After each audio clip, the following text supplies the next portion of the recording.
Welcome to Storytime Haven, where today we dive into the intriguing mystery of Murder at Bridge by Anne Austen. In this thrilling tale, Special Investigator Bonnie Dundee is on the case, unraveling a web of secrets and deception. As he navigates a world of sharp minds and even sharper wills, Dundee's investigation leads him into a dangerous game of cat and mouse. Join us as we follow Dundee through the twists and turns of this captivating mystery, where every clue might be the one that cracks the case wide open. Chapter 1. Bonnie Dundee stretched out a long and rather fine pair of legs, regarding the pattern of his dark blue socks with distinct satisfaction. Then he rested his black head against the rich upholstery of an armchair, not at all intended for his use. His cheerful blue eyes turned at last, but not too long a last, to the small, upright figure seated at a typewriter desk in the corner of the office. "Good morning, Penny," he called out lazily, and good-humouredly waited for the storm to break. Miss Crane to the Flying Fingers did not stop an instant, but Dundee noticed with glee that the slim back stiffened even more rigidly, and that there was a decided toss of the brown bobbed head. "But Penny is so much more like you," Dundee protested, unruffled. "And why should I be forced always to think of you as a long-legged bird, when even our mutual boss, District Attorney William S. Sanderson, has the privilege of calling you what you are, a bright and shining new penny?" "I've known Bill Sanderson since I was born," the unseen lips informed him truculently, even as the unseen fingers continued their fiercely staccato typing. "Ah, that explains a lot," Dundee conceded handsomely. "I just wondered, amidst all this bonhomie of Bill and Penny, why I only call Mr. Sanderson Bill when I forget." The small creature defended herself sharply. "Goodness knows I try to be an efficient private secretary, and I could be a lot more efficient if lazy strangers didn't plump themselves down in our best visitor's chair and try to flirt with me. I don't flirt. Do you hear? I don't flirt with anybody." "Flirt with you, you funny little penny?"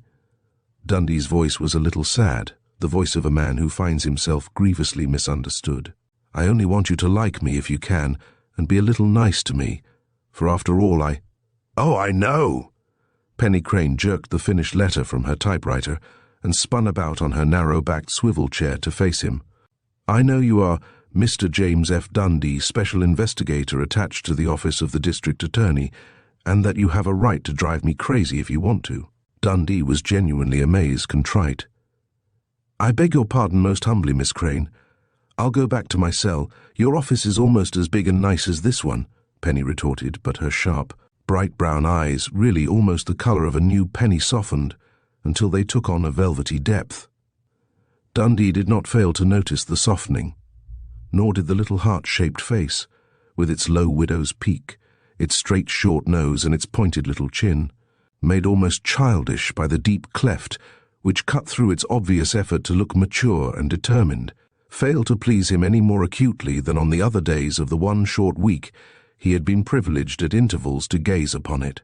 "But the files, and other things, are in this office," he told her, his blue eyes twinkling happily once more. "Don't you dare touch my files again," Penny cried, springing to her feet and running toward the wall, which was completely concealed by drawers, cabinets and shelves, filled with the records of which she was the proud custodian. "That's why I said just now that you were driving me crazy. Thursday you took a whole folder of correspondence out of the letter files and put it back under the wrong initial. I had to hunt for it for 2 hours, with Mr. Sanderson, gnawing his nails with impatience. He thought I had filed it wrong, and you might have made me lose my job." Unconsciously, her slightly husky contralto voice had sunk lower and trembled audibly. "I'm awfully sorry. I shan't touch your files again, Miss Crane." "Oh, go on and call me Penny," she conceded impatiently. "What do you want now? And you can get anything you need out of the files if you'll just put the folder in the bottom drawer of my desk so that I can file it myself correctly." "Thank you, Penny," Bonnie Dundee said gravely. "I'd like awfully to have the complete transcript of The State versus Magenty. Mr. Sanderson is determined to get a conviction where our former district attorney most ingloriously failed. The new trial comes up in 2 weeks, and he wants me to try to uncover a missing link of evidence." "I know." She nodded, and stretched her short, slender body to pull down the 2 heavy volumes he required. Without a by your leave, Special Investigator Dundee resumed his comfortable seat and laid the first of the volumes open upon his knees. But he did not seem to take a great deal of interest in the impanelling of jurors in the case of one Rufus Magenty, who had won the temporary triumph of a hung jury under the handling of the state's case by District Attorney Sherwood, deposed in November's election. Rather, his eyes followed the small, brisk figure of Miss Penelope Crane as it moved about the room, and his ears listened to the somehow charming though emphatic tapping of her French heels. French heels. Hadn't she been wearing sensible Cuban-heeled Oxfords all other days of this first week of his attachment to the district attorney's office? Cunning little thing, for all her thorniness and her sharpness with him, which he now saw that he had deserved. Pretty, too. Damned pretty. What colour was that dress of hers? Let's see. Chartreuse, didn't they call it? Chartreuse, with big brown dots in it. Bet it was sleeveless under that short little jacket of golden brown chiffon velvet. By Jove, and Dundee lapsed into one of the Englishisms he had picked up during his 6 months' work in England as a tyro in the records department of Scotland Yard. Before he had come to Hamilton to make a humble beginning as a cub detective on the homicide squad. Yes, by Jove, she was all dressed up for some reason or other. Of course, because it's Saturday and you have the afternoon off. Dundee finished his reverie aloud, to the astonishment of the small person trying to reach a file drawer just a little too high for her. I mean, he hastened to explain, that I've just noticed how beautiful your costume is, and found a reason for it. There was sudden colour in the creamy face. The French heels tapped an angry progress across the big office, and Penny sat down abruptly in her swivel chair, reached across the immaculate desk, snatched up a morning paper and tossed it without a glance in the general direction of her tormentor.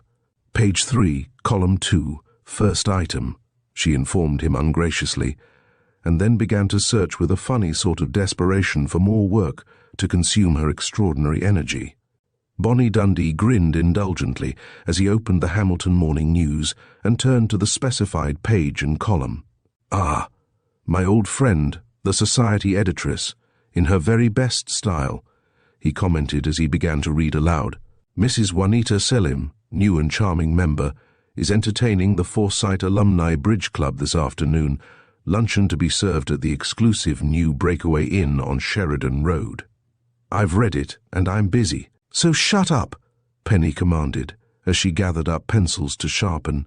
Quite meekly, Bonnie Dundee subsided into silent perusal of an item he was sure could have no possible interest for himself, in either a personal or professional capacity, unless Penny's name was in it somewhere, after which the jolly party of young matrons and maids will adjourn to Mrs. Selim's delightful home in the Primrose Meadows edition. He chuckled and dared to interrupt the high importance of pointing up pencils. I say, that's funny, isn't it? Primrose Meadows edition. I don't think it's funny, Penny retorted coldly. It so happens that my mother named it, that my father went into bankruptcy trying to make a go of it, and that Mrs. Selim's delightful home was built to be our home, and in which we were fortunate enough to live only 2 months before the crash came. Oh, Dundee groaned. Penny, I'm dreadfully sorry. Shut up, she ordered, but her voice was huskier than ever with tears. Dundee's now thoroughly interested eyes raced down the absurdly written paragraphs. Although not an alumna of that famous and select school for girls, Forsyte on the Hudson, graduation from which places any Hamilton girl in the very inner circle of Hamilton society, Mrs. Selim has been closely identified with the school, having for the past 2 years directed and staged Forsyte's annual play, which ushers in the Easter vacation. Indeed, it was Mrs. Selim's remarkable success with this year's play which caused Mrs. Peter Dunlap, long interested in a little theatre for Hamilton, to induce the beautiful and charming young directress to come to Hamilton with her. Plans for the little theatre are growing apace, and it is safe to conjecture that not all the conversation flying thick and fast about Nita's bridge tables this afternoon will be concerned with contract conventions, scores, and finesses which failed. Lovely Nita was elected to membership a fortnight ago when a vacancy occurred due to the resignation of Miss Alice Humphrey, who has gone abroad for a year's study in the Sorbonne. The two-table club now includes Mesdames Hugo Marshall, Tracia Miles, Peter Dunlap, John C. Drake, Juanita Selim, and Mrs. Polly Beale, Janet Raymond, and Penelope Crane. Dundee lowered the paper and stared at the profile of District Attorney Sanderson's private secretary. So she was a society girl, a Forsyte girl. Was that the reason, perhaps, why she'd been so thorny with him, a mere dick? Well, he wasn't just a dick any longer. He was a special investigator, a society girl playing at work. But there was more, and he read on. As is well known, the girls have their hen-fight bridge luncheon every Saturday afternoon from the 1st of October to the 1st of June, and a bridge dinner, in which mere men are graciously included, every other Wednesday evening during the season. Mr. and Mrs. Tracia Miles are scheduled as next Wednesday's host and hostess. I take off my hat to your society editress, Dundee commented with false cheerfulness, when he had laid the paper back upon Penny's desk. She makes half a column of this one item in what must be a meagre Saturday bunch of society notes, then writes it all over again in the past tense for an equally meagre Monday column. Like bridge, Miss Crane? Penny snatched up the paper and crushed it into her wastebasket. I do, and I like my old friends, even if I'm not able financially to keep up with them. If that's why you've suddenly decided to stop being comrades. Please forgive me again, Penny, he begged gently. I was born into that crowd, and I still belong to it, because all of them are my real friends. But get this into your thick Scotch-Irish head, Mr. Dundee. I'm working because I have to, and because I love it too, and because I want to earn enough before I'm many years older to give Mother some of the things she's missing so dreadfully since my father failed and ran away. Ran away? Dundee echoed incredulously. How could any man desert a daughter like this? Yes, ran away, she repeated fiercely. I might as well tell you myself. Plenty of others will be willing to, as soon as they know you are my friend. As I told you, my father... Her voice broke. My father went bankrupt, but before the courts knew it, he had sent some securities to a woman in New York, and when he left us, he went to her, because he left Mother a note saying so. His defrauded creditors here have tried to catch him, but they haven't yet. Very gently, Bonnie Dundee took the small hand that was distractedly rumpling the brown waves which swept back from the widow's peak. It lay fluttering in his bigger palm for a moment, then snatched itself away. I won't have you feeling sorry for me, she cried angrily. Who owns the Primrose Meadows house now, Mrs. Selim? He asked. The lovely Nita, her voice was scornful. No. She rents it from Judge Hugo Marshall, or is supposed to pay him rent, she added with a trace of malice. Hugo is an old darling, but he is fearfully weak where pretty women are concerned. Nita Selim had known Hugo in New York somehow, and as soon as Lois Mrs.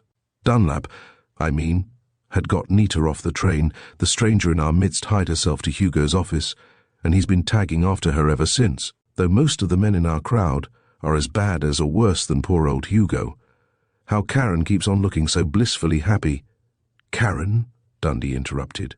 Mrs. Hugo Marshall, she explained impatiently. Karen Plummer made her debut a year ago this last winter, a darling of a girl. Judge Marshall, retired judge, you know, had been proposing to the prettiest girl in each season's crop of Debs for the last 20 years, and Hugo must have been the most nonplussed perennial bachelor who ever led a grand march when Karen snapped him up. Loved him, actually, and it seems to have worked out marvelously. A baby boy 3 months old, she concluded in her laconic style. Then, ashamed, I don't know why I'm gossiping like this. Because you can't find another blessed scrap of work to do, you little efficiency fiend, Dundee laughed. Come on, gossip some more. My Magenty case will wait till afternoon, to be mulled over while you're losing your hard-earned salary at bridge with rich women. We don't play for high stakes, she corrected him. Just a 20th of a cent a point, though contract can run into money even at that. The winnings all go to the Forsyte Scholarship Fund. On Wednesday evenings, the crowd plays for higher stakes, a tenth and winners keepers. Therefore, I can't afford to go, unless I sink so low as to let my escort pay my losses, which I sometimes do, she confessed, her brown head low for a moment. "Is this Mrs. Peter Dunlap a deep-bosomed clubwoman who starts movements?" he asked, more to bring her out of her depression than anything else. "Bigger and better babies movements, and homes for fallen girls, and little theatre movements?" The brown head flung itself up sharply, and the brown eyes hardened into bright pennies again. "Lois Dunlap is the sweetest, finest, most comfortable woman in Hamilton, and I adore her, as does everyone else. Peter Dunlap hardly more than the rest of us. She is interested in a little theatre for Hamilton, but she won't manage it. That's why she got hold of Nita Salim. Lois will simply put up barrels of money, without missing them, and give a grand job to a little Broadway gold digger. Funny thing is, she really delights in Nita, thinks she's sweet, and has never had a real chance." "And what do you think?" Dundee asked softly. "Oh, I suppose I'm a cat, but I can see through her so clearly. Not that she's bad. She's simply an opportunist. She's awfully sweet and deferential and frank with women, but with men, she simply tucks her head so that her shoulder-length black curls fall forward enchantingly, gives them one wistful smile out of her big eyes that are like black pansies, and the clink of slave chains. Now go on and think I'm catty, which I suppose I am." Bonnie Dundee grinned at her reassuringly. Not for him to explain that practically all women and many men found themselves gossiping when he led them on adroitly, for reasons of his own, which of course helped make him the excellent detective he was. "So all the men in your crowd have fallen for Nita Salim, have they?" "Practically all, in varying degrees, except Peter Dunlap, who has never looked at another woman since he was lucky enough to get Lois, and Clive Hammond, who's engaged to Polly Beale," Penny answered reluctantly, her colour high, "including your young man." "I haven't a young man in the sense of being engaged," Penny retorted, then added honestly, "I have been letting Ralph Hammond, that's Clive's brother, you know, take me about a good deal. Ralph and Clive have plenty of money." She defended herself hastily. "They are architects, Clive being the head of the firm and Ralph, who hasn't been out of college so very long, a junior partner. It was the Hammond firm that drew up the plans for my father's Primrose Meadows addition houses. He had our house built as a sort of showplace, you know, so that prospective builders out there could see how artistic a home could be put up for a moderate sum of money.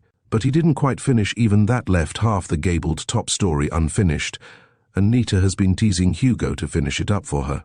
It looks," she added with a shrug, "as if Nita will get what she wants as usual." "And Ralph has acquired a set of slave chains?" Dundee suggested with just the slightest note of sympathy. "And how?" Penny assured him grimly. "A simile as out of date as my clothes are going to be if I don't get some new ones soon. Not that the crowd minds what I wear," she added loyally. "I could dress up in a window drape, and be just as charming as you are in that grand new party dress you have on now," Dundee finished for her gallantly. Penny snorted and turned back to her desk in a futile effort to find something left undone. Dundee ignored the rebuff. How many gentlemen with moderate incomes actually built in Primrose Meadows? You are inquisitive, aren't you? None. Our house, or rather the one Nita Salim is living in now, is the only house on what used to be a big farm. Why?" "I was just wondering," Dundee said softly, almost absent-mindedly, "why the lovely Nita chose so isolated a place in which to live, when Hamilton has rather a large number of for rent signs out just now. By the way, know what time it is now? 20 to 1. Get your hat on, young woman. I'm going to drive you out to Breakaway Inn." "You're not. I'm going to take a bus. One runs from the square right past the inn," she told him firmly. And just as firmly, Dundee escorted her out of the almost deserted, rather dirty old courthouse to where his brand-new sports roadster bought on time was awaiting them in the parking space devoted to the motors of those who officially served Hamilton County. "I know why you want to drive me out to the inn," Penny told him suddenly, as the proud owner maneuvered his car through Saturday noon traffic. "You want to see Nita Salim." Clank, clank. I can hear the padlocks snapping on the slave chains right now. "Meow," Dundee retorted, then grinned down at her with as much comradely affection as if they had been friends for years instead of for a couple of hours. "Is Nita very small?" he added.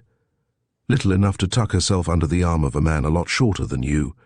Penny assured him with curious vehemence. "And if Penelope Crane is no mean prophet, that's exactly what she'll do within 5 minutes after she meets you, just as she is wistfully inviting you to join the other men for the cocktail party which is scheduled to break up the bridge game at 5:30. Then, of course, you'll be urged to join us all at the dinner dance at the country club tonight." "Will she?" Dundee pretended to be vastly intrigued, which caused the remainder of the drive to be a rather silent one, due to Penny's unresponsiveness.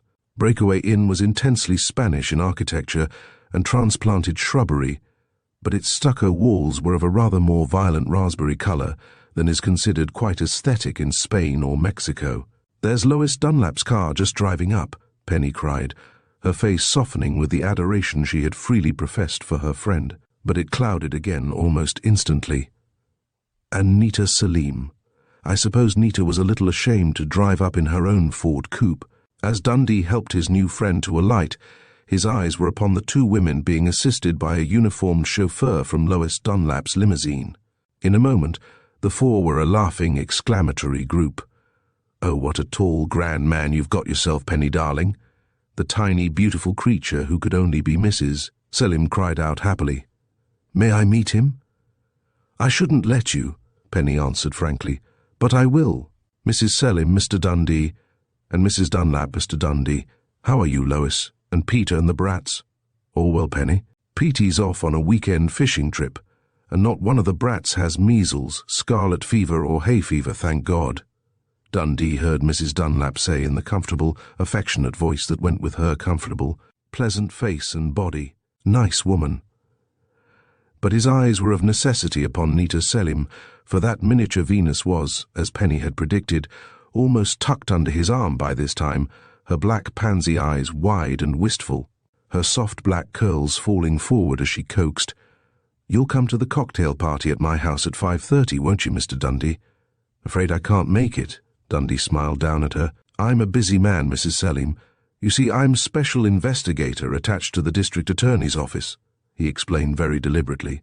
Oh, Nita Selim breathed. Then, step by step, she withdrew, so that he was no longer submitted to the temptation to put his arm about her too intriguing little body. And as she retreated, Dundee's keen eyes noted a hardening of the black pansy eyes, the sudden throbbing of a pulse in her very white neck. "No, don't mind about calling for me," Penny protested a moment later. "Ralph has already volunteered. Thanks awfully." As Dundee backed out of the driveway, his last glance was for a very small figure in a brown silk summer coat and palest yellow chiffon frock, slowly rejoining Penelope Crane and Lois Dunlap. What the devil had frightened her so? For she had been almost terrified. Of course she might be one of those silly women who shudder at the sight of a detective, because they've smuggled in a diamond from Paris or a bottle of Bacardi from Havana. But long before his car made the distance back to the city, Dundee had shrugged off the riddle and was concentrating on all the facts he knew regarding the Magenty case. It was his first real assignment from Sanderson, and he was determined to make good. 4 hours later he was interrupted in his careful reading of the trial of Rufus Magenty by the ringing of the telephone bell. That made 4 times he had had to snap out the fact that District Attorney Sanderson was playing some well-earned golf on the country club links, Dundee reflected angrily, as he picked up the receiver. But the call was for Dundee himself, and the voice on the other end of the wire was Penny Crane's, although almost unrecognizable.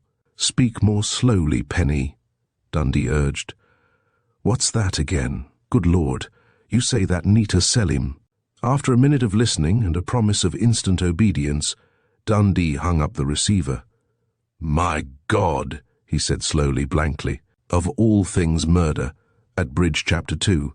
As Special Investigator Dundee drove through the city of Hamilton at a speed of 60 miles an hour, his way being cleared by traffic policemen, warned by the shrill official siren, which served him as a horn. He had little time to think connectedly of the fact that Nita Selim had been murdered during a bridge game in her rented home in Primrose Meadows. Even after the broad sleekness of Sheridan Road stretched before him, he could do little more than try to realize the shock which had numbed him. Lovely Nita, as the society editor of the Morning News had called her, was dead. How, why, he did not know. He had asked no details of Penny Crane. Funny, thorny little Penny, loyal little Penny. "Judge Marshall has telephoned police headquarters," she had told him breathlessly over the telephone. "But I made him let me call you as soon as he had hung up. I wanted our office to be in on this right from the first." Beautiful, seductive Nita Selim, almost cuddling under his arm within 3 minutes of meeting him dead, a vision of her black pansy eyes, so wide and luminous and wistful, as they had looked sideways and upward to his, pleading for him to join her after-bridge cocktail party, nearly made him crash into a lumbering furniture van.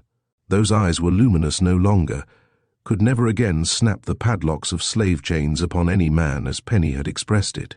Dead. And she had been so warmly alive, even as she had retreated from him at his mention of the fact that he was attached to the office of the district attorney as a special investigator. What had she feared then? Was her death a payment for some recent or long-standing crime?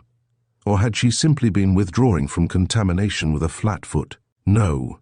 She had been horribly afraid of some ulterior purpose behind his innocent courtesy in driving Penelope Crane to break away in. Well, speculation now was idle, he told himself, as he noted that his speedometer had dropped from 60 to 30 in his preoccupation. He speeded again, but was soon forced to stop and ask his way into Primrose Meadows. The vague directions of a farmer's son lost him nearly 8 precious minutes, during which his friend, Captain Strawn of the Homicide Squad, might be bungling things rather badly. But at last he found the ornate pair of pillars spanned by the painted legend, Primrose Meadows, and drove through them into what soon became a rutted lane. Almost a quarter of a mile from the entrance he found the isolated house, unmistakable because of the lineup of private cars parked before the short stretch of paved sidewalk, and the added presence of police cars and motorcycles. Dundee turned his own car into the driveway leading from the street along the right side of the house toward the 2-car garage in the rear. Ahead of his roadster were 2 other cars, and a glance toward the open garage showed that a Ford coupe was housed there. As he was descending, Captain Strawn's voice hailed him from an open window of the room nearest the garage. "Hello, Bonnie. Been expecting you. Damnedest business you ever saw. There's a door from this room onto the porch. Hop up and come on in." Dundee obeyed. Driving in, he had noted that a wide porch, upheld by round white pillars, stretched across the front of the gabled brick house and extended halfway along its right side. Past a room which was obviously a solarium, with its continuous windows, gay awnings, and visible through the glittering panes orange and black wicker furniture. It was easy to swing himself up to the floor of the porch. Strawn flung open the door which led into the back room, remarking with a grin, "Don't be afraid I'm gumming up any fingerprints. Caraway has already been over the room. The Selim woman's bedroom," he explained. "The room she was killed in. You have been on the job," Dundee complimented his former chief. "Sure," Strawn acknowledged proudly. "Can't be too quick on our stumps when it's one of these high-sassity murders. Dr. Price will be here any minute now, and my men have been all over the premises, basement to attic. Of course it was an outside job plain as the nose on your face, and we haven't found a trace of the murderer. Although Mrs. Selim had taken the house furnished, it was obvious that this big bedroom of hers was not exactly as the Crane family had left it. A little too pretty, a little too aggressively feminine, with its chaise longue heaped with silk and lace pillows, its superfluity of big and little lamps, its bed draped with golden yellow taffeta, its dressing table, but he could not let critical eyes linger on the triple-mirrored vanity dresser, for on the bench before it sat a tiny figure, the head bowed so low that some of the black curls had fallen into a large open bowl of powder. She was no longer wearing the brown silk summer coat, whose open front had given him a glimpse of pale yellow chiffon. He saw the dress now, a low-cut, sleeveless, fluffy affair, but he really had eyes only for the brownish-red hole on the left side of the back of the bodice, about halfway between shoulder and waist, a waist so small he could have spanned it with his 2 hands, including its band of fuchsia velvet ribbon. There also had been a bow of fuchsia velvet ribbon on the lace and straw hat she had swung so charmingly less than 5 hours ago. "Shot through the heart, I guess," Strawn commented. "Took a good marksman to find her heart, shooting her through the back. Funny thing, too. Nobody heard the shot leastways. None of that crowd penned up in the living room will admit they did. They'll all hang together and lie like 60 to keep us from finding out anything that might point to one of their precious bunch. But if a gun with a Maxim silencer was used, as it must have been if that whole crew ain't lying, the gunman must have been good. Because you can't sight with a Maxim screwed onto a rod, you know. Have your men found the gun? Dundee asked.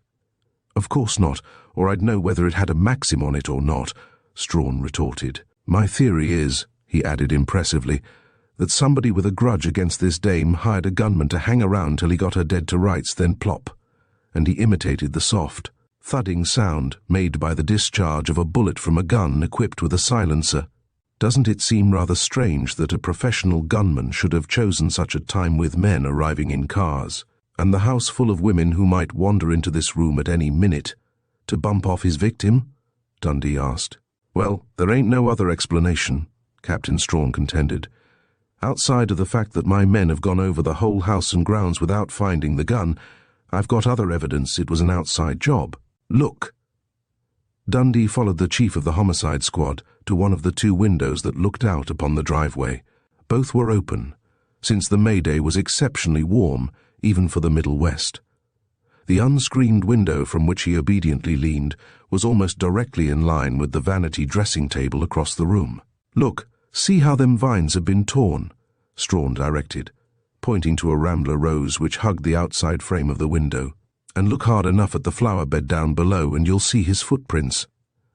Of course we've measured them, and Kane, as you see, is guarding them till my man comes to make plaster casts of Tim. Yes, sir.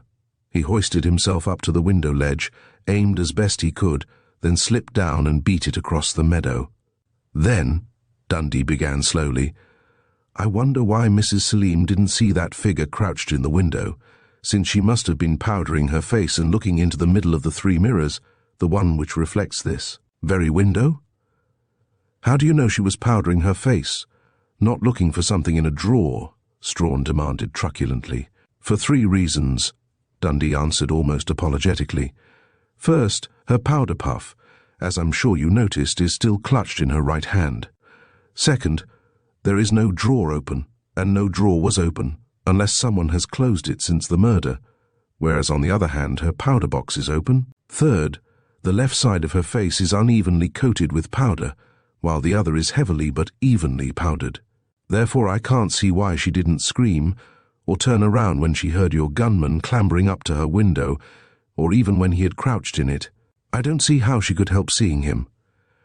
Well, what do you think?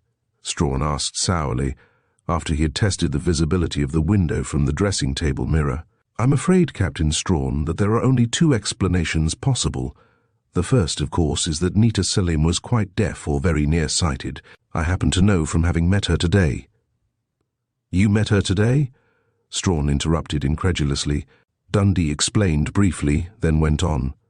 As I was saying, I have good reason to know she was not deaf, but I can't say as to her being nearsighted. Except that it is my observation that people who are extremely nearsighted do not have very wide eyes and no creases between the brows.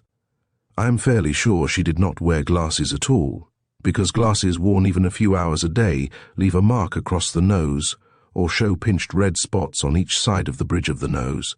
You must have had a good hard look at her, Strawn gibbed, his grey eyes twinkling, and his harsh, thin-lipped mouth pulling down at one corner in what he thought was a genial smile. I did, Dundee retorted. Well, conceding that she was neither deaf nor half-blind, she would necessarily have heard and seen her assailant before he shot her. What's the other explanation? Strawn was becoming impatient, that the person who killed her was so well known to her, and his or her presence in this room so natural a thing, that she paid no attention to his or her movements, and was concentrating on the job of powdering her very pretty face. You mean one of that gang of society folks in there? And Strawn jerked a thumb toward the left side of the house. Very probably, Dundee agreed. But where's the gun? Strawn argued. I tell you, my men... This was a premeditated murder, of course, Dundee interrupted. The Maxim silencer. Unless they are all lying about not hearing a shot proves that. Silencers are damned hard to get hold of, but people with plenty of money can manage most things. And since the murder was premeditated, it is better to count on the fact that the murderer, or murderess, had planned a pretty safe hiding place for the gun and the silencer. "Oh, not necessarily in the house, or even near the house," he hastened to assure Strawn, who was trying to break in.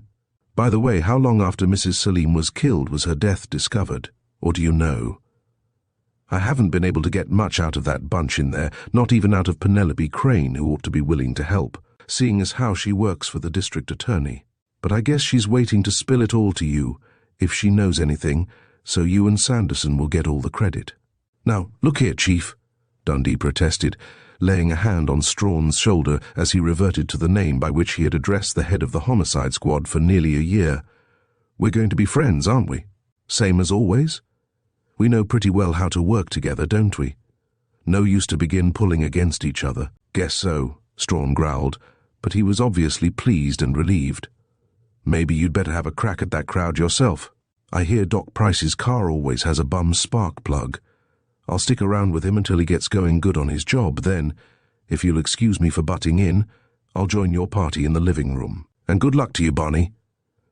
Dundee took the door he knew must lead into the central hall, but found himself in an enclosed section of it, a small foyer between the main hall and Nita Selim's bedroom. There was room for a telephone table and its chair, as well as for a small sofa, large enough for two to sit upon comfortably. He paused to open the door across from the telephone table and found that it opened into a closet, whose hangers and hat forms now held the outdoor clothing belonging to Nita's guests.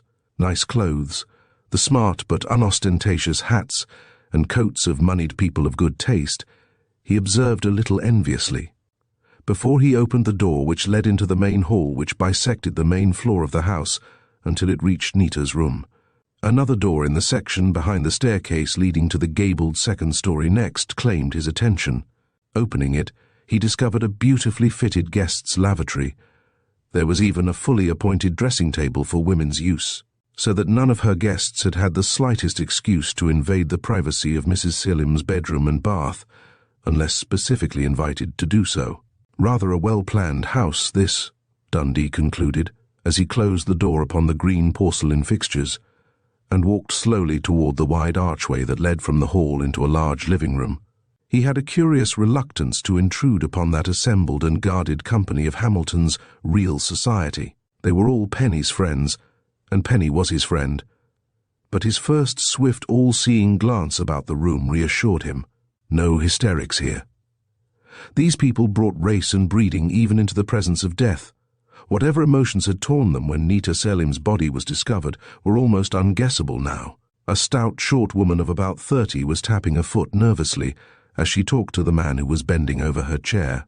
John C. Drake, that was. Dundee had met him, knew him to be a vice president of the Hamilton National Bank, in charge of the trust department. Penelope Crane was occupying half of a love seat with Lois Dunlap, the hands of the girl and of the woman clinging together for mutual comfort.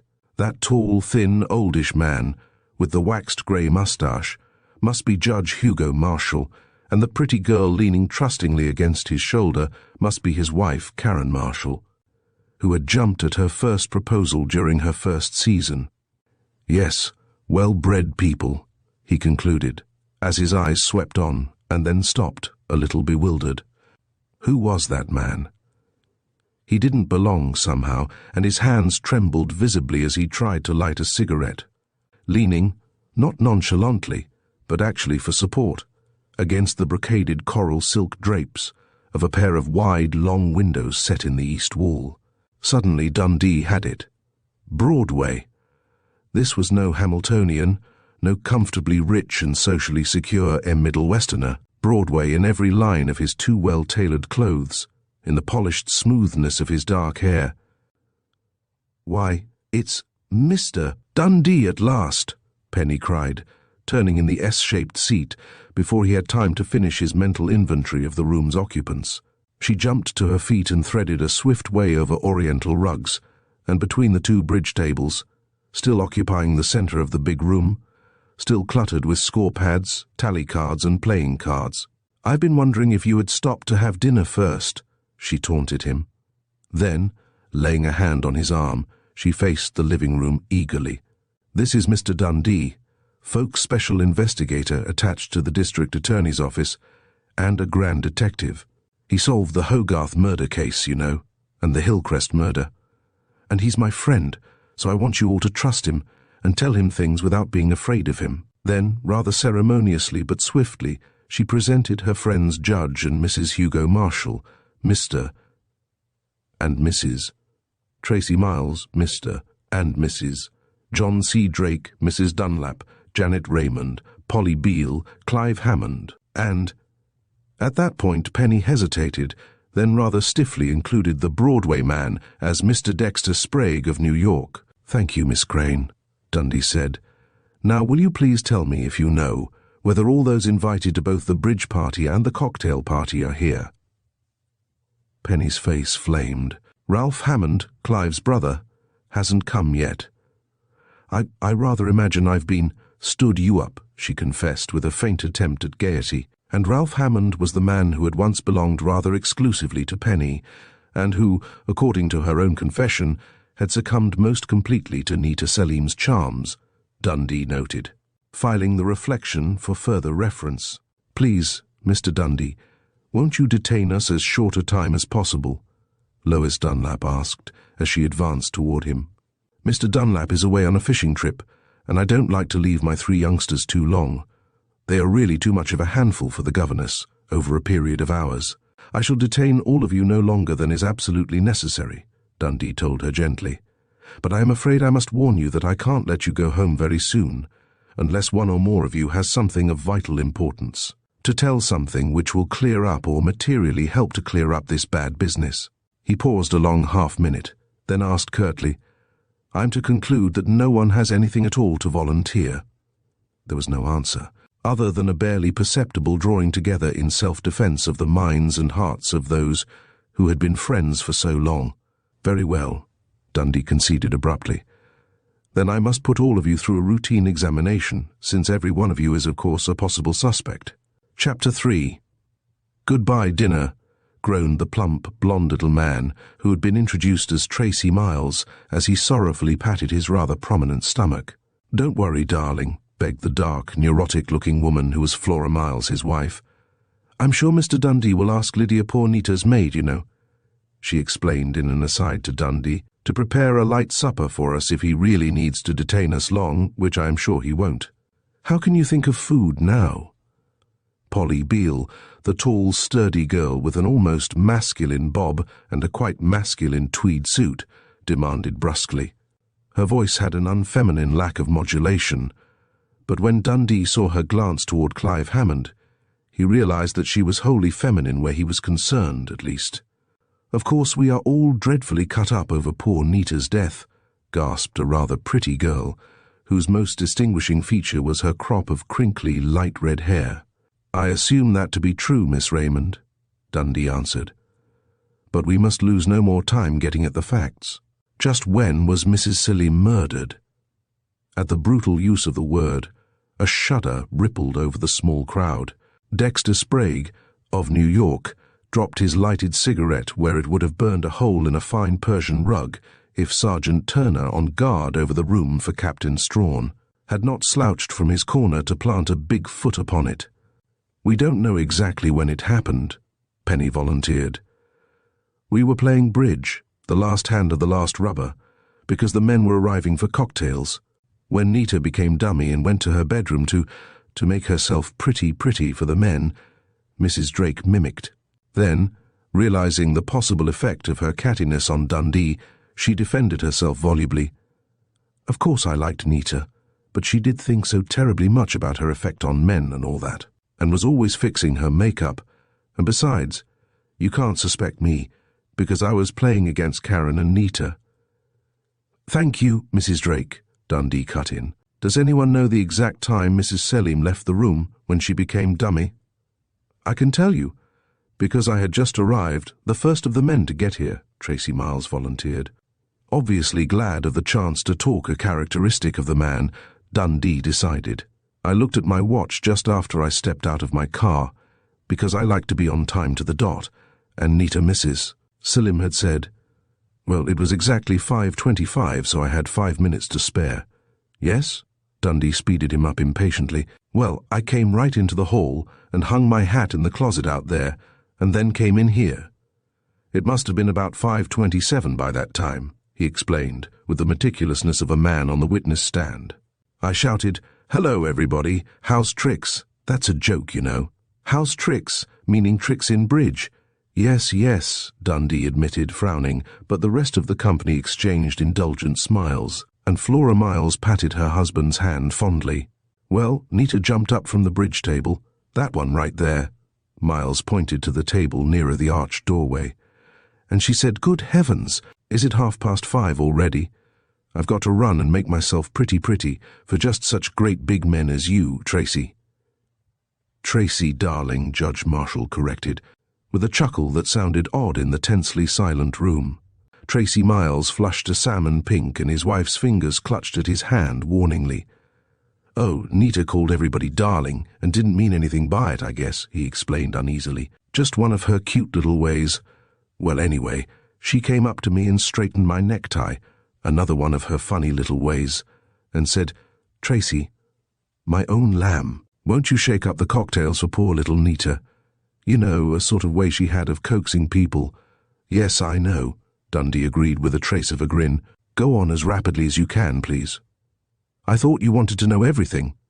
Miles was a little peevish. He had evidently been enjoying himself. "Of course I said I'd make the cocktails." She said everything was ready on the sideboard. "That's the dining room right behind this room," he explained unnecessarily, since the French doors were open. "Well, Nita blew me a kiss from her fingertips and ran out of the room. Now, let's see," he ruminated, creasing his sunburned forehead beneath his carefully combed blonde hair. "That must have been at exactly 5:30 that she left the room. I went on into the dining room, and Mrs. Dunlap came with me, because she said she was simply dying for a caviar sandwich and a nip of scotch, Tracy," Lois Dunlap cut in, grinning. "I'm sure Mr. Dundee won't think I'm a confirmed tippler, so you might as well tell the truth, the whole truth, and nothing but the truth. Poor Tracy has a deadly fear that we are all going to lose the last shred of our reputations in this deplorable affair, Mr. Dundee," she added in a rather shaky version of the comfortable, rich voice he had heard earlier in the day. "I'm not going to pry into cellars," Dundee assured her in the same spirit. "What else, Mr. Miles?" "Nothing much," Tracy Miles confessed with apparent regret. "I was still mixing. No, I'd begun to shake the cocktails when I heard a scream." "Whose scream?" Dundee demanded, looking about the room, and dismissing Miles thankfully. "It was I." Judge Marshall's fair-haired, blue-eyed little bride volunteered in a voice that threatened to rise to hysteria. "Tell me all about it," Dundee urged gently. "Yes, sir," she quavered, while her husband's arm encircled her shoulders in courtly fashion. "As Tracy told you, Nita was dummy, and I was declarer.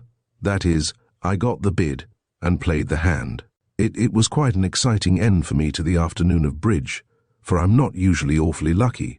So when Penny had figured up the score, because I'm not good at arithmetic, and I knew Nita and I had rolled up an awfully big score, I jumped up and ran into her room to tell her the good news, because she hadn't come back. And there she was all bowed over her dressing table, and she was dead when you reached her," Dundee assisted her. "Yes," Karen Marshall answered faintly, and turned to hide her face against her elderly husband's breast. Dundee's swift eyes took in the varying degrees of whiteness and sick horror that claimed every face in the room, as surely as if all present had not already heard Karen tell her story to Captain Strawn.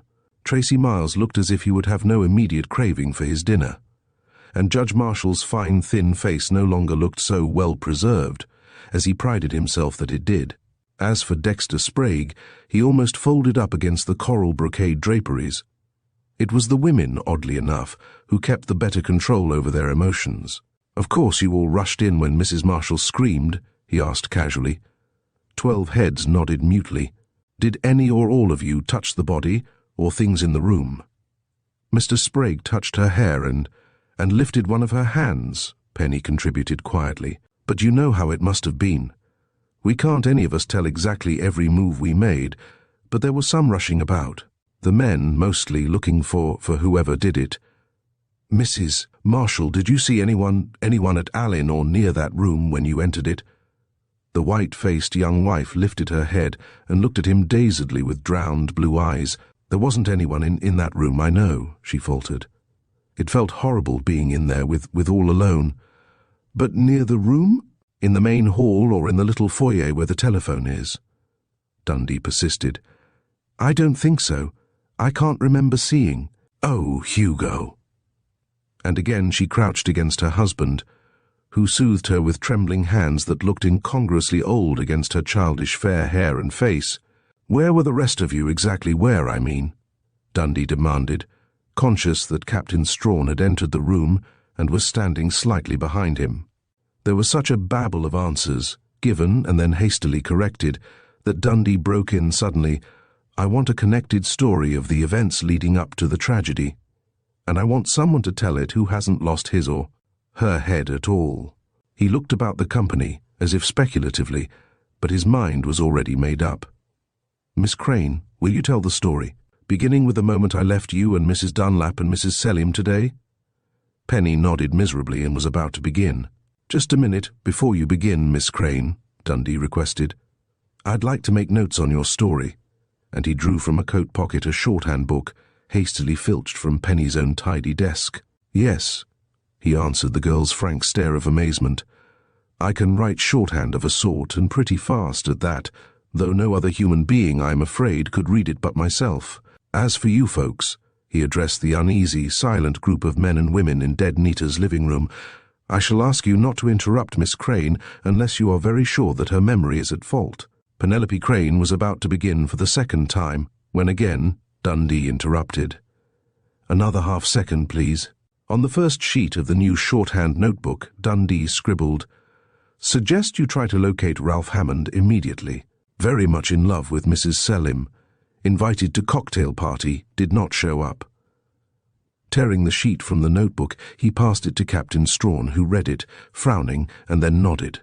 Doc Price has done all he can here, Strawn whispered huskily. Wants to know if you'd like to speak to him before he takes the body to the morgue. Certainly, Dundee answered, as he grinned apologetically to the girl who was waiting, white-faced but patiently, to tell the story of the afternoon. Quickly suppressed shudders and low exclamations of horror followed him and the chief of the homicide squad from the room. Well, Bonnie boy, we meet again, for the usual reason. Old Dr. Price greeted the district attorney's new special investigator. Another shocking affair, that. A nice clean wound, one of the neatest jobs I ever saw. Shot entered the back and penetrated the heart. Very nicely calculated. If the bullet had struck a quarter of an inch higher, it would have been deflected by the... But the path of the bullet, Doctor, Dundee broke in. Have you made any calculations as to the place and distance at which the shot was fired? Roughly speaking, yes, the coroner answered. The gun was fired at a distance probably of 10 or 15 feet, perhaps closer, but I don't think so, he amended meticulously. As for the path of the bullet, I have fixed it, judging from the position of the body, which I am assured had not been moved before my arrival, as coming from a point somewhere along a straight line drawn from the wound, with the body upright, of course, to here. Dundee and Strawn followed the brisk little white-haired old doctor across the bedroom to a window opening upon the drive, the one nearest the door leading out upon the porch. I've marked the end of the line here, Dr. Price went on, pointing to a faint pencil mark made upon the window frame, the pale green strip of woodwork near the chaise longue, which was set between the two windows. I told you she was shot from the window, Strawn reminded Dundee triumphantly. You see, Doc, it's my theory that the murderer climbed up to the sill of this window, which was open as it is now, crouched in it, and shot her while she sat there powdering her face. Not necessarily, Captain, not necessarily, Dr. Price deprecated. I merely say that this pencil mark indicated the end of the line showing the path of the bullet. Certainly she was not shot through the frame of the window, but she might have been shot by anyone stationed just in front of it, or anywhere along the line, up to, say, within 10 feet of the woman. Now, if that's all, Captain, I'll be getting this corpse into the morgue for an autopsy, and I'll send you both a copy of my findings." "Just a minute, Dr. Price." Dundee detained him. "How old would you say Mrs. Selim was?" The little doctor pursed his wrinkled lips and considered for a moment, eyeing the body stretched upon the chaise longue speculatively. "We between 30 and 34 years old," he answered finally. "Of course you understand that that estimate is unofficial and must remain so, until I have completed the autopsy." Dundee stared down at the upturned face of the dead woman with startled incredulity. Between 30 and 34 years old. That tiny, lovely, but she was not quite so lovely in death, in spite of the serenity it had brought to those once vivacious features. Peering more closely, he could see without those luminous wide eyes to center his attention numerous fine lines on the waxen face, the slackness of a little pouch of soft flesh beneath her round chin, an occasional white hair among the shoulder-length dark curls. Dundee sighed. How easy it was for a beautiful woman to deceive men with a pair of wide, velvety black eyes. But he'd bet the women had not been quite so thoroughly taken in by her cuddly childishness, her odd mixture of demureness and youthful impudence. Back in the living room, whose occupants stopped whispering and grew taut with suspense, Dundee seated himself at a little red lacquer table, notebook spread, while Strawn settled himself heavily in the nearest overstuffed armchair. "Now, Miss Crane, I am quite ready, if you will forgive me for having kept you waiting." In a very quiet voice, slightly husky. As always, Penny began her story. "I think it lacked 2 or 3 minutes of 1 o'clock when you drove away. Nita, Lois, do you mind if I use the names I am most accustomed to? Thank you." I went immediately into the lounge of Breakaway Inn, where we found Carolyn Drake and Flora Miles waiting for us. Nita soon left us to see about the arrangement of the table, and while she was away the rest of the girls arrived, except... A woman's voice broke in. "I was going to say all 8 of us were ready for lunch except Polly Beale. She hadn't come," Penny went on, her husky voice a little sharp with annoyance. "When Nita came to ask us into the private dining room, one of the inn's employees came and told her there was a call for her and showed her to the private booth in the lounge. In a minute, Nita returned and told us that Polly wasn't coming to the luncheon, but would join us later for bridge here." "Why don't you tell him how funny Nita acted?"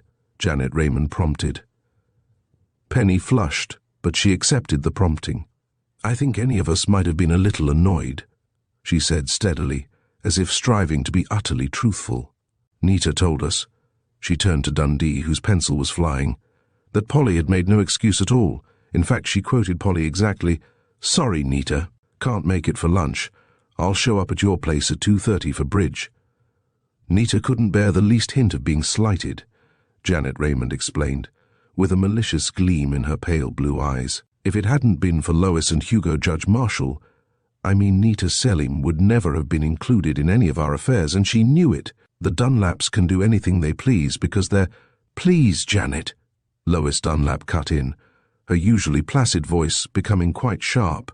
"You must know by this time that I make friends wherever I please, and that I liked— Yes, I was extremely fond of poor little Nita. In fact, I am forced to believe that, of all the women she met in this town, I was her only real friend." There was a flush of anger on her lovably plain face as her grey eyes challenged first one and then another of the Forsyte girls. 1 or 2 looked a little ashamed, but there was not a single voice to contradict Lois Dunlap's flat assertion. "Will you please go on, Miss Crane?" Dundee urged, but he had missed nothing of the little byplay. "I wish you would call me Penny so I'd feel more like a person than a witness," Penny retorted thornily. "Where was I?" "Oh, yes." Nita cooled right off when Lois reminded her that Polly was always abrupt like that. And here Penny paused to grin apologetically at the girl with the masculine-looking haircut, and then we all went into the private dining room, where Nita had ordered a perfectly gorgeous lunch, with a heavenly centerpiece of green-striped yellow orchids. "Well, I don't suppose you're interested in what we ate and things like that." She hesitated. Was there anything unusual in the conversation? Anything like a quarrel? Dundee prompted. "Oh, no," Penny protested. Nothing happened out of the ordinary at all. No, wait. Nita received a letter by messenger, or rather a note, when we were about half through luncheon. There was a low, strangled-in-the-throat cry from someone. Who had uttered it, Dundee could not be sure, since his eyes had been on his notebook. But what had really interrupted Penny Crane was a crash. Chapter 4. "Pardon, awfully sorry," Clive Hammond muttered, as he bent to pick up the fragments of a coloured pottery ashtray which he and his fiancée, Polly Beale, had been sharing. "Don't worry about picking it up," Polly commanded in her brusque voice, but Dundee, listening acutely, was sure of a very slight pause between the two parts of her sentence. He glanced at the couple, the tall, masculine-looking girl, lounging deep in an armchair, Clive Hammond, rather unusually good-looking with his dark red hair, brown eyes, and a face and body as compactly and symmetrically designed as one of the buildings which had been pointed out to Dundee as the product of the young architect's genius, now resuming his seat upon the arm of the chair. His chief concern seemed to be for another ashtray, which Sergeant Turner, with a grin, produced from one of the many little tables with which the room was provided. Rather strange that those two should be engaged, Dundee mused. "Go on, Miss Crane," the detective urged, as if he were impatient of the delay. "About that note or letter. It was in a blue-grey envelope, with printing or engraving in the upper left-hand corner," Penny went on, half closing her eyes to recapture the scene in its entirety. "Like business firms use," she amended. "I couldn't help seeing, since I sat so near Nita. She seemed startled, or, well, maybe I'd better say surprised and a little sore, but she tore it open and read it at a glance almost, which is why I say it must have been only a note. But while she was reading it, she frowned, then smiled, as if something had amused or... She smiled like any woman reading a love letter," Carolyn Drake interrupted positively. "I myself was sure that one of her many admirers had broken an engagement, but had signed himself, 'With all my love, darling, your own so-and-so.'" Dundee wondered if even Carolyn Drake's husband, the carefully groomed and dignified John C. Drake, bank vice president, had ever sent her such a note. But he did not let his pencil slow down, for Penny was talking again. "I think you are assuming a little too much, Carolyn, but let that pass. At any rate, Nita didn't say a word about the contents of the note, and naturally no one asked a question. She simply tucked it into the pocket of her silk summer coat, which was draped over the back of her chair, and the luncheon went on. Then we all drove over here and found Polly waiting in her own coupe in the road in front of the house. She told Nita she had rung the bell, but the maid, Lydia, didn't answer, so she had just waited. Nita didn't seem surprised, said she had a key if Lydia hadn't come back yet. You see," she interrupted herself to explain to Dundee, "Nita had already told us at luncheon that poor darling Lydia, as she called her, had had to go into town to get an abscessed tooth extracted, and was to wait in the dentist's office until she felt equal to driving herself home again in Nita's coupe. Yes, Nita had taken her in herself," she answered the beginning of a question from Dundee. "At what time?" Dundee queried. "I don't know exactly, but Nita said she'd had to dash away at an ungodly hour so that Lydia could make her 10 o'clock dentist's appointment, and so that she herself could get a manicure and a shampoo and have her hair dressed, so I imagine she must have left not later than 15 or 20 minutes to 10. How did Mrs. Selim get out to Breakaway Inn if she left her own car with the maid?" "You saw her arrive with Lois," Penny reminded him. "Nita had told us all about Lydia's dentist's appointment when she was at my house for dinner Wednesday night," Lois Dunlap contributed. "I offered to call for her anywhere, she said, and take her out to Breakaway Inn in my car today. I met her, at her suggestion, in the French hat salon of the shop where she got her shampoo and manicure Redmond's department store." "A large dinner party, Mrs. Dunlap?" Dundee asked. "Not large at all. Just 12 of us, the crowd here except for Mr. Sprague, Penny and Janet." "Who was Mrs. Selim's dinner partner?" Dundee asked. "That's right. He isn't here," Lois Dunlap corrected herself. "Ralph Hammond brought her and was her dinner partner." "Thank you. Now, Penny, you were saying the maid had not returned." "Oh, but she had," Penny answered impatiently. "If I'm going to be interrupted so much—" "Well, Nita rang the bell and Lydia came, tying on her apron. Nita kissed her on the cheek that wasn't swollen and asked her why she hadn't let Polly in. And Lydia said she hadn't heard the bell. Because she had dropped asleep in her room in the basement, dopey from the local anesthetic, you know, she explained to Dundee. I see, Dundee acknowledged, and underlined heavily another note in his scrawled shorthand.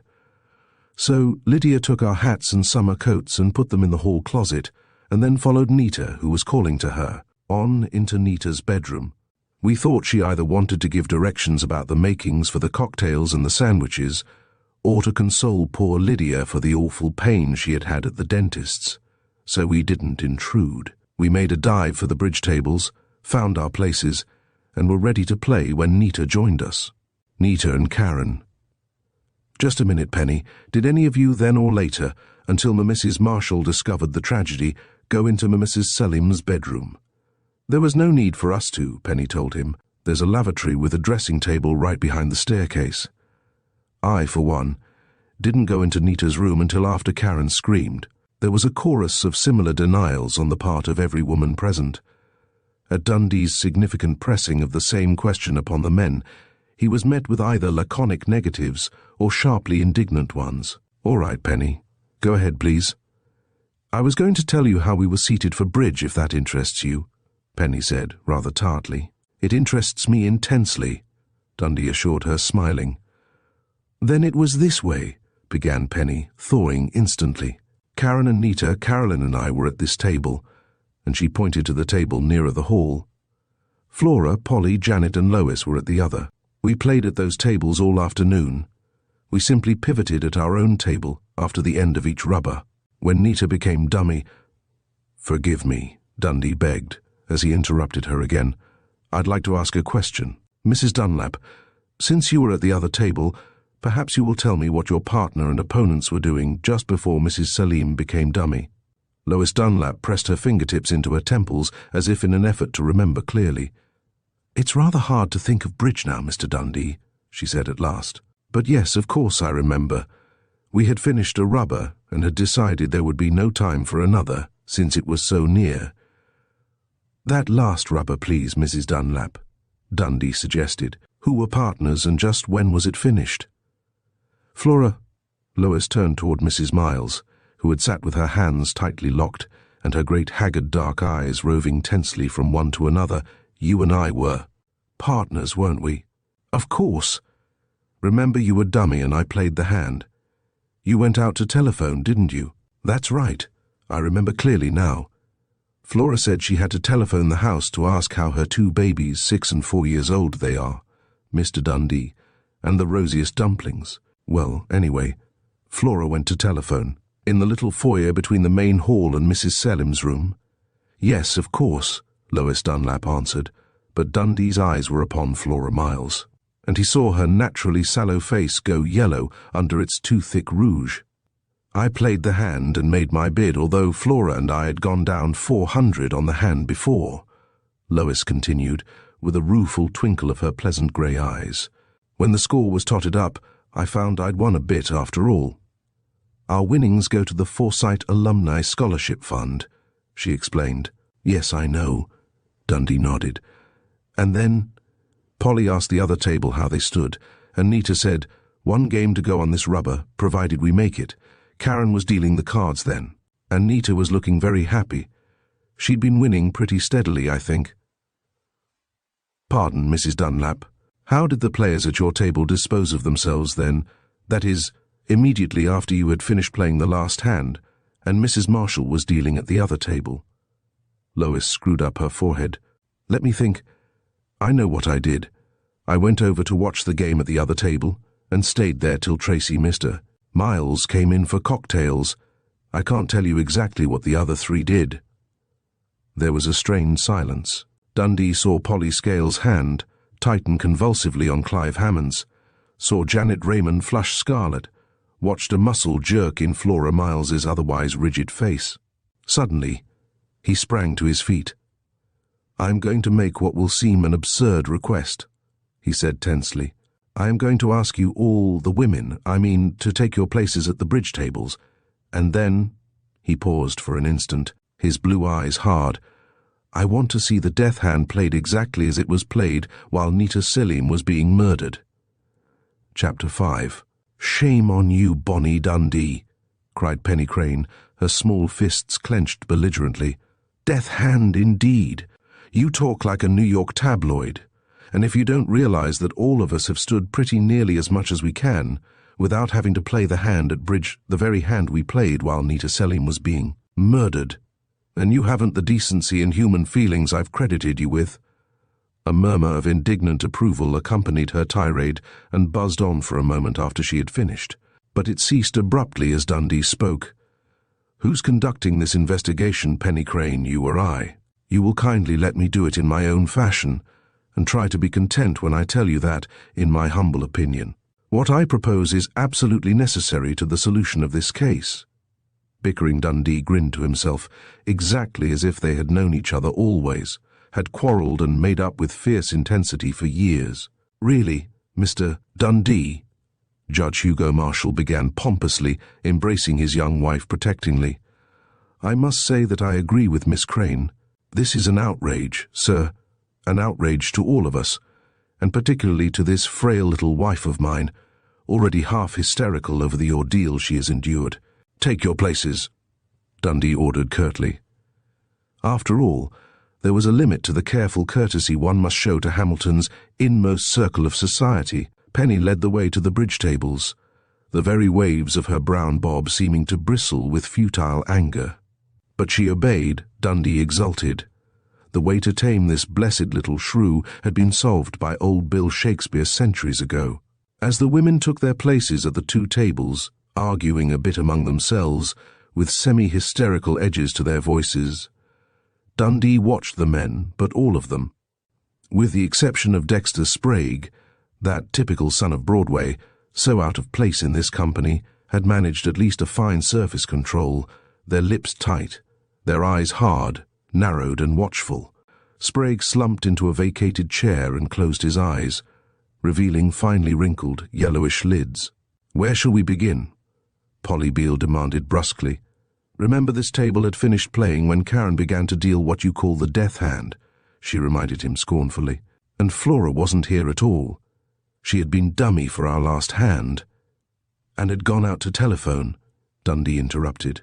Mrs. Miles, will you please leave the room and return exactly when you did return, or as nearly so as you can remember? Dundee was sure that Mrs. Miles's sallow face took on a greyish tinge as she staggered to her feet and wound an uncertain way toward the hall. Tracy Miles sprang to his wife's assistance, but Sergeant Turner took it upon himself to lay a detaining hand on the too anxious husband's arm. With no more than the lifting of an eyebrow, Dundee made Captain Strawn understand that Flora Miles' movements were to be kept under strict observation, and the chief of the homicide squad as unobtrusively conveyed the order to a plainclothesman loitering interestedly in the wide doorway. Now, he was answering Polly Beale's question, I should like the remaining three of you to behave exactly as you did when your last hand was finished. Did you keep individual score, as is customary in contract, or were you playing auction? Contract, Polly Beale answered curtly. And when we're playing among ourselves like this, one at each table is usually elected to keep score. Janet was scorekeeper for us this afternoon, but we all waited, after our last hand was played, for Janet to give us the result for our tally cards. Dundee drew near the table, picked up the 3 tally cards' ornamental little affairs, and rather expensive glanced over the points recorded, then asked abruptly, Where is Mrs. Miles's tally? I don't see it here. There was no answer to be had, so he let the matter drop temporarily, though his shorthand notebook received another deeply underlined series of pothooks. Go on, please, at both tables, Dundee commanded. Your table, he nodded toward Penny, who was already over her flare of temper, will please select the cards each held at the conclusion of Mrs. Marshall's deal. Ooh, I'd never remember all my cards in the world, Carolyn Drake wailed. I know I had 5 clubs, ace, king, queen. You had the jack, not the queen, for I held it myself, Penny contradicted her crisply. Until this matter of who held which cards after Mrs. Marshall's deal is settled, I shall have to ask you all to remain as you are now, Dundee said to the players seated at the other table. At last it was threshed out, largely between Penny Crane and Karen Marshall. the latter proving to have a better memory than Dundee had expected.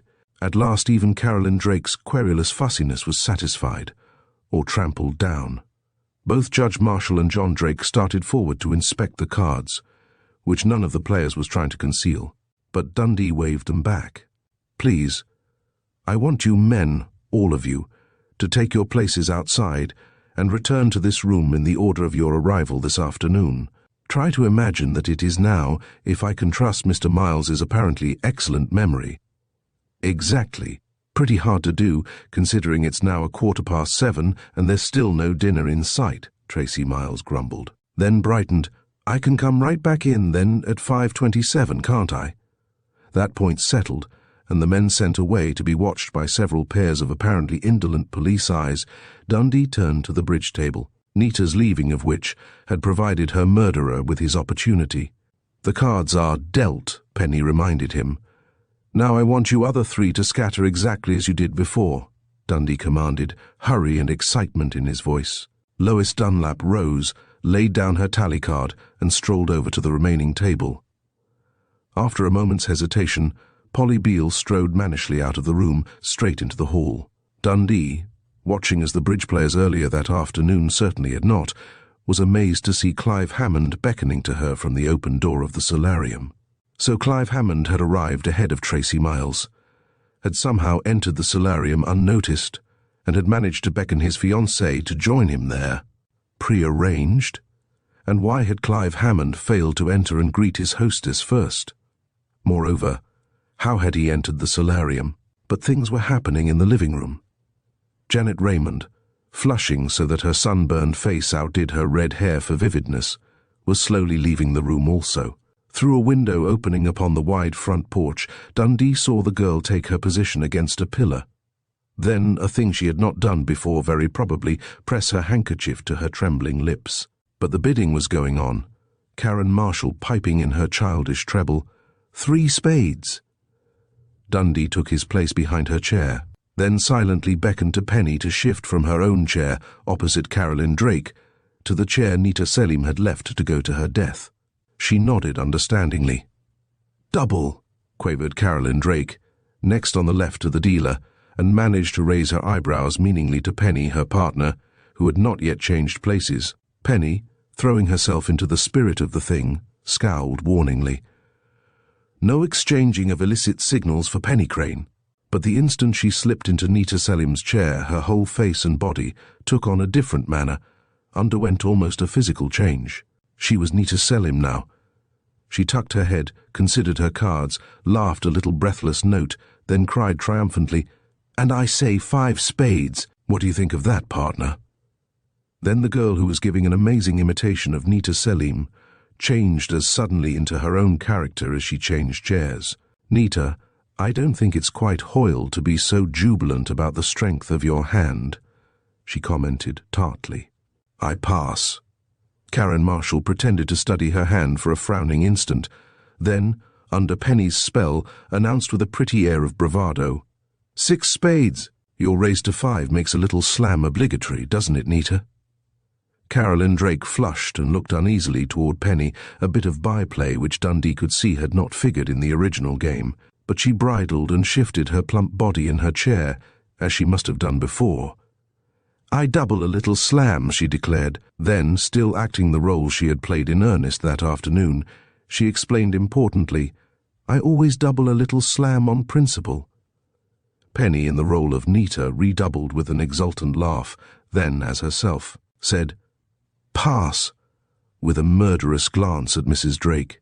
"Let's see your hand, partner," Karen quavered, addressing a woman who had been dead nearly 2 hours. Then she shuddered. "Oh, this is too horrible," as Penny Crane again slipped into Nita Selim's chair and prepared to lay down the dummy hand. And it was horrible, even if vitally necessary, for these three to have to go through the farce of playing a bridge hand, while one of the original players was lying on a marble slab at the morgue, her cold flesh insensible to the coroner's expert knife.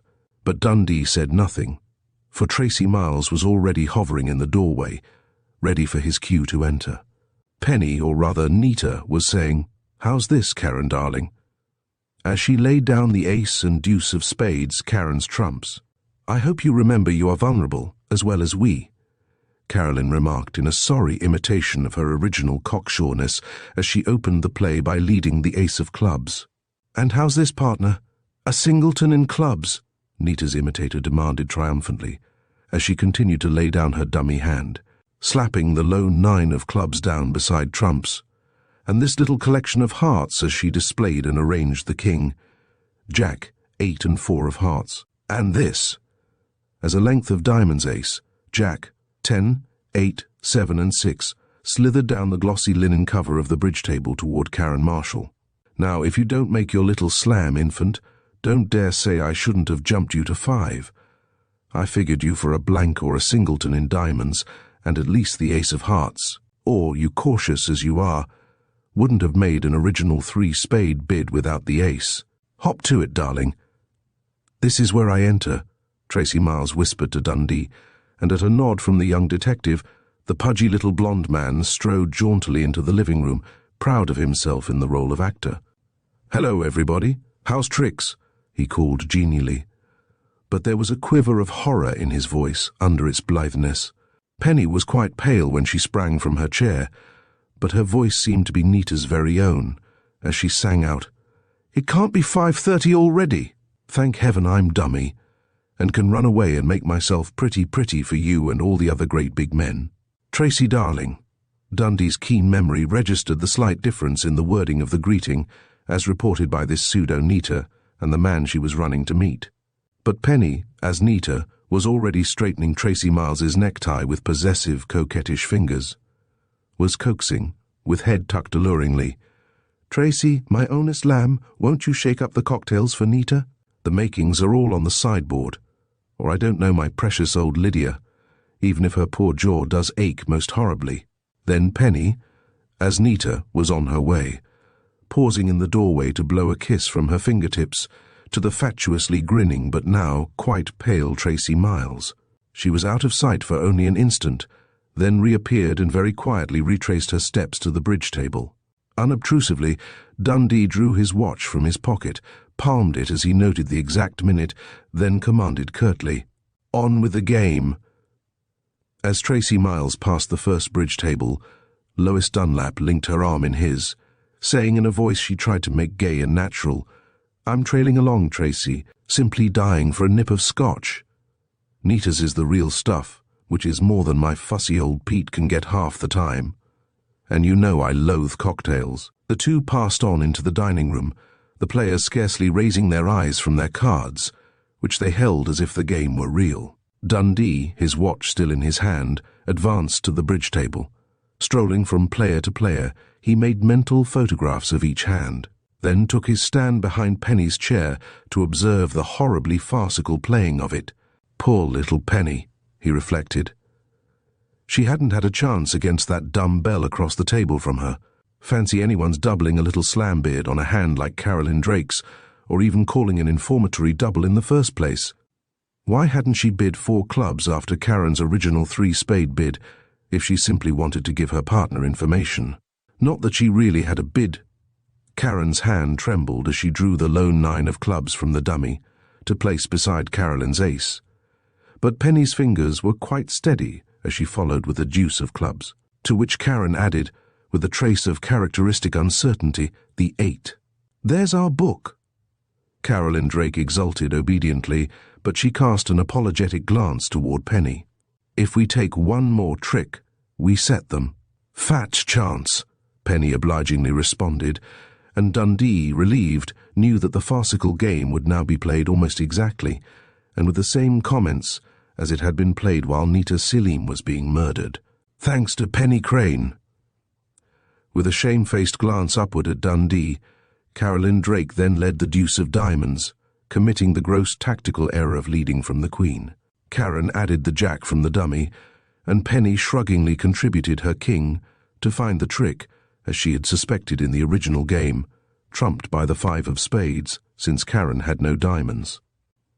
"So that settles us, Carolyn," Penny commented acidly. Her partner rose to the role she was playing. "Well, as I said, I always double a little slam on principle. Besides, How could I know they would have a chance for cross-ruffing in both clubs and diamonds? I thought you would at least hold the ace of diamonds, and that Karen would certainly have one, as I only had 4. Penny shrugged. Oh well, let's play bridge. For Karen was staring at her cards helplessly. Sorry, Karen. I realize a post-mortem is usually held after the playing of a hand, not before. I guess I'd better get my trumps out. Karen, now almost a genuine actress, too breathed tremulously. I do wish Nita were playing this hand. I know I'll muff it somehow. Good kid, Dundee commented silently, and allowed himself the liberty of patting Karen on her slim shoulder. The girl threw an upward glance of gratitude through misty eyes, then led the 6 of spades, Mrs. Drake contributing the 4, Dummy taking the trick with the ace, and Penny relinquishing the 3. Let's see, that makes 5 of 'em in since I trumped 1 trick, Karen said, as she reached across the table to lead from Dummy. As if the words were a cue, which they probably were, Judge Marshall entered the room at that moment, making a great effort to be as jaunty, debonair, and young for his age, as he must have thought he looked when he made his entrance when the real game was being played. At his step, Karen lifted her head and greeted her elderly husband with a curious mixture of childlike joy and womanly tenderness. "Hello, darling. I'm trying to make a little slam I may have been foolish to bid, but Nita jumped me from 3 to 5 spades." "Let's have a look, sweetheart," the retired judge suggested pompously, and Dundee gave way to make room for him behind Karen's chair. But before Judge Marshall looked at his wife's cards, he bent and kissed her on her flushed cheek, and Karen raised a trembling hand to tweak his grey moustache. Dundee, with uplifted eyebrow, queried Penny, who nodded shortly, conveying the information that this was the way the scene had really been played, when there was no question of acting. "I'm getting out my trumps, darling," Karen confided sweetly, as she reached for the deuce of spades, the only remaining trump in the dummy. "What's your hurry, child?" her husband asked indulgently. "Lead this," and he pointed toward the 6 of diamonds. "I wish you'd got a puncture, Hugo, so you couldn't have butted in before this hand was played," Carolyn Drake spluttered. "Remember, this is a little slam bid, doubled and redoubled." "I should think you would like to forget that, Carolyn," Penny commented bitingly. "But I agree with Carolyn, Hugo, that Karen is quite capable of making her little slam without your assistance." "Please don't mind," Karen begged. "Hugo just wanted to help me because I'm such a dub at bridge." "The finest little player in town," Judge Marshall encouraged her gallantly, but with a jaunty wink at the belligerent Penny. Smiling adoringly at him again, Karen took his suggestion and led the 6 of diamonds from the dummy. Penny covered it with the 9. Karen ruffed with a 7 of spades from her own hand, and Mrs. Drake lugubriously contributed the 4 of diamonds. "I can get my trumps out now, can't I, Hugo?" Karen asked deprecatingly, and at her husband's smiling permission she led the king of spades. Carolyn had to give up the jack, which she must have foolishly thought would take a trick. The dummy contributed the deuce, and Penny followed with her own last trump, the 8. Karen counted on her fingers, her eyes on the remaining trumps in her hand, then smiled triumphantly up at her husband. "Why not simply tell us, Karen, that the rest of the trumps are in your own hand?" Penny suggested caustically. I didn't mean to do anything wrong," Karen pleaded, as she led now with a 10 of hearts, which drew in Carolyn's queen to cover, Carolyn murmuring religiously, "Always cover an honor with an honor. Or should I have played second hand low, Penny?" Topped by the king in the dummy, the trick being completed by Penny's 3 of hearts. At that point, John C. Drake marched into the room, strode straight to Dundee, and spoke with cold anger. "Enough of this nonsense! I, for one, refuse to act like a puppet for your amusement. If you are so vitally interested in contract bridge, I should advise you to take lessons from an expert, not from 3 terrified women who are rather poor players at best. I also advise you to get about the business you are supposed to be here for, the finding of a murderer." Chapter 6. Before Drake had reached his side, his purpose plain upon his stern, rather ascetic features, Dundee had taken a hasty glance at the watch cupped in his palm and noted the exact minute and second of the interruption. "Time out. One moment, Mr. Drake," he said calmly. "I quite agree with you from your viewpoint. What mine is, you can't be expected to know. But believe me when I say that I consider it of vital importance to the investigation of the murder of Mrs. Selim that this particular bridge hand, with all its attending remarks, the usual bickering, and its interruptions of arriving guests for cocktails, be played out, exactly as it was this afternoon. I thought I had made myself clear before.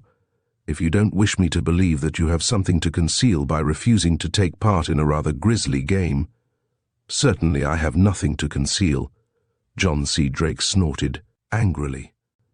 Then please bow as gracefully as possible to necessity, Dundee urged without rancor.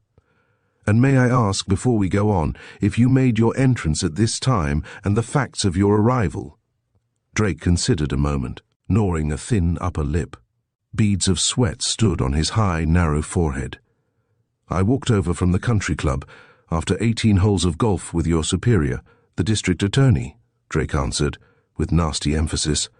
I left the clubhouse at 5:10, calculating that it would take me about 20 minutes for the walk of about a mile. Dundee made a mental note to find out exactly how far from this lonely house in Primrose Meadows the country club actually was. But his next question was along another line. You walked, Mr. Drake, after 18 holes of golf on a warm day? Drake flushed. My wife had the car. I had driven out with Mr. Sanderson, but he was called away by a long-distance message. I lingered at the club for a while, chatting and having a cool drink or two. Then I set out afoot. No one offered you a lift? Dundee inquired suavely. No, I presume my fellow members thought I had my car with me, and I asked no one for a lift, for I rather fancied the idea of a walk across the meadows. I see, said Dundee thoughtfully. Now, as to your arrival here. I walked in. The door had been left on the latch, as it usually is when a party is on, Drake explained coldly, and I was just entering the room when I heard my wife make the remark about covering an honor with an honor, and then her question of Penny as to whether she should have played second-hand low. So you entered this time at the correct moment, said Dundee. Now, Mr. Drake, I'm going to ask you to re-enter the room and do exactly as you did upon your arrival at approximately 5:33. I am sure you would not willingly hamper me or my superior in this investigation. Drake wheeled ungraciously and returned to the doorway, while Dundee again consulted his watch, mentally subtracting the minutes which had been wasted upon this interruption from the time he had marked upon his memory as the moment at which Drake had interfered. But an undercurrent of skepticism nagged at his mind. Why had Drake chosen to walk, and why had it taken him from 5:10 to approximately 5:33 to walk a mile or less? The average walker, and especially one accustomed to playing golf, could easily have covered a mile in 15 minutes, instead of the 23 minutes Drake had admitted to. If it was a mile, was it possible that the banker loved wildflowers? With head up aggressively, Drake was undoubtedly making an effort to throw himself into the role, or perhaps into a role chosen on the spot. Where's everybody? He called from the doorway. Am I early? Don't interrupt, please, dear, Carolyn Drake answered, her voice trembling now, where before it must have been sharp and querulous. Silently, Drake took his place behind his wife's chair, laying a hand affectionately upon her shoulder. Dundee, watching closely, saw Penny's eyes widen with something like shocked surprise. So Drake was trying to deceive him, counting on the oneness of this group, his closest friends. Karen, obviously flustered too, reached to the dummy for the ace of diamonds, to which Penny played the 3, Karen herself discarding the 10 of clubs, and Mrs. Drake the 5 of diamonds. You asked no questions, Mr. Drake? Dundee interpolated. The banker flushed again. Yes, I believe I did. Carolyn Mrs. Drake explained that Karen was playing for a little slam in spades, and that she had doubled on principle, he added acidly, a voice which Mrs. Drake must be very well accustomed to, Dundee surmised. And when I told you that Nita had redoubled, and it looked as if she was going to make it. Carolyn Drake whimpered and shifted her short, stout body in the little bridge chair. You said, why not tell the truth? You said it was just like me and I might as well take to tatting at bridge parties. That was said, jokingly, my dear, Drake retorted, with a coldness that tried to be affectionate warmth. Play bridge, Dundee commanded, sure that the approximate length of the previous dispute had now been taken up, whatever retort Carolyn Drake had made. Then he checked himself, again looking at his watch. "And just what did you answer to your husband's little joke, Mrs. Drake?" I... The woman looked helplessly around the table, her slate-coloured eyes reddened with tears. Then she plunged recklessly, after a fearful glance at Dundee's implacable face. "I said that if it was Nita he was talking to, he wouldn't speak in that tone, that she could make all the foolish mistakes of overbidding or revoking or doubling that she wanted to, and he wouldn't say a word except to praise her." "Then I may as well confess," Drake said acidly, "that I answered substantially as follows. Nita is an intelligent bridge player as well as a charming woman, my dear. Now make the most of that little family tiff, sir, and be damned to you." "Did that end the scene, Mrs. Drake?" Dundee asked gently. I said something about all the men thinking Nita was perfect," Mrs. Drake confessed, "and I cried a little, but we went on with the hand, and Johnny Mr. Drake went away, walking up and down the room, waiting for Nita to come back, I suppose."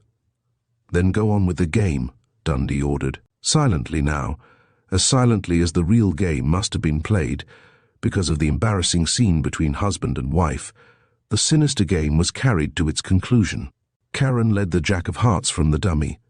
Penny played her 7. Karen contributed her own deuce, and Mrs. Drake followed suit with the 5.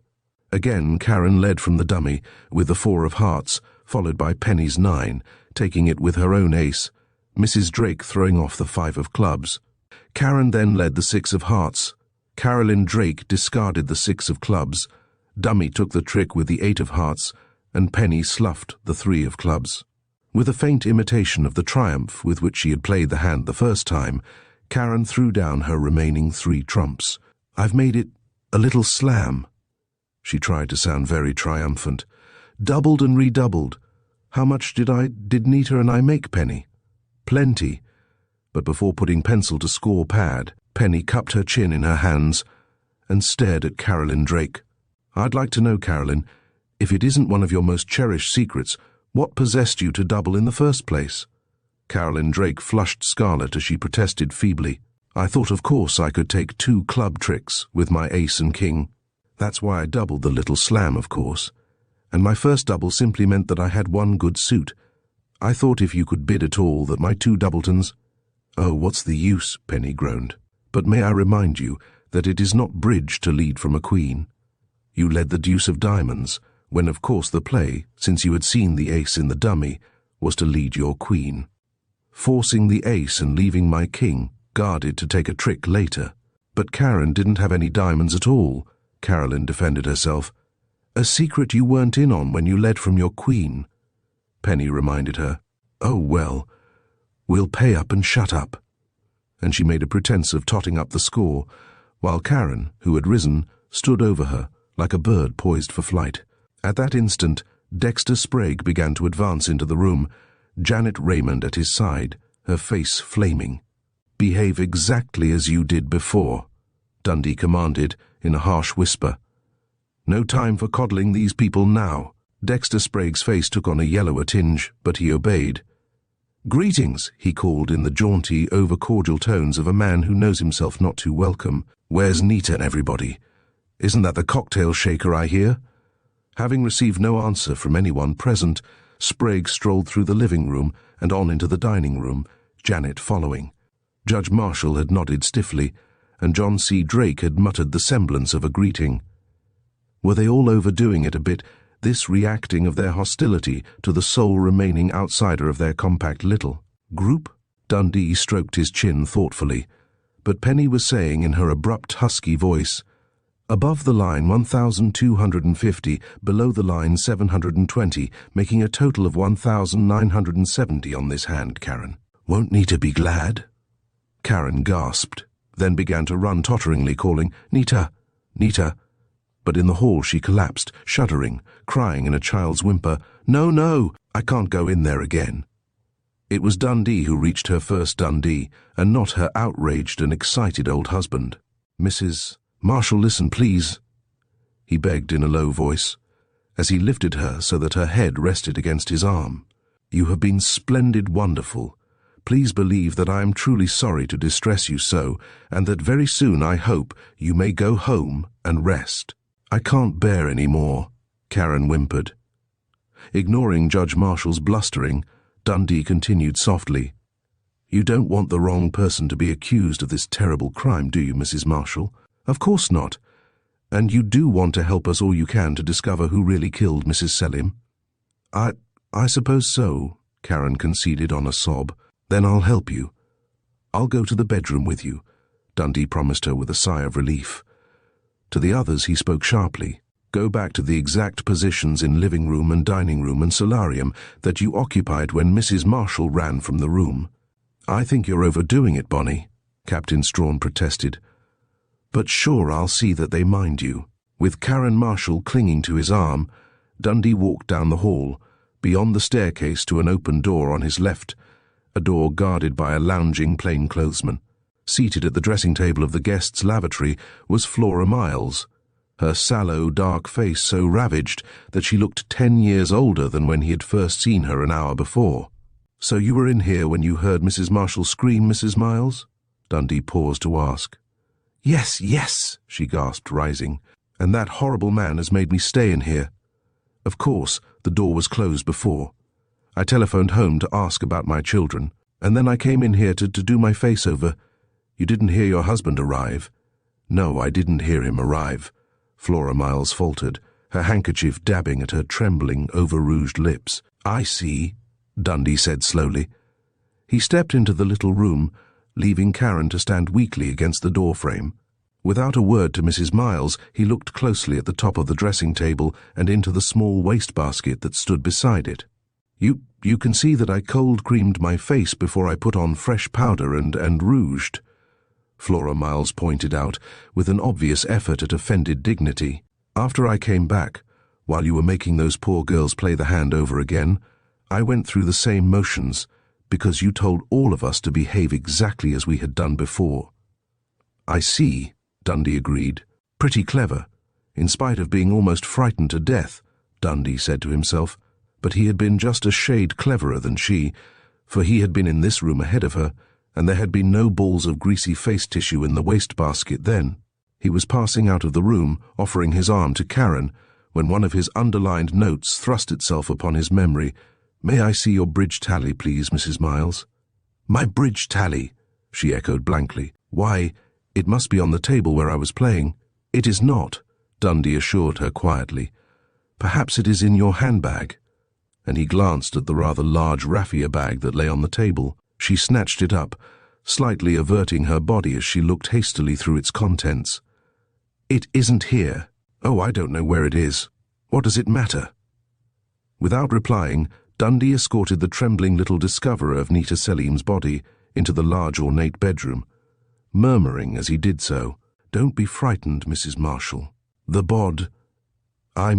Selim isn't here now, and you shan't have to scream. I'll give the signal myself.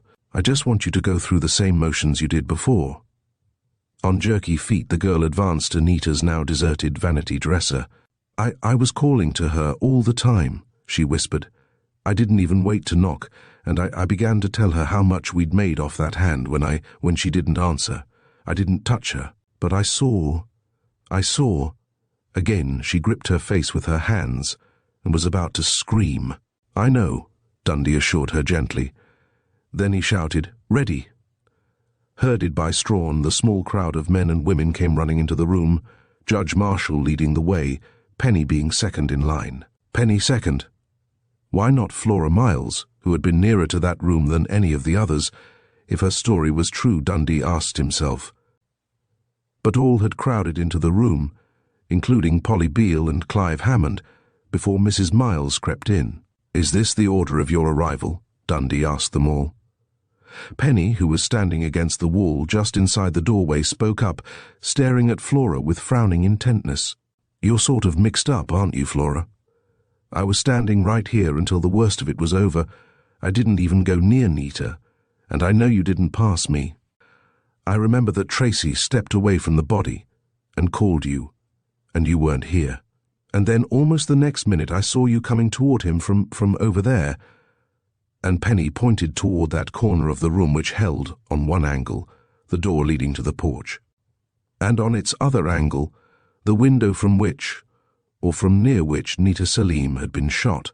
"You're lying, Penny Crane. I did no such thing," Flora Miles cried hysterically. "I came running in with the rest of you, and I rushed over there just to see if I could see anybody running away across the meadow." "My wife is right, sir," Tracy Miles added his word aggressively. "I saw what she was doing, the most sensible of all of us, and I ran to join her. We looked out of the windows, both the side windows and the rear ones, and out onto the porch, but we didn't see anything." Surprisingly, Dundee abandoned the point. "And you were the only one to touch her, Sprague?" "I believe so," Dexter Sprague answered in a strained voice. "I laid my hand on her hair, for an instant. Then I picked up her hand to see if there was any pulse left. Yes? She was dead. And her hand, did it feel cold?" "Neither cold nor warm, just cool," Sprague answered in a voice that was nearly strangled with emotion. She always had cool hands." "What did you do, Judge Marshall?" Dundee asked abruptly. "I took my poor little wife away from this room, laid her on a couch in the living room, and then telephoned the police. Miss Crane stood at my elbow, urging me to hurry so that she might ring you, as she did. Your line was busy, and she lost about 5 minutes before getting you." "And the rest of you?" Dundee asked. "Nothing spectacular, I'm afraid, Mr. Dundee," Polly Beale answered in her brusque, deep voice, now edged with scorn. Further questioning elicited little more, beyond the fact that Clive Hammond had dashed out to circle the house and look over the grounds, and that John Drake had been fully occupied with an hysterical wife. "Better let this bunch go for the present, hadn't we, boy?" Captain Strawn whispered uneasily. "Not a thing on any of them." "Not quite yet, sir, if you don't mind," Dundee answered in a low voice. "Will you take them back into the living room and put them under Sergeant Turner's charge for a while? Then there are 1 or 2 things I'd like to talk over with you." Mollified by the younger man's deference and persuasiveness, Strawn obeyed the suggestion, to return within 5 minutes, his grey brows drawn into a frown. "I hope you'll be willing to take full credit for that fool bridge game, Bonnie," he worried. "I don't want to look a chump in the newspapers." "I'll take the blame," Dundee assured him with a grin. "But that fool bridge game, and I admit it was a horrible thing to have to do, told me a whole bunch of facts that ought to be very, very useful. For instance?" Strawn growled. "For instance," Dundee answered, "it told me that it took approximately 8 minutes to play out a little slam bid, when ordinarily it would have taken not more than 2 or 3 minutes. Not only that, but it told me the names of everyone in this party who could have killed Nita Salim and, good Lord, of course." And to Captain Strawn's amazement, Dundee threw open the door of Nita's big clothes closet, jerked on the light and stooped to the floor. Chapter 7. Almost immediately, Special Investigator Dundee rose from his crouching position on the floor of Nita Salim's closet and faced the chief of the homicide squad of Hamilton's police force. "I think," he said quietly for all the excitement that burned in his blue eyes, "that we'd better have Mrs. Miles in for a few questions." "What have you got there, a dance program?" Strawn asked curiously, but as Dundee continued to stare silently at the thing he held, the older man strode to the door and relayed the order to a plainclothes detective. "I sent for Mrs. Miles," Dundee said coldly, when husband and wife appeared together, Flora's thin, tense shoulders encircled by Tracy's plump arm. "If you're going to badger my wife further, I intend to be present, sir," Miles retorted, thrusting out his chest. "Very well," Dundee conceded curtly. "Mrs. Miles, why didn't you tell me in the first place that you were in this room when Nita Salim was shot?" "Because I wasn't in the room," Flora protested, clinging with both thin, big-veined hands to her husband's arm. "Sir, you have no proof of this absurd accusation, and I shall personally take this matter up." "I have the best of proof," Dundee said quietly, and took his hand from his pocket.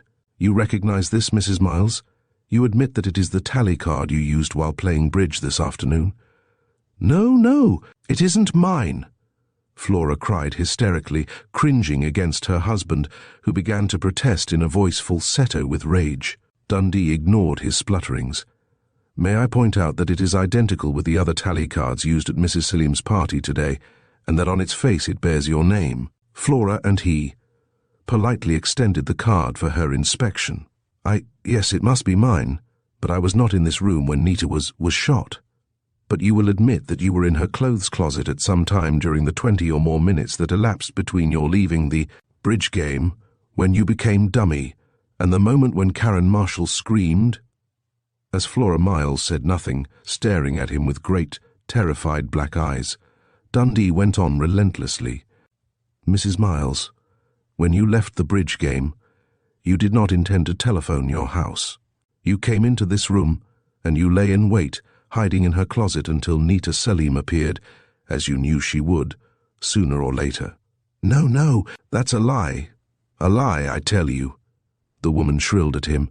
I did telephone my house, and I talked to Junior when the maid put him up to the phone. You can ask her yourself if you don't believe me. But after you telephoned, you stole into this room. No. I made up my face all fresh, just as I told you. Dundee did not bother to tell her how well he knew she was lying, for suddenly something knocked on the door of his mind. He strode to the closet, searched for a moment among the multitude of garments hanging there, then emerged with the brown silk summer coat, which Nita Selim had worn to break away in that noon. Before the terrified woman's eyes, he thrust a hand first into one deep pocket, and then another. Finding nothing except a handkerchief of fine embroidered linen and a pair of brown suede gauntlet gloves. Will you let me have the note, please, Mrs. Miles? The note Nita received during her luncheon party, and which she thrust before your eyes into a pocket of this coat. It is in your handbag, I am sure, since you have had no opportunity unobserved to destroy it. What ghastly nonsense is this, Dundee? Tracy Miles demanded furiously, but Dundee again ignored him. His implacable eyes held Flora Miles's until the woman broke suddenly, piteously. She fumbled in the raffia bag which had been hanging from her arm. Good God, Flora, what does it all mean? Tracy Miles collapsed like a pricked pink balloon. That's my stationery, one of my business envelopes. Flora Miles dropped the bag, which she need no longer watch and clutch with terror, as she dug her thin fingers into her husband's shoulders and looked down at his puzzled face, for she was a little taller than he. Forgive me, darling. Oh, I knew God would punish me for being jealous. I thought you were writing love letters to that woman. Dundee did not miss the slightest significance of that scene as he retrieved the blue-grey envelope she had dropped. It was inscribed in a curious handwriting, Mrs. Selim, private dining room, breakaway inn. Let's see, boy, Strawn said with respect in his harsh voice. Dundee withdrew the single sheet of business stationery and obligingly held it so that the chief of detectives could read it also. Nita, my sweet, the note began without dateline. Forgive your bad boy for last night's row, but I must warn you again to watch your step. You've already gone too far. Of course I love you, and understand. Be good, baby, and you won't be sorry. The note was signed Dexy. Dundee tapped the note for a long minute, while Tracy Miles continued to console his wife. A new avenue, he thought, perhaps a long, long avenue.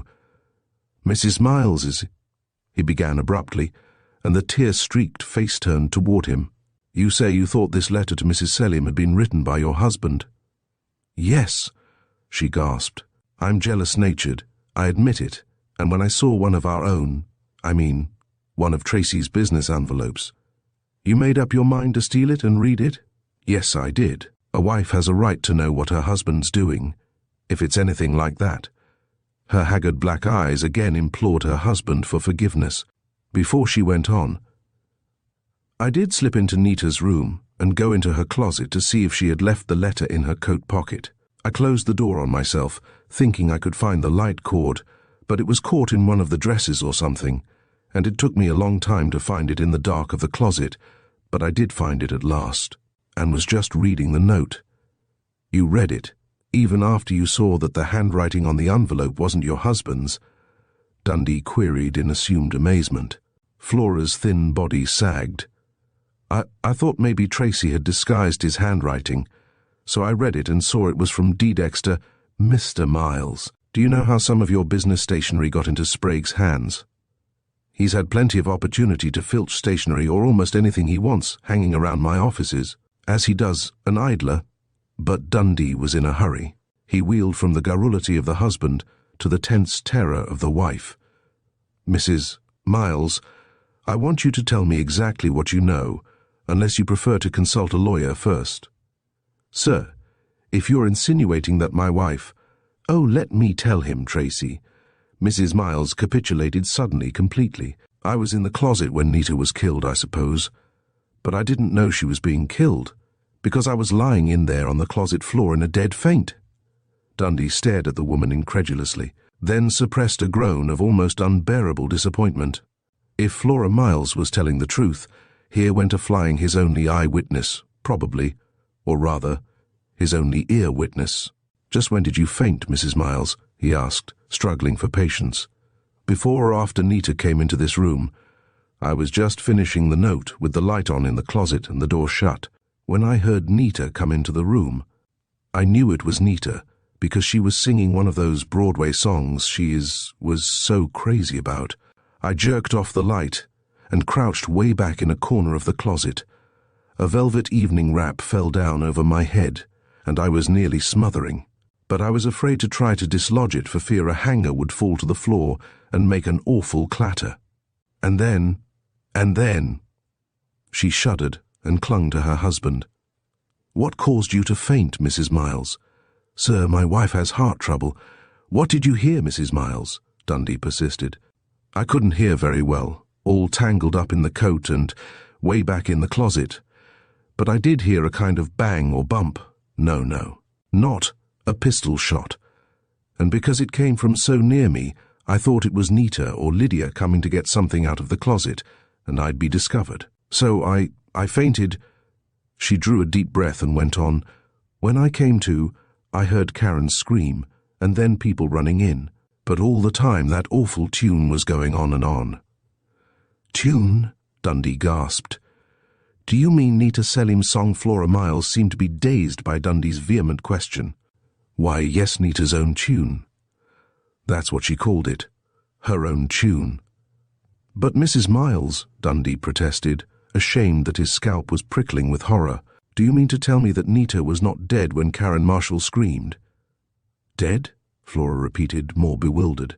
Of course she was, or at least they all said so. Oh, I know what you mean, and you don't mean what I mean at all. Steady, honey girl, Tracy Miles urged, putting his arm about his wife. I'd better tell you, Dundee. When we all came running into the room, there was Nita's powder box playing its tune over and over. Oh, Dundee wiped his forehead. You mean it's a musical box?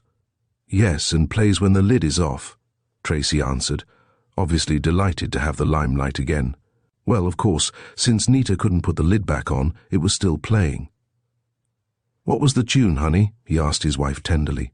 I haven't much ear for music at best, but at a time like that. It was playing, Flora answered wearily. Over and over, Nita, Jua and Nita, be my own fair bride, she quavered obligingly. Only not the words, of course, just the tune. That's why Nita bought the box, I suppose, because it played her namesake's song.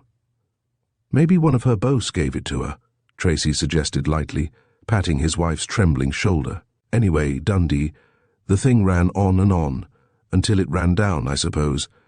I confess I wanted to put the lid back on to stop the damn thing, but Hugo said we mustn't touch anything, and quite right, Dundee cut in. Now, Mrs. Miles, about that noise you heard. Did you hear anyone enter the room? No? Well then, did you hear Nita speak to anyone? You said you thought it might be Lydia coming to get something out of the closet. I didn't hear Nita speak a word to anybody, though she might have, and I wouldn't have heard. All muffled up in that velvet evening wrap and so far back in the closet. Did you hear the door onto the porch? It's quite near the closet. The door was open when we came in, Dundee, Tracy interposed. It must have been open all the time. I didn't hear it open, Mrs. Miles confirmed him wearily.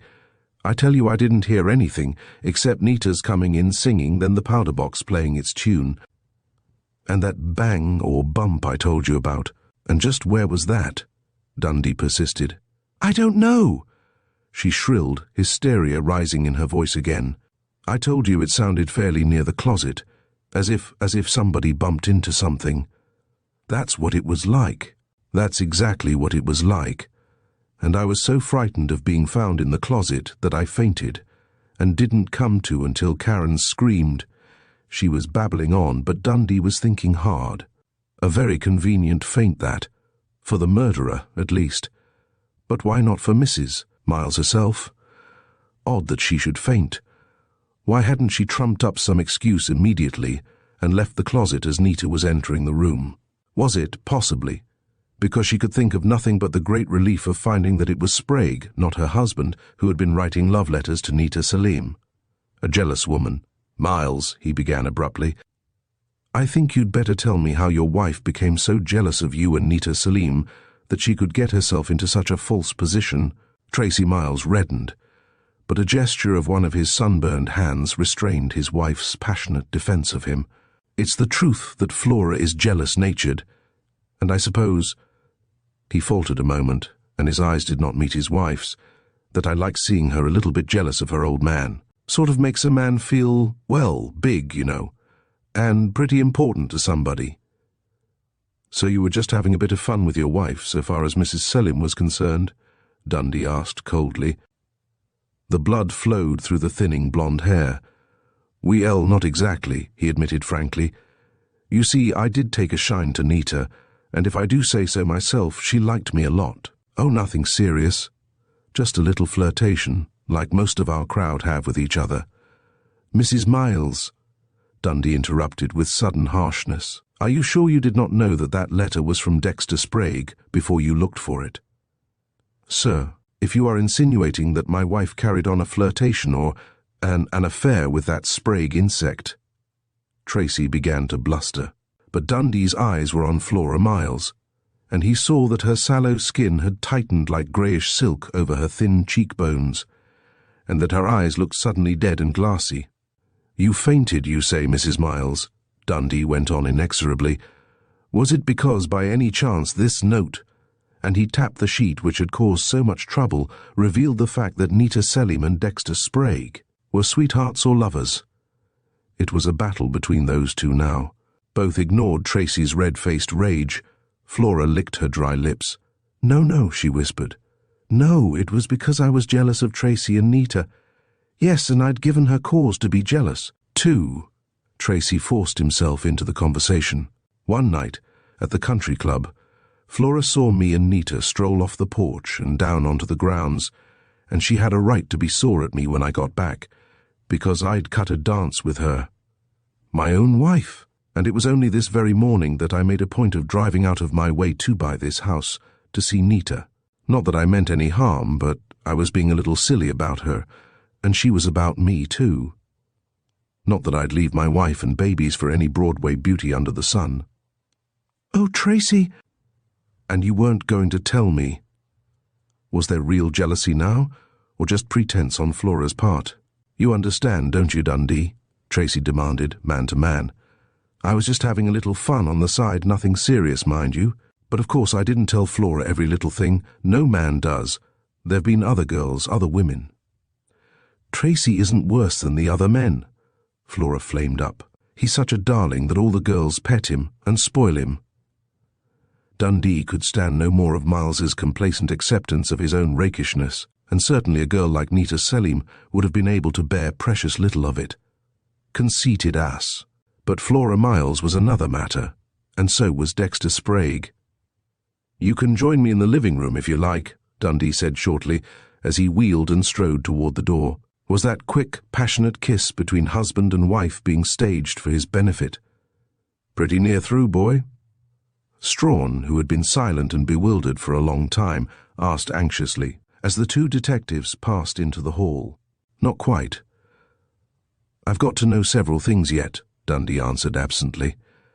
But in the living room his mind was wholly upon the business in hand. "I'll keep you all no longer than is absolutely necessary," he began. And again the close-knit group in which only Dexter Sprague was an alien grew taut with suspense. "From the playing out of the death hand at bridge," he went on, using the objectionable phrase again very deliberately, "I found that no two of you men arrived together. Mr. Hammond, you were the first to arrive, I believe." "It seems that I was," Clive Hammond answered curtly. "And yet you did not enter the living room to greet your hostess." I wanted a private word with Polly Miss Beale, my fiancée, Hammond explained briefly. How and when did you arrive? I don't know the exact time. Never thought of looking at my watch, Hammond offered. I came out in my own roadster, that tan Stutz you may have noticed in the driveway. As for how I entered the house, I leaped upon the porch and opened a door of the solarium. I walked across the solarium, saw Polly just finishing with bridge for the afternoon, and beckoned to her. She joined me in the solarium, and we stayed there until Karen screamed. That's all. Have you been engaged long, Mr. Hammond, you and Miss Beale? Dundee asked, as if quite casually. Nearly a year, if it's any of your business, Dundee. And just when had you seen Miss Beale last? Before late this afternoon? Dundee asked. I refuse to answer. Hammond flared.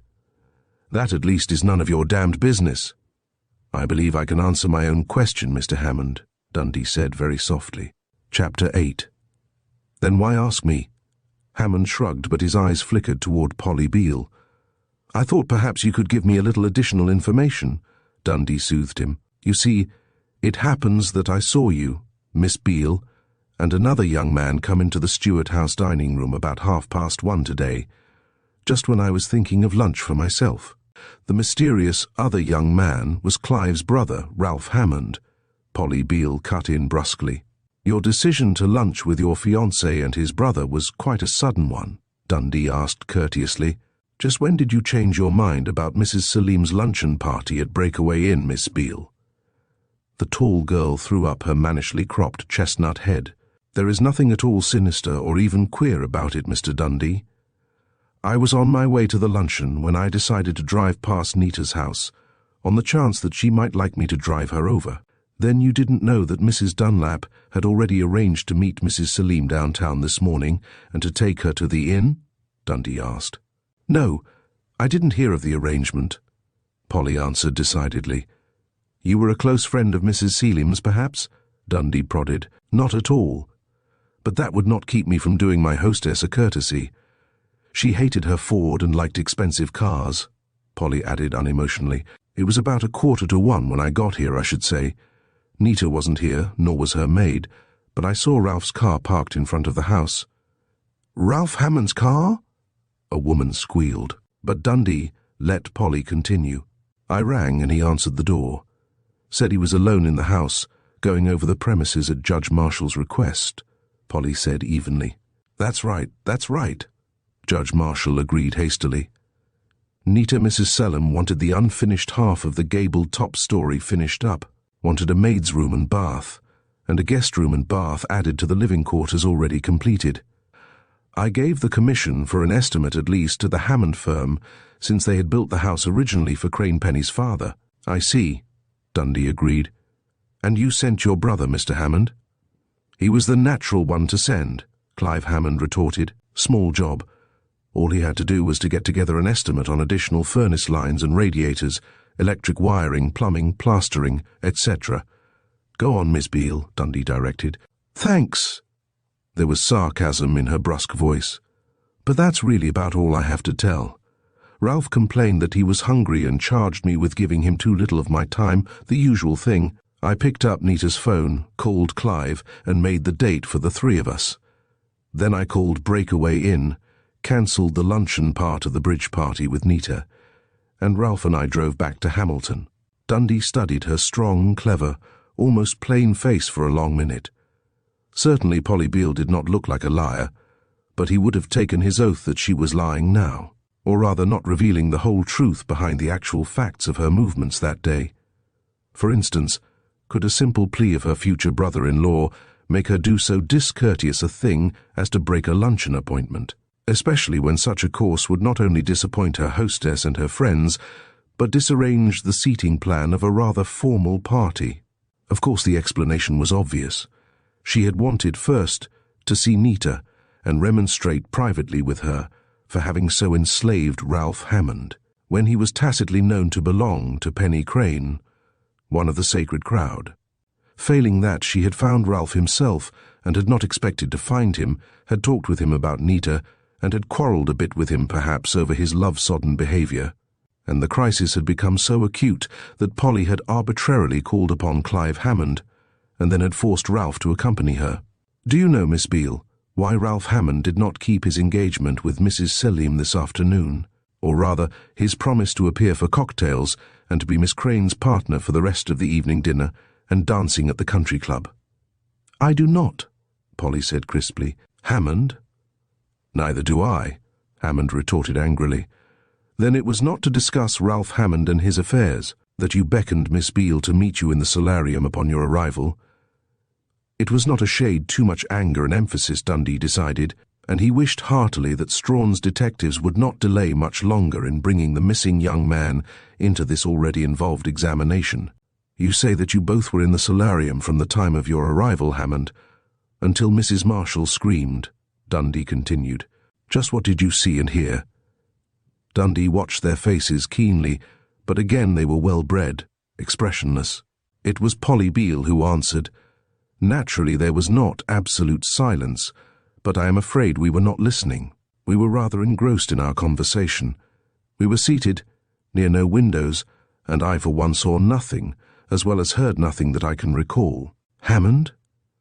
"That goes for me too, absolutely." Abruptly abandoning the engaged couple, Dundee returned to Miles. "You were the second arrival, then?" "Yes.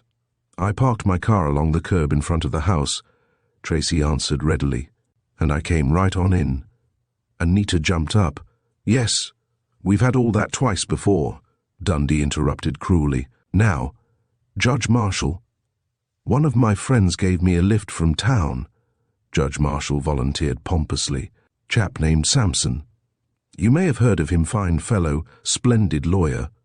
We played billiards together at the athletic club, and when I was about to call a taxi, my wife having the car here, he offered to drop me here on his way to the country club. No, I don't remember the exact time.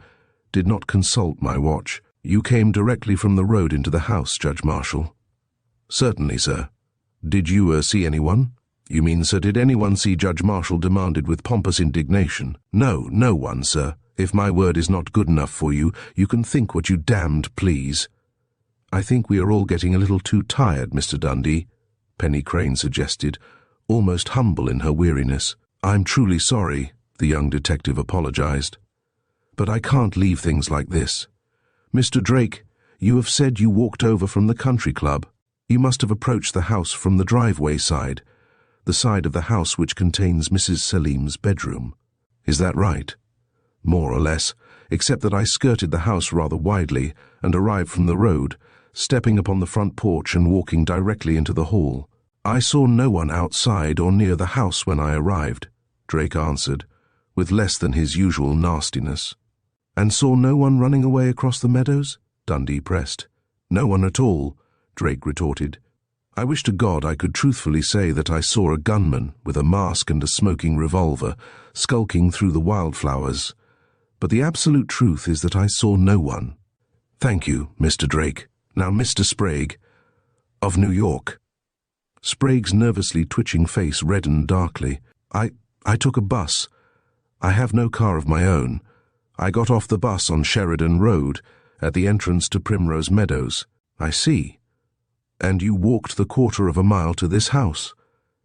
Sprague's hand fumbled with his cravat. Of course I did."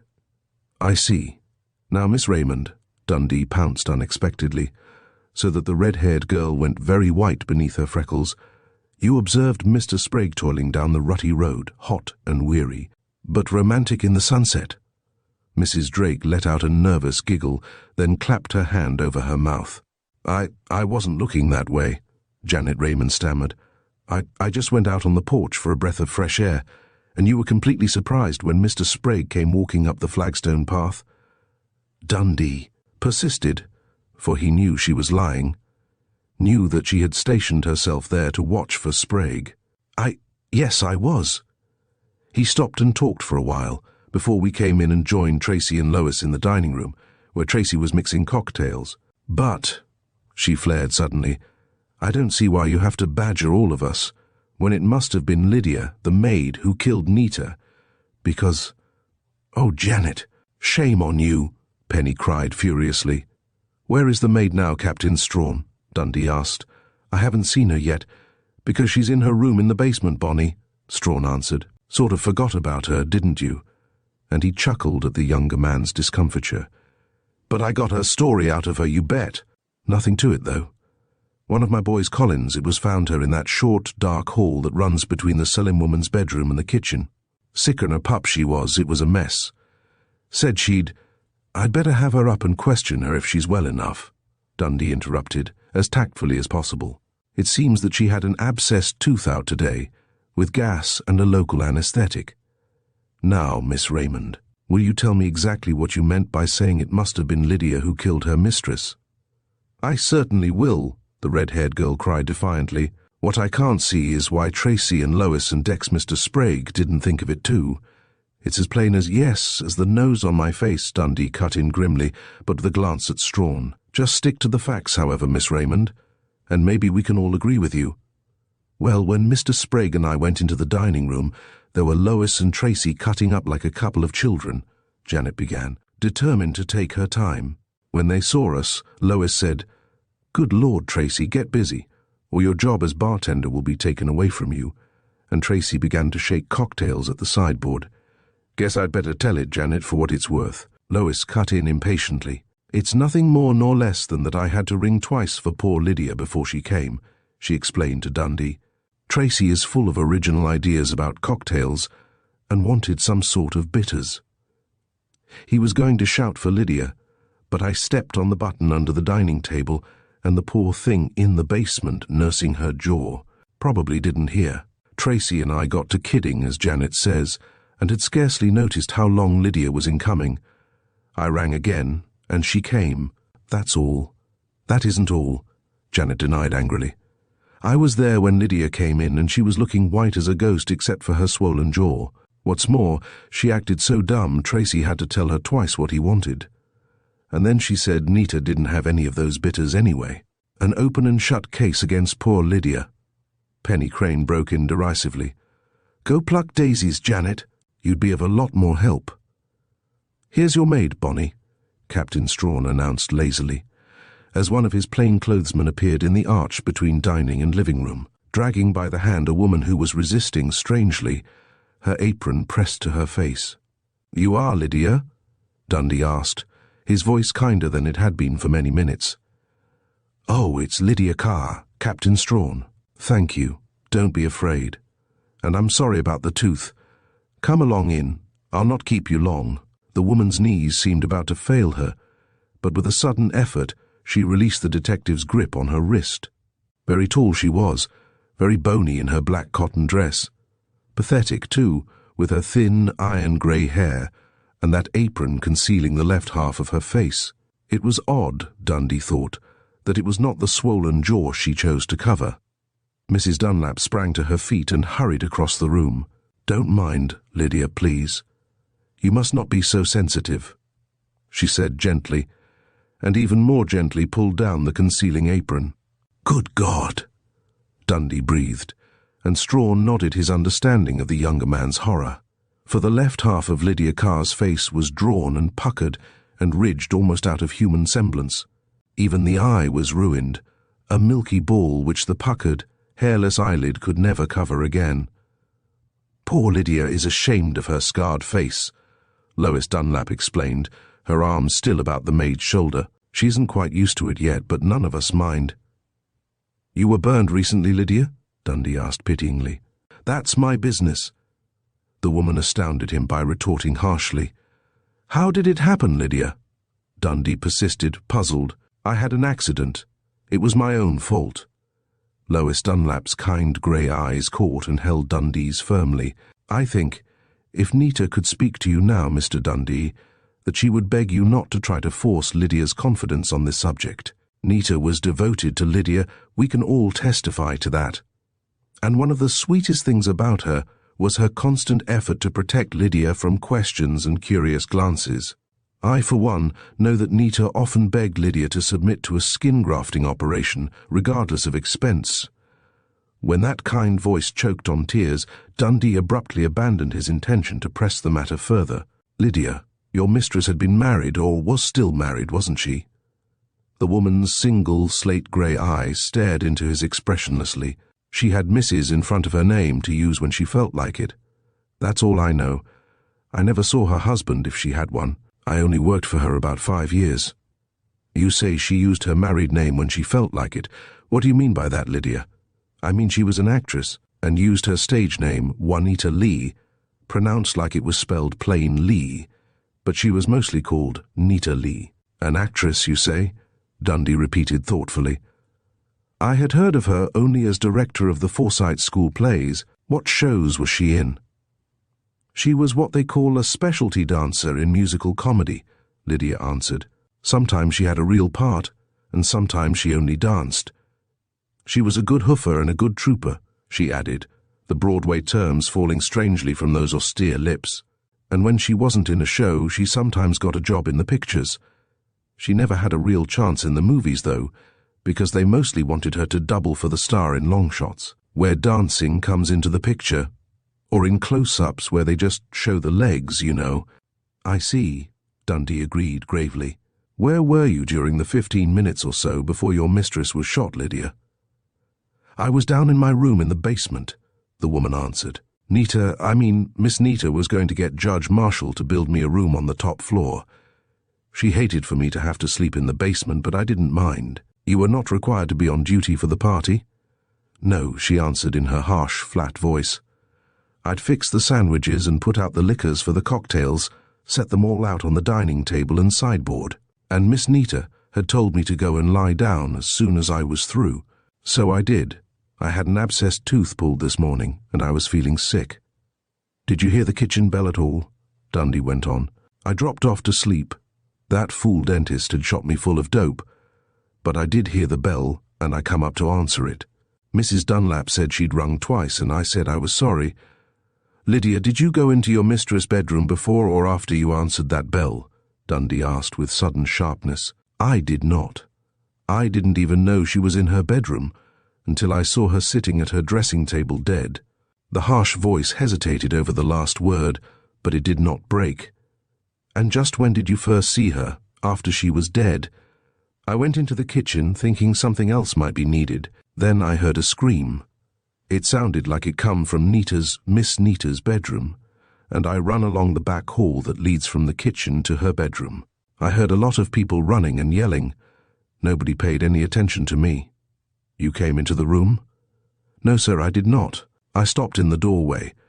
I heard Mr. Sprague say she was dead. I was sick and dizzy anyway, and I couldn't move for a minute.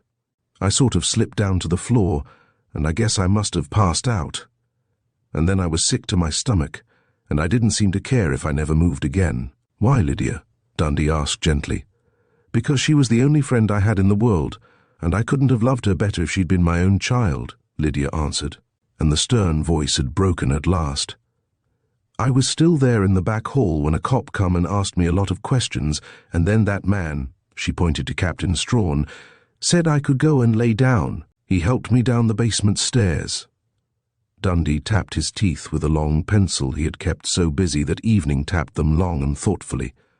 Then, Lydia, did you see anyone at all, from your basement room window before you answered Mrs. Dunlap's ring? Chapter 9. For the first time during the difficult interview, Dundee was sure that Lydia Carr was lying. For a fraction of a second her single eye wavered, the lid flickered. Then came her harsh, flat denial. I didn't see nobody. I presume your basement room has a window looking out upon the back garden? Dundee persisted. Yes, it has, but I didn't waste no time looking out of it, Lydia answered grimly. I was laying down, with an ice cap against my jaw. She had seen someone, Dundee told himself, but the truth would be harder to extract from that stern, scar-twisted mouth than the abscessed tooth had been. Finally, when her lone eye did not again waver under his steady gaze, he dismissed her, or rather, returned her to Captain Strawn's custody.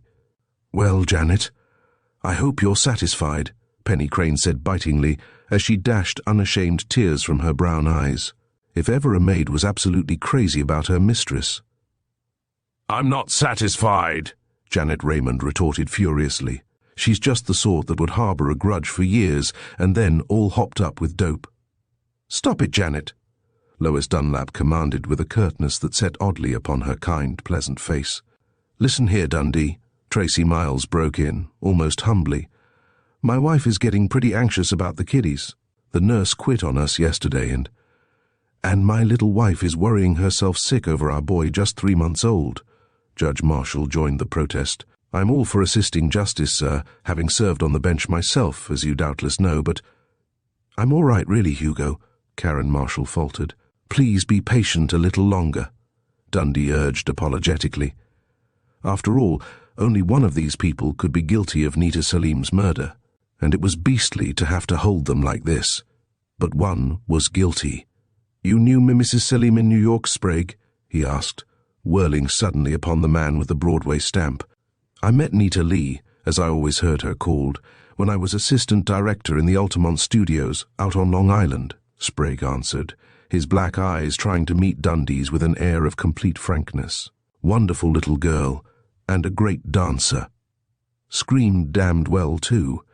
I'd hoped to give her a break someday, at something better than doubling for stars who can't dance. But it happened that Nita, who never forgot even a casual friend, had a chance to give me a leg up herself, a chance to show what I can really do with a camera.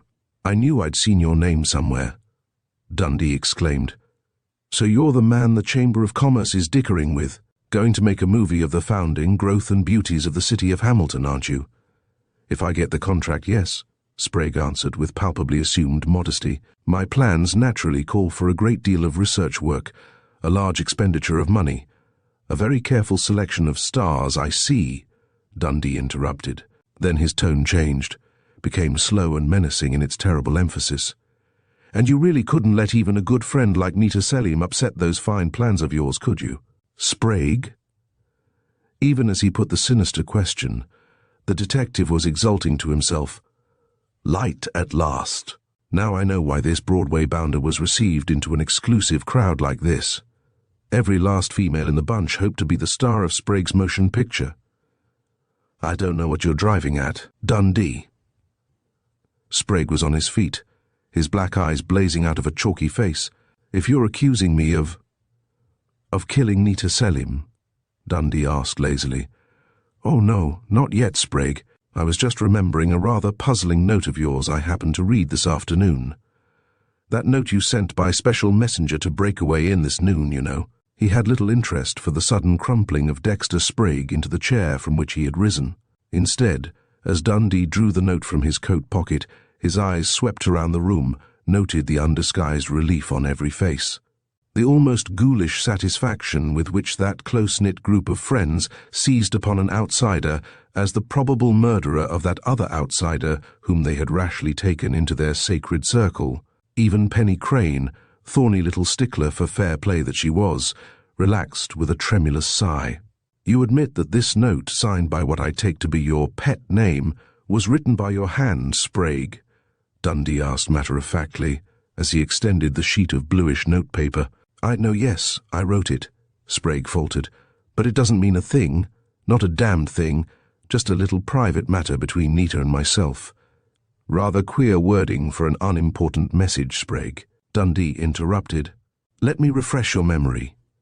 Nita, my sweet," he began to read slowly, "forgive your bad boy for last night's row, but I must warn you again to watch your step. You've already gone too far. Of course I love you and understand. Be good, baby, and you won't be sorry, Dexy. Well, Sprague?" Sprague wiped his perspiring hands on his handkerchief. "I know it sounds odd under the circumstances," he admitted desperately, "but listen, Dundee, and I'll try to make that damn note as clear as possible to a man who doesn't know his Broadway. Why, man, it isn't even a love letter. Everybody on Broadway talks and writes to each other like that, without meaning a thing. As I told you, Nita Lee, or Mrs. Salim, remembered some little kindnesses I had done her on the Altamont lot, when they got her to take up that little theatre work Mrs. Dunlap is interested in, and found that the Chamber of Commerce was interested in putting Hamilton into the movies, in a big booster campaign. She wired me and I thought it looked good enough to drop everything and come. Of course Nita and I got to be closer friends, but I swear to God we were just friends. And what was the friendly row about last night, Sprague?" There wasn't a row, really, Sprague protested with desperate earnestness. It was merely that Nita insisted on my casting her for the heroine of the movie, a thing I knew would alienate the whole crowd that's been so kind to us. Why, since she was a professional actress? Dundee demanded. Because she isn't a Hamilton girl, of course, and the Chamber of Commerce wants the cast to be all local talent, Sprague answered, lapsing unconsciously into the present tense. And just what were you warning her against? I'd told her before to watch her step, Sprague went on more easily. You see, Dundee, Nita Leigh was a first-class little vamp, and I could see she was playing her cards with the men here. He indicated 4 of Hamilton's most prominent Chamber of Commerce members with a wave of his hand to get them all so crazy about her that they'd vote for her as the star of the picture. I could see her point all right. It would have been a big chance for her to show how she could act. Well, I could see it was dangerous business, and that the girls, and he smiled jerkily at the tense women in the living room, were getting pretty wrought up over the way Nita was behaving, all except Mrs. Dunlap, he added. She didn't want to act in the picture, and Nita didn't make any headway at all with Peter Dunlap. Thanks, Mr. Sprague, Lois Dunlap drawled, with an amused quirk of her broad mouth. Get along with the row, Sprague, Dundee commanded impatiently. As I said, it wasn't really a row. I just pleaded with Nita last night to smooth down the girls' rumpled feathers, and to make it clear to them that she didn't want the star part in the picture any more than she wanted any other woman's husband or sweetheart. Just a friendly warning. Sprague drew a deep breath. And that's all the note meant, absolutely. I see, Dundee said quietly, then quoted, Be good, baby, and you won't be sorry. That meant, of course, Sprague took him up eagerly, that I'd see she got a real part in a regular movie after I'd made my hit with the Hamilton picture. Very plausible indeed, Dundee reflected. And yet, finally he lifted his head and let his eyes dart from face to face. All of you have stated, separately and collectively, that you heard no shot fired in Nita Salim's bedroom this afternoon, he said sharply. Is that true? He was answered by weary nods or sullen affirmations. Then, he continued, I must conclude that you are all lying, or that Nita Salim was killed with a gun equipped with a Maxim silencer. Never was a detective more unprepared for the effect of his words upon a group of possible suspects than was Special Investigator Dundee. Chapter 10. As Dexter Sprague had glibly and plausibly explained away every sinister aspect of the note he had written to Nita Salim that day, Special Investigator Dundee was recalling with verbatim vividness his argument with Captain Strawn of the Homicide Squad immediately after his arrival into the House of Violent Death. He had said then, the person who killed Nita Salim was so well known to her, and his or her presence in this room so natural a thing that she paid no attention to his or her movements and was concentrating on the job of powdering her very pretty face. And he had said further, in face of the disappearance of the gun, and in explanation of the fact that all 12 of these people had immediately protested to Strawn that they had heard no shot. This was a premeditated murder, of course. The Maxim silencer, unless they're all lying about not hearing a shot, proves that. Silencers are damned hard to get hold of, but people with plenty of money can manage most things. And as Dexter Sprague had talked on, more and more glibly, Dundee had suddenly found an explanation which fitted his own argument with such perfection that he wondered, naively, if he were perhaps gifted with clairvoyance. Of all these 12 people, whom he had questioned so relentlessly, only Dexter Sprague could easily have come into possession of a Maxim silencer. He had dilated proudly upon the fact that he had been an assistant director at the Altamont Studios on Long Island, and the Altamont Company had recently finished making a series of underworld motion pictures crook dramas featuring gunmen with rods made eerily noiseless by Maxim silencers. A bit of information he had picked up in a motion picture magazine had hurtled into the logical chain of Dundee's reasoning. Assistant directors were in charge of props. It was their business to see that no article needed for the production of a picture was lost or missing when the director needed it. Dexter Sprague had said that he had dropped everything to come when Nita Salim wired him of the Chamber of Commerce project to make a booster movie of Hamilton. Perhaps he had dropped everything, but had he hesitated long enough to pick up a Maxim silencer and a blunt-nosed automatic?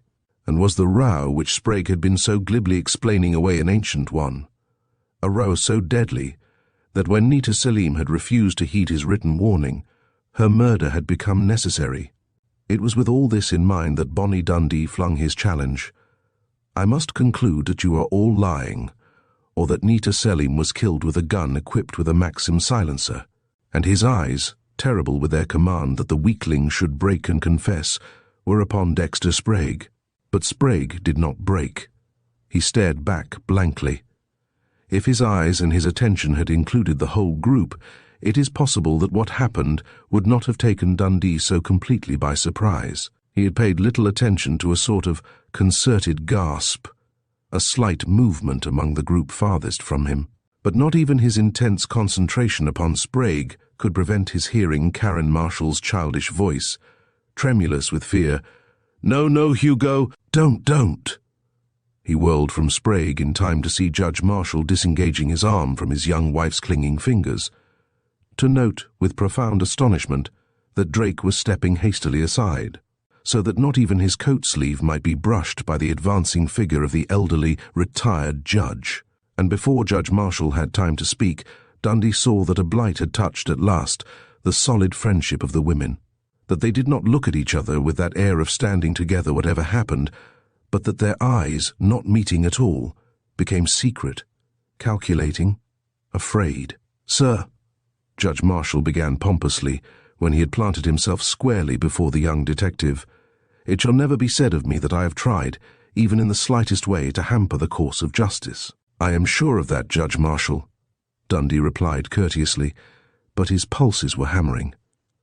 What in God's name did this long-winded old fool have to tell him? "You have some information you believe may be valuable, Judge." "I do not believe it will be at all valuable, sir. On the contrary," the old man retorted indignantly. "But to suppress the fact at this juncture might lead to grave misunderstandings later, when it inevitably comes to light. So, sir, it is my duty to inform you that I myself own a Colt's, 32, as well as a Maxim silencer." "What?" Dundee exclaimed incredulously. He was conscious that behind him, Captain Strawn was getting to his feet. "There is no need to get out your handcuffs, Captain Strawn," Judge Marshall warned him majestically. "I assure you that I have not violated the law.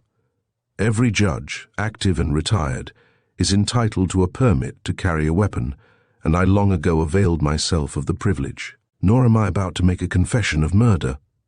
"There ain't no permit so far as I know, Judge," Strawn growled, "for any man, whoever he may be, God Almighty himself, not accepted to tote a gun with a silencer on it." Karen Marshall was crying now, with the abandoned grief of a petted child.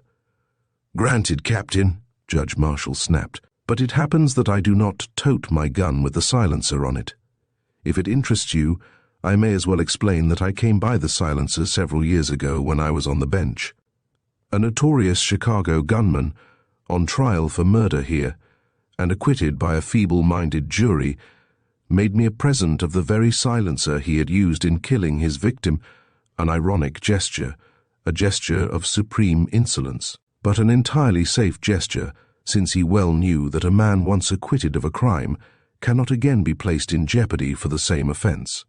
"So you kept the silencer as a curiosity, Judge Marshall?" Dundee interrupted the pompous flow of rhetoric. "For years, yes," the ex-judge answered. Then his face went yellow and very old. "As I told you just now, I will withhold no fact that may be of any relevance whatever. About 2 months ago in March, I believe our little group here took up target shooting as a fad. Several of us became quite expert with revolver and rifle. Mr. Drake," and he nodded toward the banker, who instantly averted his eyes, "conceived the idea of practicing the draw-from-the-hip sort of revolver shooting, the kind one sees in Wild West movies. You know." "I think you might add, Hugo," Drake cut in angrily, "that I had in mind the hope of being able to protect the bank in case of a hold-up." "And the silencer, Judge Marshall?" Captain Strawn prodded. Judge Marshall flushed and fingered the end of a waxed mustache. "The silencer, sir, was my wife's idea. You see, sir, we are fortunate enough to be the parents of an infant son. He was just a month old when I painted a bull's eye upon the brick wall of our back garden, and invited our friends to indulge their fad as our guests. The shooting awakened the baby so frequently that Karen Mrs. Marshall dug up the silencer, which I had shown her as a memento of my career on the bench. Thereafter we confined our practice almost exclusively to drawing from the hip and shooting without sighting. It is impossible to sight with a gun equipped with a silencer, you know, since the silencer covers the sighter on the barrel. It sure does, Strawn drawled. So every last one of you folks had a good deal of this sort of practice, I take it? Judge Marshall glanced about the room, as if he could not recall the face of everyone present. Yes, all of us, except Mr. Sprague and Penny, my dear. Did you join us at all? The girl who had once been in on every sport that this crowd of Hamilton's socially elect indulged in flushed a painful red. No, Hugo. I have to stay with Mother on Sunday mornings, you know. Your target practice was a Sunday morning diversion, then, Judge Marshall? Dundee asked. Yes. We usually have an hour of the sport between 11 and noon on Sundays. We've been having a sort of tournament, quite sharply competitive. When did you and your friends practice last? Dundee asked. Last Sunday. Tomorrow was to mark the end of the tournament, the judge answered. And when did you last see your gun and silencer? Dundee persisted. Last Sunday, of course. Why, good Lord, Marshall ejaculated. It was Nita herself who put the gun away. There was a collective gasp of relief. Eyes could meet eyes now. But it was Flora Miles who voiced the thought or hope that seemed apparent on every face. That's why I didn't hear anyone talking when I was in the closet, she cried, her voice almost hysterical in its vehemence. There wasn't anybody but Nita in the room. She committed suicide. She stole poor Hugo's gun and the silencer and committed suicide. At a distance of from 10 to 15 feet, Dundee asked with ill-concealed sarcasm, and when she was powdering her face, and just after entering the room, blithely singing a Broadway hit. Maybe the lady is right, boy, Captain Strawn interposed mildly. I've heard of people rigging up contrivances which make the gun and the silencer disappear by magic, Dundee demanded. No, folks. I'm afraid the suicide theory is no good. Now, Judge Marshall, and he turned again to the creator of the biggest sensation since the investigation into Nita Selim's death had got underway. You say that Mrs. Selim herself put the gun away. Will you explain the circumstances? The elderly man's face had gone yellowish again. Certainly. Nita Selim and I were the last to leave the back garden. She was particularly poor at the sport. Never made a bull's eye during the 4 or 5 Sunday mornings after Los Misses. Dunlap drew her into our set. She begged for a few more shots, and I stayed with her after the others had gone into the house for a refreshment.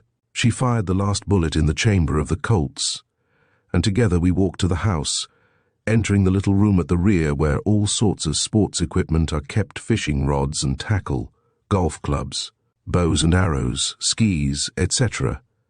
She was carrying the gun, unscrewing the silencer as we walked. It is my habit to keep the pistol and the silencer in a drawer in a little corner cupboard. Locked up? Dundee asked sharply. Usually locked, but not always, I am afraid, Judge Marshall answered reluctantly. And you saw Mrs. Selim place the gun and the silencer in the drawer? I thought I did, but I was really not watching closely. As a matter of fact, I stopped to look over a fishing rod, with a view to trying it out the first good fishing weather. Was Mrs. Selim wearing a coat or cloak? Dundee cut in impatiently. Why, I don't know. Yes, she was, Hugo, Karen cried out eagerly. It was quite chilly last Sunday morning, remember? We all had on coats or sweaters. Nita wore a dark green leather jacket with big pockets, and she left in a great hurry without even waiting for a drink, Flora Miles contributed triumphantly. I tell you, she took them away in her pockets. Your guess may be correct, Mrs. Miles, Dundee agreed, but I think we had better not come to any definite conclusion until we know that Judge Marshall's automatic and silencer are really missing. Is there anyone at your house now, Judge, whom you can ask to look for it? Certainly. The butler. Shall I telephone him? Accompanied by Captain Strawn, the ex-judge went to the telephone in the little foyer between Nita Selim's bedroom and the main hall, and within 5 minutes he was back, nodding his head gravely. Hinson tells me that the Colts and the silencer are both missing, sir. May I express my profound regret that my possession of—" "Some other time, Judge Marshall," Dundee interrupted curtly and hurried from the room, followed by Strawn, who nodded to Sergeant Turner, still lounging wearily in a far corner of the living room, to stand guard vigilantly. "Well, Bonnie, here's the devil to pay," Strawn gloomed, but Dundee made for the telephone without answering. He called a number, then curtly demanded, "Dr. Price, please." "Yes, I know he's busy on an autopsy. Just tell him that Dundee, of the District Attorney's Office, wants to speak to him." There was a long pause, then, "Hello, Dr. Price. Dundee. What are the caliber and type of bullet that killed Nita Selim?" "Thanks much to Doctor. Anything new?" "Fine, thanks again." He hung up the receiver and faced Strawn. "Bullet from a Colt's. 32, he said grimly. "I suggest you send one of your men around to the Marshall home to pick up a bullet that was shot in their damned target practice. If you send the 2 bullets tonight, registered mail, to Wright, the ballistics expert in Chicago, he can probably wire you tomorrow morning as to whether the same gun was used to fire both." "Sure, Bonnie," Strawn agreed lugubriously. "I was going to do just that. Say, this town is getting to be worse than Chicago." When he re-entered the living room, Dundee began upon the judge again, regardless of the fact that the elderly husband was murmuring consolatory endearments to his young wife. "Judge Marshall, how many keys are there to the cupboard drawer in which your gun and silencer were kept?" "Just one. I have it with me," the old man answered wearily. "Then when Hinson, your butler, looked for them, he found the drawer unlocked?" "He did. I confess to almost criminal negligence." "Then, so far as you know, the gun and silencer could have been removed at any time by any guest of yours between noon last Sunday and today?" Dundee went on relentlessly. "I suppose so, but these people have been my close friends for years," the judge answered. "Not one of them. Sir, after Mrs. Selim's departure last Sunday, did your other guests remain for any length of time?" "For an hour or more, I think. Lois and Peter Dunlap remained for our 2 o'clock Sunday dinner, but the others drifted away to various engagements." "Did any of you return to the room where the gun was kept?" "I can speak only for myself and Peter, Mr. Dunlap," Judge Marshall answered, flushing with indignation. "The 2 of us went down just before dinner was served. I wanted to show him some new flies for trout casting." "Your home is a popular rendezvous for your intimates, is it not?" "I pride myself that it is, sir. And guests run in and out, having the freedom of the place?" "Certainly, sir. And since I am not so stupid as you imagine, I can tell you now that I understand the drift of your questions and can forestall them. Yes, all of these people. My friend Shave had opportunity to take the gun and the silencer from the cupboard, since it was placed there last Sunday, if it was placed there by Mrs. Selim. But may I remind you, sir, that opportunity alone is not sufficient, that since Mrs. Selim is dead, murdered by the weapon which was stolen, we can assume, Judge Marshall, that someone had motive." Dundee reminded him implacably, for in his mind there was no doubt that the ballistics expert would bear him out. There was a heavy, throbbing silence. The group that, with the exception of Dexter Sprague, had been so united, so cemented with long-sustained friendship, again dissolved visibly before Dundee's eyes into 11 individuals, each shrinking into himself, mentally drawing away from any possible contamination with a murderer. "You have said, Judge Marshall," Dundee went on at last, "that Miss Crane and Mr. Sprague were not at your home for target practice Sunday. Has either of them been in your home during this past week?" "Penny Miss Crane spent an evening with my wife when I was away from home on business. That was last Tuesday, I believe." "Yes, it was Tuesday, Hugo," Penny Crane interrupted firmly. "And Karen can vouch for the fact that I did not go into the gun room." "Don't be silly, Penny," Carolyn Drake scolded, as if she had long been bursting to speak.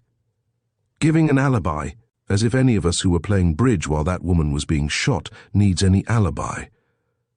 But I'll tell you what I think, Mr. Detective. I think Nita herself stole the gun and the silencer to kill Dexter Sprague with, and that he stole it from her and murdered her. Nobody else has the slightest scrap of a motive, and that note he wrote her ought to be enough to hang him on." Dexter Sprague had struggled to his feet during the woman's hysterical attack, his face like chalk, his eyes blazing. But Dundee waved him aside peremptorily. "One more question, Judge Marshall," he said suavely, as if he had not heard a word that Carolyn Drake had said. "You knew Mrs. Salim before her arrival in Hamilton with Mrs. Dunlap, I believe. Just when and where did you meet her?" Chapter 11. "You are damned impertinent, sir," Judge Marshall shouted, the ends of his waxed grey moustache trembling with anger. "Then I take it that you do not wish to divulge the circumstances of your friendship with Mrs. Salim?" Dundee asked. "Friendship?" The old man snorted. "Your implications, sir, are dastardly. I met Mrs. Salim, or rather, Nita Lee, as she was introduced to me only once, several years ago when I was in New York. Naturally." "Just a moment, Judge. You say she was introduced to you as Nita Lee. Then you knew her as an actress, I presume." "I refuse to submit to such a cowardly attack, sir." "Attack, Judge?" Dundee repeated with assumed astonishment. "I merely thought you might be able to shed a little light on the past of the woman who has been murdered here today, with a weapon you admit to having owned. However—" The elderly ex-judge stared at his tormentor for a moment, as if murder was in his heart. He gasped twice, then suddenly his whole manner changed. "I apologize, Dundee. You must realize how, but that is beside the point. I met Nita Lee at ER at a social gathering, arranged by some New York friends of mine. She was young, attractive, more refined than the average young woman in musical comedy. Naturally, I told her if she was ever in Hamilton to look me up. And she did, and because she was more refined than the average young woman in musical comedy, than the average chorus girl, to put it simply, Dundee took him up. You cooperated with Mrs. Dunlap to introduce her to your most intimate friends, including your wife." "Oh, Hugo, why didn't you tell me?" Karen Marshall wailed. "You see, sir, what you are doing," Judge Marshall stormed. "I am truly sorry if I have distressed you, Mrs. Marshall," Dundee protested sincerely. "But—" He shrugged and turned again to the husband. "I understand you were Mrs. Salim's landlord. May I ask how much rent she paid? The house rents for $100 a month furnished." "And did Mrs. Salim pay her rent promptly?" Dundee persisted. "Since this is the 24th of May, sir, Mrs. Salim's rent for June was not yet due." Not before poor little Karen could Dundee force himself to ask what, inevitably, would have been his next question, one which could not have been evaded, as the ex-judge had evaded the other two questions. "Is it not true, Judge Marshall, that Nita Lee Salim paid you no rent at all?" But there were other ways to find out. "Look here, Dundee," a brusque voice challenged, and the detective whirled to face Polly Beale. It was like her, he thought with a slight grin, to address him as one man to another. "Yes, Miss Beale." "I'm no fool, and I don't think any of my friends here either, though 2 or 3 of them have acted like it today," the masculine-looking girl stated flatly. "You've made it very plain that any one of us here, except the Sprague man, could have stolen Hugo's gun and silencer. Has the gun been found?" "It has not, Miss Beale." "Okay," the queer girl snapped her fingers. "I move that you or Captain Strawn search the men for the weapon, and that I search the women." "Wait." She harshly stopped a flurry of feminine protests. "I'll ask you, Dundee, to search me first yourself. I believe the technical term is frisking, isn't it? Then frisk me. Here is my handbag. I wore no coat except Tis," and she pointed to the jacket of her tweed suit. As she strode toward the detective, Clive Hammond sprang after her with an oath and a sharp command. "Shut up, Clive. I'm not married to you yet," she retorted, but her eyes were gentler than her voice. His face burning with embarrassment, Dundee went through the traditional gestures of police, frisking, running his hands rapidly down the girl's tall, sturdy body, slapping her pockets, and his fingers fumbled sadly as he opened her tooled leather handbag. "Satisfied?" Polly Beale demanded, and at Dundee's miserable nod, the girl faced her friends. "Well, come along, girls." "Lord, what a girl," Dundee muttered to Strawn, as the young Amazon herded Flora Miles, Penny Crane, Karen Marshall, Carolyn Drake, Lois Dunlap, and Janet Raymond into the dining room. Silently, and almost meekly, as if shamed into submission by Polly Beale's example, John Drake, Tracy Miles, Clive Hammond, Judge Marshall, and Dexter Sprague permitted Captain Strawn and Sergeant Turner to search them. "How about the guest closet and the cars?"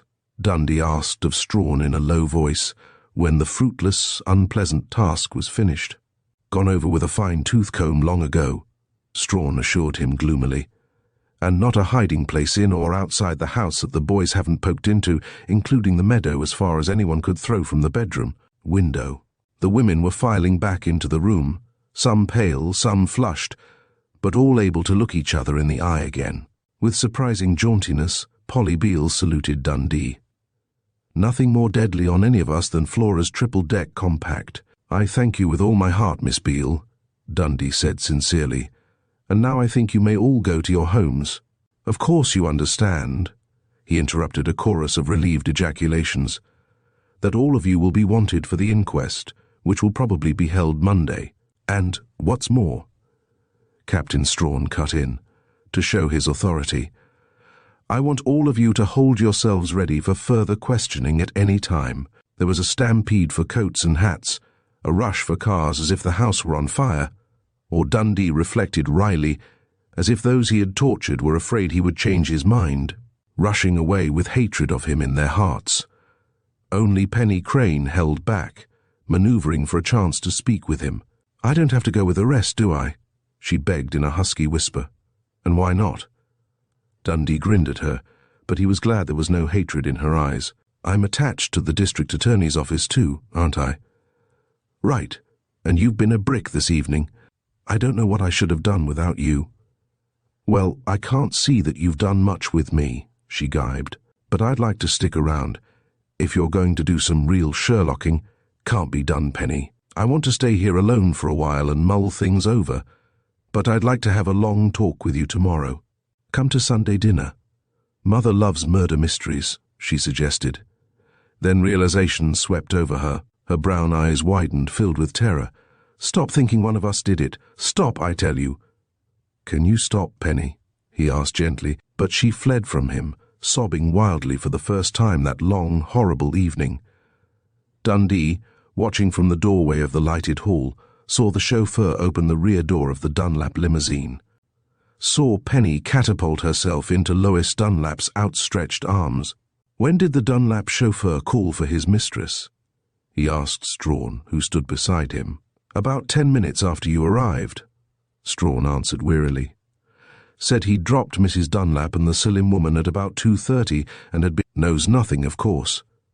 The chief of the homicide squad drew a deep breath. "Well, Bonnie, he has nothing on me. In spite of all the palaver, I don't know nothing either." "You need some dinner, Chief," Dundee suggested. "And the boys must be getting hungry too."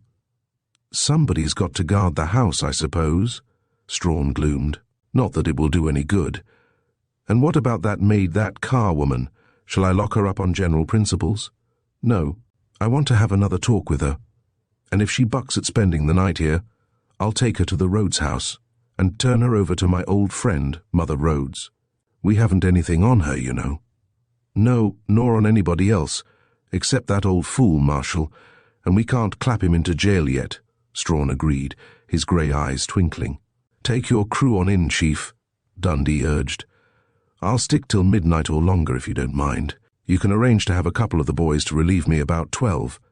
And by the way, will you telephone me the minute you get hold of Ralph Hammond?" "Well, maybe not so quick as all that," Strawn drawled. "I'll take the first crack at that baby, my lad. Not so dumb, am I, Bonnie boy?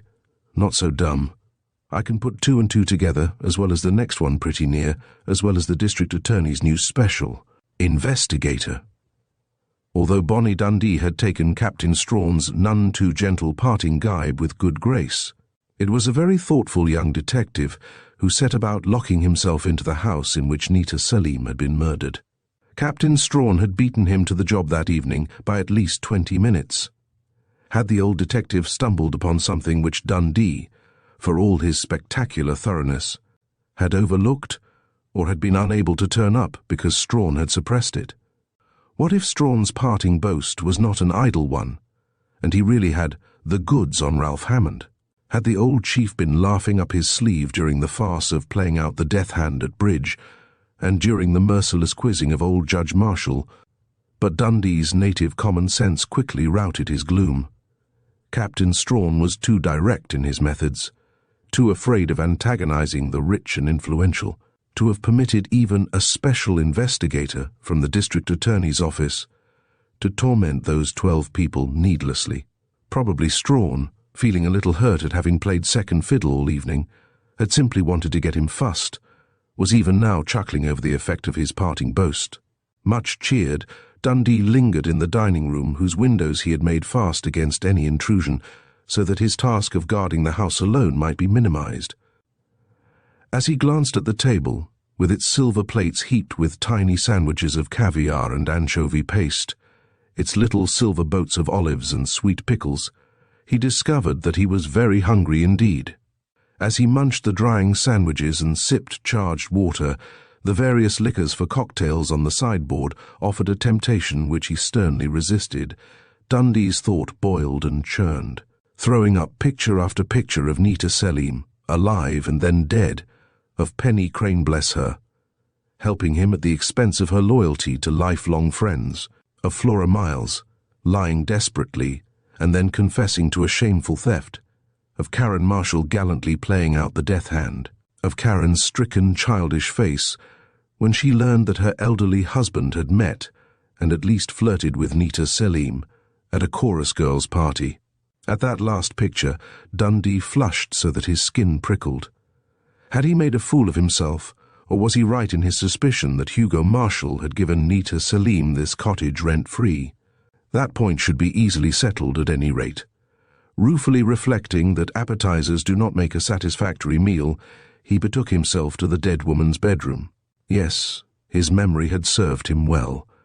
Here was her desk, a small feminine affair of rosewood set in the corner of the room nearest the porch door. The desk was not locked. As Dundee let down the slanting lid, whose polish was marred with many fingerprints, he saw that its contents were in a hopeless jumble. So Strawn had beaten him to this too. Had he found an all-important clue in one of the many little pigeonholes and drawers, stuffing it into his pocket just before a bumptious young special investigator had arrived? But Dundee's returning gloom was instantly dispelled. Here was Nita's checkbook, a flutter of filled-in stubs attached to only one remaining blank check. So Nita had banked with the Hamilton National Bank, of which John C. Drake, who apparently hated his fattish, fussy wife, was a vice president, another tiny fact to be tucked away. She had opened her account, apparently, on April 21, the day of her arrival in Hamilton, the guest and employee of Mrs. Peter Dunlap. Probably Lois Dunlap had advanced her the $200 as first payment for her prospective work in organizing a little theater movement in Hamilton.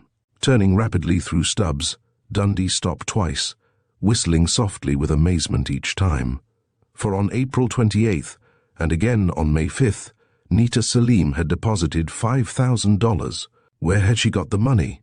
Were the sums transfers from accounts in New York banks? But it was hardly likely that a little Broadway hanger-on had had so much hard cash on deposit. Then where had she got it negative $5,000 at a time, here in Hamilton? Blackmail. Hastily but thoroughly, Dundee ran through the remaining check stubs. No record at all of a check for rent made out to Judge Hugo Marshall. But there was a stub that interested him. Check number 17. Nita had spent her money lavishly, was filled in as follows, in Nita's pretty backhand. Number 17, $9,000, May 9th, 1930 to Trust Dept. For investment had John C. Drake, who, as vice president in charge of trusts and investments, had doubtless handled the check. Wondered at all where the $9,000 had come from. One other revelation came out of the 23 filled-in stubs. On every Monday, Nita Selim had drawn a check for $40 to her maid, Lydia Carr. Again Dundee whistled. $40 a week was, he wagered to himself, more money than any other maid in Hamilton was lucky enough to receive. Nita in a new light, an over-generous Nita. Or was Nita herself paying blackmail on a small scale? He reached into a pigeonhole whose contents, a thick packet of unused envelopes, had not been disturbed by Strawn, and was about to remove an envelope in which to place the all-important checkbook, when he noticed something slightly peculiar. An envelope in the middle of the packet looked rather thicker than an empty case should. But it was not empty, and across the face of the expensive, sea-cream-coloured linen paper was written, in that same pretty, very legible backhand, to be opened in case of my death. Johnny Tali Salim, his heart hammering painfully and his fingers trembling, Dundee drew out the 2 close-written sheets of creamy notepaper. After all, who had better right than he to open it? Was he not the representative of the district attorney? And he hadn't damaged the envelope. It had opened very easily indeed. Its flap had yielded instantly to his thumbnail. Wait. It had been too easy. Before unfolding the letter or whatever it was, Dundee examined the flap of the envelope. Yes, he was not the first to open it since its original sealing. God grant he hadn't destroyed any telltale fingerprints in his criminal haste to learn any secret that Nita Selim had recorded here. Perhaps Nita herself had unsealed the letter to make an addition or a correction. Well, whatever damage had been done was done now, and he might as well read. 5 minutes later, Bonnie Dundee was racing through the dining room, pushing open the swinging door that led into the butler's pantry. Where the devil were the steps that led down into the basement? A precious minute was lost before he discovered that a door in the dark back hall opened upon the steep stairs. An unshaded light, dangling from the ceiling, revealed the furnace in one corner of the big basement, laundry equipment in another. He plunged on. That must be the maid's room, behind that closed door. God, what if she had escaped, while he had been munching caviar and anchovy sandwiches? A fine guard he'd been, and it wasn't as if he hadn't had a dim suspicion of the truth. The knob turned easily. He flung open the door, and then his knees nearly gave way, so tremendous was his relief. For there, on the thin mattress of a white enamelled iron bed, lay the woman he so ardently desired to see. She had apparently been asleep, and the noise he had made had startled her into panicky wakefulness. Instinctively her hand flew to the ruined left side of her face, that hideous expanse of livid flesh, scarred and ridged so that it did not look human. What? Who? Lydia Carr gasped, struggling to a sitting position, only to fall back as nausea swept over her. "You remember me?" Dundee panted. "Dundee of the district attorney's office. I questioned you this afternoon." The woman closed the single eye that had escaped the accident which had marred her face so hideously. "I remember. I'm sick. I told you all I know. Lydia, why didn't you tell me that it was your mistress, Mrs. Selim, who did that?" Dundee demanded sternly, pointing to the woman's sightless left eye and ruined cheek. Chapter 12. Lydia Carr, still clothed in the black cotton dress and white apron of her maid's uniform, struggled to a sitting position on the edge of her basement room bed. No, that's a lie. It was an accident, I tell you, my own fault. Who dared to say Miss Nita did it?" "Better lie down, Lydia," Dundee suggested gently. "I won't want you fainting. You've had a hard day with the abscessed tooth, the dope the dentist gave you, and other things. I don't wonder that you lost your head, went a little crazy, perhaps." The detective's sinister implication seemed to make no impression at all upon the woman with the scarred face. "I asked you," she gasped, her single eye glaring at him. "Who dared say Nita burned me?" "It was Nita herself who told me," Dundee answered softly. "Just a few minutes ago." "Holy Mother!" the maid gasped and crossed herself dazedly. Let her think the dead woman had appeared to him in a vision, Dundee told himself. Perhaps her confession would come the quicker. The maid began to rock her gaunt body, her arms crossed over her flat chest. "My poor little girl. Even in death she thinks of me. She's sorry. She sent me a message, didn't she? Tell me." "She was always trying to comfort me, sir. The poor little thing couldn't believe I'd forgiven her as soon as she'd done it. Tell me." "Yes," Dundee agreed, his eyes watching her keenly. "She sent you a message of a sort, but I can't give it to you until you have told me all about the accident in which you were burned." "I'll tell," Lydia promised eagerly, gone were the harshness and secretiveness with which she had met his earlier questioning. "You see, sir, I loved Miss Nita. I called her Nita, if you don't mind, sir. I loved her like she was my own child. And she was fond of me too, fonder of me than of anybody in the world, she used to tell me. When some man had hurt her bad, and there was always some man or other, she was so sweet and so pretty. Well, I found her in the bathroom one day, just ready to drink carbolic acid to kill her poor little self. When was that? Lydia? Dundee interrupted. It was in February, Sunday, the 9th of February, Lydia went on, still rocking in an agony of grief. I tried to take the glass out of her hands. She'd poured a lot of the stuff out of the bottle. You see, she was already in a fit of hysterics, or she'd never have tried to kill herself. It was my own fault, trying to take the glass away from her, like I did. She flung the acid into your face? Dundee asked, shuddering. She didn't know what she was doing, the woman cried, glaring at him. Nearly went out of her mind, they told me at the hospital, because she'd hurt me. A private room in the best hospital in New York she got for me. Trained nurses night and day, and so many doctors fussing around me I wanted to fire the whole outfit and save some of my poor girl's money, which I don't know till this day how she got hold of.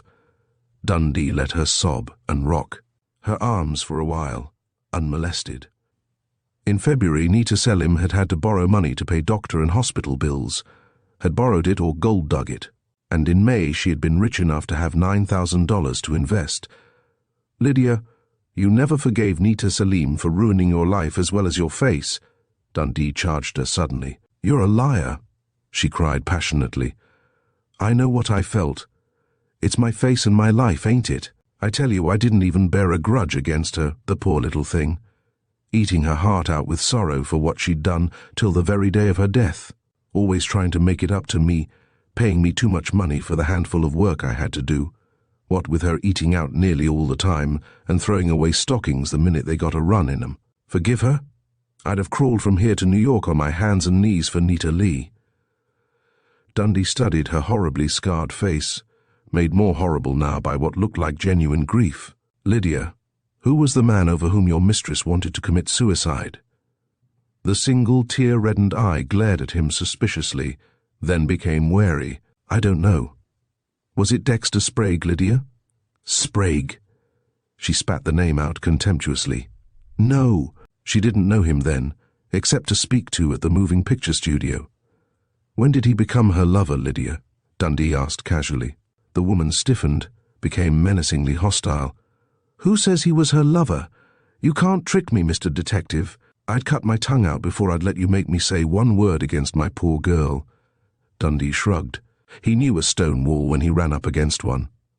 Lydia, he began again, after a thoughtful pause, I have proof that Nita Selim was sure you had never forgiven her for the injury she did you. His fingers touched the letter in his pocket, that incredible last will and testament, which Nita had written the day before she was murdered. And that's another lie, the woman cried, shaking with anger. She struggled to her feet, stood swaying dizzily a moment. Come upstairs with me to her room, and I'll show you some proof that I had forgiven her. Come along, I tell you, trying to make me say I killed my poor girl when I'd have died for her. Come on, I tell you. And Dundee, wondering, beginning to doubt his own conviction, a little that conviction which had sprung full-grown out of Nita's strange, informal will, and which had seemed to explain everything, followed Lydia Carr from her basement room to the bedroom in which Nita had been murdered. See this? And Lydia Carr snatched up the powder box from the dressing table. Her long, bony fingers busied themselves with frantic haste, and suddenly, into the silence of the room came the tinkle of music. I bought her this for a present, out of my own money, soon as I got out of the hospital. The maid's voice shrilled over the slow, sweet, tinkly notes. It's playing her name song, Juanita. It was playing that song when she died. I stood there in the doorway and heard it, and she pointed toward the door leading from Nita's room into the back hall. She loved it and used it all the time, because I gave it to her. And she set the musical powder box upon the dressing table and rushed across the room to one of the several lamps that Dundee had noticed on his first survey of the room. It was the largest and gaudiest of the collection, a huge bowl of filigreed bronze, set with innumerable stones as large as marbles or larger. Red, yellow, and green stones that must have cast a strange radiance over the pretty head that had been wont to lie just beneath it, on the heaped lace pillows of the chaise lounge, Dundee reflected. As if Lydia had read his thoughts, she jerked at the little chain which hung from the bottom of the big bronze bowl against the heavy metal standard. I gave her this saved up for it out of my own money. She was assuring him with savage triumph in proving her point. And she loved it, so she brought it with us when we came from New York. It won't light. It was working all right last night, because my poor little girl was lying there, looking so pretty under the colored lights. With strong twists of her big hands, Lydia began to unscrew the filigreed bronze bowl. As she lifted it off, she exclaimed blankly, "Why, look, the light bulb's broke." But Dundee had already seen not only the broken light bulb, but the explanation of the queer noise that Flora Miles had described, hysterically over and over, as a bang or a bump. The chaise lounge stood between the two windows that opened upon the drive, and at the head of it stood the big lamp, just a few inches from the wall and only a foot from the window frame, upon which Dr. Price had penciled the point to indicate the end of the imaginary line along which the shot which killed Nita Lee Salim had travelled. The bang or bump which Flora Miles had heard had been made by the knocking of the big lamp against the wall. Undoubtedly the one who had bumped into the lamp was Nita's murderer, or murderess in frantic haste to make an escape. And that meant that the murderer had fled toward the back hall, not through the window in front of which he had stood, not through the door leading onto the front porch. A little progress at least. But Lydia was not through proving that she had forgiven her mistress. She was snatching things from Nita's clothes closet. "See these mules with ostrich feathers? I give 'em to my girl, and this bed jacket. I embroidered the flowers on it with my own hands." Through her flood of proof, Dundee heard the whir of a car's engine, then the loud banging of a car's door, running footsteps on the flagstone path. Dundee reached the front door just as the bell pealed shrilly. "Hello, Dundee. Awfully glad I caught you before you left. Is poor Lydia still here?"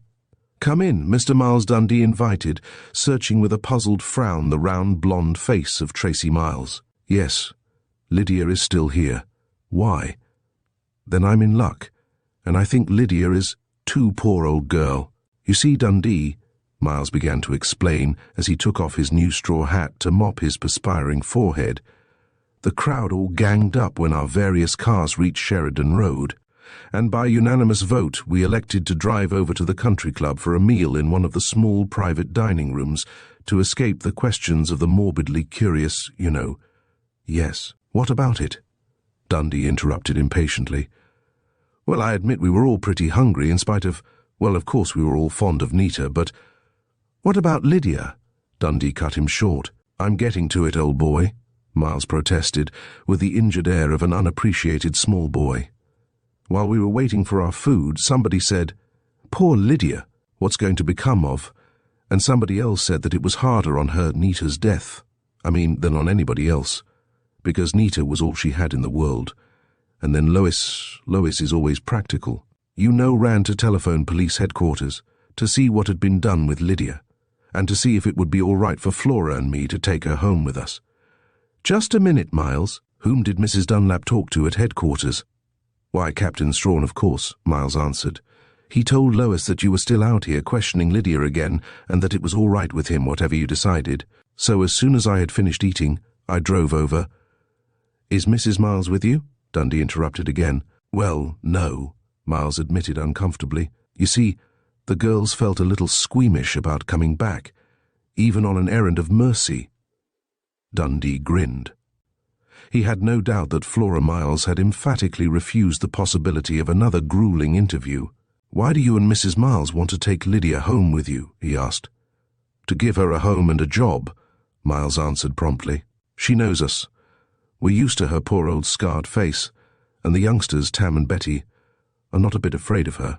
In fact, Betty pats that scarred cheek and says over and over, 'Pooh Liddy, Pooh Liddy, Betty oves Liddy,' and Tam, he's T.A. Miles Jr., and we call him Tam, from the initials, because he hates being called Junior, and two Tracys are a nuisance." "I gather that you want to hire Lydia as a nurse for the children," Dundee interrupted the fond father's verbose explanations. "Right, old man. You see, our nurse left us yesterday." "Wait here, Miles. I'll speak to Lydia. She's in Mrs. Selim's bedroom. By the way, Miles, since you and your wife are kind enough to want to take Lydia in and give her a home and a job, I think it only fair to tell you that it is highly improbable that Lydia Carr will take any job at all." "You mean—" Miles gasped, his ruddy face turning pale. I say, Dundee, it's absurd to think for a minute that good old faithful Lydia had a thing to do with Nita's murder. I rather think you're right about that, Miles, Dundee interrupted. Now will you excuse me? He found Lydia where he had left her, in her dead mistress's bedroom. The tall, gaunt woman was crouching beside the chaise longue, her arms outstretched to encircle a little pile of the gifts she claimed to have given Nita Selim, to prove that she bore no grudge for the terrible injury her mistress had done her. At Dundee's entrance she flung up her head, and the detective saw that tears were streaming from both the sightless eye and the unharmed one. Taking his seat on the chaise longue, Dundee explained gently but briefly the offer which Tracy Miles had just made. "They want me," she gasped brokenly, incredulously, and her fingers faltered to her horrible cheek. "I didn't think anybody but my poor girl would have me around." "It is true they want you," Dundee assured her, "but you don't have to take a job now unless you wish, Lydia." "What do you mean?" the maid demanded harshly, her good eye hardening with suspicion. "Lydia," the young detective began slowly, and almost praying that he was doing the right thing, "when I woke you up tonight to question you, I said that Nita herself had just told me that it was she who had burned your face, and you asked me if she had also given you a message." "Yes, sir," the maid interrupted with pitiful eagerness. "And you'll tell me now. You don't still think I killed her, do you?" "No, I don't think you killed your mistress, Lydia, but I think if you would, you could help me find out who did," Dundee assured her gravely. "No, wait," and he drew from his pocket the envelope inscribed, "To be opened in case of my death, Juanita Lee Selim." "Do you recognize this handwriting, Lydia?"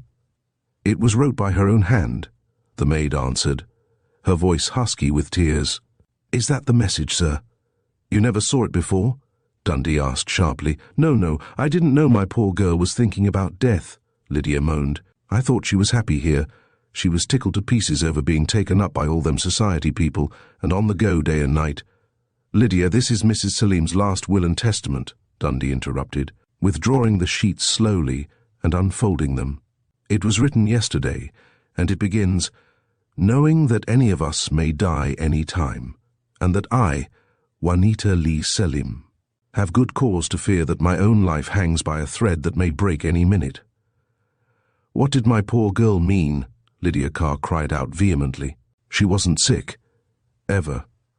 I think, Lydia, that she feared exactly what happened today, murder, and I want you to tell me who it was she feared, for I believe you know." The woman shrank from him until she was sitting on her lean haunches, her hands flattening against her cheeks. For a long minute she did not attempt to answer. Her right eye widened enormously, then slowly grew as expressionless as the milky left ball. "I don't know," she said dully. Then with vehement emphasis, "I don't know. If I did, I'd kill him with my own hands." Dundee had no choice but to take her word. "You said there was a message for me," Lydia reminded him. "I'll read you her will first," Dundee said quietly, lifting the sheets again. "I am herewith setting down my last will and testament in my own handwriting. I do here, and now solemnly will and bequeath to my faithful and beloved maid, Lydia Carr, all property, including all moneys, stocks, and personal belongings of which I die possessed." "To me," Lydia whispered. "To me?" "To you, Lydia," Dundee assured her gravely. "Then I can have all her pretty clothes to keep always. And her money, to do as you like with, if the court accepts this will for probate, as I think it will, regardless of the fact that it is very informal and was not witnessed."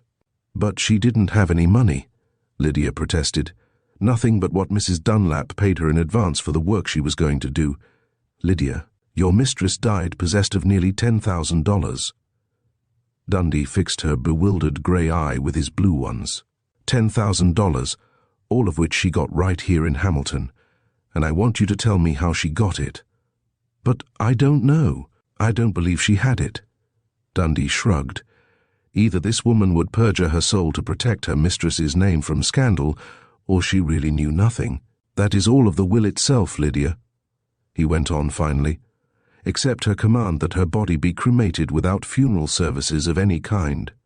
and that nobody be allowed to accompany the remains to the crematory except yourself and Mrs. Peter Dunlap, in case her death takes place in Hamilton." "She did love Mrs. Dunlap," Lydia sobbed. "Oh, my poor little girl.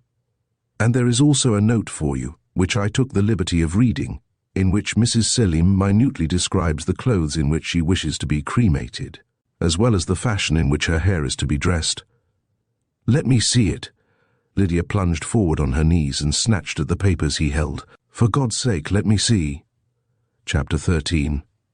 "I'll read you the note, Lydia, but I can't let you touch it," Dundee said sternly, taking good care that she should not touch either the paper on which the note to herself had been written or the sheet which contained that strange, informal will. Informal, in spite of the dead woman's obvious effort to couch it in legal phraseology. Was Lydia's frenzy assumed? Did she hope to leave fingerprints now, which would account for fingerprints she had already left upon it? Was it not possible that Lydia's had been the prying fingers which had opened the envelope after Nita Selim had sealed it with God only knew what fears in her heart? If so, Lydia Carr had found that she was her mistress's sole legatee. Revenge, coupled with greed. What better motive for murder could a detective ask? And who had had so good an opportunity as Lydia Carr to dispose of the weapon? The woman crouched back on her haunches, an agony of pleading in her single eye. "Lydia, I think you know already what this note tells you," Dundee said slowly. To his astonishment, the maid nodded, the tears starting again. "I asked her once what she wanted to keep that old dress for, and she said I'd find out someday, but I never dreamed she'd want it for a— oh, my God." For the second time that evening, Lydia Carr completely routed Dundee's carefully worked-up case against her. It was inconceivable, he told himself, that a mind cunning enough to have executed this murder would give itself away in such a fashion. If she had indeed pried among her mistress's papers and found the will and note, would she not, from the most primitive instinct of self-preservation, have pretended total ignorance of the note's contents? "I'll read the note, Lydia," he said gently. "It is addressed, 'My precious old Lydia.' She was always calling me that," the maid sobbed. "And she writes, 'If you ever read this, it will be because I'm dead, and you'll know that I've tried to make it up to you the only way I knew. I never could believe you really forgave me, but maybe you will now, and there is one last thing I want you to do for me, Lydia darling. You remember that old royal blue velvet dress of mine that you were always sniffing at, and either trying to make me give away or have made over? And remember that I told you that you'd know some time why I kept it? Well, I want you to lay me out in it, Lydia. Such a funny old-fashioned shroud, isn't it? But with dresses long again, maybe it won't look so funny, and there'll be nobody but you and Lois to see me in it, because I've said so in my will, and I want my hair dressed as it was the only time I ever wore the royal blue velvet. A French roll, Lydia, with little curls coming out the left side of it and hanging down to the left ear. You brush the hair straight up the back of the head, gather it together and tie a little bit of black shoestring around it. Then you twist the hair into a roll and spread it high, pinning it down on each side of the head. And don't forget the little curls on the left side. I hope I have enough hair, but if it hasn't grown long enough, you know where those switches are that I had made when I first bobbed my hair. You won't mind touching me when I'm dead, will you, Lydia? I do love you. Nita. Dundee was silent for a minute after he had finished reading the strange note and had returned it to the envelope, along with the will. At last, speaking against a lump in his throat, he broke in on the desolate sobbing of Nita's maid. "Lydia, how old was your mistress?" "You won't put it in the papers, will you?" Lydia pleaded. She was 33, but not a soul knew it except me." "And will you tell me how old the royal blue velvet dress is?" he continued. "Also, how long since girls dress their hair in a French roll?" "The dress is 12 or 13 years old," Lydia said, her voice dull now with grief. "I know, because I used to do dressmaking during the war. And it was during the war that girls wore their hair that way. I did mine in a Psyche knot, but the French roll was more stylish. Did your mistress ever tell you about the one time she wore the dress?" Lydia shook her head. "No, she wouldn't talk about it. Just said I'd know sometime why she kept it. Royal blue velvet it is, the skirt halfway to the ankles, and sleeves with long pointed ends lined with gold taffeta, and finished off with gold tassels. It's in a dress bag, hanging in her closet. Do you think it was her wedding dress, Lydia? Dundee suggested, the idea suddenly flashing into his mind. I don't know. I didn't ask her that, Lydia denied dully. Can I take it with me and the switches she had made out of her curls? I'll have to get authority to remove anything from the house, Lydia, Dundee told her, but I am sure you will be permitted to follow Mrs. Selim's instructions. So you're going to accept the Miles' offer of a job as nurse? Yes, I'd rather work. Mr. and Mrs. Miles have always been specially nice to me, and I could love their children. They're not afraid of me. Perhaps you're wise, Dundee agreed. By the way, Lydia, did Mrs. Selim have a pistol in her possession at any time during the past week? The maid shook her head. Not that I seen. And if she'd got one because she was afraid, she'd have kept it handy and I'd have been bound to see it.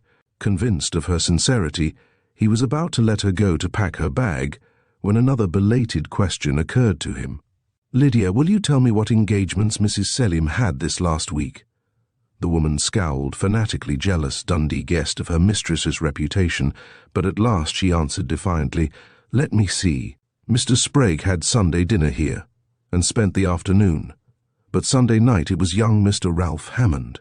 He come whenever she'd let him. Monday night? Oh, yes.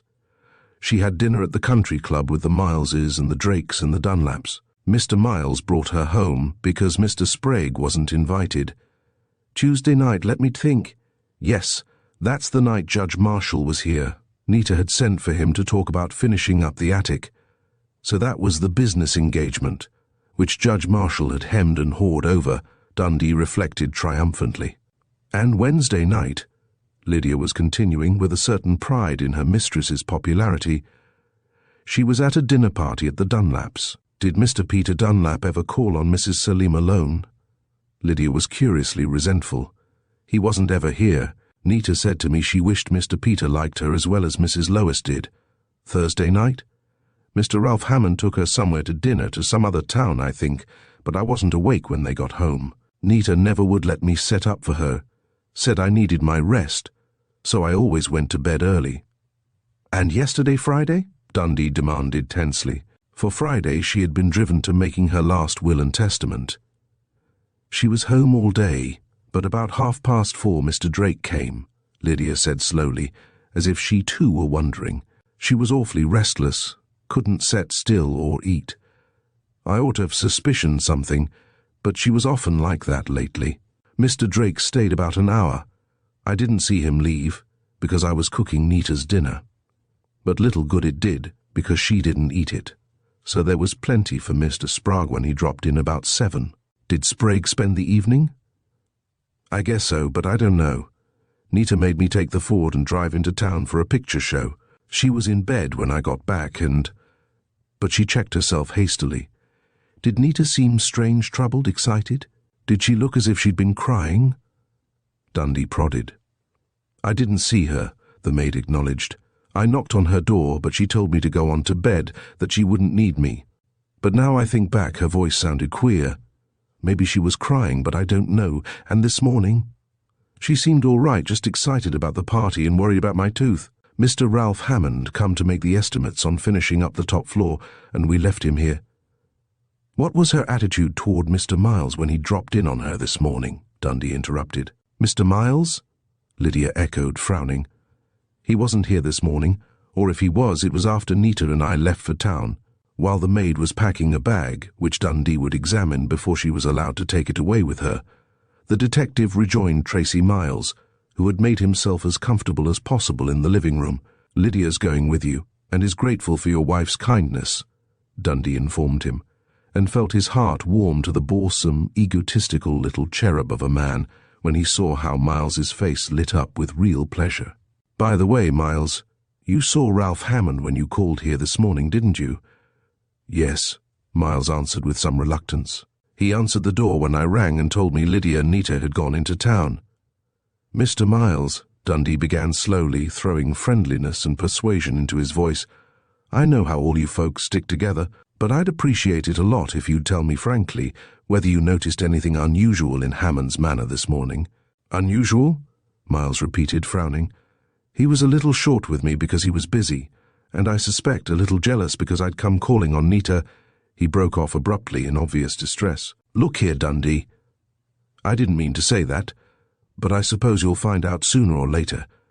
Well, the fact is, the whole crowd knows Ralph Hammond was absolutely mad about Nita Selim, wanted to marry her, and made no secret of it, though we all thought or hoped it would be little Penny Crane. He's been devoted to Penny for years, and since Roger Crane made a mess of things and skipped out, leaving Penny and her poor mother high and dry, we've all done our best to throw Penny and Ralph together. But since Nita came to town— Was Nita in love with Ralph? Dundee cut in rather curtly, for he had a curious distaste for hearing Penny Crane discussed in this manner. Sometimes we were sure she was, Miles answered. She flirted with all of us men, had a way with her of making every man she talked to think he was the only pebble on the beach. But there was something special in the way she looked at Ralph. Yes, I think she was in love with him. But then again, he frowned, she would treat him like a dog, seemed to want to drive him away from her, but she always called him back. Oh, Lord. He interrupted himself with a groan. Now I suppose I have put my foot in it. You've got the damnedest way of making a chap tell everything he would cut his tongue out rather than spill, Dundee. But just because a young man's in love, and happens not to show up at a party, is no reason to think he sneaked up to the house and killed the woman he loved and wanted to marry. For I'm not so dumb that I haven't seen the drift of your damnable questions, Dundee. Do you know Ralph Hammond by any chance? He concluded, his round face red with anger. No, but I should like to meet him, Dundee retorted. He seems quite hard to locate this evening. Well, when you do meet him, Tracy Miles began violently, his blue eyes blazing with anger, you'll soon find you've been barking up the wrong tree. There's not a cleaner, finer, straighter. In fact, he's a friend of yours, Miles, Dundee answered soothingly, and I respect you for every word you've said. By the way, did all of you go to the country club for dinner after you left here? Somewhat mollified, Miles answered. All of us but Clive Hammond. He said he was going to have a look around for Ralph himself. Seemed to have an idea where he might find him. And, oh, yes, Sprague disappeared in the scramble. He hasn't a car, and nobody thought of offering him a lift. Guess he took a bus into Hamilton. Ah, here's Lydia. Hello, Lydia, he called heartily to the woman who was standing, tall and gaunt, in the doorway. Mighty glad you're coming to look after the kids. From behind the black veil, which draped her ugly black hat and hid her scarred face, Lydia answered in the dull, harsh voice that was characteristic of her. Thank you, sir. I'll do my best. She made no protest when Dundee, with a word of embarrassed apology, went rapidly through the heavy suitcase she had brought up from the basement with her, and when he had finished his fruitless search, she knelt and silently smoothed the coarse utilitarian garments he had disarranged.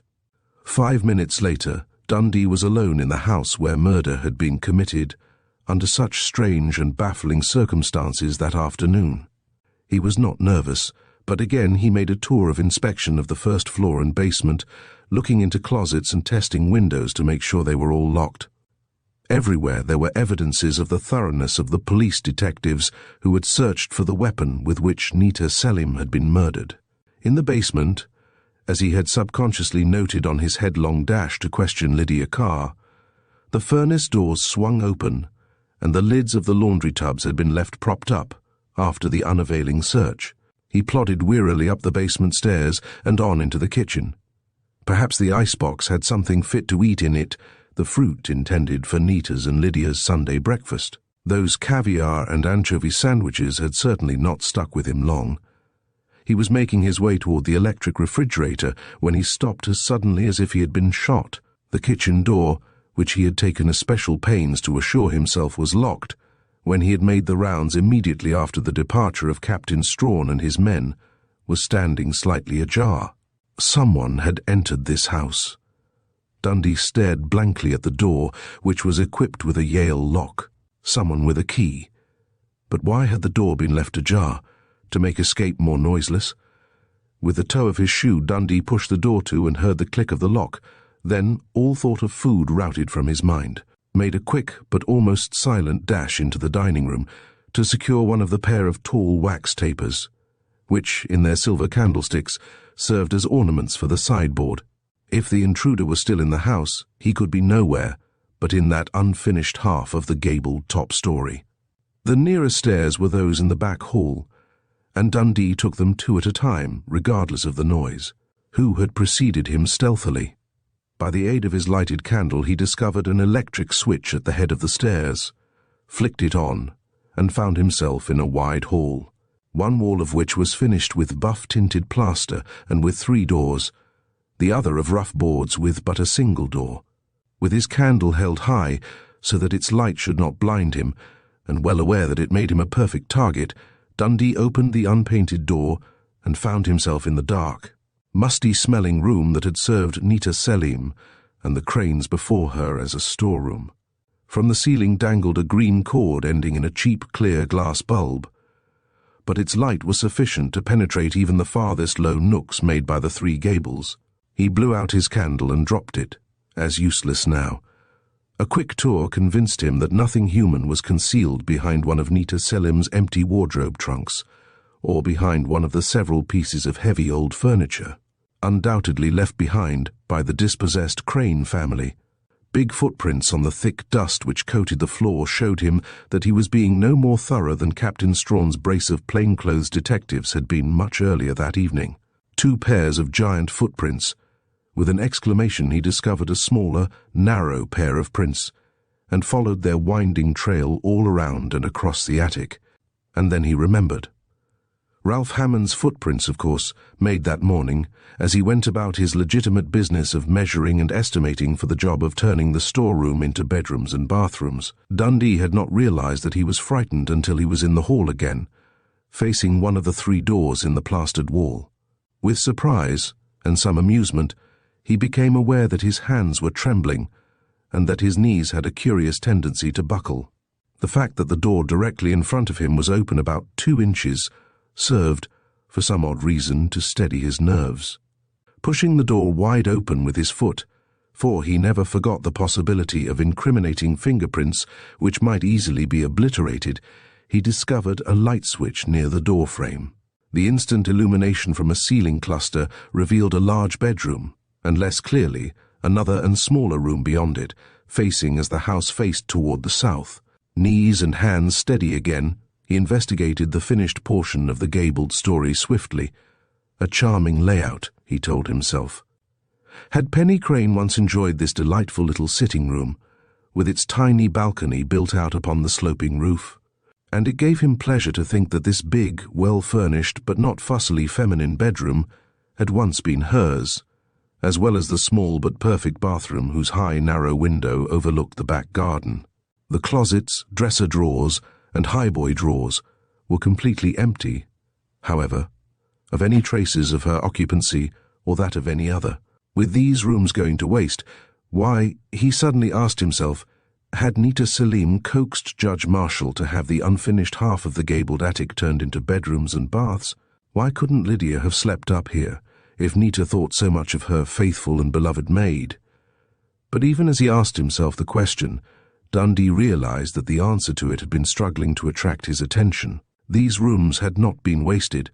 Someone had been occupying them as late as last night, weaving swiftly through the 3 rooms like a bloodhound on the scent.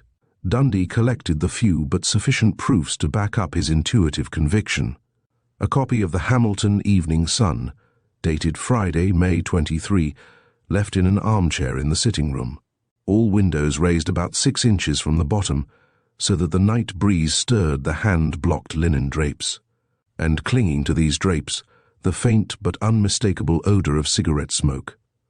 Finally, with a low cry of triumph, Bonnie Dundee flung back the colored linen spread which covered the 3/4 bed, and discovered that the sheets and pillowcases, though clean, had, beyond the shadow of a doubt, been slept upon. Bending so that his nose almost touched a pillowcase, he sniffed. Who was the man who had slept in this bed last night? Chapter 14.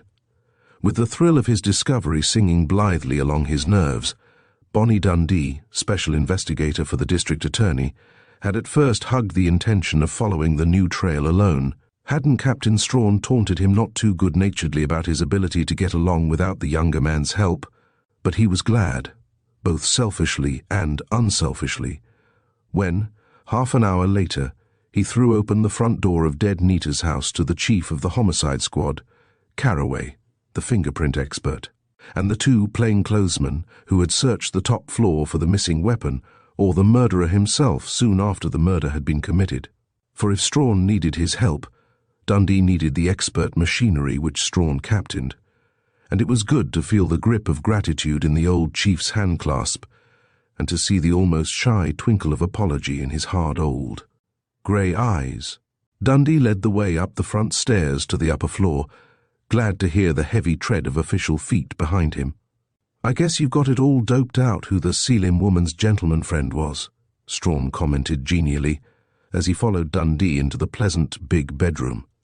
"I believe I have, but I need Carraway to prove my hunch," Dundee acknowledged.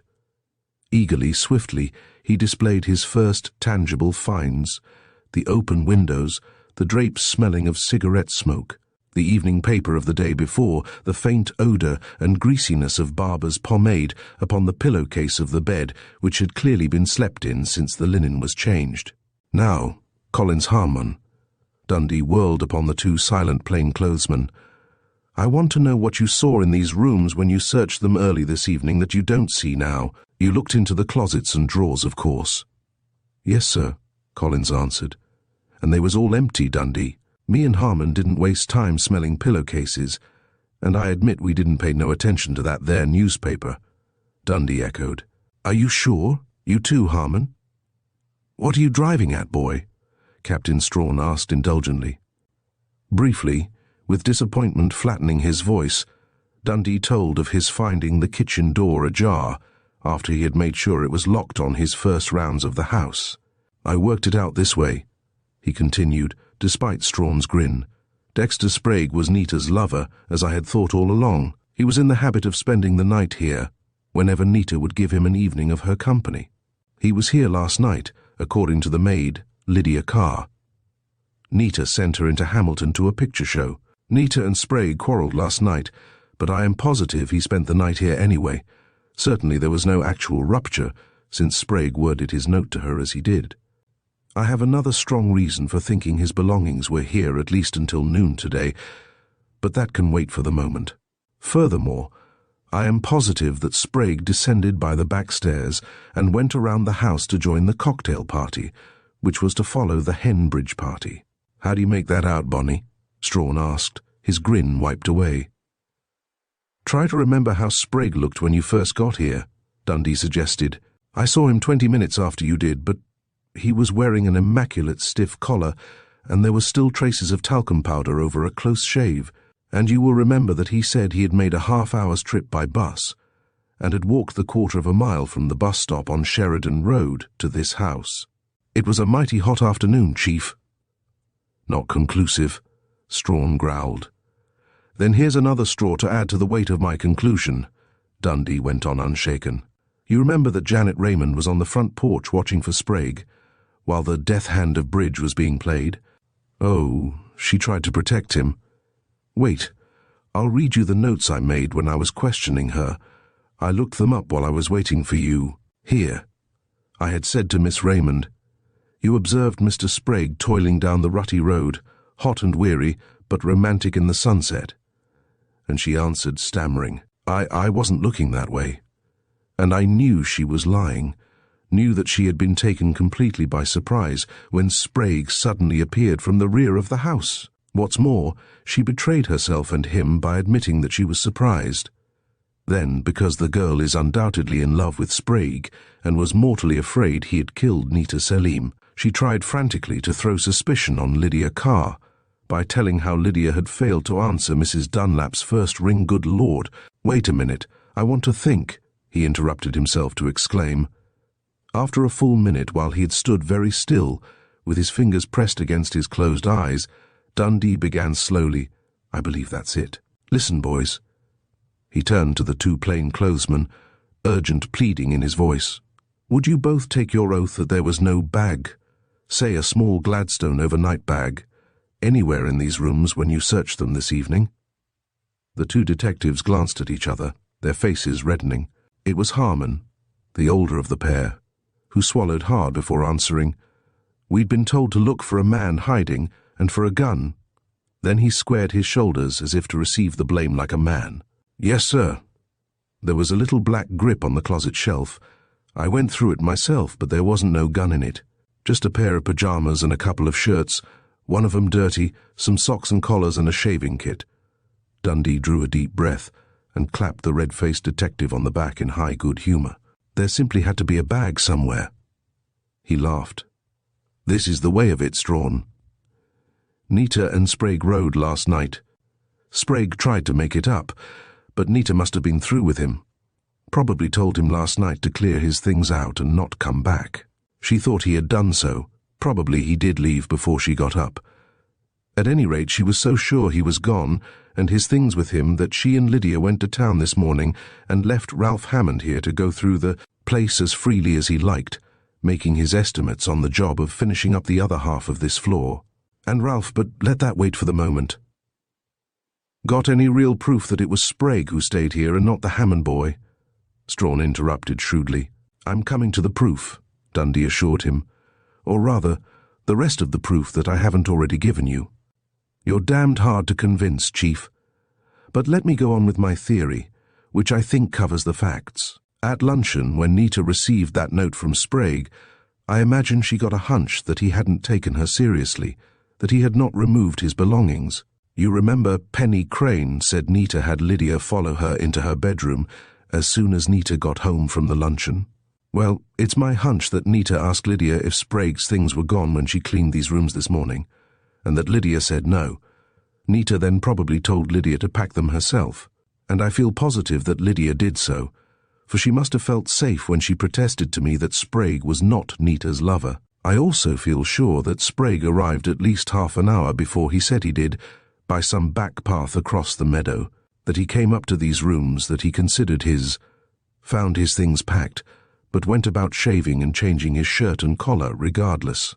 I also feel sure that Lydia followed him upstairs to explain and impress upon him that Nita had meant what she said, and it is quite likely that she was not through picking up after him when he descended by the back stairs and surprised Janet Raymond on the front porch. That accounts, of course, for Lydia's not hearing the kitchen bell the first time Mrs. Dunlap rang. Strawn grunted. "What about the proofs you're holding back? Come along, Chief, you too, Carraway," Dundee answered, and led the way into the bathroom. I felt sure these rooms would yield a very definite clue, even though Sprague, when he sneaked back tonight to get his telltale bag, apparently made every effort to wipe his fingerprints off the furniture and bathroom fixtures. "Now, Carraway, if you'll step upon this little stool and look along the top of this medicine cabinet, you'll find what I found and didn't touch." The fingerprint expert did as he was told. When he stepped down, he was holding, between the very tips of his fingers, a safety razor blade. "No dust on it, you see," Dundee pointed out. "Now, if you don't find Dexter Sprague's fingerprints on it, my whole theory topples. How am I going to know whose fingerprints they are till we get hold of Sprague?" Carraway asked reasonably. "We don't need him for that purpose, at least," Dundee assured him. "Downstairs in the living room, on a little table in the southeast corner of the room, you'll find a red glass ashtray which no one but Dexter Sprague used all evening. It was clean and empty when I saw him use it first. I think you'll find on it all the prints you need." "So you think Sprague killed her because she was through with him?" Strawn asked. Dundee shook his head. "Since I don't like Dexter Sprague a little bit, Chief, I'd like to think so, but..." Chapter 15. Bonnie Dundee's first thought upon awakening that Sunday morning was that it might prove to be rather a pity that his new bachelor apartment, as he loved to call his 3 rooms at the top of a lodging house, which had once been a fashionable private home, faced south and west rather than east. At the Rhodes house, whose boarding house clamour and lack of privacy he had abandoned upon taking the flattering job and decent salary of special investigator attached to the district attorney's office, he had grown accustomed to using the hot morning sun upon his reluctant eyelids as an alarm clock. But he continued the train of thought after discovering by his watch that it was not late, only 8:40, It was pretty darn nice having diggings like these, quiet and private, for he was the only tenant now on the top floor. His pleased, lazy eyes roved over the plain severity but solid comfort of his bedroom, and on past the open door to take in, appreciatively, the equally comfortable and masculine living room. Pretty nice. That leather-upholstered couch and armchair had been a real bargain, and he liked them all the better for being rather scuffed and shabby. Then his eyes halted upon a covered cage swung from a pedestal. Poor old Captain must be wondering when the devil I'm going to get up, and he swung out of bed, lounged sleepily into the small living room, and whisked the square of black silk from the cage. The parrot, formerly the property of murdered old Mrs. Hogarth of the Rhodes House, but for the past year the young detective's official Watson, ruffled his feathers, poked his green and yellow head between the bars of his cage, and croaked hoarsely, "Hullo, hullo, hullo yourself, my dear Watson," Dundee retorted. "Your vacation is over, old top. It's back on the job for you and me both. Which reminds me that I ought to be taking a squint at the Sunday papers to see how much Captain Strawn thought fit to tell the press."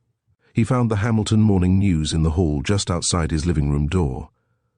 "Listen, Cap'n. Nita Selly murdered at Bridge. Probably the snappiest streamer headline the news has had for many a day. Now let's see." He was silent for 2 minutes, while his eyes leaped down the lesser headlines and the column 1, page 1 story of the murder. Then, "Good old Strawn. Not a word, my dear Watson, about your absurd master's absurd performance in having the death hand at Bridge replayed. Not a word about Ralph Hammond, the missing guest. Not a word about Mrs. Tracy Miles being hidden away in the clothes closet while her hostess was being murdered.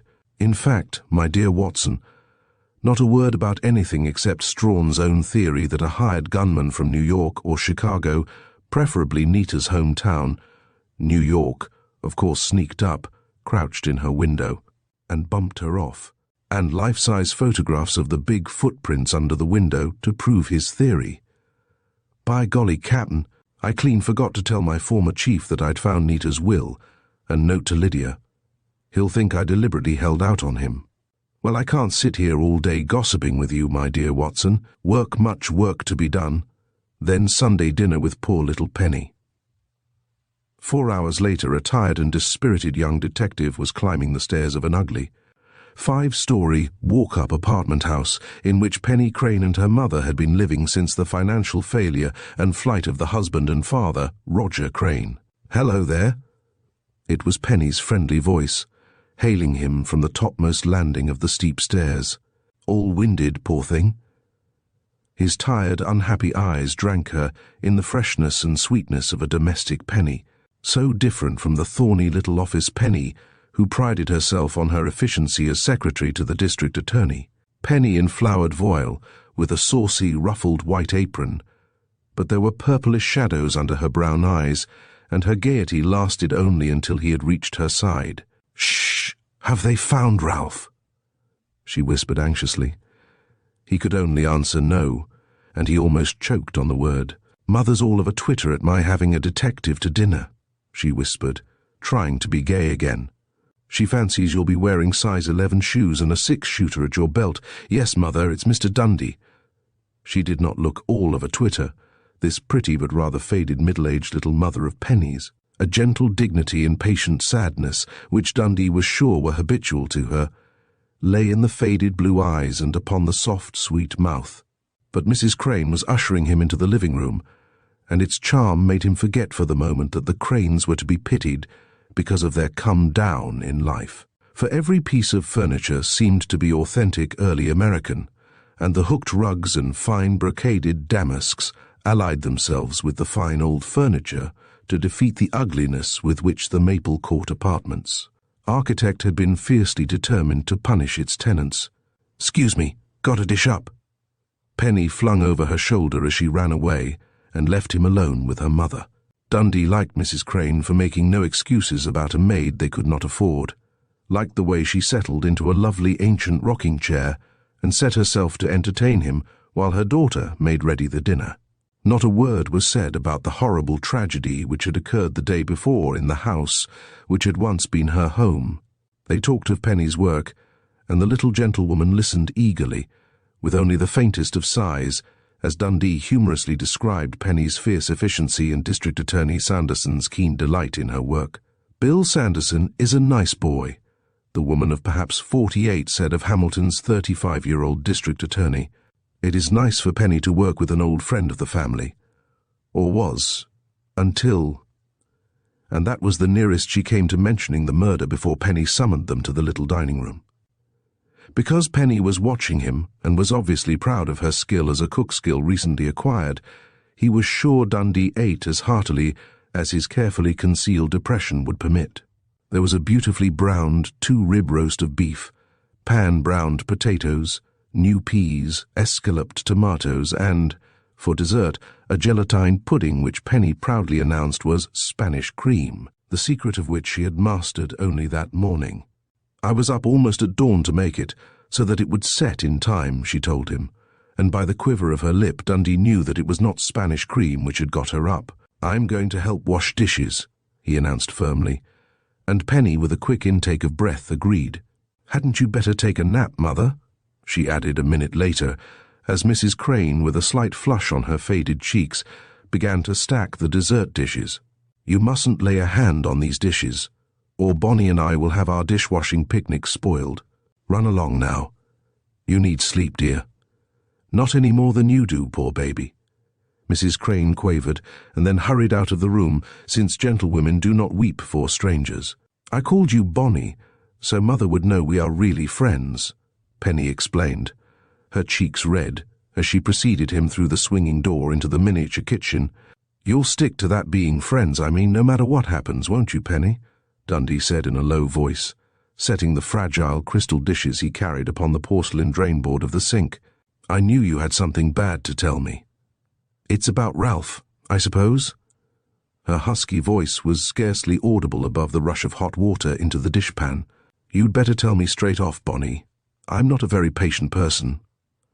Are they going to arrest Ralph when they find him? There wasn't a word in the paper about him this morning." "I'm afraid they are, Penny," Dundee told her miserably. "Captain Strawn has a warrant ready, but of course—" "Oh, you don't have to tell me you hope Ralph isn't guilty," she cut in with sudden passionate vehemence. "Don't I know he couldn't have done it?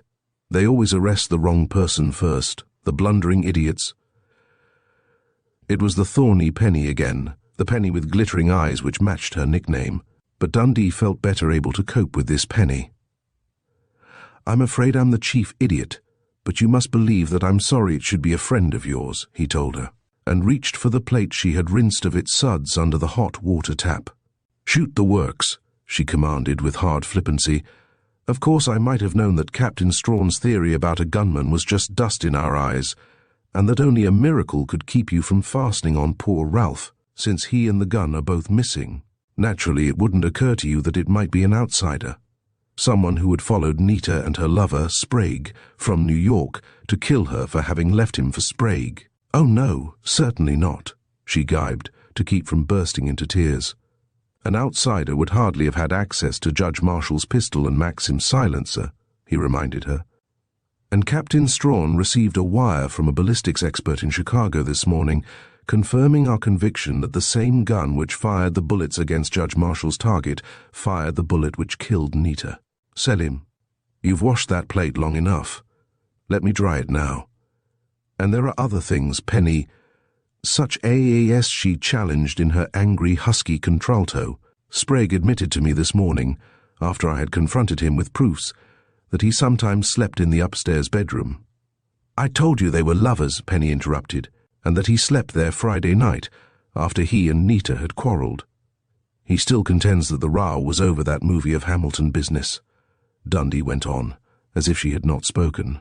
"He admitted also that Nita had told him to take his things away when he left Saturday morning, but he says it was only because she didn't want Ralph Hammond to find a man's belongings there if he had occasion to go into the upstairs rooms in making his estimates for the finishing up of the other side. But he contends, and Lydia Carr, whom I also saw again this morning, supports him in it, that he stayed in the house occasionally when Nita was particularly nervous about being alone, and that they were not lovers." "Pooh! Don't wipe the flowers off that plate. Here's another. I'm inclined to say poo too, Penny, Dundee assured her. But Tracy Miles told me last night when he came to get Lydia that Nita really seemed to be in love with Ralph part of the time at least. Nita thought enough of Dexter Sprague to send for him to come down here, and to root her head off for him to get the job of making the movie. Penny reminded him fiercely, making a great splashing in the dishpan. Then, you don't think she was in love with Ralph? Dundee asked. Oh, I don't know, the girl cried. I thought so sometimes, had the grace to hope so anyway, since Ralph was so crazy about her. That's the point, Penny, Dundee told her gently. Everyone I've talked to this morning, including Sprague, seems sure that Ralph Hammond was mad about Nita Selim. So of course he would kill her, Penny scoffed bitterly. Yes, Penny, when he discovered Sprague's easily recognized cravats draped over the mirror frame in a bedroom in Nita's house, for they were there to be seen when Ralph went into that bedroom yesterday morning. How do you know he saw them? Because he left this behind him, Dundee admitted reluctantly, and wiped his hands before drawing an initialed silver pencil from his breast pocket. I found it under the edge of the bed. The initials RRH. Yes, I recognize it, Penny admitted, turning sharply away. I gave it to him myself, for a Christmas present. I thought I could afford to give silver pencils away then. Dad hadn't bolted yet. She crooked an elbow and leaned her face against it for a moment. Then she flung up her brown bobbed head defiantly. Well? Ralph must have been, well, in a pretty bad way, since he loved Nita and wanted to marry her. Dundee persisted painfully. Remember that Polly Beale found him still there when she stopped to offer Nita a lift to Breakaway Inn. It is not hard to imagine what took place. We know that Polly curtly cancelled her luncheon engagement with Nita and the rest of you, and went into town with Ralph, after making sure that Clive would join them. I saw young Hammond myself for an instant, without knowing who he was, and I remember now thinking that he looked far too ill to eat. I was lunching at the Stewart house myself when they came into the dining room, you know. Plenty to hang him on, I see, Penny cried furiously. There's a little more, Penny, Dundee went on. Polly Beale and Clive Hammond were mortally afraid that Ralph would come to the cocktail party. I'm sure Clive made Ralph promise to stay away, and that both Clive and Polly did not trust him to keep his promise. That is why, I am sure, Clive beckoned Polly to join him in the solarium, without entering the living room to speak to Nita. You remember they said they stayed there all during the playing of, if you call it the death hand again, I'll scream. All right? They stayed there until Karen discovered the murder. I am sure they chose that place because of its many windows. They could watch for Ralph's car, dash out and head him off, take him away by force if necessary, to keep him from making a scene. I believe they knew he had murder in his heart, and that he would find a way to get a gun. Have you also found out that he stole Hugo's gun yesterday? I have found that it was possible for him to do so, Dundee said slowly. The butler was off for the afternoon until 6 o'clock. There was no one in the house but the nursemaid and the 3-month-old baby. Well, and I suppose you think Clive and Polly didn't have a chance to head Ralph off, as you say, but that they did see him running away after he killed her. Her voice was still brittle with anger, but there were indecision and fear in it too. No, Dundee replied. I don't think they saw him. I feel pretty sure he came into the house by the back way and through the back hall into Nita's room. He must have known Clive and Polly would be on the lookout for him. At any rate, I have proof that whoever shot Nita from in front of that window near the porch door fled toward the back hall, and he told her of the big bronze lamp, whose bulb had been broken, reminding her of its place at the head of the chaise longue, which was set between the 2 west windows. That was the bang or bump Flora Miles heard while she was hiding in the closet, he explained. I suppose Flora has told all of you about it? I thought so. Muffled as she was in the closet, it is unlikely that she could have heard Nita's frantic whisperings to Ralph. I doubt if he spoke at all. Nita must have been sure he was about to leave by the porch door. Dimly there came the ring of the telephone. With a curt word, Penny excused herself to answer it. Dundee went on polishing glasses with a fresh towel. Bonnie. Penny was coming back, walking like a somnambulist, her brown eyes wide and fixed. That was Ralph, and he doesn't even know Nita is dead. Chapter 16. Of course, I recognized his voice instantly when he said, "That you, Penny?" "And it's a wonder I didn't scream," said Penny Crane, fighting her way up through dazed bewilderment to explain in detail. In answer to Dundee's pelting questions, I said, "Of course, Ralph. Where have you been?" And he said in that coaxing, teasing voice of his that I know so well, "Peeved, Penny? I don't blame you, honey. You really ought not to let me come over and explain why I stood you up last night. But you will, won't you? Neither Penny." That's exactly how he talked, Bonnie Dundee. Exactly. "Oh, don't you see he couldn't know that Nita is dead?" "Did you ask him where he was?" Dundee asked finally. "No. I just told him to come on over, and he said I could depend on it that he wouldn't waste any time." "Oh, Bonnie, what shall we listen, Penny?" Dundee urged rapidly. "You must realize that I've got to see and hear, but I don't want Ralph Hammond to see me until after he's had a talk with you. Will you let me eavesdrop behind these portieres? I know it's a beastly thing to do, but—" Penny agreed at last, and within 10 minutes after that amazing telephone call, Dundee, from behind the portiere that separated the dining and living room, heard Penny greeting her visitor in the little foyer. She had played fair, had not gone out into the hall to whisper a warning, if any warning was needed. He had seen Ralph Hammond enter the dining room of the Stewart house the day before, in company with Clive Hammond and Polly Beale, when the three had been strangers to him, but Dundee told himself now that he would hardly have recognized the young man whom Penny was preceding into her living room. The Ralph Hammond of Saturday had had a white, drawn face and sick eyes. But this boy, like his older brother, Clive, Ralph Hammond, had dark red curling hair. But unlike his brothers, his eyes were a wide, candid hazel-the-green iris thickly flecked with brown, a little shorter than Clive, a trifle more slender. But that which held the detective's eyes was something less tangible, but at once more evident than superlative masculine good looks. It was a sort of shy joyousness and buoyance, which flushed the tan of his cheeks, sang in his voice, made his eyes almost unbearably bright. Before Penny Crane, very pale and quiet, could sink into the chair she was groping toward, Ralph Hammond was at her side, one arm going out to encircle her shoulders. "Don't look like that, Penny." Dundee heard him plead, his voice suddenly humble. "You've every right to be sore at me, honey, but please don't be. I know I've been an awful cad these last few weeks, but myself again. I'm cured now, Penny." "Wait, Ralph," Penny protested faintly, holding back as he would have hugged her hard against his breast. "What about Nita?" Dundee saw the young man's face go darkly red, but heard him answer almost steadily. "I hoped you'd understand without making me put it into words, honey. I'm cured of Nita. I can't express it any other way except to say I was sick, and now I'm cured." "You mean," Penny faltered, but with a swift, imploring glance toward Dundee, "you don't love Nita anymore? You can't deny you were terribly in love with her, Ralph.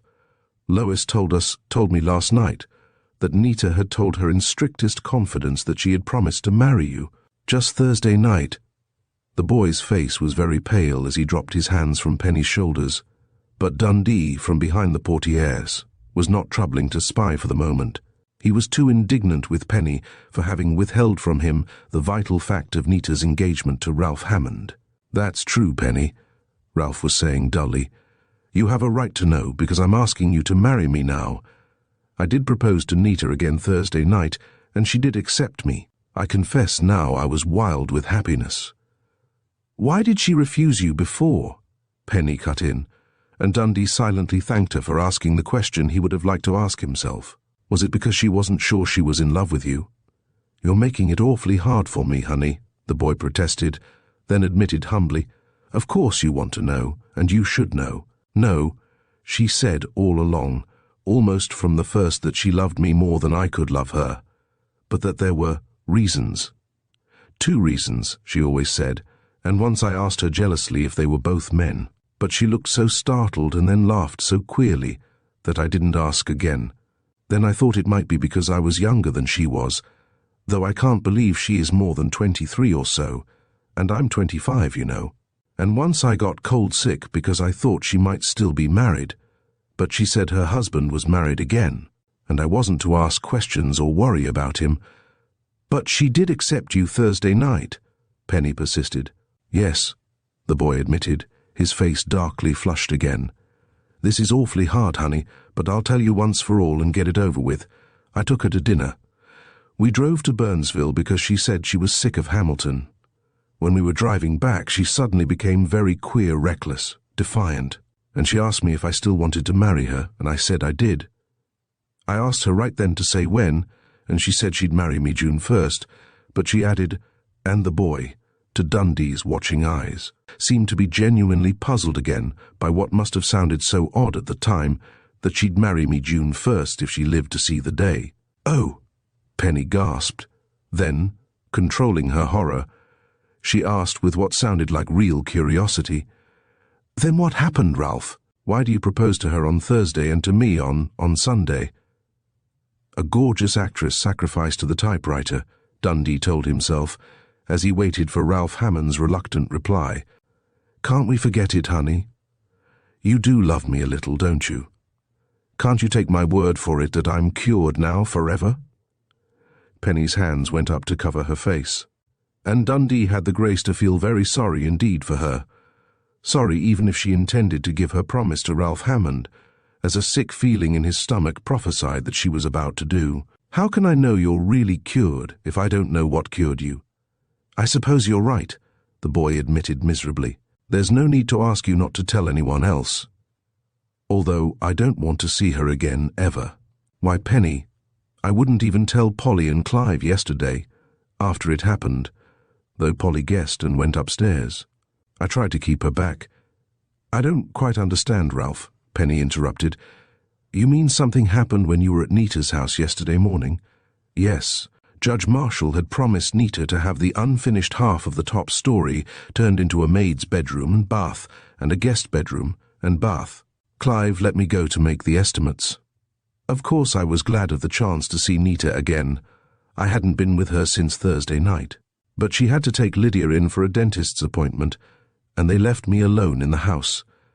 I had to go into the finished half to make some measurements, and in the bedroom I found— "Oh, God!" he groaned, and pressed a fist against his trembling mouth. "You found that Dexter Sprague was staying there, was using the bedroom that used to be mine, didn't you?" Penny helped him at last in desperation. "How did you know?" The boy stared at the girl blankly for a moment, then seemed to crumple as if from a new blow. "I suppose it was common gossip that Nita and Sprague were lovers, and I was the only one she fooled. My God, to think all of you would stand by and let me marry her, a cheap little gold digger from Broadway, living with a cheap four-flusher she couldn't get along without and had to send for. Did you want to kill her?" "Ralph!" Penny whispered, touching one of his knotted fists with a trembling hand. "Kill her? Good Lord," the boy flung at her violently. "I'm not such an ass as that. You girls are all alike. Polly had so little sense as to think I'd want to kill Nita and Sprague both. She couldn't see, and neither could Clive, that all I wanted was to get away from everybody and get so drunk I could forget what a fool I'd been." "What did you do, Ralph?" Penny asked urgently. "Why, I got drunk, of course," the boy answered, as if surprised at her persistence. "Darling, you wouldn't believe me if I told you how much rot-gut scotch it took to put me under. But that filthy bootlegging hotel clerk would have charged me twice what he did for the stuff if he had known how much good it would do me." "Hotel?" Penny snatched at the vital word. "Where did you go to get drunk, Ralph?" "I never realized before you had so much curiosity, honey." The boy grinned at her. "After I shook Clive, Polly went on to Nita's bridge party, because she couldn't throw her down at the last minute. I wandered around till I came to the Railroad Men's Hotel, down on State Street, you know. The other side of the tracks. It's a miserable dump, but I sort of hankered for a place to hide in that was as miserable and cheap as I felt." "Did you register under your own name?" "Ashamed of me, Penny." "No. I registered under my first two names, Ralph Edwards, and the rat-faced, filthy little hotel clerk turned out to be a bootlegger. Well, when I woke up about 11 this morning, I give you my word I wasn't sick and headachy, though God knows I'd drunk enough to put me out for a week. Penny, I woke up feeling, well, I can't explain it, but to say I felt light and new and clean, all washed up. At first I thought my heart was empty, it felt so free of pain. But as I lay there thanking God that was that, I found my heart wasn't empty at all. It was brimming full of love. Gosh, honey, I sound like a Laura Jean Libby hero, don't I? But before I rang you from the lunchroom where I ate breakfast, I wrote Nita a special delivery note, telling her it was all off. I had to be free, actually, before I could ask you. You will marry me, won't you, Penny, honey? I knew this morning I'd never really loved anyone else. Penelope Crane remained rigid for a moment.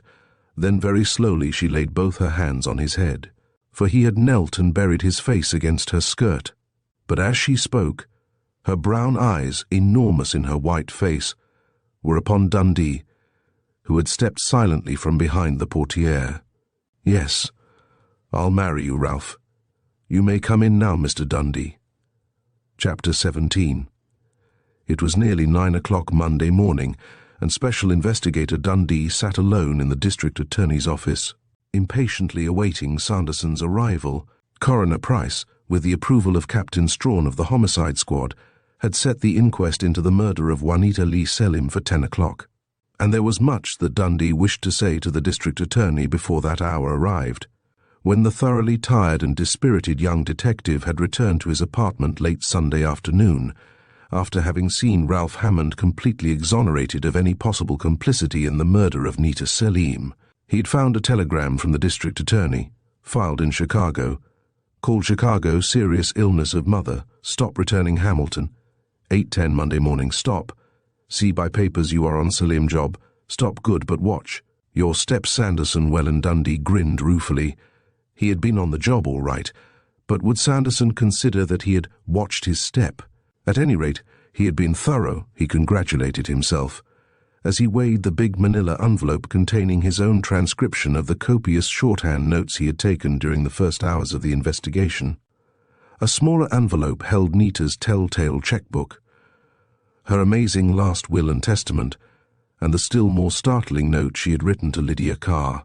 The last two Dundee had retrieved from Carraway only this morning, after having submitted them to the fingerprint expert on Sunday. Carraway's report had rather dashed him at first, for it proved that no other hands than Nita's, and his own, of course, had touched either envelope or contents. But he was content now to believe that Nita herself had unsealed the envelope she had inscribed, to be opened in case of my death. Why? Had she been moved by an impulse to give a clue to the identity of the person of whom she stood in fear, but had stifled the impulse? Strawn had said, too, that the little rosewood desk had been in a fairly orderly condition, before his big official hands had clawed through it in search of a clue or the gun itself. Well, Strawn had been properly chagrined when Dundee had produced the will and note.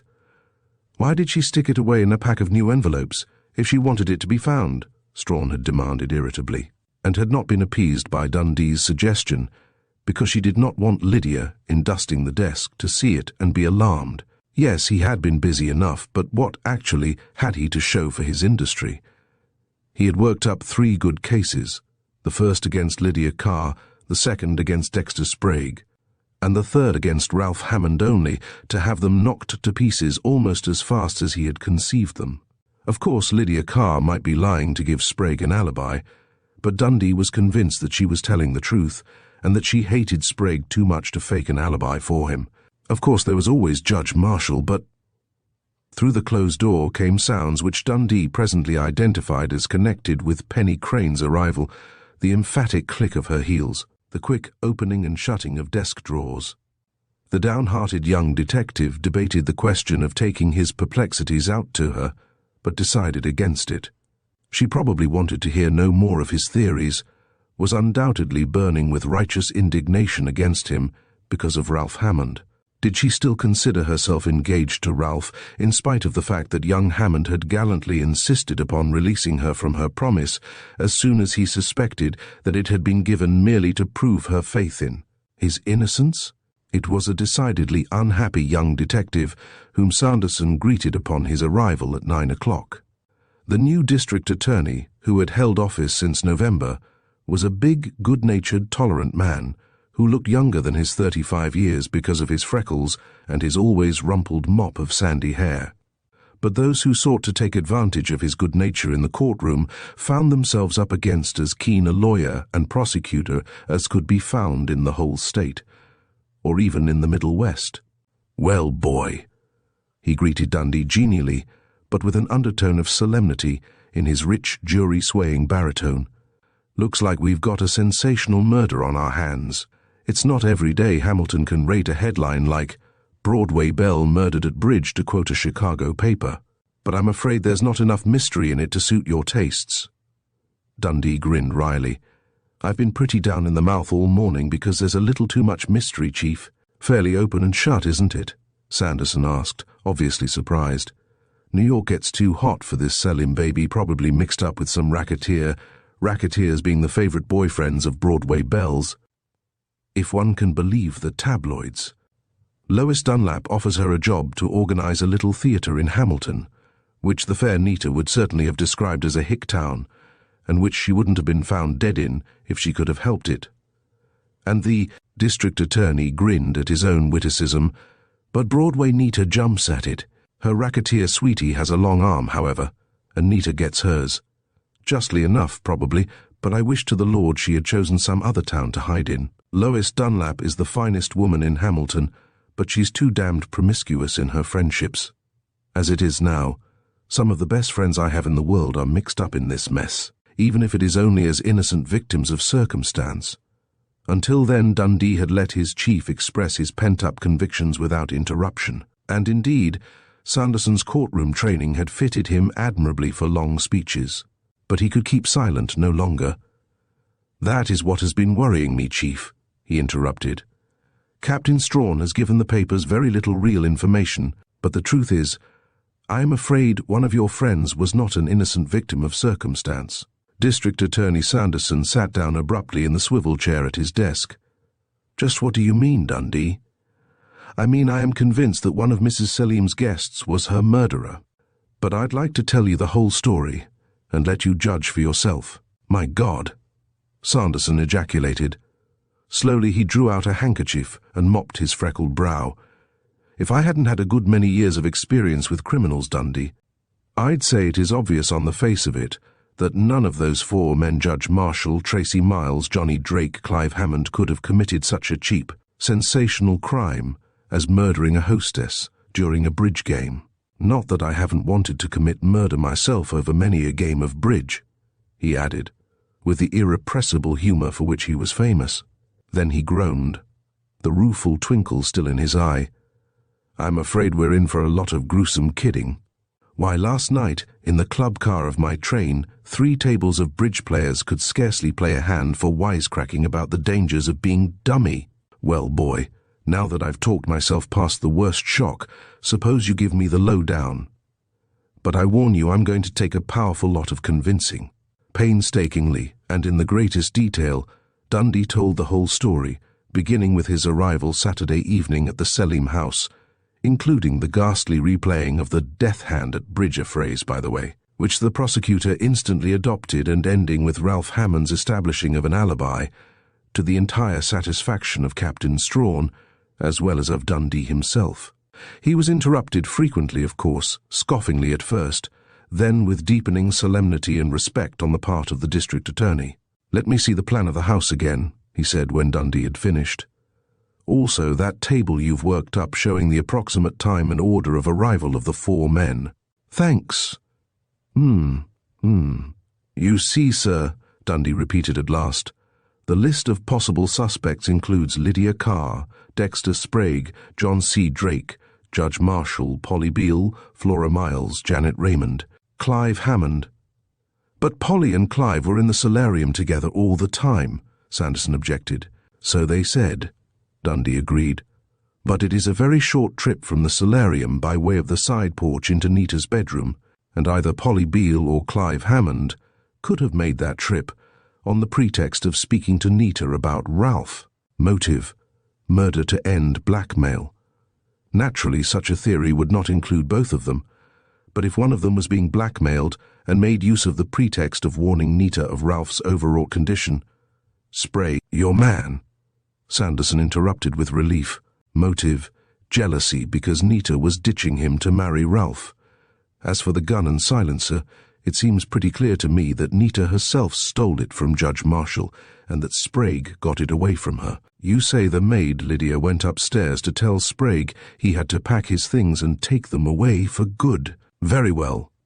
Sprague goes down the back stairs with the gun in his pocket, through the back hall into Nita's bedroom, shoots her, bumps into the lamp, goes out by the back door, and comes around front to join the party. You say yourself he has admitted to everything but the trip to Nita's room and the shooting, even to sneaking back to get his bag, which I believe also contained the gun, until he had a chance to dispose of it on his way to his hotel in Hamilton. Dundee shook his head. I'd like to agree, Chief, but I believe Lydia is telling the truth. She says she was in the upstairs bedroom with Sprague and remained behind only 2 or 3 minutes at most, to put his shaving kit into the packed bag and to clean up the bathroom basin. On her way down the back stairs, she says she heard Lois Dunlap's second ring and went to answer it. Sprague and Janet Raymond, with whom Janet says he stopped to talk a minute on the front porch, were in the dining room before Lydia entered it. I'm convinced Lydia hates Sprague and would be glad to believe him guilty. No, Mr. Sanderson, I don't believe Sprague did it, but I do believe it was Sprague's revenge that Nita was afraid of when she made her will Friday night. Naturally, she figured she'd have time to tell the person she was blackmailing that she was through with him or her, but I believe Sprague and Nita were lovers, even partners in blackmail, and that she feared he would kill her when he knew she was going to marry Ralph Hammond and give up their source of income. Sanderson considered for a long minute, pulling at his full lower lip. Well, thank God for those precious footprints Strawn is building on. Don't think I fail to follow your reasoning that the crime must have been committed in the bedroom, and not from the windowsill, but those footprints may save us yet, and will certainly get us through the inquest. You agree, of course, that none of all this you've told me must even be hinted at during the inquest. Good. Let's be going. It's nearly 10. Dundee's whole soul revolted at the very thought of the barbaric farce of an inquest. The small morgue chapel crowded to the doors with goggle-eyed, blood-loving humanity, the stretcher with its sheeted corpse, reporters avid of sensation and primed with questions which, if answered by indiscreet witnesses, would defeat the efforts of police and district attorney, news photographers with their insatiable cameras aimed at every person connected with the case in any way.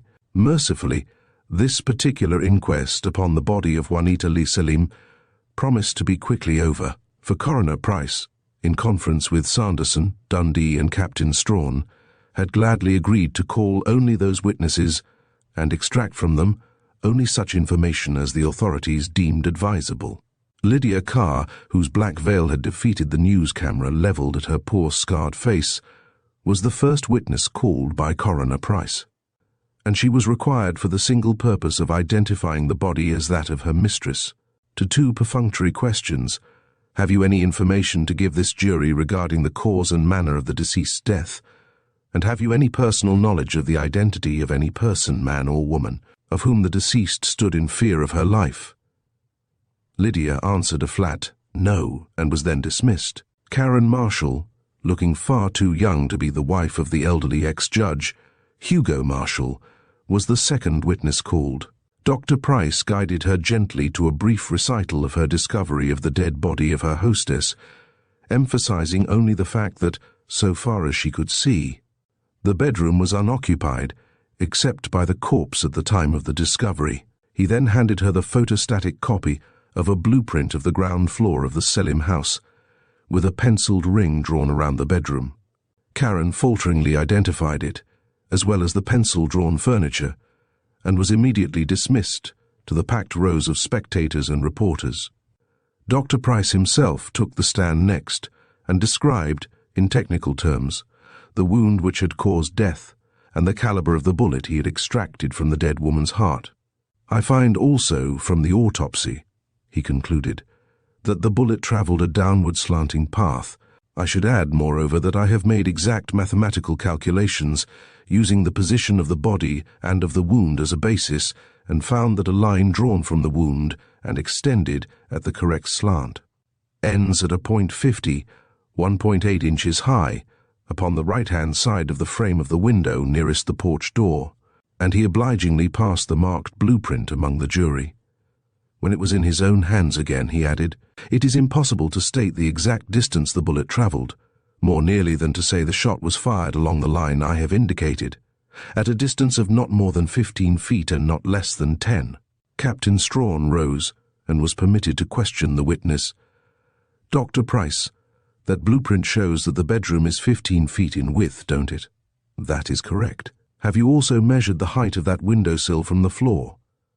"I have," the coroner answered. "The height from floor to sill is 26 inches.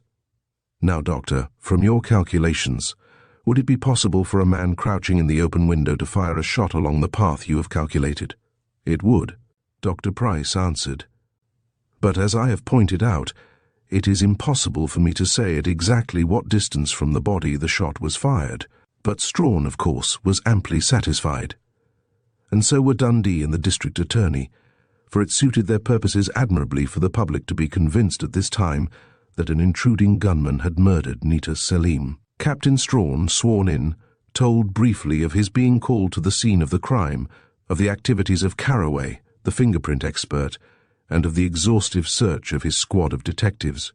"Did you find any person concealed upon the premises, that is, within the house itself, or in the garage, or on the grounds?" Dr. Price asked.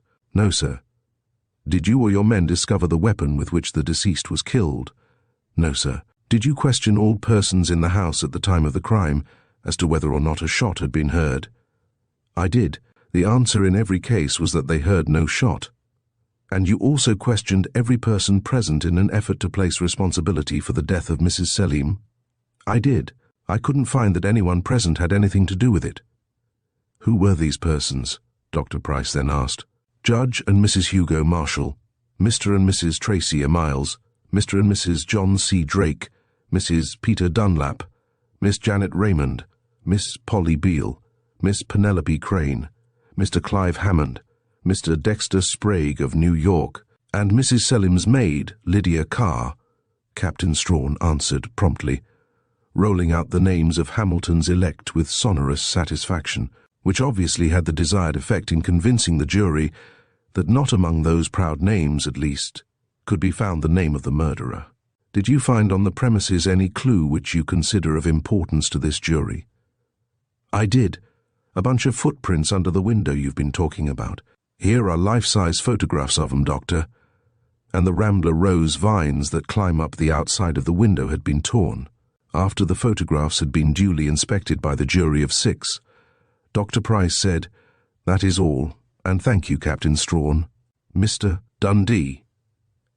As had been agreed between the coroner and the district attorney, Dundee's testimony, after the preliminary questions, was confined to the offering of Nita Selim's last will and testament and the note to Lydia. The reporters, who had obviously feared that nothing new would eventuate, sat up with startled interest. Then their pencils flew as Dundee read the 2 documents, after he had told when and where he had discovered them. As District Attorney Sanderson had said, "Better give the press something new to chew on, but for God's sake don't mention that checkbook of Nita's. It's dynamite, boy dynamite." While the morgue chapel was still in a buzz of excitement, Dundee was dismissed, and District Attorney Sanderson requested an adjournment of the inquest for 1 week. The police were urging the crowd upon its way before it became fully aware that it had been cheated of the pleasure of hearing, at first hand, the stories of that fatal bridge and cocktail party from the guests themselves. "Tell the car woman I want to speak to her," Sanderson directed Dundee. "She'll thank you for rescuing her from the reporters." As Dundee pushed his way through the jam, he heard a reporter earnestly pleading with Lois Dunlap. "But I'm sure you can remember the cards each player held in that death hand." "Mrs. Dunlap," cheerfully sure that he could trust Lois Dunlap's discretion and distaste for publicity, Dundee went on, grinning at the reporter's use of his own lurid phrase. 2 minutes later, Sanderson, Strawn and Dundee were closeted in Dr. Price's own office with Lydia Carr. "First, Lydia," began Sanderson, "I want to warn you to give the reporters no information at all regarding the nature or extent of your mistress's bequest. It was little enough she had, poor girl, beyond her clothes and a few pieces of jewelry," Lydia answered stubbornly. "Are you going to let me do what she told me to in that note?" "Not that I hold with burning." I see no reason why you should not take charge of the body, Lydia, and arrange it immediately for cremation. Do you, Captain Strawn? Sanderson answered. No, sir. The quicker the better. Then, Lydia, if Captain Strawn will send you out to the Selim house with one of his boys, you may get the dress described in Mrs. Selim's note. And the curls she cut off and had made into switches, Lydia interrupted. I can't dress my poor girl's hair in a French roll without them. The curls, too, Sanderson agreed. Now, as to the cremation. Mrs. Miles let me come in early to see about that, Lydia interrupted again. They can do it this afternoon, and you don't need to worry about the expense. I've got money enough of my own to pay my girl's funeral expenses. Good, Sanderson applauded. The will shall be probated as soon as possible, of course, but it makes it simpler if you will pay the necessary expenses now. Just a minute, Chief. Dundee halted the district attorney as he was about to leave.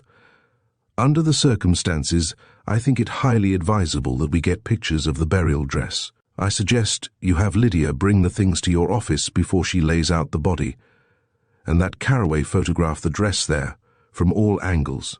I should also like to have a picture of the body after Lydia has finished her services. The maid's scarred face flushed a deep, angry red, but she offered no protest when the district attorney accepted both of Dundee's suggestions. Then you'll have Carraway with his camera at my office in about an hour? Sanderson turned to Captain Strawn. Let's say 12 o'clock. By the way, Lydia, you may bring in with you the few pieces of jewelry you mentioned. I'll keep them safely in my offices until the will is probated, and they are turned over to you. I don't know where she kept them, Lydia answered, exclaimed Bonnie Dundee. I said I don't know where she kept her jewelry, Lydia Carr retorted. It wasn't worth much, not $100 altogether, I'll be bound, because Nita sold her last diamond not a week before we left New York. She owed so many bills then that the money she got for directing that play at the Forsyth School hardly made a dent on them. Do you know whether the jewelry was kept in the house or in a safe deposit box? Dundee asked, excitement sharpening his voice.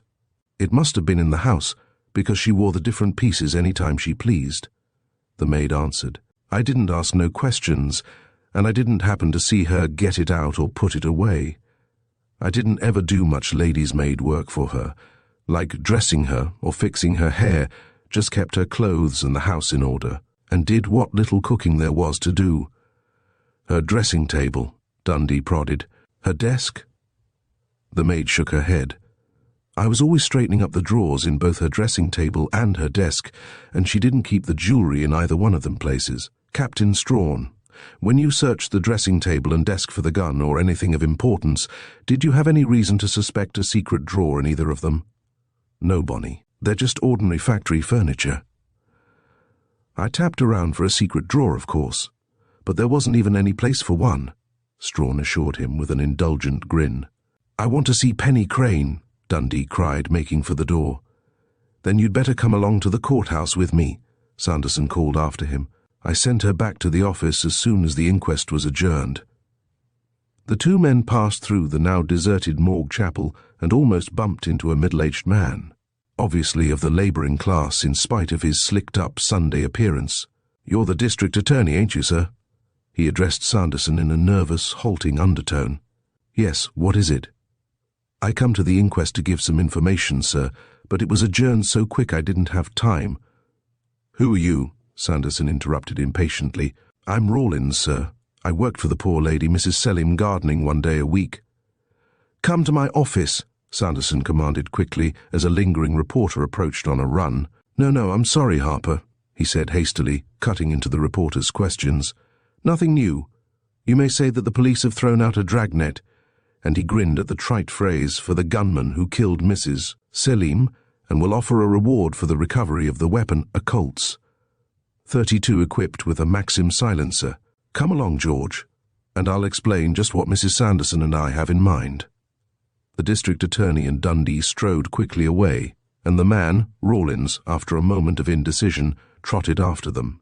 I don't understand, sir, and my name ain't George, it's Elmer. You don't have to understand anything except that you're not to answer any question that any reporter asks you, Sanderson retorted. When the trio entered the reception room of the district attorney's suite in the courthouse, Sanderson paused at Penny Crane's desk. "Bring in your notebook, Penny. This man has some information he considers important." A minute later, Sanderson had begun to question his voluntary but highly nervous witness. "Your name?" "It's Elmer Rawlins, like I told you, sir," the man protested, and flinched as Penny recorded his words in swift shorthand. "It was my wife as made me come. She said, as long as me and her knowed I didn't do nothing wrong, I'd ought to come forward and tell what I knowed." "Yes, yes," Sanderson encouraged him impatiently. "You say you worked for Mrs. Selim as gardener one day a week."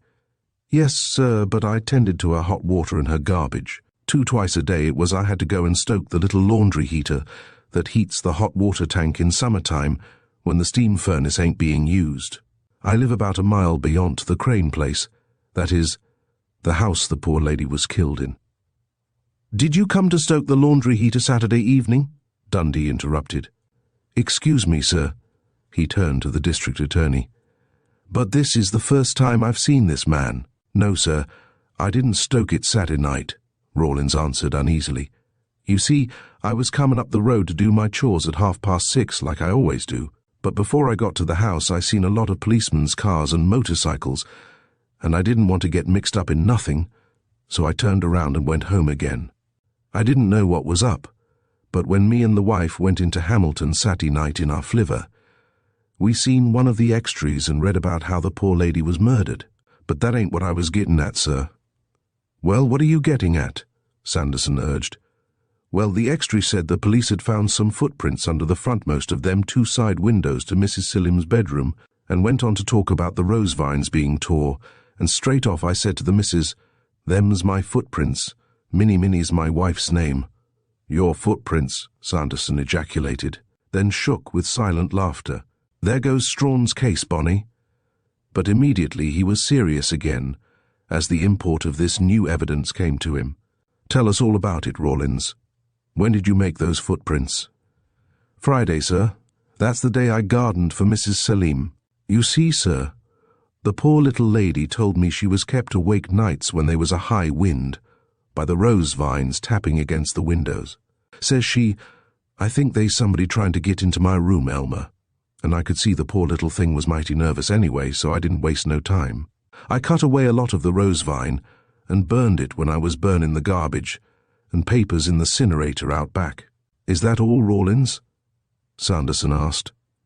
"'Bout all that mounts to anything," the labourer deprecated, "but there was something else that struck me as a little funny when I come to think of it." "Well?" Sanderson prodded, as the man halted uncertainly. "Well, it's like I told you, it was my job to burn the papers. That Scarface maid of Mrs. Selim's put everything garbage and trash in a big garbage can outside the back door, and I burnt 'em up.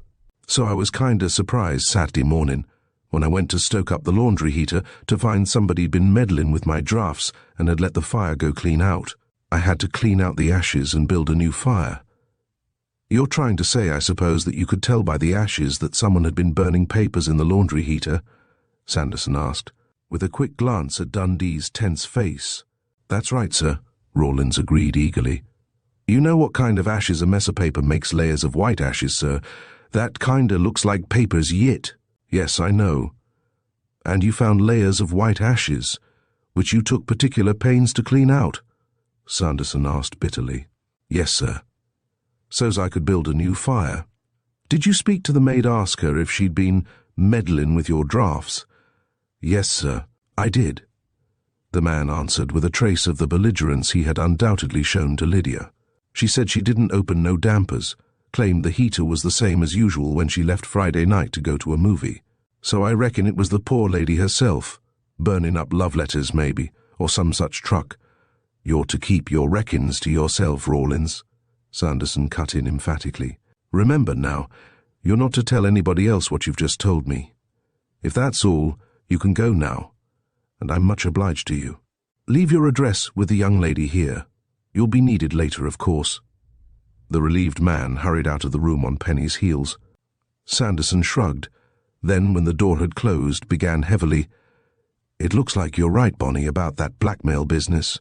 As the astute Rawlins says, Love letters, maybe, or some such truck. Of course, it all fits in with your theory that Nita had made up her mind to reform, marry Ralph Hammond, and be a very good girl indeed. All right, you can have Penny in now. I think I know pretty well what you're going to ask her, and I may as well tell you that when Roger Crane skipped town with some securities he was known to possess, he hadn't got them from a safe deposit box because he didn't have one. And Sanderson pressed a button on the edge of his desk. Penny, do you know whether there is a concealed safe in the Salim house? The girl, startled, began to shake her head, then checked herself. Not that I ever saw or knew of when Dad and Mother and I lived there, but... She hesitated, her cheeks turning scarlet. Out with it, Penny, Sanderson urged, his voice very kind. It's just that if you really think there's a secret hiding place in the house, I believe I understand something that puzzled me when it happened, Penny confessed, her head high. I was at the country club one night, a Saturday night, when the whole crowd is usually there for the dinner and dance. I'd been dancing with Ralph, and when the music stopped we went out on the porch where several of our crowd were sitting. It was just 2 or 3 weeks after Dad left town. Lois wouldn't let me drop out of things. Anyway, it was dark, and I heard Judge Marshall saying something about the simplest and most ingenious arrangement you ever saw. Of course, that's where the rascal kept his securities. I knew they were talking about Dad, from the way Judge Marshall shut up and changed the subject as soon as he saw me. Who was on the porch, Penny? Dundee asked tensely. Why, let's see Flora and Johnny Drake and Clive, she answered slowly. I think that was all, besides Judge Marshall. The others hadn't come out from dancing. Of course, I don't know whether or not it was some arrangement in the house. Where are you going, boy? Sanderson checked Dundee, who was already on his way to the door. To find that gun, of course. Well, if it's tucked away in the simplest and most ingenious arrangement you ever saw, it will stay put for a while, Sanderson said. Lydia's due here within half an hour, and you don't want to miss her, do you? Chapter 18. It was exactly 12 o'clock when Lydia Carr, accompanied by Detective Collins of the Homicide Squad carrying a small suitcase, arrived at the district attorney's office. I kept my eye on her every minute of the time, to see that there wasn't no shenanigans, Collins informed Dundee and Sanderson importantly, callous to the fact that the maid could hear him, but I let her bring along everything she said she needed to lay the body out in. Was that right? Right, agreed the district attorney, as Dundee opened the suitcase upon Sanderson's desk. The royal blue velvet dress lay on top, neatly folded. Dundee shook out its folds. It looked remarkably fresh and new, in spite of the years it had hung in Nita Salim's various clothes closets, preserved because of God alone knew what tender memories. Perhaps the beautiful little dancer had intended, all those years, that it should be her shroud. Oh, it's lovely! Penny Crane, who was looking on, cried out involuntarily. It looks like a French model. It's a copy of a French model. You can see by the label on the back of the neck, Lydia answered, her one good eye softening for Penny. So it is, Dundee agreed, and took out his penknife to snip the threads which fastened the white satin, gold-lettered label to the frock. Pierre model, copied by Simonson's New York City, he read aloud, and slipped the little square of satin into the envelope containing the murdered woman's will. Well, Penny, I'm glad you like the dress, for I'm going to ask you to do the mannequin stunt in it as soon as Carraway arrives with his camera. Penny turned very pale, but she said nothing in protest, and Dundee continued to unpack the suitcase. His masculine hands looked clumsy as they lifted out the costume slip and miniature dancing set brassiere and step-ins all matching, of filmiest white chiffon and lace. His fingers flinched from contact with a switch of long, silky black curls. She bought them after we came to Hamilton, Lydia informed him, pointing to the undergarments. Them black mar-pumps and them French stockings are brand new, 200-gauge silk them stockings are, and never on her feet. Ready for me? Carraway had appeared in the doorway, with camera and tripod. Yes, Carraway. Just the dress, Penny. I want full-length front, back and side views of Miss Crane wearing this dress, Carraway. Flashlights, of course. Better take the pictures in Miss Crane's office, Dundee directed.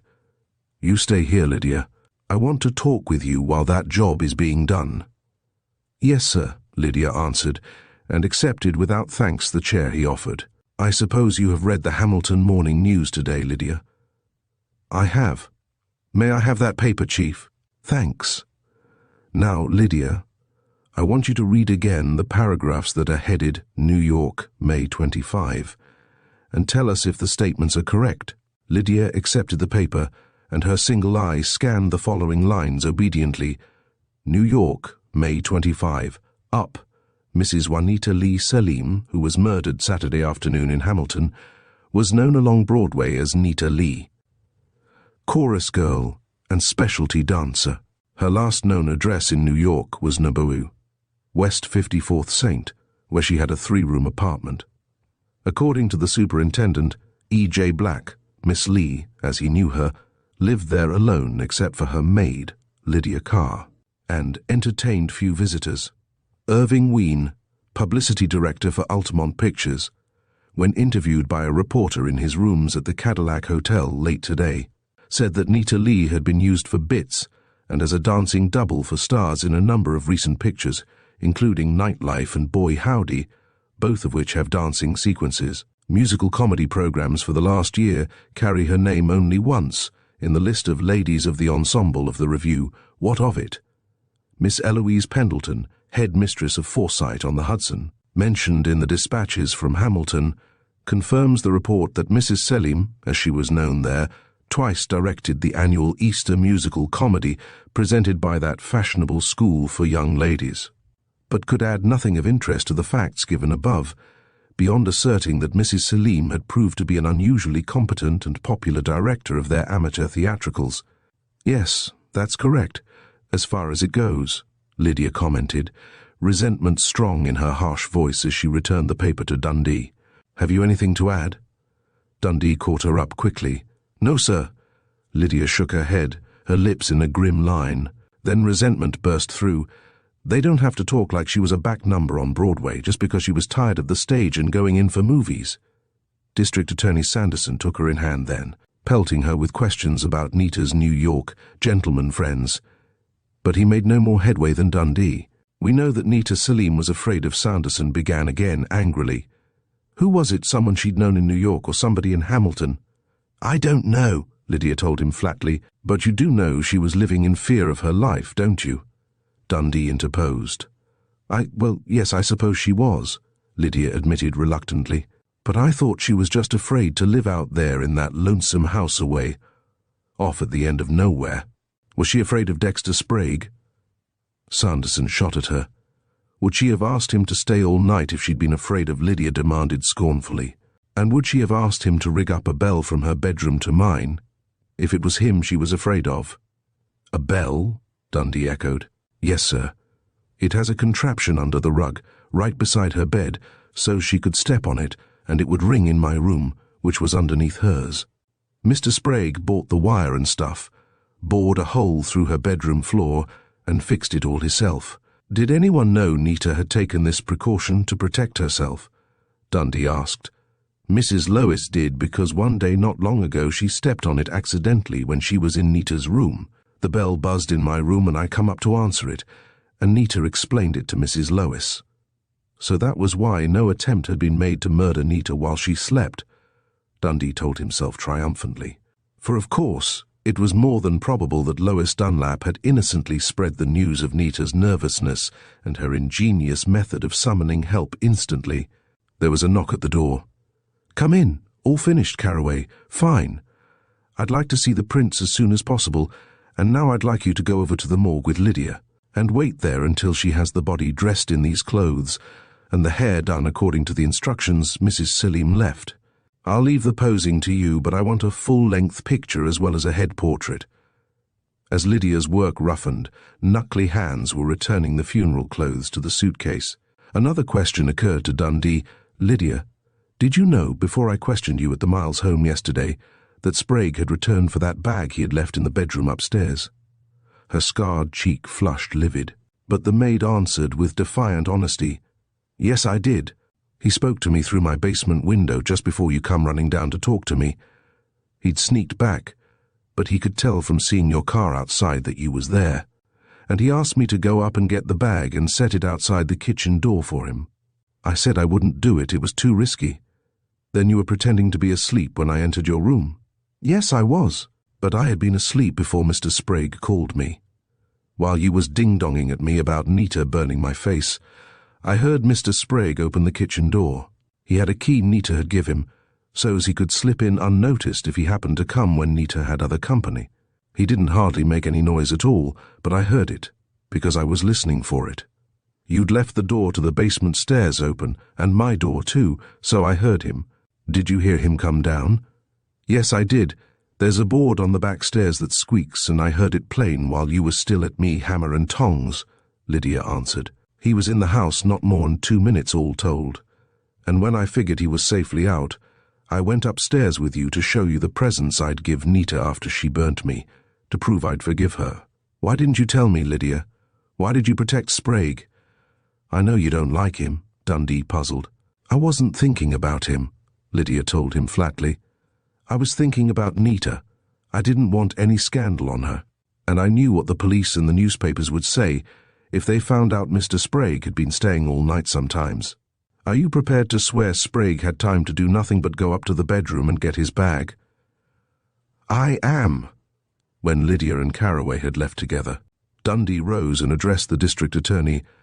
I'm going out to the Selim house now to look for that secret hiding place where Roger Crane kept his securities, and which Judge Marshall evidently displayed to Nita as one of the charms of the house when she rented it. Why not simply telephone Judge Marshall and ask him where and what it is? Sanderson asked reasonably. Do you think he'd tell? Dundee retorted. The old boy's no fool. Even if he didn't kill Nita himself and hide the gun there, my question would throw him into a panic of fear, lest one of his best friends had done just that. No, I'll find it myself, if it's all right with you. But after a solid hour of hard and fruitless work, Bonnie Dundee was forced to admit ruefully to himself that his parting words to the district attorney might have been the youthful and empty boast that Sanderson had evidently considered them, for nowhere in the house Roger Crane had built, and in which Nita Selim had been murdered, could the detective find anything remotely resembling a concealed safe. The 2 plainclothesmen whom Strawn had detailed to guard the house and to continue the search for the missing gun and silencer looked on with unconcealed amusement as Dundee tapped walls. Floors and ceilings in a house that seemed to be exceptionally free of architectural eccentricities. Finally, Dundee grew tired of their ribald comments and curtly ordered them to make a new and exhaustive search of the unused portions of the basement, those dark earth banks. With their overhead networks of water and drain pipes, heavily insulated cables of electric wires, cobwebby rafters and rough shelves holding empty fruit jars and liquor bottles, which contrasted sharply with the neatly sealed and cement-floored space devoted to furnace, laundry, and maid's room. Dundee himself had given those regions only a cursory inspection with his flashlight, for it was highly improbable that Nita Selim would have made use of a secret hiding place for her jewelry and valuable papers. If that hiding place was located in such dark, awesome surroundings, no. The hiding place, if it really existed, and it must exist, had been within easy reach of Nita dressing and bedecking herself for a party, or Lydia Carr could not have been kept in complete ignorance of its location. With that conviction in mind, Dundee returned to Nita's bedroom, to which he had already devoted at least half an hour. Nothing in the big clothes closet, where Flora Miles had been hiding while Nita was being murdered. No secret drawers in desk or dressing table or bedside table, no false bottom in boudoir chair or chaise longue. He had even taken every book out of the 4-shelf bookcase which stood against the west wall near the north corner of the room, and had satisfied himself that no book was a leafless fake. His minute inspection of the bathroom and back hall, upon which Nita's bedroom opened, had proved as fruitless, although he had removed every drawer from the big linen press which stood in the hall, and measured spaces to a fraction of an inch. As for the walls, they were, except for the doors, unbroken expanses of tinted plaster. And yet... He stepped into the clothes closet again, hammer in hand for a fresh tapping of the cedar board walls. Nothing here. And then he tapped again, his ear against the end wall of the closet, the wall farthest from the side porch. Yes, there was a faintly hollow echo of the hammer strokes. Excitement blazing high again, he took the tape measure with which he had provided himself on his way out and calculated the length of the closet from end to end. 6 feet. Emerging from the closet, he closed his eyes in an effort to recall in exact detail the architect's blueprint of the lower floor, which Coroner Price had submitted to his jury at the inquest that morning.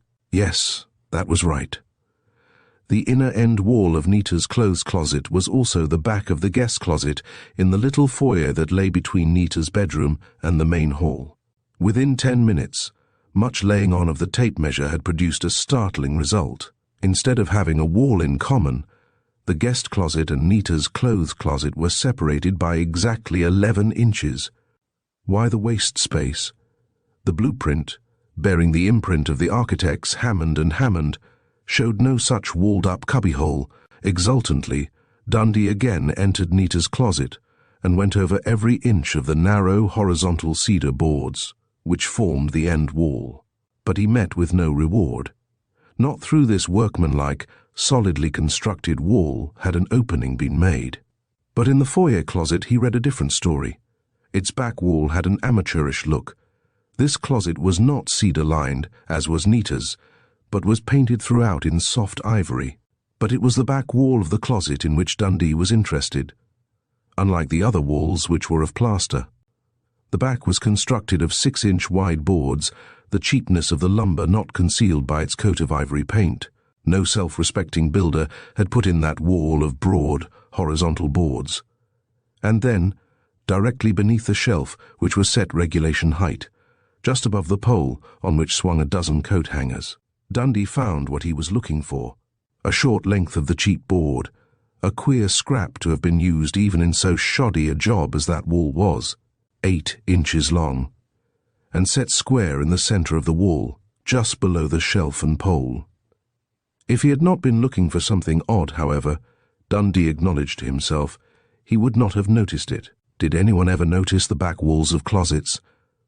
Sure of the result, he pressed with his fingertips upon the lower end of that short piece of board, and slowly it swung inward, the top slanting outward. He had found the secret hiding place, and Dundee silently agreed with Judge Marshall that it was the simplest and most ingenious arrangement you ever saw, for it was nothing more nor less than a shelf set between the two closets, in those 11 inches of unaccounted for space. I take off my hat to Roger Crane, Dundee reflected. No burglar in the world would ever have thought of pressing upon a short piece of board in a foyer closet in search of a safe. But how did Judge Marshall know of its existence? The only answer Dundee could think of was that Crane, overseeing the building of his house, had suddenly conceived this brilliant and simple plan, and had tipped one of the carpenters to carry it out for him. Possibly, or probably, he had bragged to Clive or Ralph Hammond, his architects, of his clever invention, and the Hammond boys had passed on the information to Judge Marshall when, after Crane's failure and flight, the house had become the property of the ex-judge. These thoughts rushed through his mind as his flashlight explored the shelf through the tilted opening. The gun and silencer must be here, since they could be no place else. But the shelf was bare except for a small brass box, fastened only by a clasp. In his acute disappointment, Dundee took little interest in the collection of pretty but inexpensive jewelry, Nita's trinkets, undoubtedly which the brass box contained. No wedding ring among them. In spite of his chagrin at not finding the gun, Dundee studied the simple mechanism which Roger Crane's ingenuity had conceived. From the outside, the 8-inch length of board fitted smoothly, giving no indication whatever that it was otherwise than what it seemed, part of a cheaply built wall. But Dundee's flashlight played upon the beveled edges of both the short board and the two neighboring planks between which it was fitted. The pivoting arrangement was of the simplest, the small nickel-plated pieces being set into the short board and the other two planks with small screws which did not pierce the painted outside surface. His curiosity satisfied, Dundee stepped out of the closet into the tiny foyer. He was about to leave when a terrific truth crashed through his mind and froze his feet to the floor. Of course the gun and silencer were not there. This was the guest closet, In it had hung the hat of every person who had been Nita's guest, either for bridge or cocktails that fatal Saturday afternoon, and to this closet, to retrieve hat, stick, or, in the case of the women, summer coat and hat, had come every person who had been questioned and then searched by the police. Dundee tried to recapture the picture of the stampede which had followed upon his permission for all guests to go to their homes, but it was useless.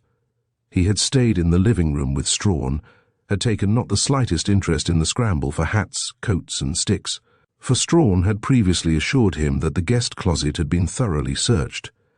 So quickly that he felt slightly dizzy, Dundee's thoughts raced around the new discovery. This changed everything, of course. Any one of half a dozen persons could have arrived with a gun and silencer, not screwed together, of course, because of the ungainly length, and seized the opportunity presented by Nita's being alone in her bedroom to shoot her. What easier, then, than to hide the weapon on this secret shelf, the door of which yielded to the slightest pressure? And what easier than to retrieve the weapon after permission had been granted to all to return to their homes? Easy enough to manage to go alone to the closet for a hat, the extra minute of time unnoticed in the general excitement. It had been vitally necessary, too, to retrieve the weapon, since any innocent member of that party might have remembered later to mention the secret hiding place to the police secret, no longer since Judge Marshall had gossiped about it. Then another thought boiled up and demanded attention. In the new theory, what place did the bang or bump have that noise which Flora Miles, concealed in Nita's closet, had dimly heard? Dundee had been positive, when Lydia had discovered the shattered electric bulb in the big bronze lamp, that its position in Nita's room indicated the progress of the flight of the murderer flight diagonally across the room, toward the back hall. But now, a little dashed, Dundee returned to the bedroom. The big lamp was where he had first seen it, about a foot beyond the window nearest the porch, and at the head of the chaise longue, which was set between the two west windows, where, according to Lydia, the lamp always stood. The too long cord lay slackly along the floor near the west wall and extended to the double outlet on the baseboard behind the bookcase. A slack cord. Down on his hands and knees Dundee went, to peer under the low bottom shelf of the bookcase. Yes, the pronged plug of the lamp cord had been jerked almost out of the baseboard outlet. It was easy to visualize what had happened. The murderer, after firing the shot, had involuntarily taken a step or even several steps backward, until his foot had caught in the loop of electric cord, causing the big lamp to be thrown violently against the wall near which it stood. But who? Any one of half a dozen people. But who? Chapter 19. Having ticketed the big bronze lamp, which he had brought with him from the Selim house, and locked it away in the room devoted to exhibits for the state, Bonnie Dundee hurried into Penny's office, primed with the news of his discovery of the secret hiding place and eager to lay his new theory before the district attorney. "Bill's gone," Penny interrupted her swift typing to inform him. "To Chicago. He had only 15 minutes to make the 3 o'clock train, after he received a wire saying his mother is not expected to live. He tried to reach you at the Selim house, but one of Captain Strawn's men said you had left." "I stopped on my way in to get a bite to eat," Dundee explained mechanically. "I dashed off without my lunch, you know." "Did you find the gun and silencer?" Penny asked. "No. Whoever used it Saturday afternoon walked out of the house with it, in plain view of the police, and still has it. Very convenient, too, in case another murder seems to be expedient or amusing." "Don't joke," Penny shuddered. "But what in the world do you mean?" Briefly Dundee told her, minimizing the hard work, the concentrated thinking, and the meticulous use of a tape measure, which had resulted in the discovery of the shelf between Nita's bedroom closet and the guest closet in the little foyer. "I see," Penny agreed, her husky voice slow and weighted with horror. She sat in dazed thought for a minute. "That rather brings it home to my crowd, doesn't it? To think that Dad, probably everyone at the party except me, had heard all about Dad's simple and ingenious arrangement for hiding the securities he sent on to New York before he ran away, and no outsiders, nobody, but had a legitimate excuse for entering that closet. Not even Dexter Sprague. It's one of his affectations not to wear a hat." "Is it?" Dundee pounced. You're sure he wore no hat that afternoon? Did you notice him when he left after I'd dismissed you all? Yes, Penny acknowledged honestly. I paid attention to him because I was hating him so. I believed then that he was the murderer, and I was furious with you and Captain Strawn for not arresting him. He was the first to leave, just walk straight out, wouldn't even stop to talk with Janet Raymond, who was trying to get a word with him. I saw him start toward Sheridan Road walking. He had no car, you know. Did you observe the others? Dundee demanded eagerly. Do you know who went alone to the guest closet? Penny shook her head. Everybody was milling around in the hall, and I paid no attention. Lois said she would drive me home, and then I went in to ask you to let me stay behind with you. I remember. Listen, Penny, I'm going to tell you something else that nobody knows yet but Sanderson, Lydia, and me. I don't have to ask you not to tell any of your friends. You know well enough that anything you learn from either Sanderson or me is strictly confidential. Penny nodded, her face very white, and her brown eyes big with misery.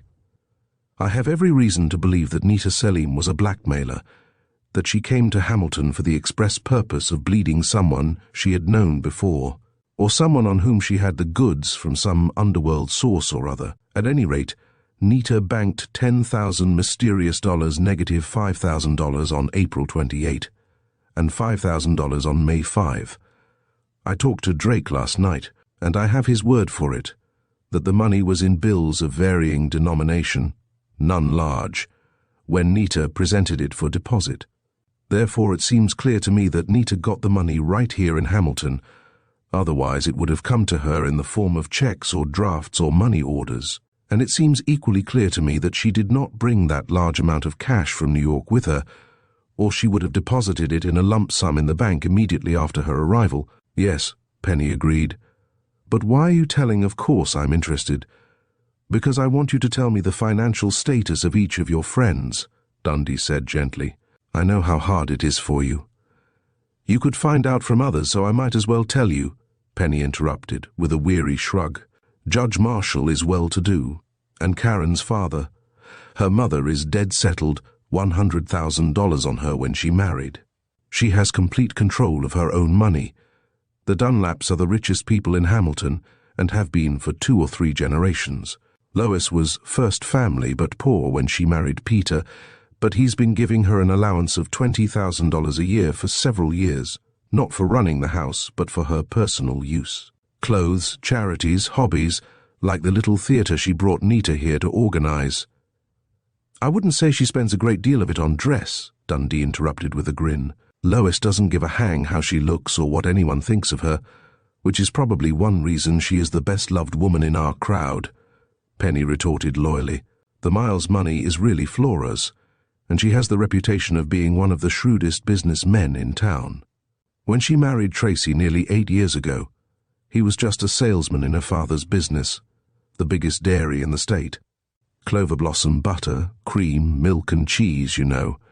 Well, when Flora married Tracy, her father retired and let Tracy run the business for Flora, and he's still managing it, but Flora is the real head.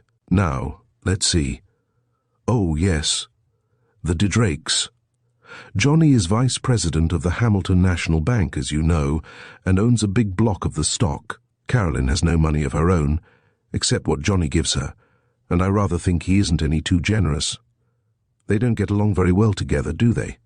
No, Penny agreed reluctantly. You see, Johnny Drake was simply not cut out for love and marriage.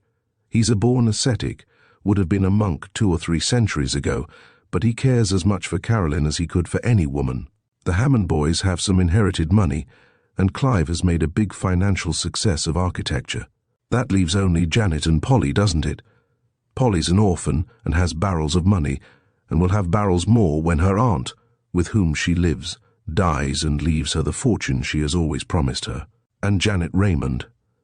Janet's father is pretty rich, owns a big wire fence factory, but Janet has only a reasonable allowance, Penny answered. As for me, I'm very rich.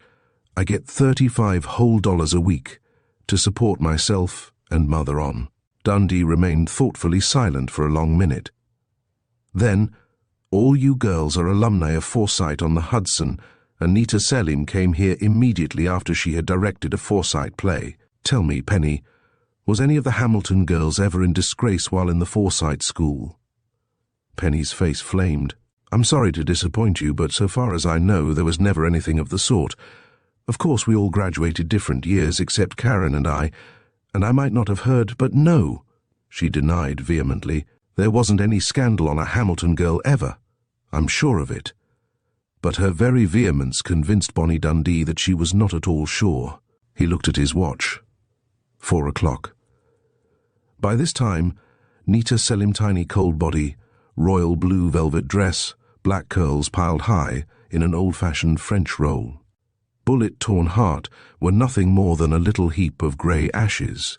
Would Lydia Carr have them put in a sealed urn and carry them about with her always? I'm going out now, Penny, and I shan't be back today, he told the girl who had returned to her furious typing. I'll telephone in about an hour to see if anything has come up. By the way, how do I get to the Dunlap house? It's in the Brentwood section. You know, that cluster of hills around Mirror Lake. Most of the crowd live out there, the Drakes, the Mileses, the Beals, the Marshalls. The Dunlap house stands on the highest hill of all. It's grey stone, a little like a French chateau. We used to live out there too, in a colonial house my mother's father built, but Dad persuaded Mother to sell when he went into that Primrose Meadows venture. The Raymonds bought it. But why do you want to see Lois? Thanks much, Penny. I don't know what I should do without you, Dundee said, without answering her question, and reached for his hat. After 10 minutes of driving, the last mile of which had circled a smooth silver coin of a lake, Dundee stopped his car and let his eyes rove appreciatively. He had made this trip the day before to question Lydia, already installed as nurse for the Miles children, but he had been in too great a hurry then to see much of this section consecrated to Hamilton's socially elect. Georgian cottage, Spanish hacienda, Italian villa, Tudor mansion that was the Miles' home, colonial mansion where Penny had once lived, Greystone chateau, not one of them blatantly new or marked with a $sign. Dundee sighed a little enviously as he turned his car into the winding driveway that led up the highest hill to the Dunlap home. Lois Dunlap betrayed no surprise when the butler led Dundee to the flag-stoned upper terrace overlooking Mirror Lake, where she was having tea with her 3 children and their governess. For a moment, the detective had the illusion that he was in England again. "How do you do, Mr. Dundee? This is Miss Burden, my 3 offspring, Peter III, Eleanor, and Bobby. Will you please take the children to the playroom now, Miss Burden? Thank you. Tea, Mr. Dundee? Or shall I order you a highball?" "Nothing, thanks," Dundee answered, grateful for her friendliness but nonplussed by it. Not for the first time he felt a sick distaste for the profession he had chosen. "It's all over," Lois Dunlap said in a low voice as the butler retreated. Lydia made her look very beautiful. I thought it would be rather horrible having to see her, as the poor child requested in her note to Lydia, but I'm glad now I did. She looked as sweet and young and innocent as she must have been when she first wore the royal blue velvet. "I'm glad," Dundee said sincerely. Then he leaned toward her across the tea table. "Mrs. Dunlap, will you please tell me just how you persuaded Mrs. Selim to come to Hamilton so far from Broadway?" "Why, certainly," Lois Dunlap looked puzzled. "But it really did not take much persuasion after I showed her some group photographs we had made when we Forsyte girls put on the Beggars Opera here last October, a benefit performance for the Forsyte Alumni Scholarship Fund." With difficulty, Dundee controlled his excitement. "May I see those photographs, please?" "I had to hunt quite a bit for them," his hostess apologized 10 minutes later, as she spread the glossy prints of half a dozen photographs for Dundee's inspection. "Do you know the Beggars Opera? John Gay, 18th century, isn't it? As I remember it, it is quite—" and Dundee hesitated, grinning. "Bawdy?" Lois laughed. "Oh, very. We couldn't have got away with it if it hadn't been a classic. As it was, we had to tone down some of the naughtiest passages and songs, but it was lots of fun, and the boys enjoyed it hugely because it gave them an opportunity to wear tight satin breeches and lace ruffles. This is my husband, Peter. He adored being the highwayman, Robin of Bagshot, and she pointed out a stocky, belligerent-looking man near the end of the long row of costume players, in a photograph which showed the entire cast. You say that Mrs. Selim accepted your proposal after she saw these photographs? Dundee asked. Had she refused before? Yes.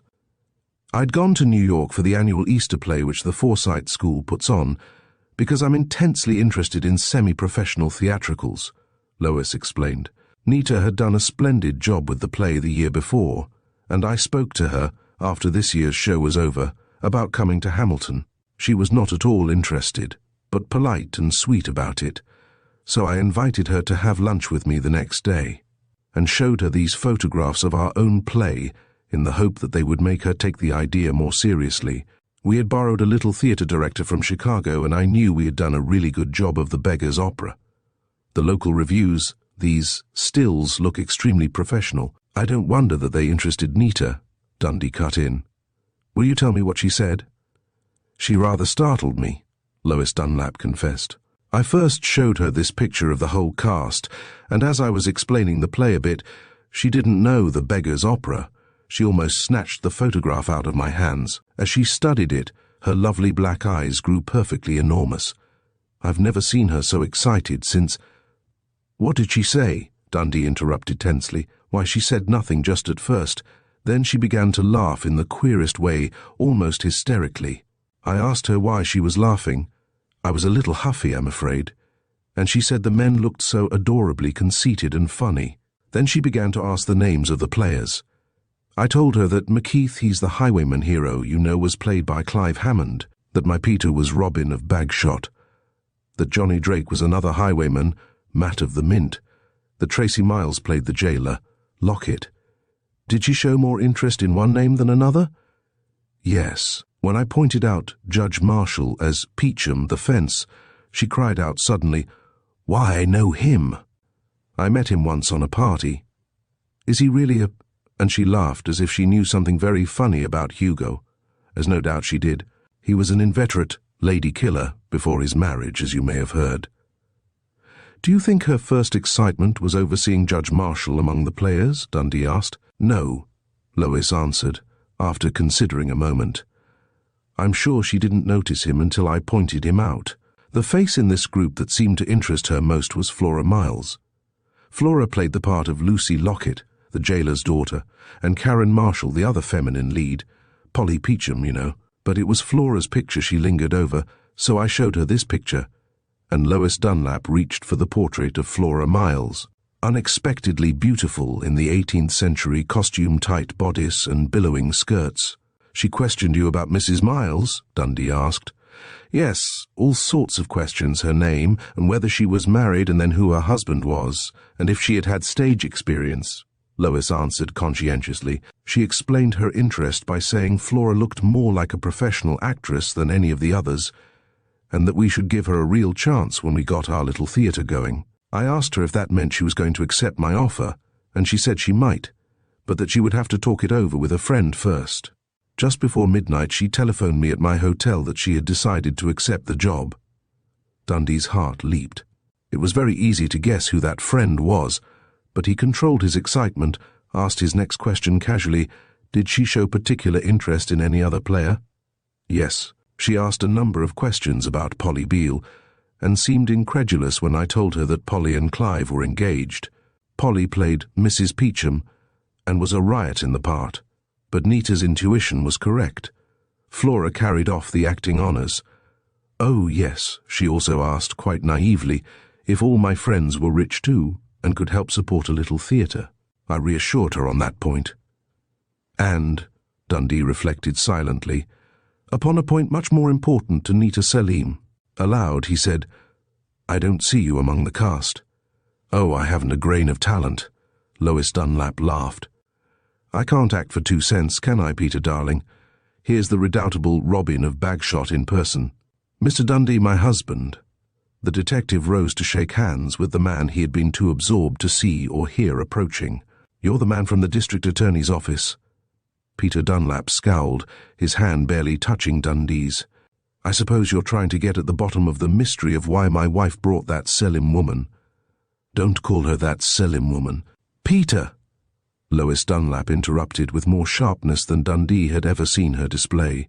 "You never liked the poor girl, were never just to her." "Well, it looks as if my hunch was correct, doesn't it?" the stocky, rugged-faced man retorted. "I told you at the beginning to pay her off and send her back to New York." "You knew I couldn't do that, even to please you, dear," Lois said. "But please don't let's quarrel about poor Nita again.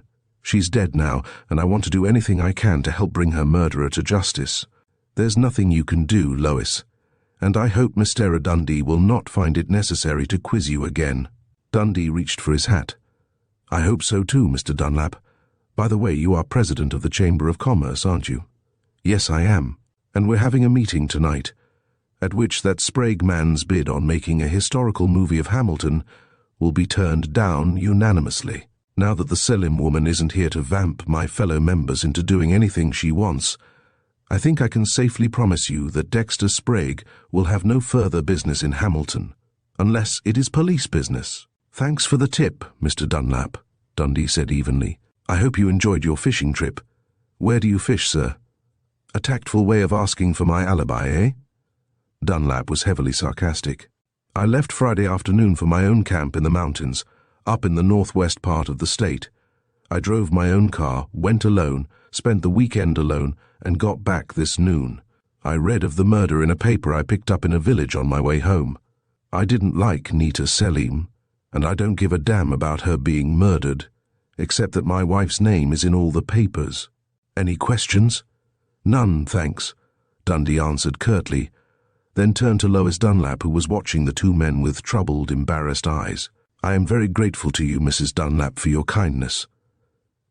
The detective's angry resentment of Peter Dunlap's attitude lasted until he had circled Mirror Lake and was on the road into Hamilton. Then common sense intervened. Dunlap was undoubtedly devoted to his wife. Penny had said that he had never looked at another woman. It was rather more than natural that he should be in a futile, blustering rage at the outcome of Lois's friendship for the little Broadway dancer. Free of anger, his mind reverted to the story Lois Dunlap had told him, for in it, he was sure, was hidden the key to the mystery of Nita Selim's murder. Not at all interested in the proposition to organize a little theater in Hamilton, Nita had been seized with a strange excitement as soon as she was shown photographs of a large group of Hamilton's richest and most prominent inhabitants. But there was the rub, a large group. Would that group of possible suspects never narrow down to one? Of course there was Judge Marshall, but if Lois Dunlap's memory was to be trusted, Nita had not noticed the elderly Beau Brummell's picture until after that strange, hysterical excitement had taken possession of her. And if it had been Judge Marshall whom she had come to Hamilton to blackmail, would Nita not have guarded her tongue before Lois? The same was true about her extraordinary interest in Flora Miles. Dundee tried to put himself in Nita's place, confronted suddenly with a group picture containing the likeness of a person, man or woman, against whom she knew something so dreadful and so secret that her silence would be worth thousands of dollars.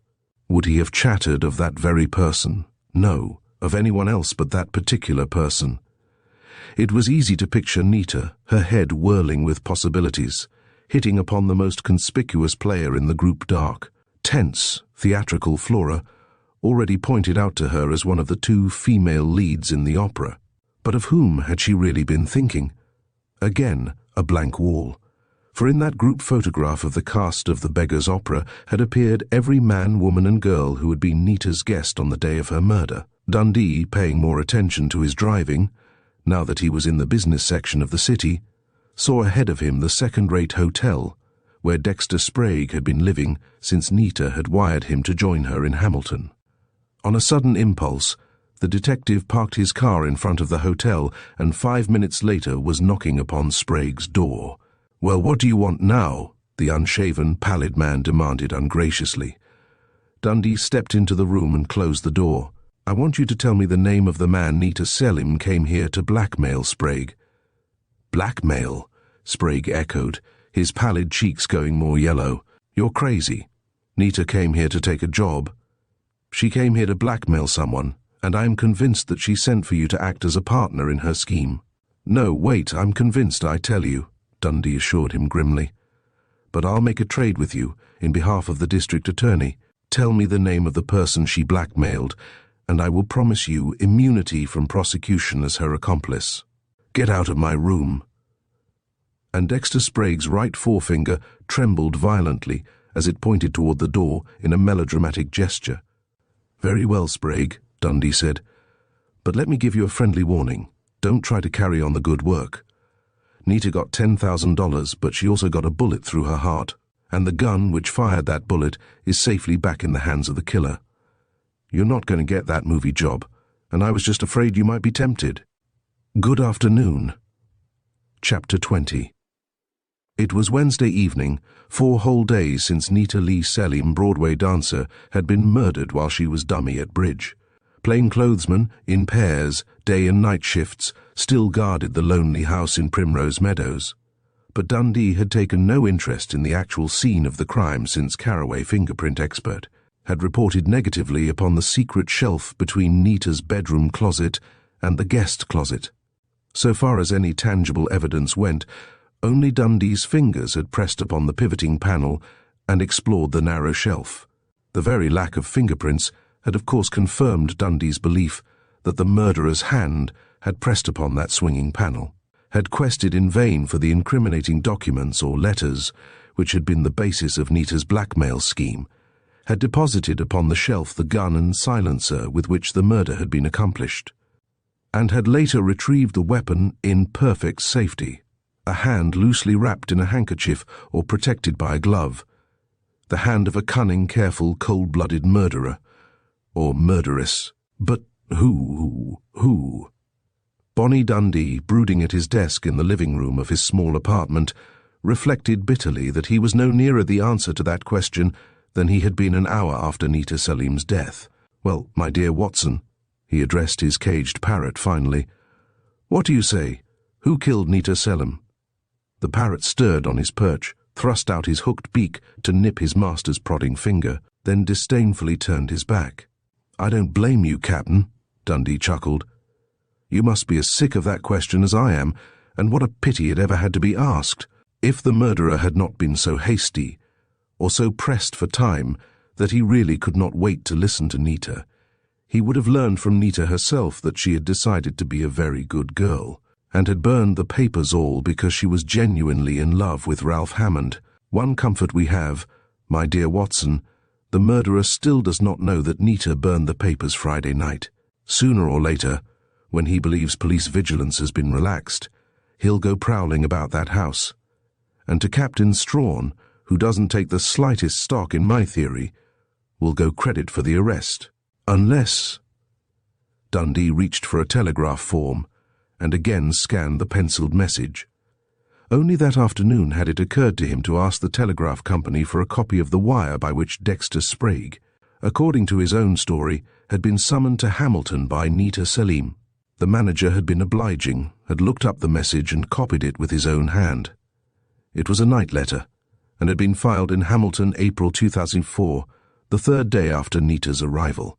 Addressed to Dexter Sprague at a hotel in the theatrical district, New York City, the message read, "Everything Jake so far, but would feel safer you here. Chamber of Commerce planning booster movie founding and development of. Hamilton looking good director. Why not try for job as good excuse, all my love, Nita." Dundee laid the paper on his desk, locked his hands behind his head, and addressed the parrot again. The habit of using the bird for an audience and as an excuse for puzzling and mulling aloud had grown on him during the year he had owned the doughty old cap'n. As I was about to say, my dear Watson, Captain Strawn's boys out at the Selim house will have their chance to nab our man or woman. Unless Dexter Sprague ignores my warning, pretends to have the papers himself, and tries to carry on the blackmail scheme, which he undoubtedly knew all about and which, most probably, he encouraged Nita to undertake, the friend she had to consult, you know. Before she decided to accept Lois Dunlap's offer, the parrot interrupted with a hoarse cackle. "Have you gone over to the enemy, Cap'n?" Dundee reproved the bird. "You sound exactly like Strawn when he laughed at my interpretation of this message this afternoon. My late chief contends, and it is just possible, of course, that he is right, that Nita was afraid she couldn't swing the job of organizing and directing Lois's little theater, and wanted Sprague here, both as lover and unofficial assistant. But that's a pretty thin explanation, don't you think, my dear Watson? Oh, all right. Laugh, damn you. But I'd feel better if Strawn had taken my advice and set a dick to trail Sprague, to see that he keeps out of mischief. All this, however, gets us no nearer to answering that eternal question, who? With a deep sigh, the troubled young special investigator reached for the timetable he had drafted from his notes made during the Grizzly, replaying of the death hand at bridge, and scanned it again. 5:20 Flora Miles, dummy, table number 1. Leaves living room to telephone. 5:22 Clive Hammond arrives and goes directly into solarium. 5:23 end of rubber at table number 1. Players, Polly Beale, Janet Raymond, Lois Dunlap, Flora Miles, dummy. Polly Beale leaves living room to join Clive Hammond in solarium. 5:24 Janet Raymond leaves room. Says she went straight to front porch. 5:25 Tracy Miles parks car at curb. Walks up to the house, hangs up hat in clothes closet, and at his estimate. 5:27 Miles enters living room, talks with Nita, who, as dummy, has just laid down her cards at table number 2. Players, Karen Marshall, Penny Crane, Carolyn Drake. 5:28 Nita leaves living room, goes to her bedroom to make up. 5:28 and a half Lois Dunlap and Miles go into dining room, Miles to make cocktails. 5:31 Judge Marshall enters living room, interrupts bridge game. 5:33 John C. Drake enters living room, having walked from Country Club, which he says he left at 5:10, and which is only 3/4 of a mile from the Salim house. 5:36 Karen finishes playing of hand, and Dexter Sprague and Janet Raymond enter from front porch, proceeding into dining room. 5:37 Penny Crane finishes scoring, and Karen leaves room to tell Nita the score. 5:38 Karen screams upon discovering the dead body at the dressing table. Dundee laid aside the typed sheet and reached for another, the typing of which was perfect, since Penny's efficient fingers had manipulated the keys. When he had telephoned to the office just before 5 o'clock Monday afternoon to see if anything had come up, Dundee had learned from Penny that Peter Dunlap had issued an informal call to the crowd for a meeting at his home that evening. "You're going, of course?" Dundee had asked. "Then, during the discussion of the case, I wish you'd try to get the answers to some questions which need clearing up, if you can do so without getting yourself in Dutch with your friends." "Fine. Got a pencil? Here goes." And now he was rereading the report she had conscientiously written and left on his desk Tuesday morning. Peter, declaring he wanted to get at the bottom of this case, presided almost like a judge on the bench and asked nearly every question you wanted the answer to. Everyone in the crowd adores gruff old Peter, and no one dreamed of resenting his barrage of questions. What a detective he would make. First, Janet admitted that she did not go directly to the front porch when she left the living room after her table finished the last rubber. Went first to the hall lavatory to comb her hair and renew her makeup. Said she was there alone about 5 minutes, then went to the front porch. Revised her story after Tracy had said he did not see her on the porch when he arrived. Second, Judge Marshall said he glanced into the living room when he arrived, saw Karen, Carolyn and me absorbed in our game, and went on down the hall to hang up his hat and stick. Proceeded immediately to the living room. Third, John Drake told Peter he entered the front hall and passed on to the lavatory to wash up. Felt sticky after his walk from the Country Club. Hung up hat in the guest closet. Went to living room within 3 minutes after reaching the house. Fourth, Polly and Clive told Peter they stayed together in the solarium the whole time, stationed at a front window watching for Ralph. When Peter asked them if they could confirm Judge Marshall's story and Johnny Drake's story, they said they had seen them both arrive, but had paid no attention to them after they were in the house. It occurred to Peter, too, to wonder if either Polly or Clive went to Nita's room to warn her that Ralph knew about Sprague's having slept the night before in the upstairs bedroom. They both denied emphatically that they had done so. Fifth, Judge Marshall, the pompous old darling, still smarting under the insinuations you made about him and Nita right after the murder, volunteered the information to Peter that Nita had not paid her rent, on the plea that she was short of funds, and that he had told her to let it go until it was quite convenient. Sixth, the word blackmail was not mentioned, and Johnny Drake, because of professional ethics I suppose, did not tell about Nita's 2 deposits of $5,000 each in his bank. 7th, the secret shelf in the foyer closet was not mentioned. Peter's verdict, after he got through with us, was that only Sprague could have done it, using the gun and silencer which Nita herself had stolen from Hugo. I couldn't tell him that you are convinced that Lydia's alibi for him is a genuine one, for apparently Lydia hasn't told either Flora or Tracy that she was able to furnish Sprague an alibi, and that's all, except that Peter asked me to convey to you his apologies for his rudeness Monday afternoon. Penelope Crane. With a deep sigh, Dundee laid Penny's report aside. "And that does seem to be all, my dear Watson," he told the parrot. "Exactly 6 possible suspects, and not an atom of actual evidence against one of them, except that Judge Marshall owned the gun. 6 count 'em: Judge Marshall, John Drake, Flora Miles, Clive Hammond, Polly Beale, Janet Raymond. Every single one of them a possible victim of blackmail, since the girls all attended the Forsyth School, where Nita directed the Easter play for 2 years, and since the men make several trips a year to New York. 6 people, all of whom probably knew of the existence of the secret shelf. 6 people who knew Nita was in her bedroom, either from having seen her go or from hearing her powder box tinkling its damnable tune. Yes, Penny, you're right. That's all, so far as Hamilton is concerned. If Sanderson won't let me go to New York, which is where this damned business started, I'll resign and go on my own, without wasting another day here." But Dundee did not go to New York the next morning. He was far too busy in Hamilton. Jump to 21. "Hello, Penny."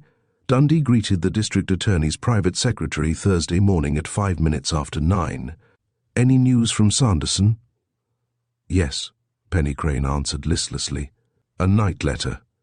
He says his mother is still very low and that we're to wire him at the Good Samaritan Hospital in Chicago if anything turns up. Then I suppose I can reach him there by long distance." And Dundee lifted the telephone from Penny's desk to put in the call. "What's happened?" Penny demanded, her brown eyes wide and startled. "And hurry it up, will you please?" Dundee urged the long-distance operator before hanging up the receiver and answering Penny's question. "That's just the trouble. Nothing's happened, and nothing is very likely to happen here. I'm determined to go to New York and work on this pesky case from that end." "Then you've come around to Captain Strawn's theory that it was a New York gunman?" Penny asked hopefully. "Not by a jugful. But what's the matter with you this morning, young woman? You're looking less like a new Penny, and more like one that has been too much in circulation." "Thanks," Penny retorted sarcastically. Then she grinned wryly. "You are right, as a matter of fact. I was up too late last night, Bridge, at the Miles's." Dundee ejaculated incredulously.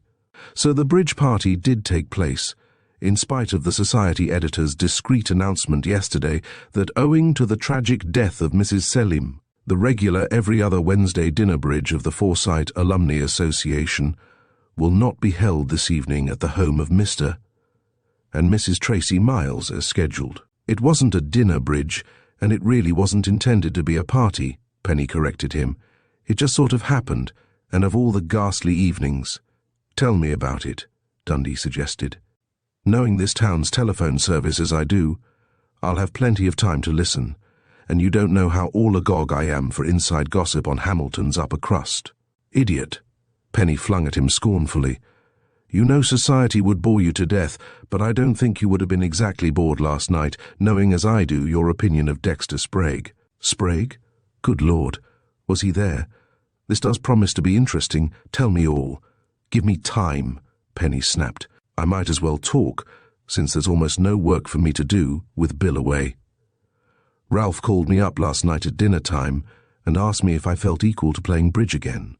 He said that he, Clive, Tracy, and Johnny Drake had lunched together yesterday, as they frequently do at the athletic club, and that Judge Marshall, who had been lunching at another table with his friend, Attorney Sampson, stopped at their table and suggested a bridge game at his home for last night. Hugo said he wanted to coax Karen into playing again, so she would get over her hysterical aversion to the game since she had to replay that awful death hand. You see," Penny explained parenthetically, "Hugo is a regular bridge fiend, and naturally he doesn't want to be kept out of his game. Brute, Dundee cried disgustedly. Why couldn't he give the poor girl a few days more? That's what I thought, Penny acknowledged. But I didn't get an inhibition against Bridge, and the idea rather appealed to me personally. The last few days haven't been particularly cheerful ones, so I told Ralph I'd be glad to go. Tracy had suggested his house instead of Hugo's, because Betty wasn't well yesterday, and Flora wouldn't want to leave her for a whole evening. Well, Ralph and I— Are you going to marry Ralph Hammond, Penny? Dundee interrupted, as if prompted by casual interest. Penny's pale face flushed vividly. No. I'm not in love with him, and I'm sure he realizes I'm not and won't ask me again. But I had to say yes Sunday. I simply couldn't let you walk in on us after I'd permitted you to eavesdrop while he was talking, without first saying the one thing that would convince him that I believed in his innocence and hadn't set a trap for him. I see, Dundee acknowledged soberly, but his blue eyes shone with sudden joy. Oh, there's long distance. Just a minute, darling. Hello. Hello. Yes, this is Dundee. Oh, all right. Try again in 15 minutes, will you? He hung up the receiver and explained to Penny, Sanderson hasn't reached the hospital yet, but is expected soon. Go on with your story. Who all played bridge at the Mileses? You don't mean to say Dexter Sprague was invited too? Penny's face was still a brilliant pink as she answered, I refuse to have my climax spoiled. When Ralph and I got there at 8, we found that Peter and Lois had dined with Tracy and Flora, and that they were delighted at the prospect of bridge, as a relief from endless discussions of the murder. We'd hardly got there when the marshals came. Poor little Karen not suspecting that she was going to have to play. Then came Johnny Drake alone, with the news that Carolyn was in bed and very miserable with a summer cold. Polly walked over from her house, which is on the next hill to the right, you know. She said Clive had decided to work late at the office, and had promised to call for her about 11 to take her home. What about Janet Raymond? Was she left out? Dundee asked. I told you it wasn't a planned affair, Penny reminded him, but Flora did telephone her, and she said she didn't feel like coming. She's been moping about like a sick cat since Nita's death. We all knew she was idiotically in love with Dexter Sprague, and it must have been an awful blow to her to hear you read aloud that note Nita received from Sprague. So I noticed. Dundee nodded, recalling the deathly pallor of the girl's face as Sprague had glibly explained away that damning note and all its implications. Well, Penny continued, Tracy suggested bridge, and at first Karen flatly refused to play, but Hugo finally persuaded her. Karen would do absolutely anything for that ridiculous old husband of hers. I simply can't understand it, how she can be in love with him, I mean.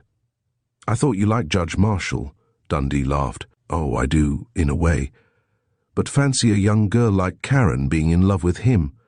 Well, anyway, we all went out to the east porch, which is kept in readiness for bridge all summer. Iron bridge tables, covered with oilcloth, and with oilcloth pouches for the cards and score pads, so there's never any bother about scurrying in with things on account of rain. It's a roofed, stone-floored porch, right outside the living room, and under it are the garages. So it's high and cool, with a grand view of Mirror Lake down below and of the city in the distance. She sighed, and Dundee knew that she was thinking of her own lost home in Brentwood, the fine old colonial mansion which had been sacrificed to her father's disastrous Primrose Meadows venture. Then she went on, I don't know why I'm telling you all this, except that the setting was so pleasant that we should have had a much better time than we did. You're an artful minx, Penny, Dundee chuckled. You're working up suspense for the entrance of the villain. Then let me do it justice, Penny retorted. Lois and Peter, Ralph and I, made up one table for bridge, Tracy and Polly, Judge Marshall and Karen the other. Flora said she didn't want to play, because she wanted to be free to keep an eye on Betty, although she protested she had perfect faith in Lydia, who, Flora says, is proving to be a marvel with the children, and Johnny Drake asked her to play anagrams with him, in between trips to the nursery. Johnny has a perfect pash for anagrams, and is a wow at 'em. So Tracy got the box of anagrams out of the trophy room. The trophy room? Dundee repeated, amused. That's what Tracy calls it, Penny explained impatiently, because he has a couple of golf cups, and Flora has an immense silver atrocity which testifies to the fact that she was the ladies' tennis champion of the state for 1 year. There are also some mounted fish and some deer heads with incredible antlers, but the room is really used as a catch-all for all the sports things: rackets, golf clubs, skis, ping-pong table, etc. Anyway, Tracy brought out the box of anagrams, and we were all having a pretty good time when, at 8:30, the butler announced, "Mr. Dexter Sprague." "Your tone makes me wish I'd been there," Dundee acknowledged. "What happened?" "You know how slap 'em on the back Tracy always is?" Penny asked, grinning. "Well, you should have seen him and heard him as he dismissed poor Whitson the butler, as if he were giving him notice, instead of letting him off for the night, and the icy dignity with which he greeted poor Sprague." "Poor Sprague," Dundee echoed. "Well, after all, Sprague had been received by all the crowd before Nita's death," Penny retorted. "I think it was rather natural for him to think he'd still be welcome. He began to apologize for his uninvited presence, saying he had felt lonesome and depressed and had just jumped into a taxi and come along, hoping to find the Mileses in." Flora tried to act the lady hostess, but Peter got up from his bridge table and said in tones even icier than Tracy's, "Will you excuse me, Flora? And will you take my place, Drake? I'm going into the library. I don't enjoy the society of murderers." "Good Lord," Dundee ejaculated, shocked but admiring. "Did Sprague make a quick exit?" "Not just then," Penny said mysteriously. "Of course everyone was simply stunned, but Sprague retorted cheerfully, 'Neither do I. Dunlap.'" Peter stalked on into the living room on his way to the library. Johnny took his place at the bridge table, and Tracy, at an urgent signal from Flora, offered his seat at the other table to Sprague, as if he were making way for a leper. Poor Polly had to be Sprague's partner.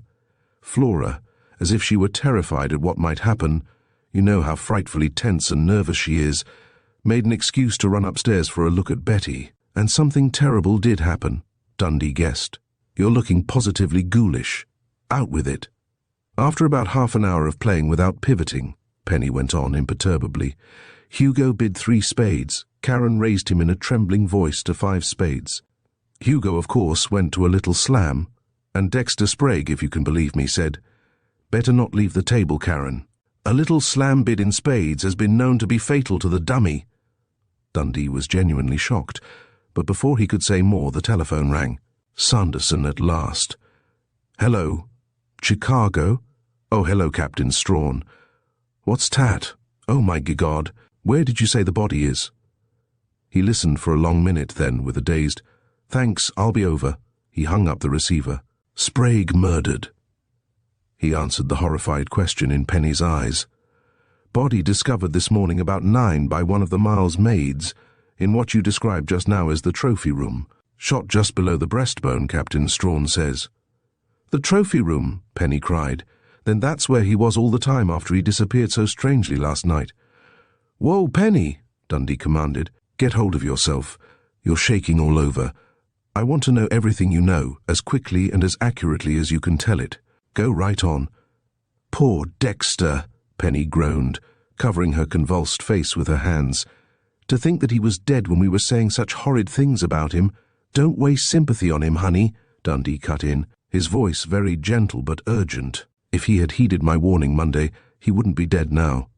"What do you mean?" Penny gasped, but she was already calmer. "Your warning. I had a strong suspicion that he was mixed up with Nita in her blackmail scheme, and I took the trouble to warn him not to try to carry on with it. Yesterday afternoon, I begged Strawn to have him shadowed to see that he kept out of mischief. I was afraid the temptation would be too strong for him, but Strawn wouldn't listen to me, still clinging to his theory of a New York gunman. Feeling better now, honey? Can you go on? I want to get out to the Miles house as soon as I can." "You're getting very affectionate, aren't you?" Penny gave him a wobbly smile, in which, however, there was no reproof. "I think I can go on now. Where was I?" "Good girl," Dundee applauded, but his heart was beating hard with something more than excitement over Sprague's murder. "You'd just told me about Sprague's warning Karen not to leave the table when she became dummy after Judge Marshall's little slam bid in spades." "I remember," Penny said, pressing her fingers into her temples. "But Karen did leave the table. When Sprague said that awful thing, poor Karen burst into tears and ran from the porch into the living room. Hugo started to follow her, but Sprague halted him by apologizing very humbly, and then by adding, "I'd really like to see you play this hand, sir. I believe I've got the cards to set you with." Of course he could not have said anything better calculated to hold Hugo, who, as I said, is a regular fiend when it comes to bridge. Well, Hugo played the hand and made his little slam, and then he again started to go look for Karen. But Polly, who was Sprague's partner, told him in that brusque way of hers to go on with the game and give Karen a chance to have her little weep in peace. Probably Hugo would have gone to look for her anyway, but just then Flora came back. She said Betty was asleep at last and that her temperature was normal, and when she heard about Karen, she offered to take her hand until Karen felt like coming back. What did Drake do then? He'd been playing anagrams with Mrs. Miles, you said, Dundee interrupted. Don't you remember? I told you Johnny had taken Peter's place at our table after Peter refused to breathe the same air as Dexter Sprague, Penny reminded him. Ralph and I, Lois and Johnny were playing together, and just at the time I became dummy, Sprague became dummy at the other table. He rose, saying he had to go telephone for a taxi, and passed from the porch into the living room. Where's the telephone? The one the guests use is on a table in the hall closet where we put our things, Penny explained. You can shut the door and hold a perfectly private conversation. Well, we never saw Dexter Sprague again. Good Lord! Another bridge dummy murdered. Dundee groaned. At least the newspapers will be happy. Didn't anyone go to look for him after the hand was played? Not straight off, Penny answered, with an obvious effort to remember clearly every detail. Let's see. Oh, yes. That hand was played out before Ralph had finished playing his, at our table, so I was free to pay attention to the other table. Flora said that since they couldn't play another hand until Dexter came back, she thought she'd better hunt up Karen, who hadn't come back yet. How long was Mrs. Miles away from the porch? Dundee asked quickly. Oh, I don't know, 10 minutes maybe. She came back alone, saying she had found Karen in her bedroom, Flora's room, of course crying, inconsolably. Flora told Hugo he'd better go up to her himself, since she evidently had her feelings hurt because he hadn't followed her in the first place. Tracy, who wasn't playing bridge, you remember, because he had given up his place to Sprague, asked Flora if she'd seen Sprague, and Flora said in a surprised voice, No, I wonder where he is all this time. And Polly said that probably he'd gone to the lavatory, which opens into the main hall and is next to the library. Well, pretty soon Judge Marshall and Karen came back. Pretty soon, just how long was Judge Marshall gone? Dundee pressed her his pencil, which had been flying to take down her every word, poised over the notebook he had snatched from her desk. I can't say exactly, Penny protested thornily. I was playing again at the other table. I suppose it was about 10 minutes, for Ralph and I had made another rubber, I remember. Anyway, Karen was smiling like a baby that has had a lot of petting, but she said Hugo had promised her she wouldn't have to play bridge any more that evening, so Flora remained at that table, playing opposite Hugo, while Tracy played with Polly. As soon as Tracy became dummy, Flora suggested he go look for Sprague. And how long was he gone from the porch? Dundee asked. Less than no time, Penny assured him. He was back before Polly had finished playing the hand. He said he'd gone to the hall closet where Whitson, the butler, would have put Sprague's hat and stick, and that he had found they were gone. Well, and you needn't put down well every time I say it. Penny interrupted herself tartly. Tracy said he supposed Sprague had ordered his taxi and had decided to walk down the hill to meet it, and he added that that was exactly the kind of courtesy you could expect from a cad and a bounder like Sprague walking in uninvited, making Karen cry, then walking out, without a word, leaving the game while he was dummy. Flora spoke up then, and said it was no wonder Dexter had left without saying goodbye, considering how he'd been treated. Then Tracy said something ugly and sarcastic about Flora's being disappointed because Sprague had decided not to spend the whole evening. A first-class row, eh? Dundee interrupted with keen interest. Rather. Flora almost cried, said Tracy knew good and well that she had only been playing up to Sprague before Nita's death, in the hope of getting the lead in the Hamilton movie if Sprague got the job of directing it. And Tracy said, So you call it playing up, do you? It looked like high-powered flirting to me, or maybe it was more than a flirtation. Then Flora told him he hadn't acted jealous at the time, and that he knew he'd have been glad if she'd got the lead. Well, just then, along came Janet. "Janet Raymond?" Dundee ejaculated. "I thought you said she had refused the invitation when Mrs. Miles phoned her." "So she had. But she said she changed her mind, had been blue all evening, and needed cheering up." "How did she get in?" "She walked over from her house, which isn't very far from the Mileses, and simply came up the path to the porch," Penny explained. "Tracy asked her if she had seen Sprague on the road. It's the same road Dexter would have had to take going down the hill to the main road, and she acted awfully queer." "How?" Dundee demanded. "Exactly as she would act, since she was in love with him," Penny retorted. "She turned very red and asked if Sprague had inquired for her, and Flora quite sharply told her he hadn't. Then Janet said she was very much surprised that Sprague had been there, and that she couldn't understand why he had behaved so strangely. Then Lois said she might as well go fetch Peter from the library, since Sprague was no longer there to contaminate the atmosphere. She came back. After how long a time? "Oh, about 5 minutes, I suppose," Penny answered wearily. She came in, her arm linked with Peter's, and laughing. Said she had found him reading a Deadwood Dick thriller. "One of Tracy's hobbies," she broke off to explain, "is collecting old-fashioned thrillers, like the Nick Carter, Diamond King Brady, Buffalo Bill and Deadwood Dick paper-bound books. Of course, he didn't take up that hobby until a lot of other rich men had done it first. There was never anybody less original than poor Tracy. Well, Flora gave up her place to Janet, and again played anagrams with Johnny, Peter taking his original place at our table. Suddenly, Polly threw down her cards. She'd been having rotten luck and seemed out of sorts, and said she didn't want to play bridge anymore. So poor Flora again had to be the perfect hostess and switch from anagrams to bridge. "And Polly played anagrams with Drake?" Dundee prompted. "No. She said she thought anagrams were silly, and wandered off the porch and down the path, calling over her shoulder that she was going to take a walk. Tracy asked Johnny if he'd mind mixing the highballs and bringing out the sandwiches. Said Whitson had left a thermos bucket of ice cubes on the sideboard, some bottles of ginger ale, and a tray of glasses and sandwiches. Told him he'd find decanters of scotch and rye, and to bring out both." "So Drake left the room too," Dundee mused. "Oh, Lord. I knew I'd find that every last one of the 6 had a chance to kill Sprague, as well as Nita. How long was Polly Beale gone on this walk of hers?"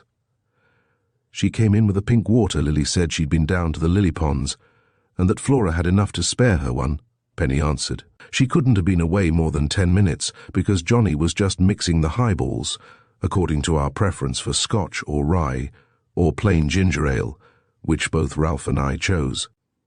After we'd had our drinks and the sandwiches, we went on with bridge. Polly and Johnny just wandered about the porch or watched the game at the 2 tables. And about 5 minutes after 11, Clive Hammond arrived, coming up the path to the porch, just as Janet had. After he came, there was no more bridge, but we sat around on the porch and talked until midnight. Clive said he was too tired to play bridge, that he'd been struggling all evening with a knotty problem. "I can sympathize with him," Dundee said grimly as he rose. "I've got my own knotty problem awaiting me.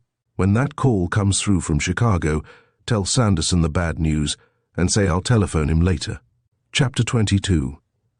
The Miles home, still known in Hamilton as the Hackett Place, since it had been built more than 30 years before by Flora's father, old Silas Hackett, dead these 7 years, dominated one of the most beautiful of the wooded hills which encircled Mirror Lake in the Brentwood section. Of modified Tudor architecture, its deep red, mellowed bricks had achieved in 3 decades almost the same aged dignity and impressiveness as characterized the 3-century-old mansion in England, which Silas Hackett's architect had used as an inspiration. The big house faced the lake, a long series of landscaped terraces leading down to the water's edge, but the driveway wound from the state road up a side of the hill to the main entrance at the rear of the house. Once before on Sunday, the day after Nita Selim's murder, when he had come to interview Lydia Carr and had secured the alibi which had eliminated Dexter Sprague as a suspect, Dundee had driven his car up this hill between the tall yew hedges, but then he had taken the fork which led to the hooded doorway over the kitchen, had descended the kitchen stairs with Lydia to the servants' sitting room in the basement. Now he continued along the main driveway to the more impressive entrance, whose flanking slim turrets frowned down upon a line of police cars and motorcycles. His approach must have been expected and observed, for it was the master of the house who opened the great iron-studded doors and invited the detective into the broad main hall, at the end of which, down 3 steps, lay the immense living room. The detective's first glance took in stately armchairs of the Cromwell period, thick, mellow-toned rugs, and, in the living room beyond, splendid examples of Jacobean furniture. "A horrible thing to happen in a man's home, Dundee," Miles was saying, his plump, rosy face blighted with horror. "I can't realize yet that we actually slept as usual with a corpse lying down here all night. And I have only myself to blame." "What do you mean?" Dundee asked. "Why, that the body wasn't discovered sooner," Miles explained. "If it had occurred to me that Whitson hadn't closed the trophy room windows, I should have gone in to close and lock them when I made the rounds of living room, dining room and library, after our guests were gone last night." A pale-faced, bald-headed butler had materialized while his master was speaking. "Beg pardon, sir, but I did not close the trophy room windows because I thought you might be using the room again. You see, sir," and Whitson turned to Dundee, "Mr. Miles and Mr. Dunlap played ping-pong in the trophy room after dinner until the other guests began to arrive, and I did not want them to find the room stuffy. It was a warm night, if any of the guests—" "I see," Dundee interrupted. "Who, to your knowledge, was the last person to enter the trophy room last night, Mr. Miles?" "I was, except Sprague, of course, and I had no idea he'd gone there. Drake wanted to play anagrams, and before the bridge game started, I went to the trophy room to get the box," Miles explained. "I turned off the light when I left, and there was no light burning in there this morning when Celia, the parlour maid, went there to put the anagram box back in the cabinet, and found the body. Flora misses. Miles had brought the anagrams in from the porch and left them on a table in the living room as our guests were getting ready to leave. There was nothing else to bring in case of rain. The bridge tables are of iron, covered with oilcloth and fitted with oilcloth bags for the cards, score pads and pencils." "Yes, I know," Dundee interrupted. "Miss Crane has already told me all about that, and a good many details of the party itself. By the way, where is Mrs. Miles now?" "In bed. The doctor is with her. She is prostrated from the shock." "Where is this room you call the trophy room?" Dundee asked. "No, don't bother to come with me. Just point it out. It's on this floor, I understand." Miles pointed past the great circular staircase that wound upward from the main hall. "You can't see the door from here, but it's behind the staircase. Celia found the door closed this morning, and no light on, as I said." Dundee cut him short by marching toward the door, which was again closed. He entered so noiselessly that Captain Strawn, Dr. Price and the fingerprint expert, Carraway, did not hear him. For a moment he stood just inside the door and let his eyes wander about the room which Penny Crane had already described. It was not a large room 12 by 14 feet, possibly, but it looked even smaller, crowded as it was with the long ping-pong table, bags of golf clubs, fishing tackle, tennis rackets, skis and sleds. There were 2 windows in the north wall of the room, looking out upon the yew-hedged driveway, and between them stood a cabinet of numerous big and little drawers. Not until he had taken in the general aspect of the room did Dundee look at the thing over which Captain Strawn and the coroner were bending the body of Dexter Sprague. The alien from New York had fallen about 4 feet from the window, nearer the east wall of the trophy room. He lay on his side, his left cheek against the floor, the fingers of his left hand still clutching the powder-burned bosom of his soft shirt, now stiff with dried blood, a pool of which had formed and then half congealed upon the rug. The right hand, the fingers curled but not touching each other, lay palm upward on the floor at the end of the rigid, outstretched arm. The one visible eye was half open, but on the sallow, thin face, which had been strikingly handsome in an obvious sort of way, was a peace and dignity which Dundee had never seen upon Sprague's face when the man was alive. The left leg was drawn upward so that the knee almost touched the bullet-pierced stomach. "How long has he been dead, Doctor?" Dundee asked quietly. "Hello, boy." Dr. Price greeted him placidly. Always the same question. "I've been here only a few minutes, and I've already told Strawn that I shall probably be unable to fix the hour of death with any degree of accuracy. Took your time, didn't you, Bonnie?" Captain Strawn greeted his former subordinate on the homicide squad. "Doc says he's been dead between 10 and 12 hours. Since it's nearly 10 now, that means Sprague was killed sometime between 9 and 11 o'clock last night. Better say between 9 o'clock and midnight last night," Dr. Price suggested. "He may have lived an hour or more unconscious, of course, for the indications are that he did not die instantly, but staggered a few steps, clutching at the wound. But of course I shall have to perform an autopsy first." Dundee crossed the room, stepping over the dead man's stick, a swank affair of dark, polished wood, with a heavy knob of carved onyx, which lay about a foot beyond the reach of the curled fingers of the stiff right hand. "Sprague's hat?" he asked, pointing to a brightly banded straw which lay upon the top of the cabinet. "Yes," Strawn answered. "And did you notice the window screen?" He pointed to the window in front of which the body lay. The sash of leaded panes was raised as high as it would go, and beneath it was a screen of the roller curtain type, raised about 6 inches from the window-sill. A pair of curved, nickel-plated catches in the center of the inch-wide metal band on the bottom of the coppernet curtain showed how the screen was raised or lowered. Dundee nodded, frowning, and Strawn began eagerly. "You'll have to admit I was right now, boy. You've sneered at my gunman theory and tried to pin Nita's murder on one of Hamilton's finest bunch of people, but you'll have to admit now that every detail of this setup bears me out. Yes?" "Sure. This is the way I figure it out. Sprague has good reason to be afraid he's next on the program. He's nervous. He hops a taxi at his hotel and comes here. Can't stick to his room any longer. Wants a little human companionship. This crowd here, and I have Miles's word for it, ain't any too glad to see him, and shows it. He phones for a taxi to go back to his hotel, about 9:15 that was, Miles says, but decides to walk down the hill to meet it. Don't want to go back out on the porch and lie about having had a good time when he hasn't. Well, he opens the front door, or what would be the front door if this was any ordinary house. But before he steps out, he sees or hears something, probably a rustling in the hedge across the driveway. Or maybe he even sees a face, in the light from the lanterns on each side of the door. He feels sure Nita's murderer has trailed him and is lying in wait for him. In a panic, he darts into this room, and don't turn on the light for fear he'll be seen from the windows. But he can see well enough to make out how the screens work, and he was familiar with the house anyway. I'll bet you anything you like Sprague stayed in this room for an hour or two, till he thought the coast was clear, then eased up this screen, intending to climb out of the window and drop to the ground. Not much of a drop at that. You can see that the tall hedge on this side of the driveway comes pretty near up to these windows. Well, I figure he laid his hat on this cabinet, intending to reach in for it when he was outside, but that he had already made some little noise which the gunman was listening for, and that when he got the screen up this high, the gunman, crouching under the window, let go with the same gun and silencer that he used to bump off Nita. I've got Miles' word for it that neither he nor anybody else heard a shot.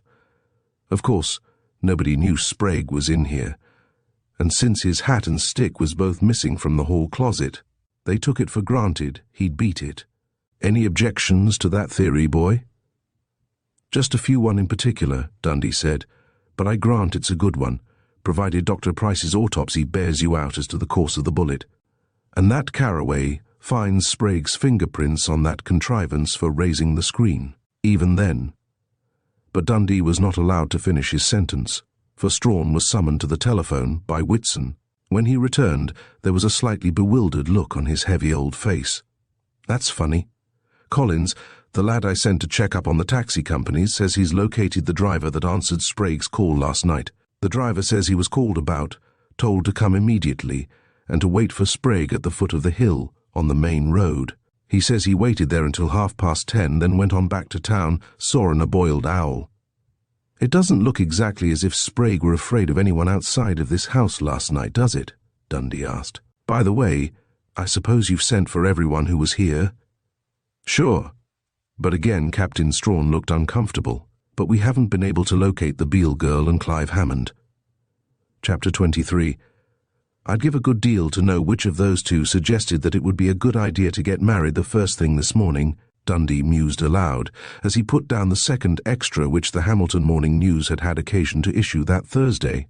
It was 2 o'clock, and the district attorney's special investigator sat across the desk from Captain Strawn, in his former chief's office at police headquarters. The first extra had screamed in its biggest head type, "Second Bridge dummy murder," and had carried, in detail, Captain Strawn's comforting theory that Dexter Sprague's erstwhile friends had again been made the victims of a New York gunman's fiendish cleverness in committing his murders under circumstances which would inevitably involve Hamilton's most highly respected and socially prominent citizens in the police investigation. But the second extra had a more romantic streamer headline, "Hammond Wedding Delays Murder Quiz."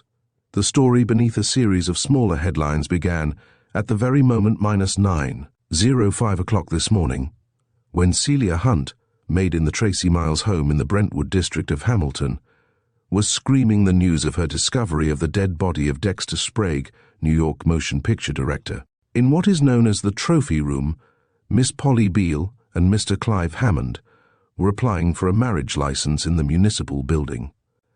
At 9:30, when Miss Beale and Mr. Hammond were exchanging their vows in the rectory of St. Paul's Episcopal Church, of which both bride and groom have been members since childhood. Captain John Strawn of the Homicide Squad was listening to Tracy Miles's account of the strange disappearance of Dexter Sprague last night from an impromptu bridge game. After he had announced his intention of taking advantage of the fact that he was dummy to telephone for a taxi, and at 10 o'clock, when the new Mrs. Hammond called her home to break the news of her marriage to her aunt, Mrs. Amelia Beale, the bride was in turn acquainted with the news of Sprague's murder, and the fact that both she and her husband were wanted at the Miles home for questioning by the police, since both had been guests of Mr. and Mrs. Miles last night. Although Mr. Hammond did not arrive until about 11 o'clock, there followed a revision of the murder story as it had appeared in the first extra, with additional details supplied by Strawn, and with a line drawing of the scene of the crime, the trophy room itself, and the forked driveway, with its tall yew hedges. A dotted line illustrated Strawn's theory of Sprague's plan to elude the murderer who had followed him to the Miles home. Because of the curved sweep of the driveway toward the main entrance of the house, the tall hedge was less than 2 feet from the window, with the partly open screen. Captain Strawn's theory, read the text below the large drawing, is that Sprague had good cause to fear he was being followed on his way to the Miles home, that he telephoned for a taxi to wait for him at the foot of the hill, and that he planned to leave the Miles house by way of the trophy room window, so that his lurking pursuer might have no knowledge of his departure. The drawing shows that his proposed flight would have been protected by hedges until he reached the wooded slope of the hill, provided his nemesis was lurking in the opposite hedge across the driveway, where he could observe every departure from the Miles home. "You've sure got a single-track mind, boy," Strawn chuckled. "So you think those two got married in such a hurry this morning because the law says a husband or a wife can't be made to testify against the other?" "Possibly," Dundee grinned, unruffled. "But there is another possibility, which is why I should like to know who suggested this sudden wedding. I mean that we can't overlook the possibility that these two murders made either the bride or the groom feel perfectly safe in going on with the marriage. Polly Beale and Clive Hammond had been engaged for more than a year, you know, with no apparent reason for a long engagement. As for my having a single-track mind, Captain, what about you? I have 6 possible suspects, all of whose names I know, and you have only one whose name you do not know, and whose motive you can only guess at, while I have a perfectly good motive that might fit any one of my 6 blackmail." "Is that so?" Strawn growled. "I'm not telling the papers everything, and if they are satisfied to call these murders crimes passionels, it's all right with me. But I'm not forgetting that Nita Salim banked $10,000 cash after she got to Hamilton. My real theory now that Sprague has been killed is that Nita and Sprague had cooked up some sort of racket between them, and that when Nita got the chance to come to Hamilton with Mrs. Dunlap, she jumped at it, and she and Sprague sprung their racket, whatever it was, either just before or just after Nita left New York. Probably it was Nita's tip-off, and Sprague did the actual dirty work himself, which explains that telegram that Nita sent him April 24, just 3 days after she got to Hamilton. Let's see again just what it says. And Strawn reached for a copy of the night letter which Dundee himself had unearthed the day before. See, everything Jake so far, but would feel safer you hear. Yes, I remember the wording quite well, Dundee interrupted, but you did not take it so seriously when I showed it to you yesterday. If you had— All right, rub it in, Strawn snapped, flushing darkly. If I had assigned a man to tail Sprague, as you suggested, he wouldn't have been murdered. He probably would have been murdered just the same, Dundee comforted the older man. But we might have been lucky enough to have had an eyewitness. Oh, you and your theory, Strawn growled. But let me go on. Nita meant she would feel safer about Sprague if he was here in Hamilton too. But the guy they double-crossed in New York, or worked the Badger game on or something like that, got on their trail. But it took him weeks to do it, and Sprague followed Nita's advice. He got here on Sunday, April 27, and on Monday the 28th, Nita banked the first $5,000. Don't you see it, boy?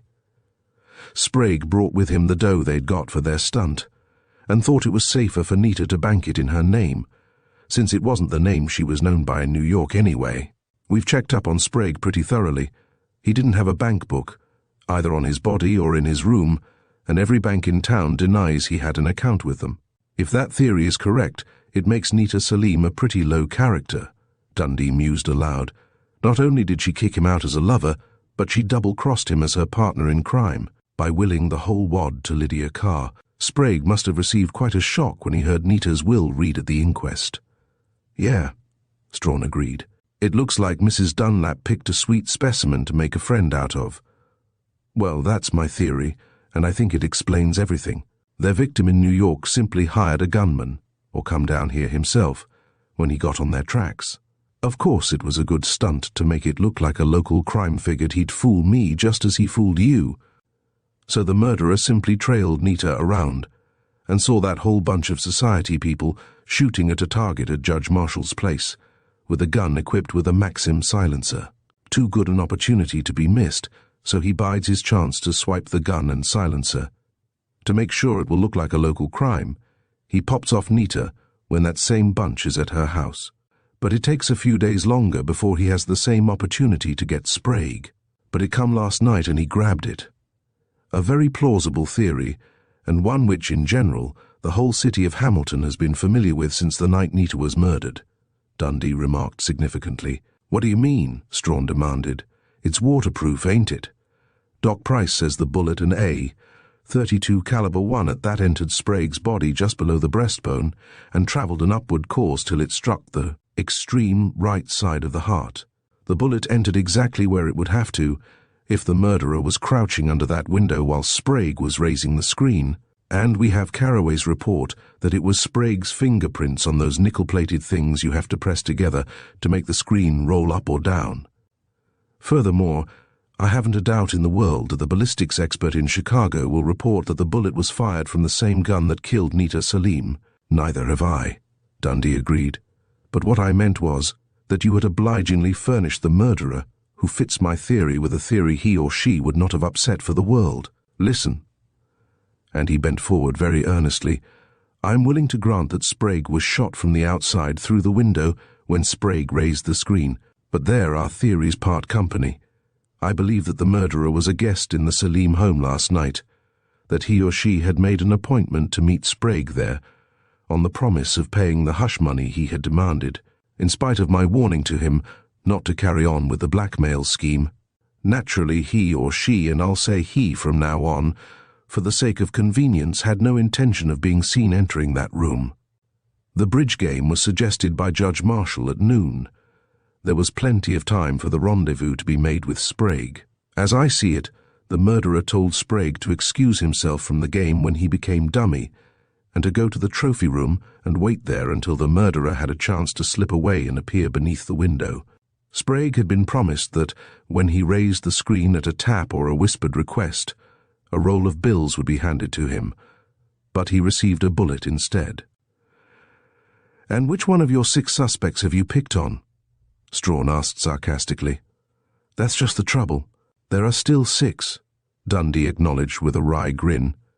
After Sprague's disappearance, every one of the 6 was absent from the porch at one time or another. No, by George, there are 7 suspects now. I was about to forget Peter Dunlap, who admits he was alone on a fishing trip when Nita was murdered and who left the porch last night to go to the library, as soon as Sprague arrived.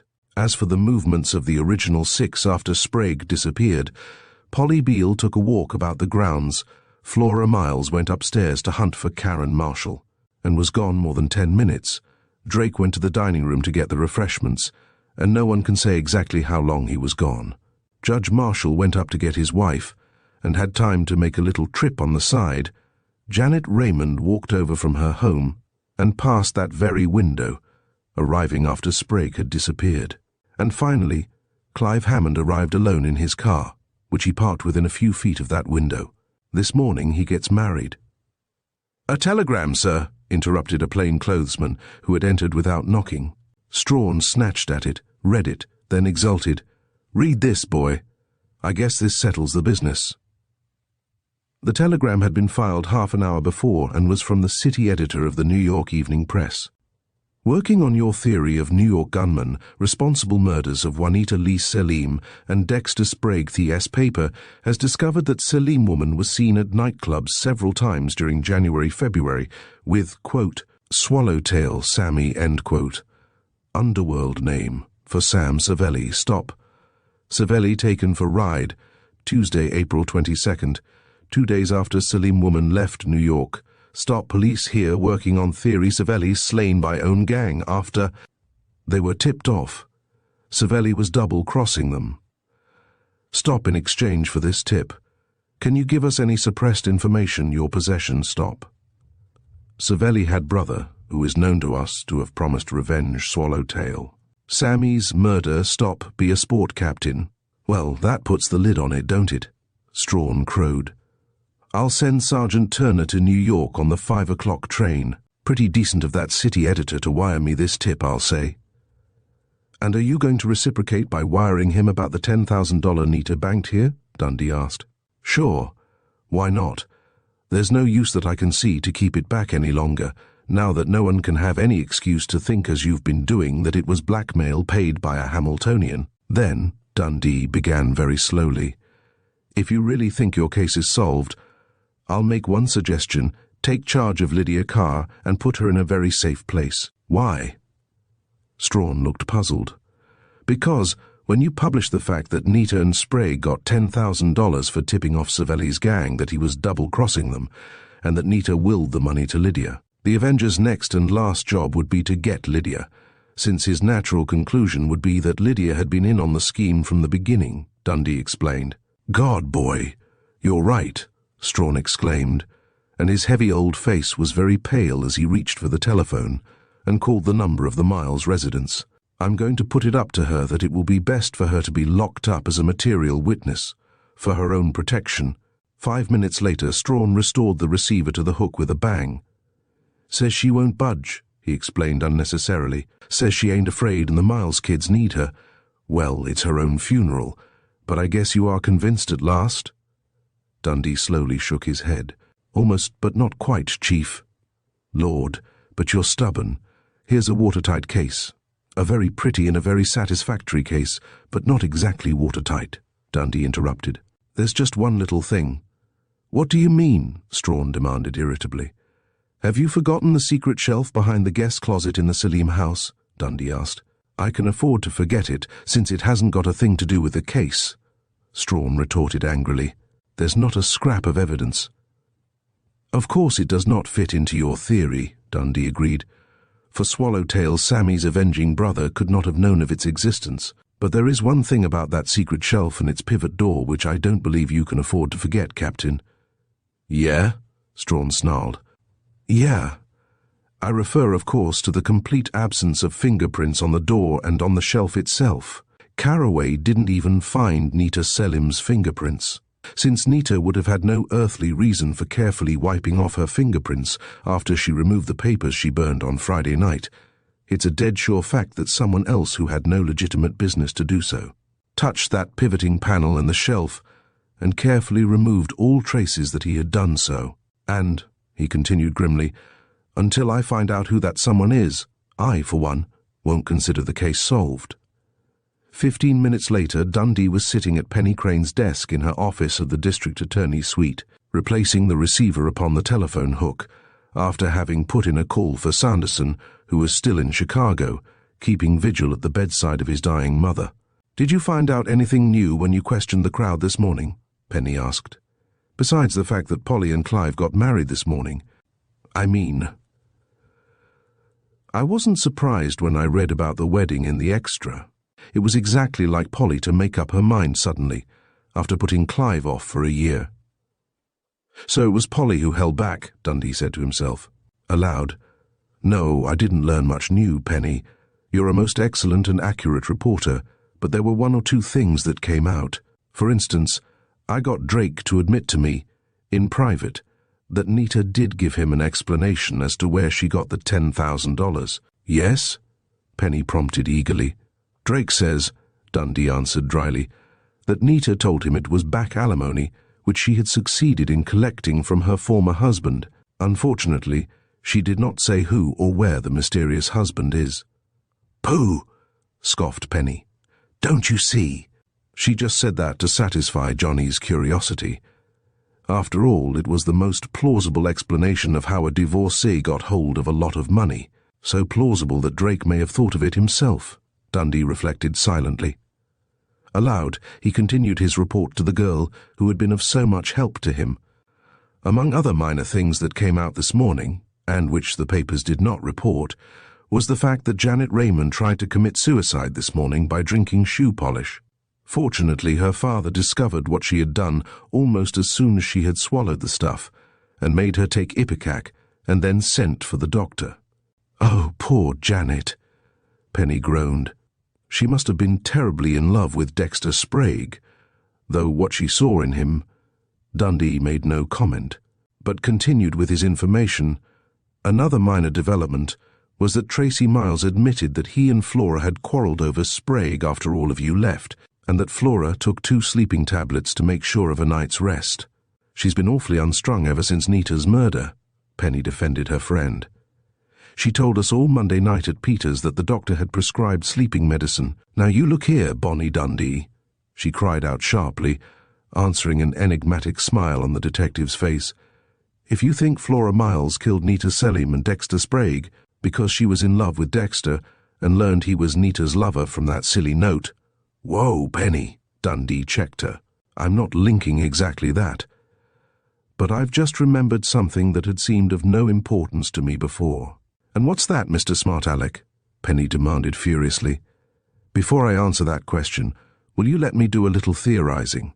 Dundee suggested gently. "Let us suppose that Flora Miles was not in love with Sprague, but that she was being blackmailed by Nita for some scandal Nita had heard gossiped about at the Forsyte School. No, wait. Let us suppose further that Nita recognized Flora's picture in the group Lois Dunlap showed her as the portrait of the girl whose story she had heard, that she was able somehow to secure incriminating evidence of some sort, let us say. Nita tells Sprague about it, and Sprague advises her to blackmail Flora, who, Lois has told Nita, is very rich. So Nita comes to Hamilton and bleeds Flora of $10,000. Not satisfied, Nita makes another demand, the money to be paid to her the day of the bridge luncheon. "Silly," Penny scoffed furiously. "The only evidence you have against poor Flora is that she stole the note Dexter had written to Nita." "That's the crux of the matter, Penny darling," Dundee assured her in a maddeningly soothing voice, at which Penny clenched her hands in impotent rage. Flora, seeing Nita receive a letter written on her husband's business stationery, jumps to the conclusion that Nita had carried out her threat to tell Tracy, or that Nita has at least given Tracy a hint of the truth, and that Tracy's special messenger note is, let us say, a confirmation of an appointment suggested by Nita. Very well. Flora goes to Nita's bedroom at the first opportunity, knowing that Nita will come there to make up for the men's arrival. Let's suppose Flora had brought the gun and silencer with her intending to frighten Nita rather than kill her. But having had proof, as she believes, that Nita means business, Flora waits in the closet until Nita comes in and sits down at her dressing table, then steps out and shoots her. Then she recoils step by step until her foot catches in the slack cord of the bronze lamp, causing the very bang or bump which Flora herself describes later for fear someone else has heard it. Her first concern, of course, is to hide the gun and silencer. She remembers Judge Marshall's tale of the secret shelf in the guest closet, and not only hides the gun there, but seeks in vain for the incriminating evidence Nita has against her. But she also remembers the note she believes Tracy has written to Nita, and which, if found after Nita's death, may give her away. So she goes to the closet in Nita's bedroom, finds the note, and faints with horror at her perhaps needless crime when she realizes that the note was written by Sprague, and not Tracy. Of course she is too ill and panic-stricken to leave the closet until the murder is discovered, but you think she was not too panic-stricken to have the presence of mind to retrieve the gun and silencer and walk out with them under the very eyes of the police? Penny scoffed. No, I think she was, Dundee amazed her by admitting, and that is where my sudden recollection of something I had considered unimportant comes in. Let us suppose that Flora, half suspected by Tracy, confesses to him in their car as they are going to the country club for their long-delayed dinner, as were the rest of you. Tracy, loyal to her, decides to help her. He tells her to suggest at dinner that Lydia come to them as nurse so that he can go back to the house and get the gun and silencer from the guest closet hiding place. If an opportunity presents itself, as it did, since I left Tracy Miles alone in the hall while I went into Nita's bedroom to talk with Lydia before I permitted her to go with Tracy. You're crazy, Penny told him fiercely when he had finished. I suppose you're going to ask me to believe that Tracy was a big enough fool to leave the gun and silencer where Flora could get hold of it and kill Sprague. Last night. Why not let us suppose that Tracy himself killed Sprague to protect his wife, not only from scandal, but from a charge of murder? Dundee countered. Tell me honestly, do you think Tracy Miles loves Flora enough to do that for her? Suddenly, inexplicably, Penny began to laugh, not hysterically, but with genuine mirth. Chapter 24. What are you laughing at? Dundee demanded indignantly, but the sustained ringing of the telephone bell checked Penny Crane's mirthful laughter. My Chicago call. Hello? Yes, this is Dundee. All right, but make it snappy, won't you? Hello, Mr. Sanderson. How is your mother? That's fine. I certainly hope, yes, the inquest is slated for tomorrow morning, but there's no use your leaving your mother to come back for it. Yes, sir. One important new development. Can you hear me plainly? Then hold the line a moment, please. With the receiver still at his ear, Dundee fumbled in his pocket for a folded sheet of paper. No, operator. We're not through. Please keep off the line. Listen, Chief. He addressed the district attorney at the other end of the long-distance wire. This is a telegram Captain Strawn received this afternoon from the city editor of the New York Evening Press. Can you hear me? All right. And he read slowly, repeating when necessary. When he had finished reading the telegram, he listened for a long minute, but not with so much concentration that he could not grin at Penny's wide-eyed amazement and joy. That's what I think, sir, he cried jubilantly. I'd like to take the 5 o'clock train for New York and work on the case from that end till we actually get our teeth into something. Thanks a lot, and my best wishes for your mother. Why didn't you tell me about this swallowtail Sammy? Penny demanded indignantly, tormenting me with your silly theory about poor Flora and Tracy, when all the time you knew the case was practically solved. I'm afraid I gave the district attorney a slightly false impression, Dundee interrupted, but there was no remorse in his shining blue eyes. But just so I get to New York, by the way, young woman, what were you laughing at so heartily? I didn't know I had made an amusing remark when I asked you if you thought Tracy Miles loved his wife well enough to commit murder for her. Penny laughed again, white teeth and brown eyes gleaming. I was laughing at something else. It suddenly occurred to me while you were spinning your foolish theory how flattered Tracy would have been if Flora had confessed to him Saturday night that she had killed Nita because she was jealous. Which was not my theory, if you remember, Dundee retorted. But why is the idea so amusing?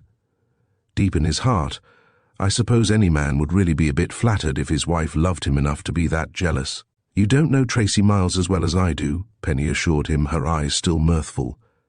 He's really a dear, in spite of being a dreadful bore most of the time, but the truth is, Tracy hasn't an atom of sex appeal. And he must realize it. Of course, we girls have all pampered his poor little ego by pretending to be crazy about him and terribly envious that it was Flora who got him. But Flora Hackett did marry him, Dundee interrupted. She must have been a beautiful girl, and she was certainly rich enough to get any man she wanted. You would think so, wouldn't you? Penny agreed, her tongue loosened by relief. I was only 12 years old when Flora Hackett made her debut, but a 12-year-old has big ears and keen eyes. It is true that Flora was beautiful and rich, but, well, there was something queer about her. She was simply crazy to get married. And if a man danced with her as many as 3 times in an evening, she literally seized upon him and tried to drag him to the altar. Her eagerness and her intensity repelled every man who was in the least attracted to her, and I think she was beginning to be frightened to death that she wouldn't get married at all when she happened to meet Tracy, who had just got a job as salesman in her father's business. She began to rush him, there's no other word for it, and none of the other girls minded a bit, because without Flora, Tracy would have been the perfect male wallflower.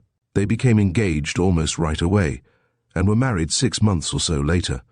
All the girls freely prophesied that even Tracy, flattered by her passion for him as he so evidently was, would get tired of it, but he didn't, and there were 3 marriages in the crowd that June. 3, Dundee repeated absently, for his interest was waning. Yes, Lois Morrow and Peter Dunlap, Johnny Drake and Carolyn Swan, and Tracy and Flora, Penny answered. Although I was 13 then and really too old for the role, I had the fun of being flower girl for Lois and Flora both. Do you think Flora was really in love with Tracy? Dundee asked curiously. Oh, yes, but she'd have been in love with anyone who wanted to marry her, and the funny thing is that with the exception of Peter and Lois, they are the happiest married couple I have ever known. You see, Tracy has never got over being flattered that so pretty and passionate a girl as Flora Hackett wanted. And that's why I laughed. Tracy, with that deep-rooted sexual inferiority complex of his, would have been so flattered if Flora had told him she killed Nita out of jealousy that he would have forgiven her on the spot. On the other hand, she went on, if Flora had told him that Nita had documentary proofs of some frightful scandal against her, can't you see how violently Tracy would have reacted against her? Oh no, Tracy would not have taken the trouble to murder Sprague when Sprague popped up for more blackmail. Perhaps he might have if the scandal dated back to before the marriage, Dundee argued. Let's suppose Sprague did pop up, and Flora turned him over to Tracy. When Sprague appeared apparently uninvited last night, Flora must have been on pins and needles, trying to make Tracy treat him decently and hoping against hope that Tracy would simply pay the scoundrel all the blackmail he was demanding. Which is exactly what Tracy would have done. Instead of taking the awful risk of murdering him in his own home, Penny cut in spiritedly. Besides, Tracy wasn't gone from the porch long enough to go outside, signal to Sprague in the trophy room, shoot him when Sprague raised the screen, and then hide the gun. I told you Tracy was gone only about a minute when he went to see if Sprague's hat and stick were gone from the closet. Did Tracy and Flora both step outside to see their guests into their cars? Dundee asked suddenly. Tracy did, Penny answered. Flora told us all good night in the living room, then ran upstairs to see if Betty was still asleep. But remember, we didn't leave until midnight, and Dr. Price says Sprague was killed between 9 and 11 last night. Dr. Price would be the first to grant a leeway of an hour, one way or another, Dundee told her. Of course, if Tracy did kill him, he let Flora believe that he had given Sprague the blackmail money he was demanding, for it is inconceivable that a woman of Flora Miles's hysterical temperament could have slept even with 2 sleeping tablets, knowing that a corpse was in the house. Oh, I'm sick of your silly theorizing, Penny told him with vehement scorn. Listen here, Bonnie Dundee. You probably laugh at woman's intuition, but take it from me you're on the wrong track. Oh, I'm not so wedded to that particular theory. Dundee laughed. I can spin you exactly 6 more just as convincing. And I shan't listen. You'd better dash home and pack your bag if you want to catch the 5 o'clock train for New York. It's already packed and in my office, Dundee assured her lazily. Got lots of time? Hullo, here's the home edition of the Evening Sun, he interrupted himself as a small boy, making his rounds of the courthouse, flung the paper into the office. He reached for it and read the streamer headline aloud. Italian gangster sought in bridge murders. I wager a good many heads will lie easier on their pillows tonight. Let me see, Penny commanded, and snatched the paper unceremoniously. Oh, did you see this? And she pointed to a boxed story in the middle of the front page. Bridge parties cancelled, she read aloud. The society editor of the Evening Sun was kept busy at her telephone today, receiving notices of cancellations of bridge parties scheduled for the remainder of the week. 8 frantic hostesses, terrified by Hamilton's second murder at bridge. Oh, that's simply a crime. The newspapers deliberately work up mob hysteria, and then, I'd rather not play bridge for a while myself. Dundee laughed as he rose and started for his own office.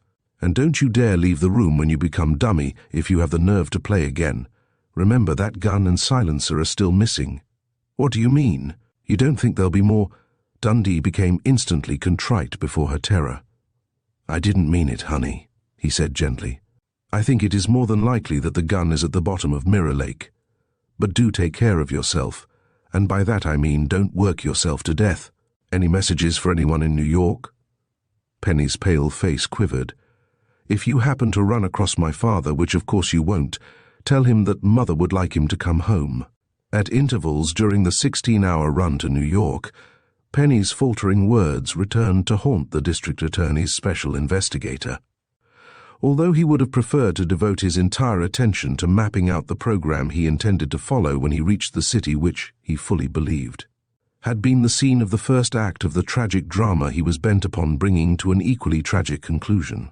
As soon as he had registered at a hotel near the Pennsylvania station and had shaved and breakfasted, he took from his bag a large envelope containing the photographs Carraway had made of Penny alive and of Nita dead, both clad in the royal blue velvet dress. In the envelope also was the white satin gold-lettered label which the dress had so proudly borne, Pierre Model, copied by Simonson's, New York City. Half an hour later he was showing the photographs and the label to a woman buyer in the French salon of Simonson's, one of New York's most exclusive department stores. Can you tell me when the original Pierre Model was bought and when this copy was made and sold? He asked. The white-haired, smartly dressed buyer accepted the sheaf of photographs Bonnie Dundee was offering. I'll do my best, of course, she began briskly, then paled and uttered a sharp exclamation as her eyes took in the topmost picture. This is Juanita Lee, isn't it? But, she shuddered, how odd she looks, as if— Yes, Dundee agreed gravely. She was dead when that picture was taken. Did you know Mrs. Selim? No, the woman breathed, her eyes still bulging with horror. But I've seen so many pictures of her in the papers. To think that it was one of our dresses she chose for her shroud. But you want to know when the dress was sold to her, don't you? She asked, brisk again. I can find out. We keep a record of all our French originals and of the number of copies made of each. Let me think. I've been going to Paris myself for the firm for the last 15 years, but I can't remember buying this Pierre Model. Oh, of course. I didn't go over during 1917 and 1918, on account of the war, you know, but the big Paris designers managed to send us a limited number of very good models, and this must have been one of them. Otherwise, I'd remember buying it. If you'll excuse me a moment. When she returned about 10 minutes later, Miss Thomas brought him a penciled memorandum. This Pierre Model was imported in the summer of 1917, several months in advance of the winter season, of course. Only 5 copies were made in different colors and materials, naturally, since we make a point of exclusiveness. The royal blue velvet copy was sold to Juanita Lee in January. I am sorry I cannot give you the exact day of the month, but our records show the month only. I took the liberty of showing a picture of the dress to the only saleswoman in the department who has been with us that long, but she cannot remember the sale. 12 years is a long time, you know. Indeed it is, Dundee agreed regretfully. You have been immensely helpful, however, Miss Thomas. and I thank you with all my heart. If you could just tell confidentially, of course," Miss Thomas whispered, "what sort of clue this dress is." "I don't know myself," the detective admitted. "But," he added to himself, after he had escaped the buyer's natural curiosity, "I intend to find out." Before he could take any further steps along that particular path, however, Dundee had an appointment to keep. Upon arriving at his hotel that morning, he had made 2 telephone calls. He smiled now as he recalled the surprise and glee of one of his former Yale classmates, now a discouraged young bond salesman, with whom he had kept in touch. "You want to borrow my name and my kid sister?" Jimmy Randolph had chortled. "Hop to it, old sport, but you might tell me what you want with such intimate belongings of mine." "You may not know it," Dundee had retorted, "but young Mr. James Wadley Randolph, Jr., scion of the famous old Boston family, is going to visit that equally famous school, Forsyth on the Hudson, to see whether it is the ideal finishing school for his beloved young sister, Barbara. She's about 15 now, isn't she, Jimmy?" "Going on 16, and one of Satan's prize hellions," Jimmy Randolph had answered. "The family would be eternally grateful if you could get Forsyth to take her, but make them promise not to have any more chorus girls who plan to get murdered as directors of their amateur theatricals. Bab would be sure to be mixed up in the mess. I suppose that's the job you're on, you flat-footed dick, you." The second telephone call had secured an appointment at the Forsyth School for Mr. James Wadley Randolph, Jr., of Boston, and Dundee, rather relishing his first need for such professional tactics, relaxed to enjoy the 10-mile drive along the Hudson. It was 11:45 when his taxi swept up the drive toward the big grey stone, turreted building, sedately lonely in the midst of its valuable acres. "Miss Earle says to come to the office," a coloured maid told him, when he had given his borrowed name, and led him from the vast hall to a fairly large room whose windows looked upon a tennis court, and whose walls were almost covered with group pictures of graduating classes, photographs of amateur theatrical performances, and portrait studies of alumni. A very thin, sharp-faced woman of about 40, with red-rimmed eyes which peered near-sightedly, rose from an old-fashioned roll-top desk and came forward to greet him. "I am Miss Earle, Miss Pendleton's private secretary," she told him, as he shook her bony, clammy hand. "I should have told you when you telephoned this morning that both Miss Pendleton and Miss Macon sailed for Europe yesterday. We always have our commencement the last Tuesday in May, you know. But if there is anything I can do for you, I should like to know something at first hand of the history of the school, its, well, prestige, special advantages, curriculum, and so on." Dundee began deprecatingly. "I should certainly be able to answer any question you may wish to ask, Mr. Randolph, since I have been with the school for 15 years, Miss Earle interrupted tartly.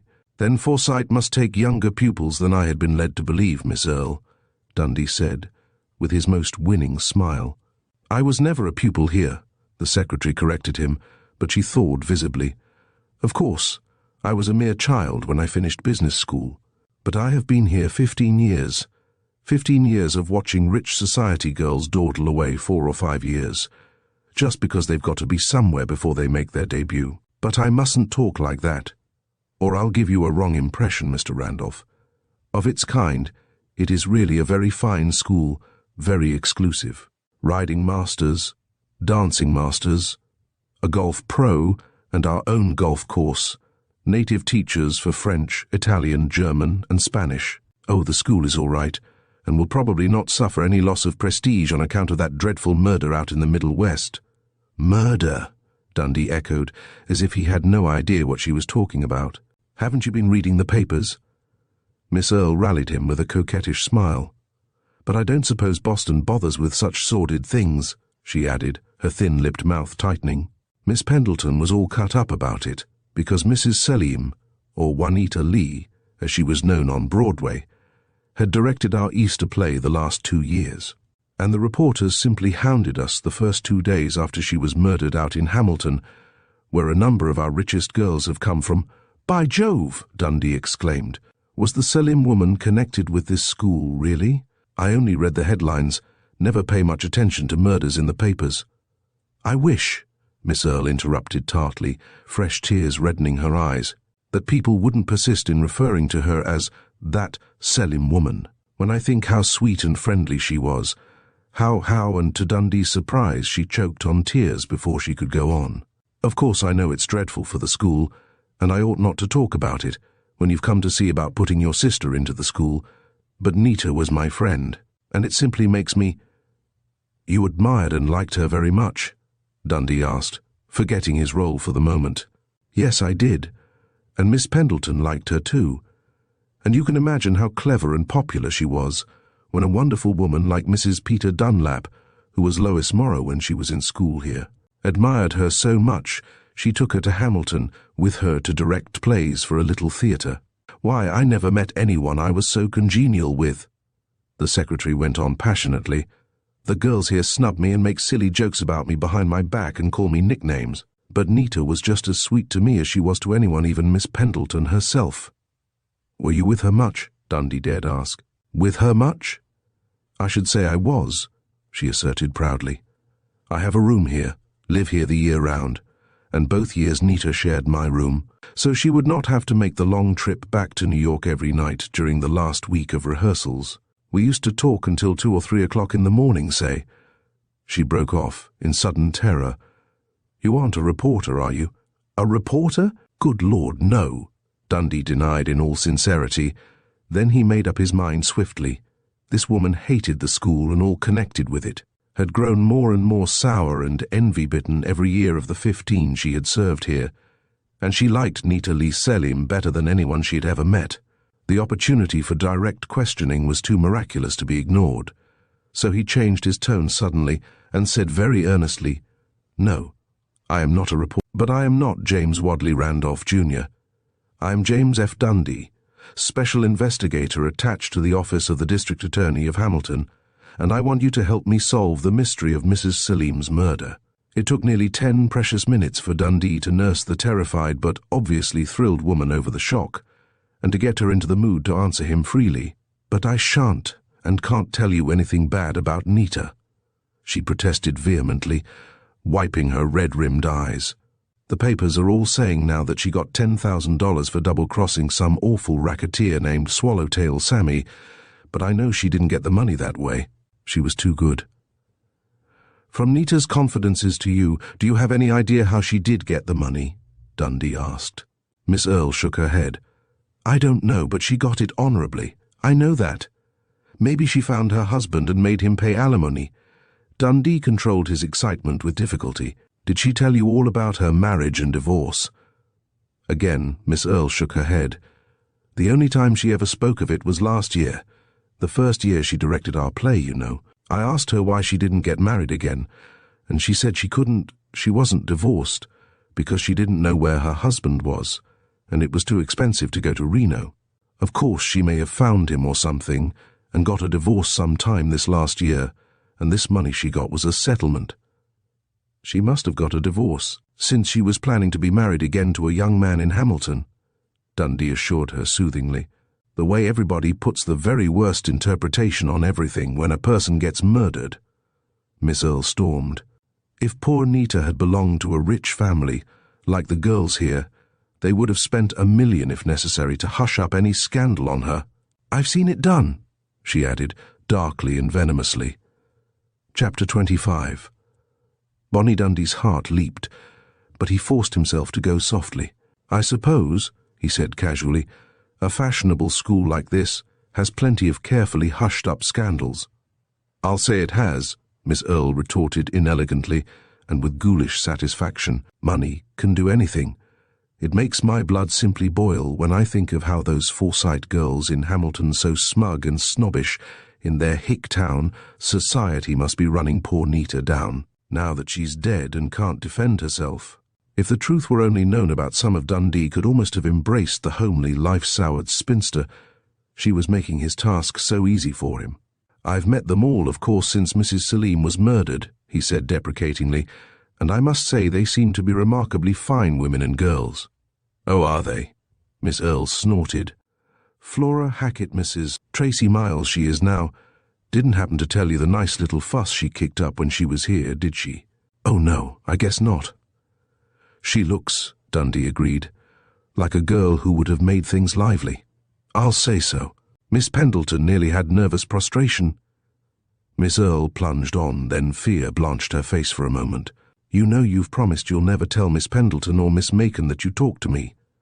You can depend on it that I will protect you, Dundee assured her. When did Flora Hackett kick up her little fuss? Let's see. Flora graduated in June 1920. Miss Earle obliged willingly.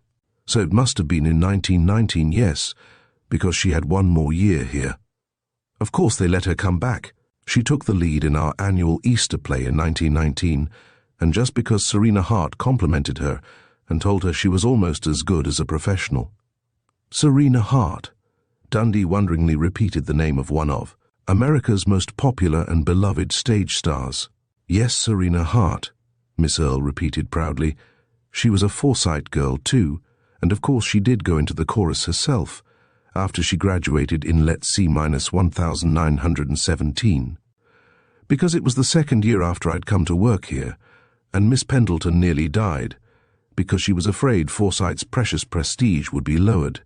But when Serena became a star, everything was grand, of course, and Forsyte was proud to claim her. Anyway, Serena comes to the Easter play every year she can, if she isn't in a Broadway play herself, of course. And so she saw Flora acting in the Easter play in 1919 and told her she was awfully good. She was too, but not half the actress that little Penny Crane was when she had the lead in the play 4 or 5 years ago. Dundee's heart begged him to ask for more details of Penny's triumph, but his job demanded that he keep the now too voluble Miss Earle to the business in hand. "And Flora Hackett?" he prompted. "Well, the next day after the play, the Easter vacation began, you know, and Flora forged a letter from her father, giving her permission to spend the 10 days Easter holiday with one of the girls who lived in Atlanta," Miss Earle continued, with great relish. "Well, sir, right in the middle of the holidays, here came her father and mother, they were both alive then, and asked for Flora. They wired the girl in Atlanta, and Flora wasn't there, and the Hacketts were nearly crazy. But as luck would have it, Mr. Hackett ran into a friend of theirs on Broadway, and this friend began to tease Mr. Hackett about his daughter's being a chorus girl." "A chorus girl?" Dundee echoed, taking care not to show his disappointment. "Of course they nabbed her right out of the show, but that wasn't the worst of it." Miss Earle went on dramatically and mysteriously.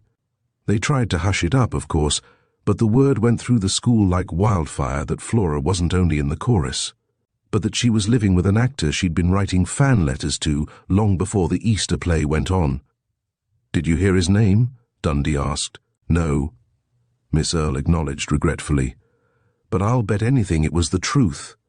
Why, Flora Hackett was so man-crazy she flirted scandalously with every male teacher in the school. The golf pro we had then got so scared of her he quit his job." "I suppose," Dundee prompted craftily, "she wasn't any worse than some of the other Hamilton girls." Miss Earle admitted reluctantly. "Nothing ever came out on any of the others, but it looked mighty funny to me when Janet Raymond's mother took her out of school right in the middle of a term and hauled her off to Europe for a whole year." "I guess," she suggested with raised eyebrows, "you know what it usually means when a girl has to spend a whole year abroad. And her mother says she's taking her away for her health, and Janet looking as healthy as any other girl in the school, except that she was crying half the time, and smuggling special delivery letters in and out by one of the maids." "Did you tell Nita these stories and point out the pictures of the girls?" Dundee had to risk asking. Miss Earle froze instantly. Naturally, she was interested in the school, and once when she said it always made her mad the way chorus girls were run down, I told her that in my opinion society girls were worse than actresses. And, well, of course I gave her some examples, a lot of them worse than anything I've told you about Flora Hackett and Janet Raymond. I hope, she added viciously, that Nita dropped a hint or two if Flora or Janet had the nerve to high-hat her when she was in Hamilton. Perhaps she did, Dundee agreed softly. By the way, how did Nita happen to get the job here of directing the Easter plays? That's what the reporters wanted to know, Miss Earle smiled. But Miss Pendleton wouldn't tell them, for fear Serena wouldn't like it, and maybe be drawn into the scandal, when everybody knows she's as straight as a string. Did Serena Hart get her the job? Dundee was amazed. Yes, wait. I'll show you the letter of recommendation she wrote for Nita to Miss Pendleton, Miss Earle offered eagerly. Remember now, you're not to tell on me.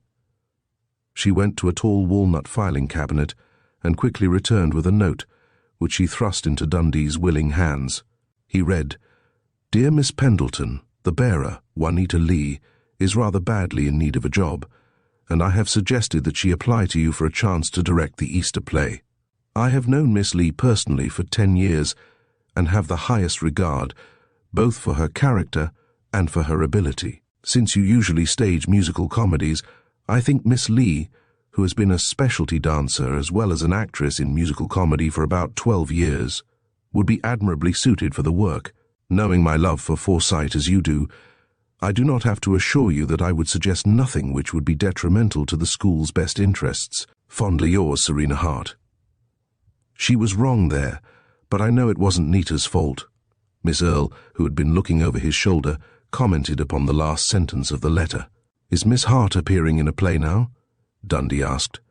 "No, but she's rehearsing in One Temptation, which will open at the Warburton Theatre next Monday night," the secretary answered. At commencement Tuesday night, Serena told Miss Pendleton how awfully sorry she was about Nita and gave me tickets for the opening. "You go to see her, but don't tell her I told you anything. I know she's rehearsing at the theatre this afternoon because she said she would be all week and couldn't go to the boat to see Miss Pendleton and Miss Macon off for Europe." "I will." Dundee accepted the suggestion gratefully, as if it had not occurred to him. "But first I want you to come out to lunch with me. I'm sure you know of some nice tea room or roadhouse in the neighborhood." During the luncheon, which Miss Earle devoured avidly, without its interfering with her flow of reminiscences concerning the girls she hated, Dundee was able to learn nothing more to the detriment of Forsyte's Hamilton alumnae, but he did add considerably to his knowledge and pity of female human nature.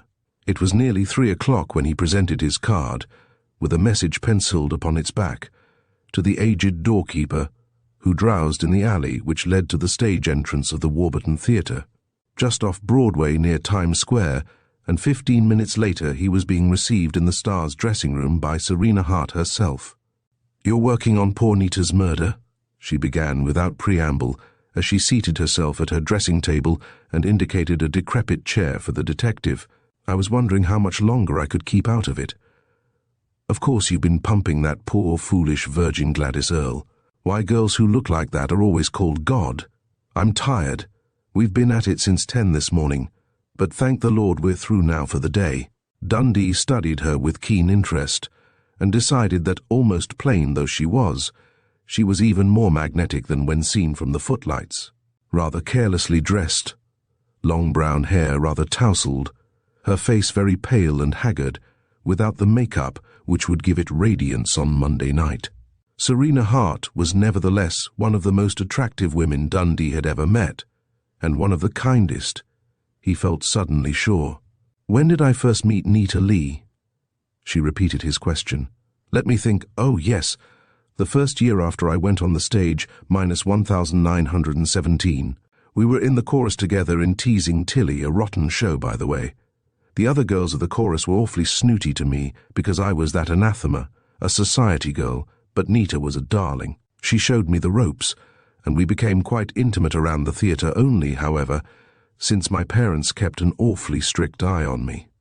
The show was a great hit, ran on into 1918, till February or March, I believe." "Then do you know, Miss Hart, whether Nita got married during the winter?" Dundee asked. "Why, yes, she did," Serena Hart answered, her brow clearing after a frown of concentration. "I can't remember exactly when, but it was before the show closed, certainly a few weeks before, because the poor child was a deserted bride, days before the closing notice was posted." "Deserted?" Dundee exclaimed. "Did you meet her husband, Miss Hart?" "No," Serena Hart replied. "As a matter of fact, she told me extraordinarily little about him, and did not discuss her marriage with the other girls of the chorus at all. I got the impression that Mr. Selim Matt, she called him, wanted it kept secret for a while, but I don't know why. This was early in 1918, as I've told you, though I have no way of fixing even the approximate date, and New York was full of soldiers. I remember I jumped to the conclusion that Nita had succumbed to a war romance, but I don't think she said anything to confirm my suspicion. When did she tell you of her marriage? That is, when in relation to the date of the wedding itself? Dundee asked. The very day she was married, Serena Hart answered. She was late for the matinee. Our dressing tables were side by side, and as she slipped out of her dress, "This dress?" Dundee asked, and handed her the photograph of dead Nita in the royal blue velvet dress she had kept for 12 years. Yes, and Serena Hart shuddered. And her hair was dressed like that too, although she had been wearing it in long curls and had to take it down before she would go on for the opening number. She whispered to me that she had been married that day, that she was terribly happy, very much in love, and that her husband had asked her to dress her hair in the French roll, a favorite hairdress with him. Between numbers she whispered to me again, telling me that her husband was so different, such a lamb totally unlike any man she had met on Broadway, poor child. For she was a child still only 20, but she had been in the show business since she was a motherless, fatherless little drifter of 16. No, she did not tell me how old he was, where he came from, his business, or what he looked like, and I did not inquire. As the days passed weeks, probably, she became more and more silent and reserved, though once or twice she protested she was still terribly happy.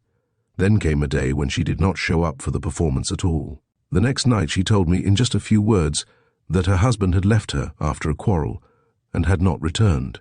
It seems that she had innocently told him how she had vamped Benny Steinfeld, the big review producer, you know, into giving her a spot in his summer show, and that her Matt had flown into a rage, accusing her of having been untrue to him. She never mentioned his desertion to me again, but— Yes? Dundee prompted. Well, Serena Hart went on uncomfortably, I'm afraid I rather forgot poor Nita after teasing Tilly closed. For my next work was in stock in Des Moines. After a year of stock I got my chance in a legitimate show on Broadway, and one day I met her on the street. Not having much to talk with her about, I asked her if she and her husband were reconciled. She said no, that she had never seen him again. Then, in a burst of confidence, she told me that she had hired a private detective out of her meager earnings to investigate him in his hometown, or rather, the city he had told her he came from. The detective had reported that no such person as Matt or Matthew Selim had ever lived there, so far as he could find out. I asked her if she was going to get a divorce, and she said she was not, that being already married was a protection against getting married in haste again. After that, I rather lost sight of Nita, and practically forgot her, our paths being so very divergent. And you never saw her again? Dundee asked, very much disappointed. Oh yes, 2 or 3 times at openings, or on the street, but we never held any significant conversation, Serena Hart answered, reaching for her plain, rather dowdy little hat. Wait, I was about to forget. I had quite a shock in connection with Nita. One afternoon, let's see, that was when I opened in Hullabaloo, in which I made my first real success. You know, I bought the New York Evening Star, which devotes considerable space to theatrical doings, to see what sort of review the show had got, and on the first page I saw a picture of Nita, beneath a headline which said, "Famous model commits suicide." What? Dundee exclaimed, astounded. Oh, it wasn't Nita Leigh, Serena Hart reassured him. There was a correction the next day. You see, an artist's model named Anita Lee, spelled L-E-E, instead of Lee-I-G-H, had committed suicide, and, as the Star explained it the next day, the similarity of both the first name and the last had caused the error in getting a photograph from the morgue to accompany the story. There was a picture of Nita Leigh, with Nita's statement that the report of my death has been exaggerated, and a picture of the real Anita Leigh. When did the mistake occur? Dundee asked in great excitement. Let me think. Serena Hart frowned. Hullabaloo opened in, yes, about the 1st of May, 1922, just a little more than 8 years ago. Dundee reached for his own hat, in a fever to be gone, but to his surprise the actress stopped him, a faint colour in her pale cheeks. Since you're from Hamilton and are investigating the murder, you have undoubtedly met little Penelope Crane. I know her very well. It happens that she is private secretary to the district attorney, under whom I work. Why? I saw her play the lead in the Easter show at Forsyth 4 or 5 years ago, Miss Hart explained. Her face turned from the detective as she dusted it with powder, and I was impressed with her talent. In fact, I advised her father, who had come from Hamilton to witness the performance, as proud parents are likely to do, to let her go on the stage. So you met Roger Crane? Dundee paused to ask. Oh yes, a charming man, with even more personality than his daughter, the actress answered carelessly. So carelessly that Dundee had a sudden hunch. Have you seen Mr. Crane recently? He deserted his family and fled Hamilton under rather unsavory circumstances. What do you mean? Miss Hart asked sharply. Oh, there was nothing actually criminal, I suppose, but he is believed to have withheld some securities which would have helped satisfy his creditors when bankruptcy was imminent, Dundee explained. Have you seen him since then? January it was, I believe. January? Miss Hart appeared to need time for reflection. Oh, yes. He sent in his card on the first night of my show that opened in January. It was a flop, lasted only 5 weeks. We chatted of the Forsyth girls who are now in Hamilton, most of whom I went to school with or have met at the Easter plays. Do you know where Mr. Crane is now? Dundee asked. I have a message for him from Penny, if you should happen to see him again. Why should I see him again? Miss Hart shrugged. And I haven't the least idea where he is living or what he is doing now. Of course, if he should come to see me backstage after Temptation opens, what is the message from Penny? That her mother wants him to come home, Dundee answered. And I am very sure Penny wants him back too.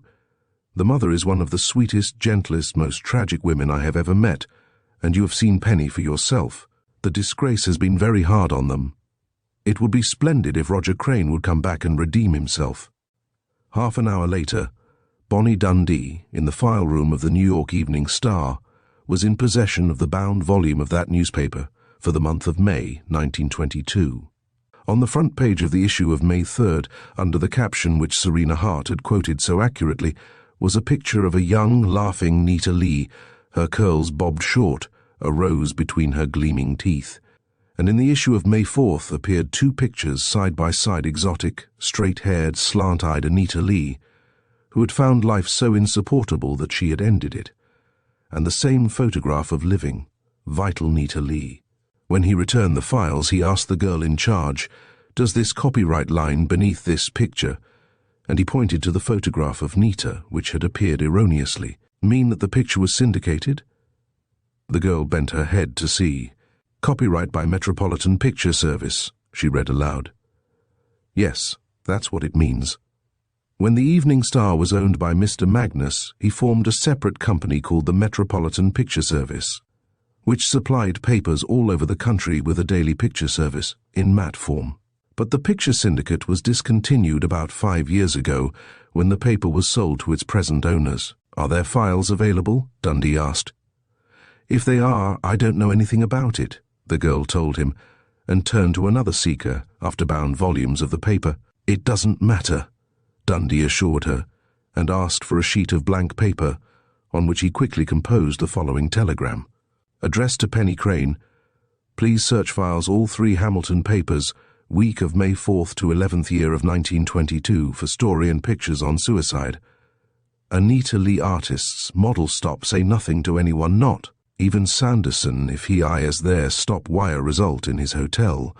While impatiently awaiting an answer from Penny, Dundee passed the time by scanning all the New York papers of Thursday and Friday, on the chance of meeting with significant revelations concerning the private life of Dexter Sprague or Juanita Leigh Selim, united by death in the press, at least. There was much space devoted to the theory involving the 2 New Yorkers with the murder of the racketeer and gambler, Swallowtail Sammy Savelli, but only 2 pieces of information held Dundee's interest. The first was a reminder to the public that certain theatrical columns of Sunday, February 9th, had carried the rumor of Dexter Sprague's engagement to Dolly Martin, popular baby star of Altamont Pictures, and that the same columns of Tuesday, February 11th, had carried Sprague's own denial of the engagement, Dolly having nothing to say. So that is why Nita tried to commit suicide on February 9, and her attempted suicide, with its tragic consequences for Lydia Carr, is probably the reason Sprague gave up his movie star, Dundee mused. Did Nita let him persuade her to go into the blackmail business in order to hold his wandering, mercenary affections? Lord, the men some women love. The second bit of information which the papers supplied him was winnowed by Dundee himself, from a news summary of Nita Leigh's last year of life as chorus girl, specialty dancer, double in pictures, and director of the Easter play at Forsyth on the Hudson. If Nita got a divorce or even a legal separation from her husband after her talk with Gladys Earle a year ago, she got it in New York, and so secretly that no New York paper has been able to dig it up, Dundee concluded. And yet she had promised to marry Ralph Hammond. A bellboy with a telegram interrupted the startling new train of thought which that conclusion had started. Chapter 26. With a sharp exclamation of excitement and triumph, Dundee read Penny's telegram, Hamilton Evening Sun, date of May 5, 1922, published story of suicide Nita Leigh, artist's model but picture. Accompanying was undoubtedly Nita Leigh Selim's stop. No correction followed. Stop. What does it mean? What does it mean? Dundee repeated exultantly to himself. It means, my darling little Penny, that anyone in Hamilton who had any interest in the matter believed Nita Leigh Selim was dead and thought the spelling of her name was wrong, not the picture itself. The question is, who read that story and gazed on that picture with exquisite relief? 2 hours before he had dismissed as impossible or highly impractical his impulse to investigate the 11-year-old scandal on Flora, Hackett, who was now Flora Miles, as told him by Gladys Earle of the Forsyth School. Even more difficult would it be to find out why Janet Raymond's mother had taken her abroad for a year. Of course, he had ruefully told himself, Nita Leigh might have been lucky or unlucky enough to run across documentary proof of one of the scandals of which Gladys Earle had told her, or had dared to blackmail her victim by dark hints, as Miss Earle had unconsciously suggested to her. But this new development could not be ignored. A picture of Nita Leigh as a suicide had appeared 8 years ago in a Hamilton paper, and the paper had either remained unaware of the error or had thought it not worth the space for a correction. 8 years ago. 8 years ago in June, 3 weddings had occurred in Hamilton, the Dunlap, the Miles, the Drake wedding. And within the last year and a half, Judge Marshall, after proposing season after season to the most popular debutante, had married lovely little Karen Plummer. Suddenly, a sentence from Ralph Hammond's story of his engagement to Nita Leigh Selim popped up in Dundee's memory. And once I got cold sick because I thought she might still be married. But she said her husband had married again, and I wasn't to ask questions or worry about him. If Ralph Hammond had reported Nita accurately, she had not said she was divorced. She had merely said her husband was married again. Why was Ralph to ask no questions? Divorced wives were not usually so reticent. Had Nita planned to commit the crime of bigamy? If not, when and where and how had she secured a divorce? To Serena Hart, years before, she had denied any intention of getting a divorce, for 2 reasons: because she did not know where her husband was, and because, being married although husbandless, was a protection against matrimonial temptations. To Gladys Earle, a year ago in April, she had confided that she could not marry again because she was not divorced and because she did not know the whereabouts of her husband. And so far as New York reporters had been able to find out, Nita Leigh had done nothing to alter her status as a married woman during the past year. Moreover, if Nita had secured either a divorce or a legal separation, her faithful and beloved maid, Lydia Carr, would certainly have known of it. And Lydia had vehemently protested more than once to Bonnie Dundee that she knew nothing of Nita's husband, although she had worked for the musical comedy dancer for 5 years. Surely if Nita, loving and trusting Lydia as she did, had entered into negotiations of any kind with or concerning her husband during the last year, her maid would have been the first to know of them. And yet... Suddenly Dundee jumped to his feet and began to pace the floor of his hotel bedroom. He was remembering the belated confidence that J. John C. Drake Banker had made to him the morning before, after the discovery of Dexter Sprague's murder. He recalled Drake's reluctant statement almost word for word, about that $10,000 which Nita deposited with our bank, Dundee. When she made the first deposit of $5,000 on April 28, she explained it with an embarrassed laugh as back alimony, an installment of which she had succeeded in collecting from her former husband. And naturally, when she made the second deposit on May 5th, I presumed the same explanation covered that sum too, though I confess I was puzzled by the fact that both big deposits had been made in cash. In cash. Had Nita, by any chance, been telling a near truth? Had she been blackmailing her own husband, a husband who had dared marry again, believing his deserted wife to be dead and justifying herself by calling it back alimony? But wasn't it, in reality, no matter what coercion Nita had used in getting the money, exactly that? Back alimony, and the price of her silence before the world, and the wife who was not really a wife. In a new light, Bonnie Dundee studied the character of the woman who had been murdered, possibly to make her silence eternal. Lois Dunlap had liked, even loved her. The other women and girls of the crowd, that exclusive, self-centered clique of Hamilton's most socially prominent women, must have liked her fairly well and found her congenial, in spite of their jealousy of her popularity with the men of the crowd, or they would not have tolerated her, regardless of Lois Dunlap's championship of her protégé. Gladys Earle had found her the sweetest, kindest, most generous person I ever met. Gladys Earle, who envied and hated all girls who were more fortunate than she. Serena Hart, former member of New York's Junior League and still listed in the social register, had found her the only congenial member of the chorus she had invaded as the first step towards stardom. And Serena Hart had the reputation of being a woman of character and judgment, a kind and wise and great woman. Finally, Ralph Hammond had loved Nita and wanted to marry her.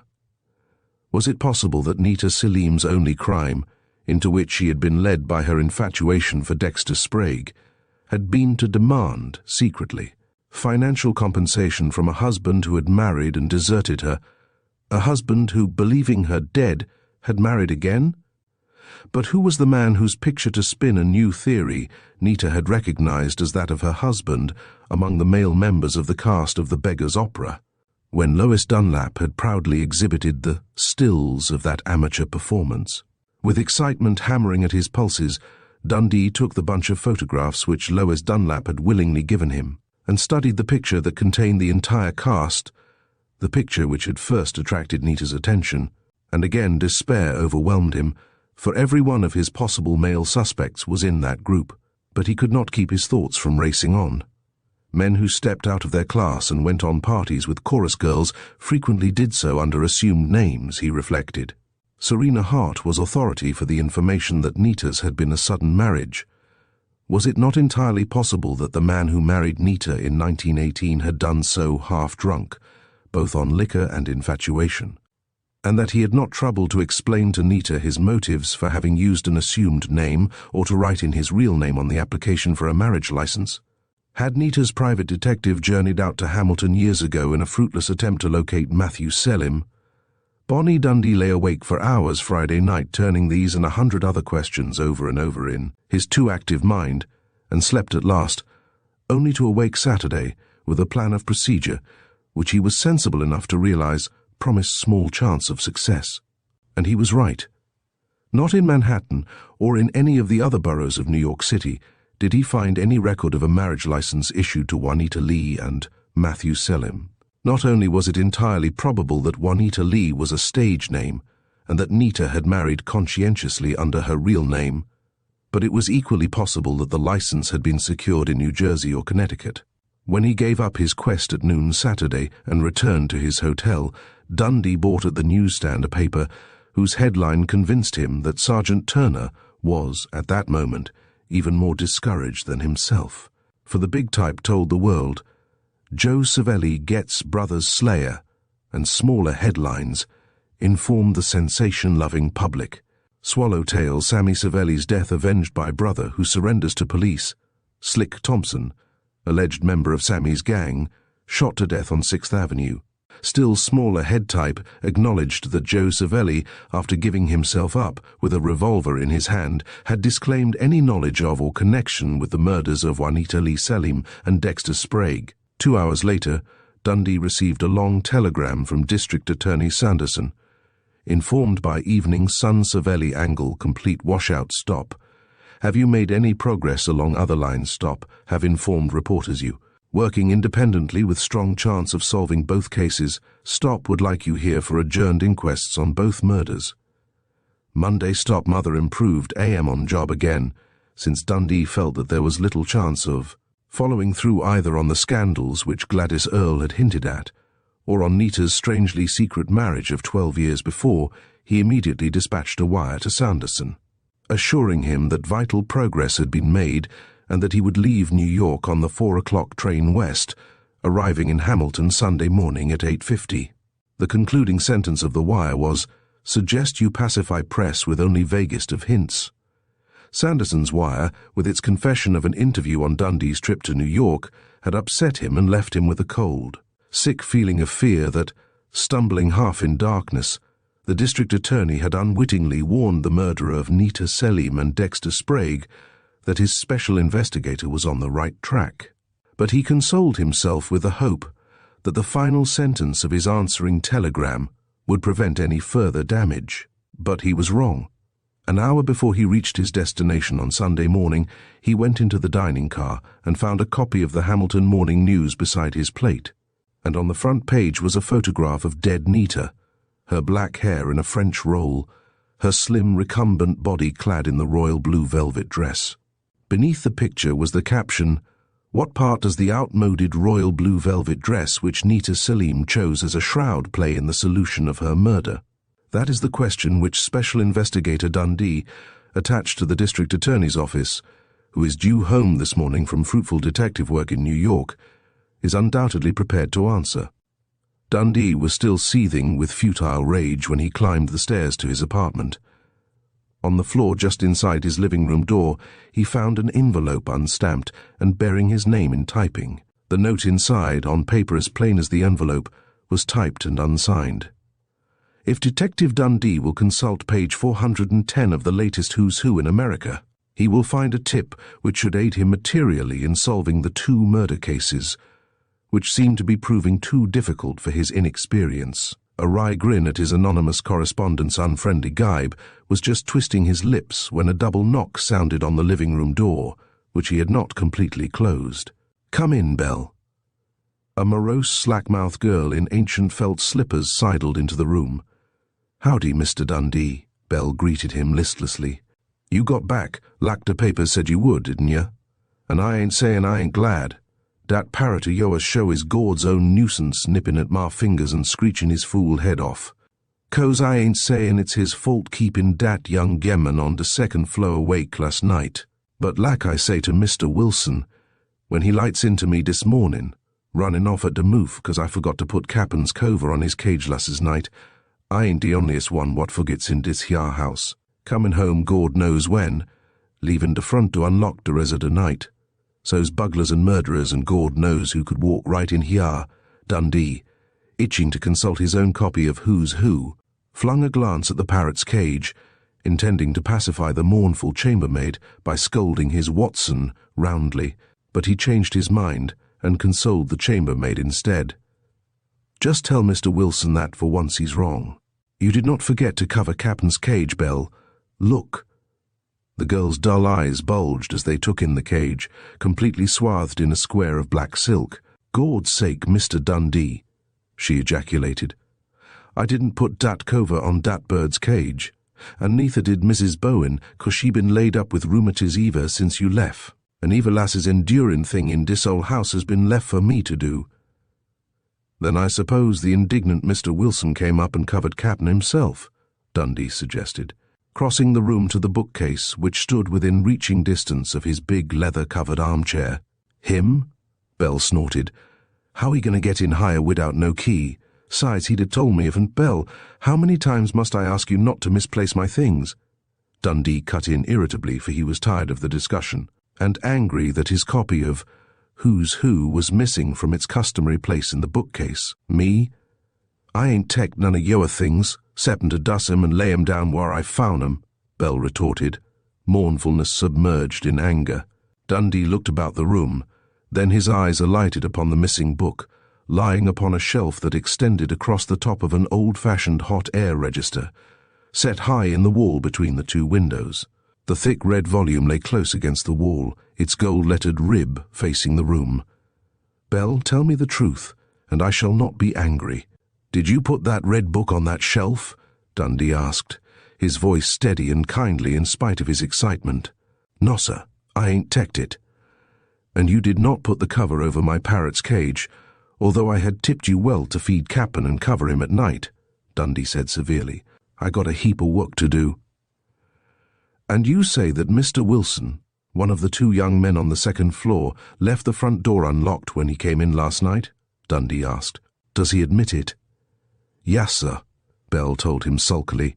"He say he was tired when he got home, long 'bout midnight, and he clean forgot to turn de key in to do and shoot de bolt." "Thanks, Belle.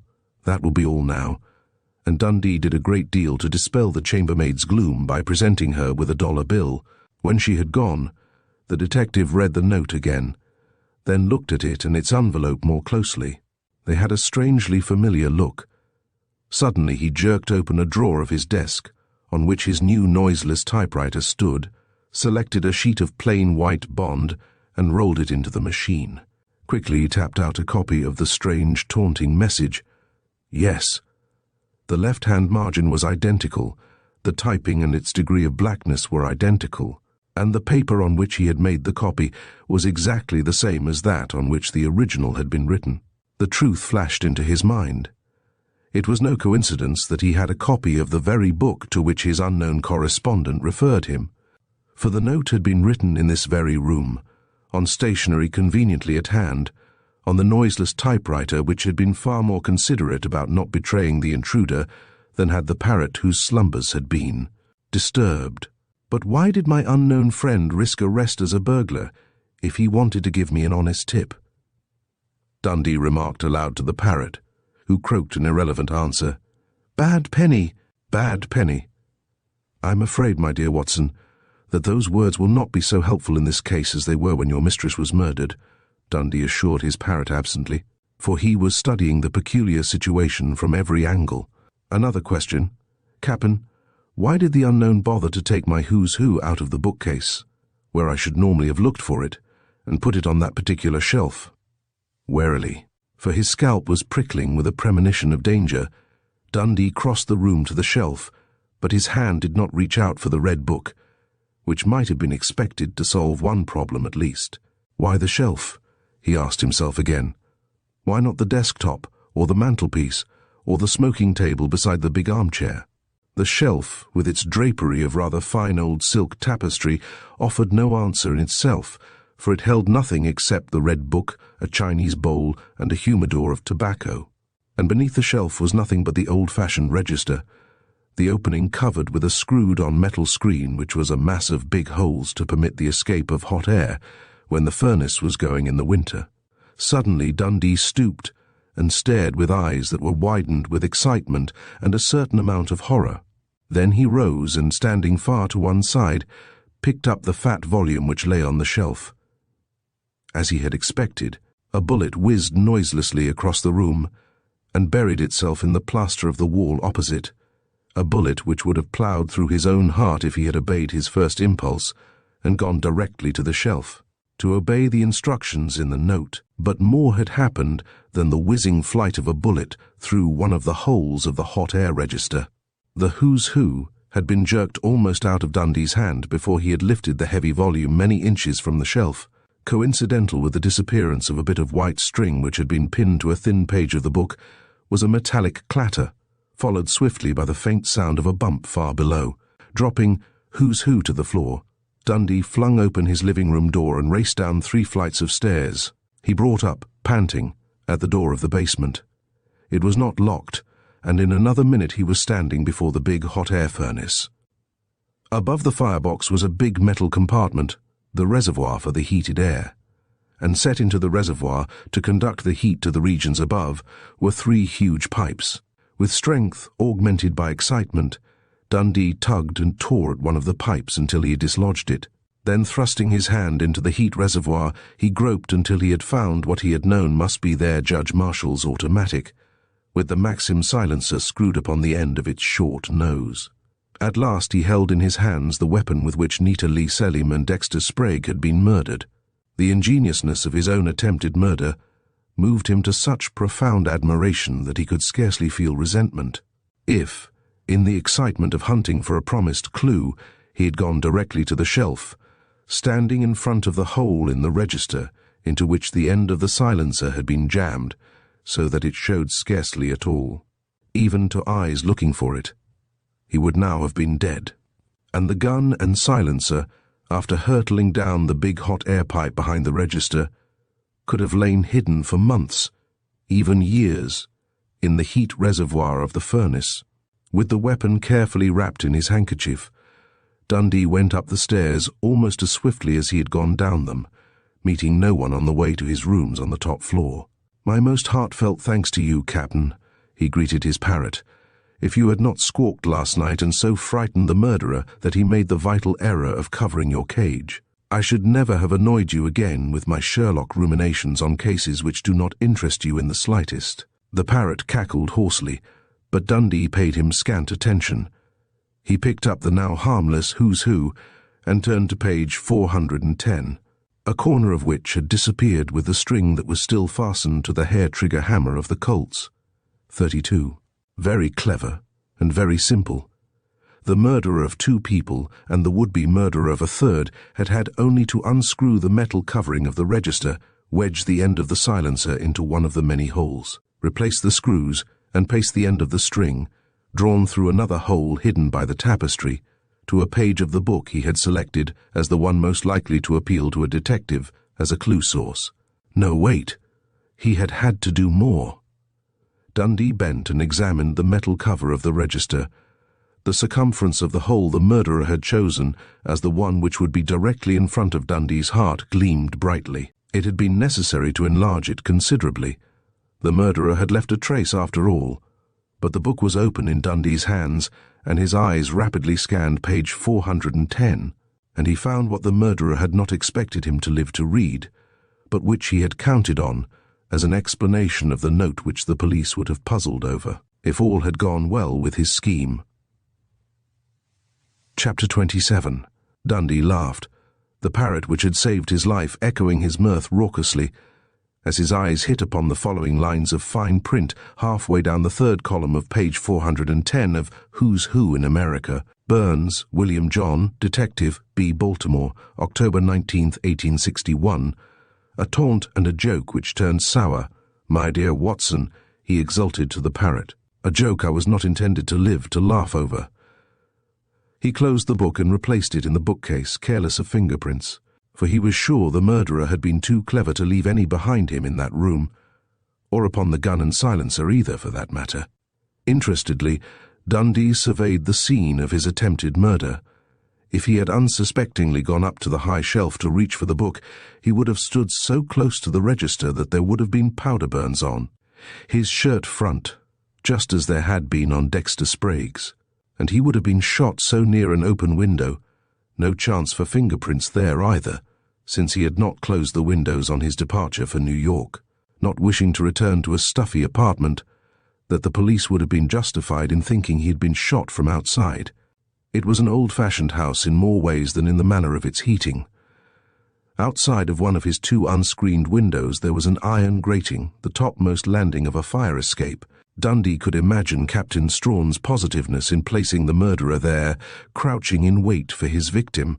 Yes, damned ingenious, this attempted murder. Undoubtedly Strawn would have dismissed the note as the work of a crank, not hitting upon the fact that it had been written in that very room, on Dundee's own typewriter and stationery. Strawn might even have got a mournful sort of amusement out of the fact that Dundee had been advised to call upon a greater detective than himself for assistance. Yes, ingenious indeed, and so amazingly simple. Suddenly, the young detective snatched for his hat. If the murderer was so ingenious in this case, might he not have been equally clever in planning and executing the murder of Nita Leigh Selim?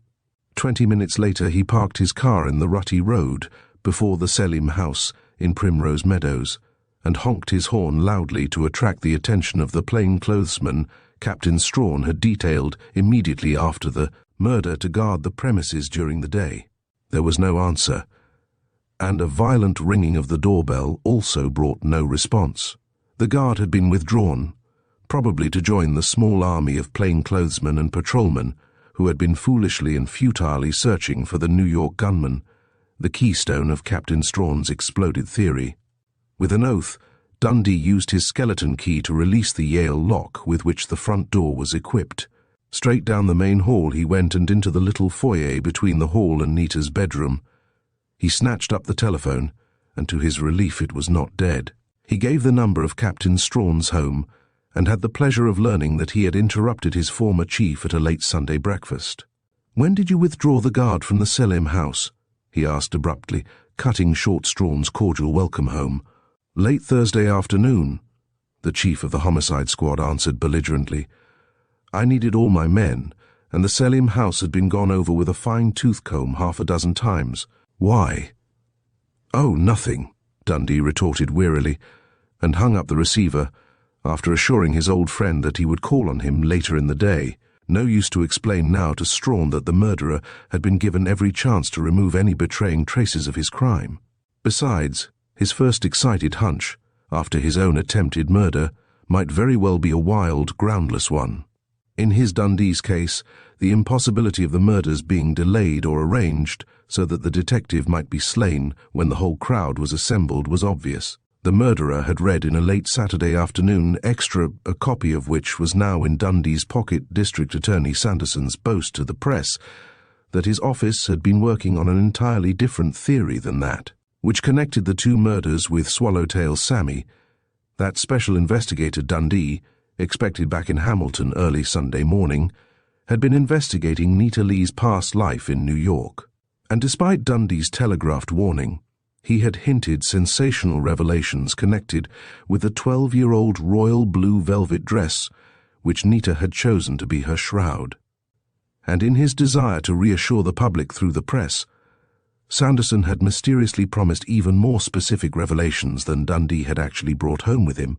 Prodded by reporters, Sanderson had admitted that he did not himself know the nature of those revelations. The exasperated young detective could picture the murderer reading those sensational hints and promises, could imagine his panic, the need for immediate action. So that special investigator Dundee should not live to tell the tale of his New York discoveries to the district attorney or anyone else. But whether he was right or wrong, Dundee determined to give his hunch a chance. He went into the over-ornate bedroom in which Nita Leigh Selim had been murdered, shot through the back as she sat at her dressing table, powdering her face. If her murder had been accomplished by mechanical means, how had it been done? There was no hot air register here. From the dressing table, Dundee walked to the window, upon whose pale green frame there was still the tiny pencil mark which Dr. Price had drawn to indicate the end of the path along which the bullet had travelled, provided it had travelled so far. Nothing here to aid in a mechanical murder.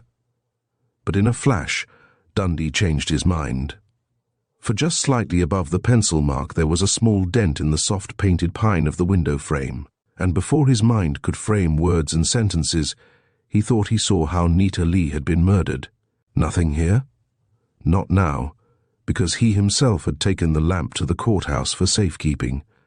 He saw it clearly in imagination, that bronze floor lamp which Lydia Carr had given to Nita Leigh, its big round bowl studded with great jewels of coloured glass. And in recalling every detail of the lamp, he saw what he had dismissed as of no importance at the time. In the excitement of finding that the lamp's bulb had been shattered by the bang or bump, which Flora Miles had described, one of the big glass jewels had been missing, leaving an unsightly hole.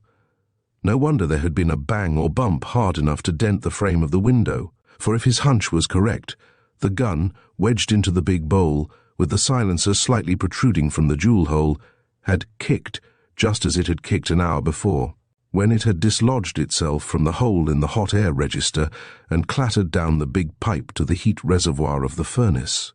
That the big lamp, when he, following Strawn, had first examined the scene of Nita's murder, had not stood in front of the window frame, did not dampen Dundee's excitement in the least.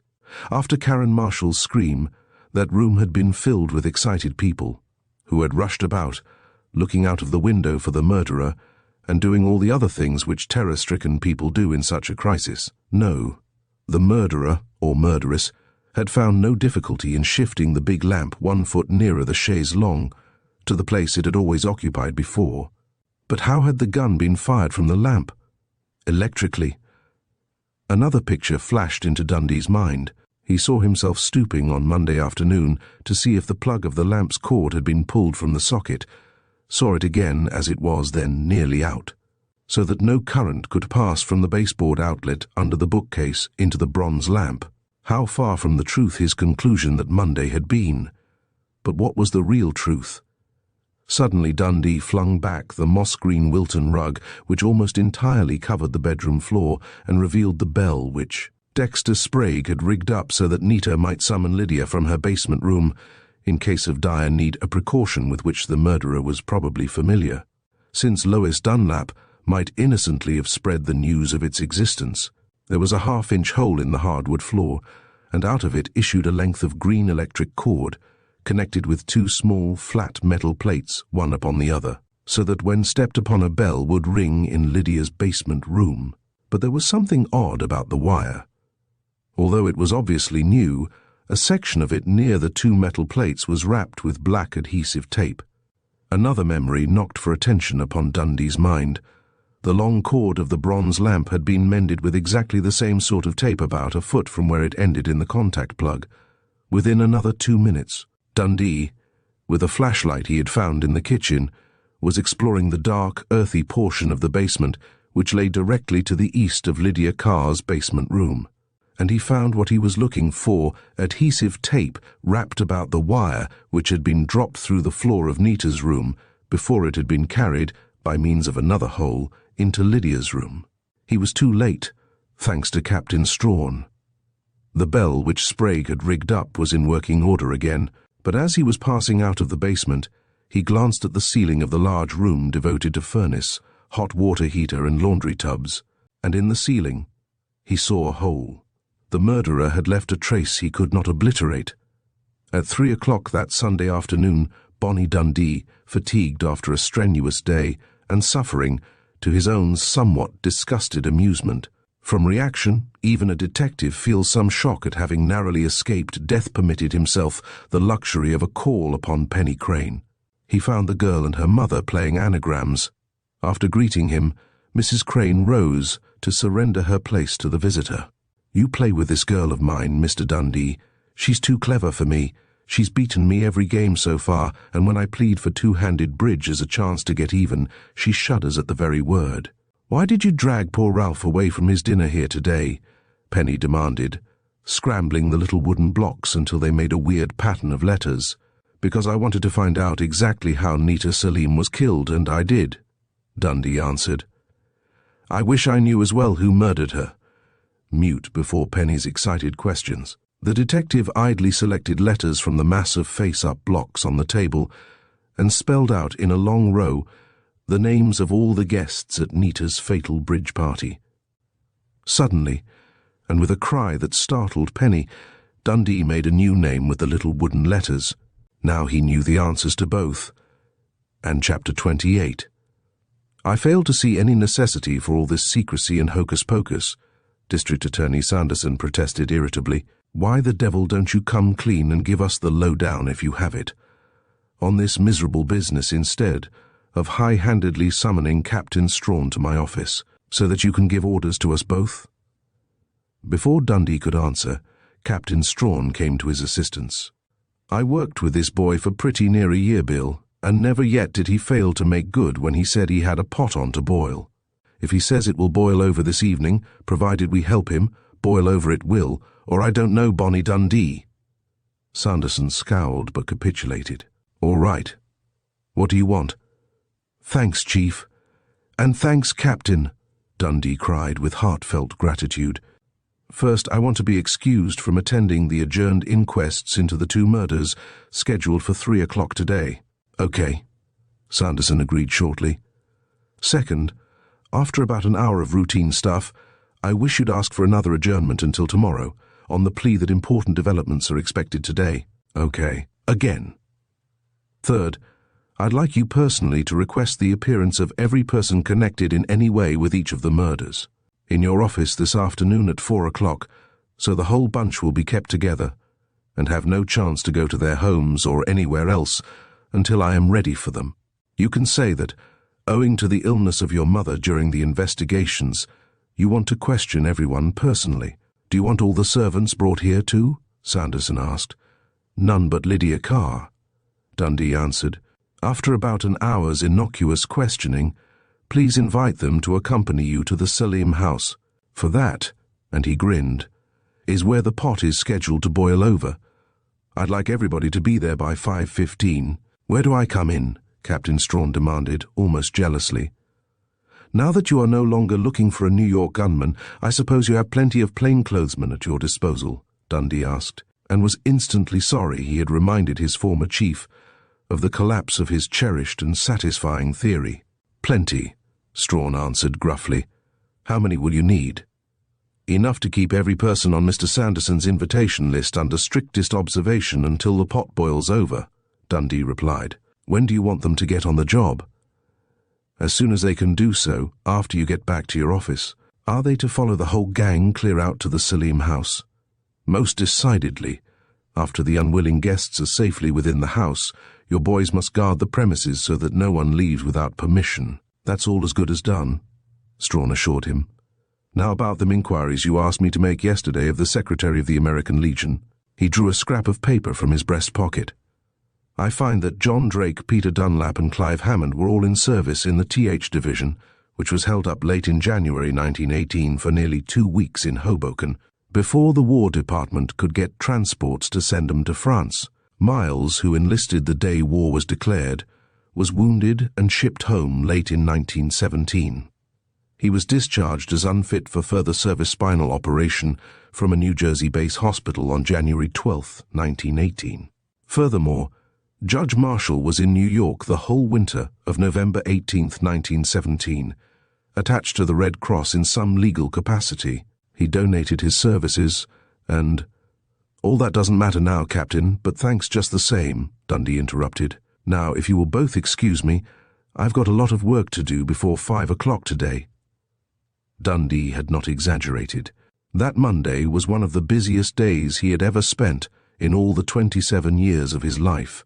He began, rather strangely, by visiting half a dozen of Hamilton's hardware stores, exhibiting a peculiar instrument, and making annoying inquiries as to when and to whom it had been sold. But at his 6th port of call success so completely rewarded his efforts that he was jubilant when he bade the mystified proprietor good day, a signed statement reposing in his wallet. 2 other calls, both in office buildings, took up only an hour of his time, and a taxicab delivered him at police headquarters, just as the factory whistles were sirening the news that it was 12 o'clock. He was lucky enough to find the fingerprint expert, Carraway, in his cubbyhole of an office, his desk almost crowded out by immense filing cabinets. 5 minutes later, Dundee sat at that desk, photographs of Dexter Sprague's dead body, just as it had been discovered on the floor of the trophy room in the Miles home, and a labelled set of fingerprints spread out before him. You're sure there can have been no mistake? He asked. No chance that these fingerprint photographs were reversed when the prints were made? Not a chance with my system, Carraway retorted positively. Fine, Dundee cried. May I take these photographs? You have copies, I presume? It was 2:30 o'clock when Dundee, after a much-needed lunch, parked his car in the driveway of one of the most splendid houses overlooking Mirror Lake home, whose master and mistress were now attending an inquest into 2 murders. Half an hour later, he climbed into his roadster again, his head spinning. Did I say he marvelled? He drove directly to the Selim house, for he had much to do before the arrival of Sanderson's compulsory guests at 5:15. His first visit there was to a small room in the basement, a dark cubbyhole next to the coal room. He had locked it carefully after exploring it the day before, for he had taken no chance on leaving unguarded, as he had found it treasure worth more to him than its weight in gold. And queer treasure it was that he extracted now, a coiled length of electric wire, which he and Ralph Hammond had measured the day before, with triumphant excitement. A box of thumbtacks, many of them surprisingly bent at the point, an auger with a set of bits of varying sizes, a stepladder, and a hammer. If Dexter Sprague had not overestimated the amount of electric wire needed for the job of installing an alarm bell between Nita's bedroom and Lydia's, Dundee was about to close the tool chest when his eyes fell upon a piece of hardware he had not expected ever to find, although he had known of its existence for more than an hour. At 5:15 he was entirely ready for D.A. Sanderson, Captain Strawn, and their party of indignant and unwilling guests. "Oh, Mr. Dundee," Carolyn Drake squealed, "you're not going to make us play that awful death hand again, are you?" They were all crowding about him, the men and women who had been Nita Selim's guests at her last bridge and cocktail party. Not only are the bridge tables exactly where they were at this time on the evening of May 24, Dundee answered so significantly that all stopped chattering to listen, but everything else in the house is precisely as it was then. Fortunately, not even the electricity has been cut off. But to make sure I have forgotten nothing, I wish you would all follow me into Mrs. Selim's bedroom and look for yourselves. Like sheep, they crowded into the little foyer and on into the bedroom. There stood the big bronze lamp, set squarely in front of the window frame and in a direct line with a musical powder box on dead Nita's dressing table. At 5:25, Penny Crane, Karen Marshall, Carolyn Drake, and Flora Miles, who had been requisitioned by Dundee to play the part of the murdered woman, were seated at table number 2, and behind Karen's chair stood Lois Dunlap. Clive Hammond and his new wife were again together in the solarium, but there Dundee's restaging of the original scene in the tragic drama ended. Everyone else, including Lydia Carr and Peter Dunlap, were huddled together in a far corner of the living room. "Now, Mr. Miles," Dundee called, "your cue. Never mind the comedy about house tricks. Simply go into the dining room with Mrs. Dunlap to mix cocktails. You'll find all the ingredients still on the sideboard, exactly as there were when Mrs. Selim sent you to mix drinks on May 24th. And Mrs. Miles, will you, pretending that you are Nita Selim, go to powder your face at Mrs. Selim's dressing table?" Her face white and drawn, Flora Miles stumbled from the room just as her husband, dumb for once with rage, entered the dining room with Lois Dunlap. Dundee was about to follow the latter two when an interruption occurred. Followed by a plainclothesman, a middle-aged man entered the living room. Tall, broad-shouldered, determined, he strode to the bridge table, his handsome head upflung, his brown eyes fixed upon the widened brown eyes of Penny Crane. "Dad," the girl breathed. Then, joyously, "Oh, Dad, you've come home." But Dundee halted the reconciliation with a stern word of command. "Please join the group in the corner, Mr. Crane." Regardless of the ensuing hubbub, Dundee strode into the dining room, where Tracy Miles stood at the sideboard, pouring whiskey from an almost empty decanter into a small glass. "May I drink the scotch Tracy has poured for me, Mr. Dundee?" Mrs. Dunlap asked shakily, leaning against the big round table. "Yes, but silence, please," he cried, as there came the first faint tinkling notes of Juanita from Nita's musical powder box, penetrating the thin wall between the bedroom and dining room. "As I have said," the detective spoke loudly and clearly above the tinkle of music, "everything is now exactly as it was when Nita Selim was murdered. Permit me to show you all how that murder was accomplished." A chair at the bridge table was overturned. Lois Dunlap almost choked on her drink of scotch. Women screamed in a few seconds. Every person in the living room, including the district attorney and Strawn, was huddled in the wide opening into the dining room, their eyes fixed in horror upon Bonnie Dundee. He spoke again, his voice very clear, but slow and weighted with a dreadful significance. "Mrs. Dunlap, step on the bell beneath the dining table." Lois Dunlap dropped the empty whiskey glass, her face suddenly wiped of all expression. "Step on that bell, Mrs. Dunlap." Just as you did before, as if hypnotized, Lois Dunlap began to grope with the toe of her right pump for the slight bulge under the rug, which indicated the position of the bell used for, summoning the maid from the kitchen. With a strangled cry, Tracy Miles lunged across the few feet which separated the woman and himself, seized her arm and whirled her violently away from the table. "Do you want to kill my wife too?" he panted, his usually florid face the color of putty. You Chapter 29. That would be impossible, Miles, Dundee said deliberately. For your wife is already dead. Then his clear words rang out like the knell of doom. Tracy Arthur Miles, I arrest you for the murder of your wife, known as Juanita Lee Selim, and for the murder of Dexter Sprague, and it is my duty to warn you that anything you say may be used against you. Tracy Miles lifted his ashen face and stared at the detective blankly, as though he had gone deaf and blind.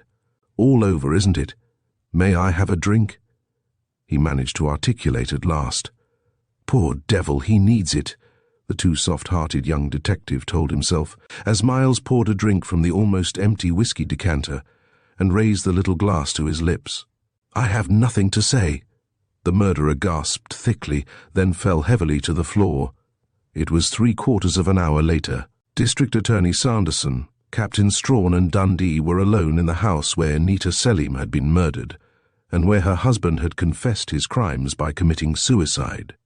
The morgue ambulance had come and gone.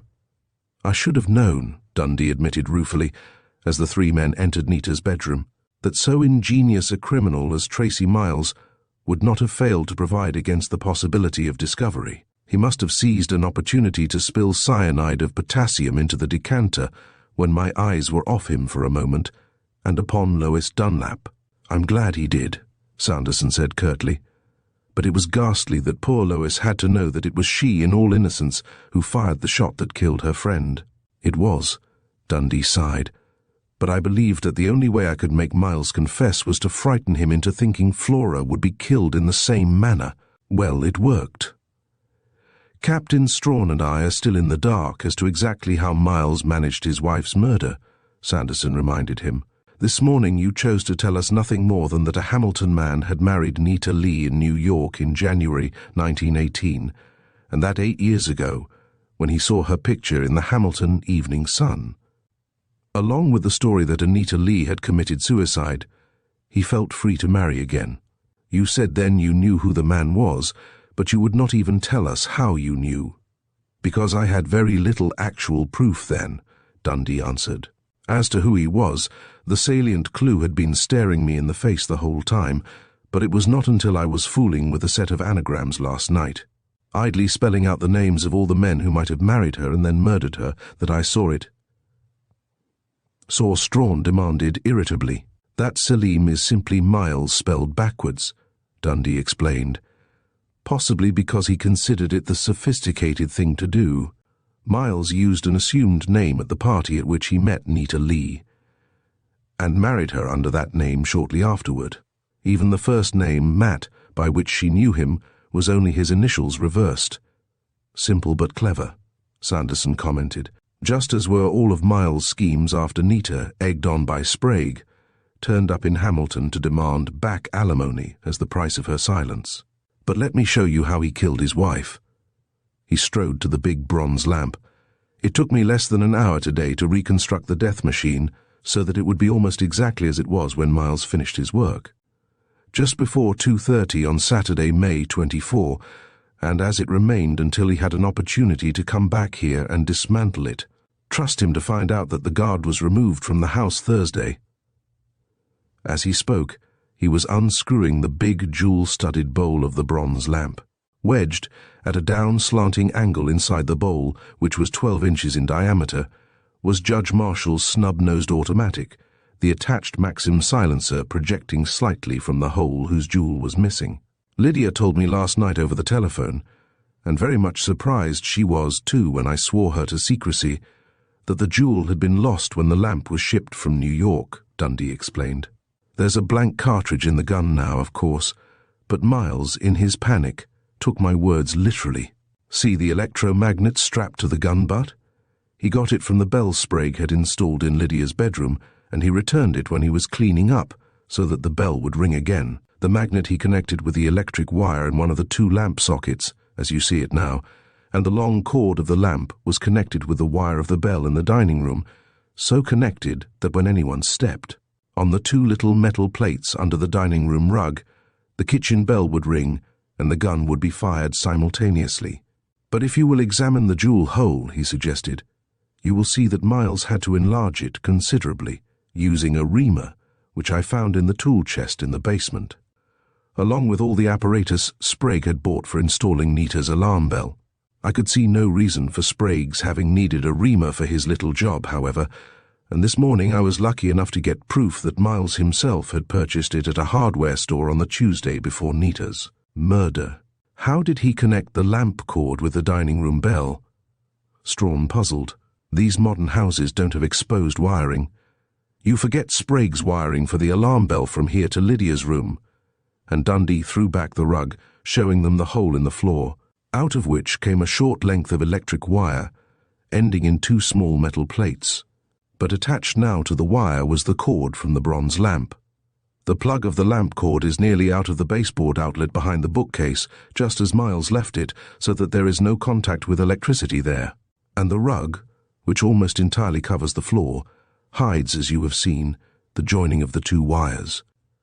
An inexplicable wrapping of adhesive tape both on the lamp cord and on the wire of Nita's alarm bell here gave me the clue. In installing the alarm bell, Sprague copied the arrangement under the dining table, of course, and Miles simply had to drop a bit, fastened to the auger Sprague had bought and used for his own job. Down the 4 inches which separate the dining room floor from the basement ceiling, boring a hole through the ceiling. It was that fresh bored hole in the ceiling that I could not understand, and which Ralph Hammond assured me was not there Saturday morning before Nita was killed. Miles joined a piece of electric wire to the dining room bell wires and pushed it down through the hole he had bored into the basement ceiling. Now, if you'll come down with me.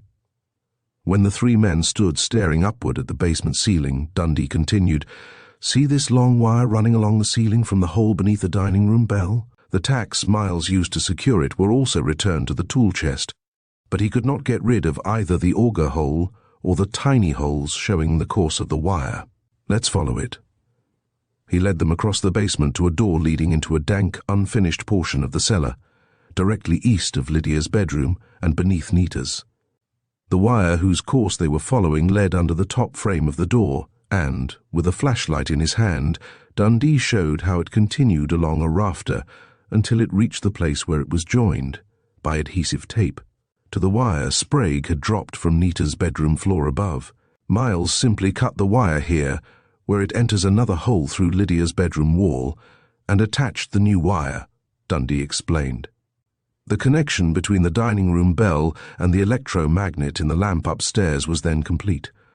Sprague had bought yards too much of the wire, fortunately for Miles's scheme, but what a chance Miles took on the bullets not hitting her in a fatal spot. Sanderson commented in an awed voice. Not much of a chance, Dundee denied. He would fire the gun only when he knew Nita was seated before her dressing table. Experienced marksman that he was, he could calculate the path of the bullet to a nicety. Of course, the machine had to be used that very day. As you know, Nita herself gave him his chance. Miles, standing at the sideboard, which was separated from Nita's dressing table only by a thin wall, listened until the first faint notes of Juanita told him that Nita was powdering her face. He could be almost positive that Nita was sitting down to her task. The poor girl saw nothing to alarm her, but the gun kicked when the shot was fired by Lois's innocent stepping upon the dining room bell, and the big lamp was rocked so that it banged against the window frame, shattering the 1 bulb Miles had left in it. Of course he moved the lamp a foot or so in the resulting excitement, and if Nita had been wounded only, living to tell how the shot was fired, Miles would have committed suicide then and there. What if Nita had not asked him to mix cocktails, or had not gone to powder her face? Strawn asked. The whole party was going to dine and dance at the country club. Miles would have escorted her home, as he had done on Monday night, when Nita had probably made her last demand.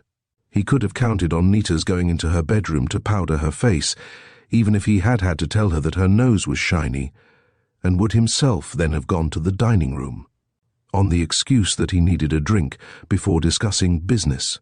But I must tell you that on Saturday morning, according to the telephone operator in Miles's office, into whom I put the fear of the Lord and the law when I interviewed her this morning, Nita rang Miles to say she must see him as soon as possible, her unexpressed intention being to tell him that she was not going to make him come across again.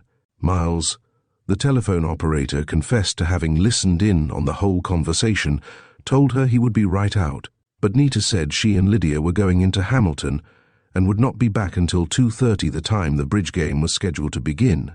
That was the opportunity Miles had been praying for, and he came on out, having previously stolen the gun and silencer and having studied this house.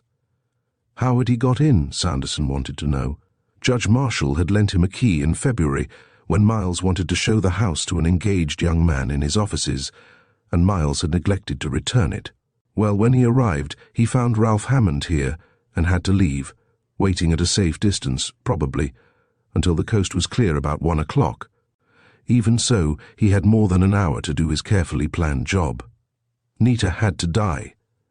Miles could not continue to pay her large sums of money, since he was really only an employee of Flora's. Everything he held dear in the world was threatened. He loved Flora, he adored his children, and he could not give up the luxury and social position which his bigamous marriage with Flora. Why didn't he make a clean breast of the whole mess to Flora, since he had not married her until he believed Nita Leigh was dead? Sanderson interrupted. You must remember that Flora was carrying on a violent flirtation with Sprague, vamping him to get the lead in the Hamilton movie, if Sprague got the job of directing it, Dundee reminded him. Miles, victim of a deep-rooted sexual inferiority complex, must have felt sure that Flora, on discovering she was not legally married, would snatch at the chance to marry Sprague, which was, of course, what Sprague had planned in case Nita published the truth. But you were wrong about the secret shelf. The gun was never there. Strawn gloated.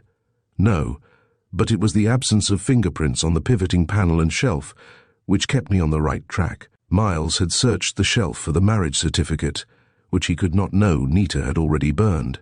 Probably, too, he had written her a few letters during their short courtship. How was Sprague killed?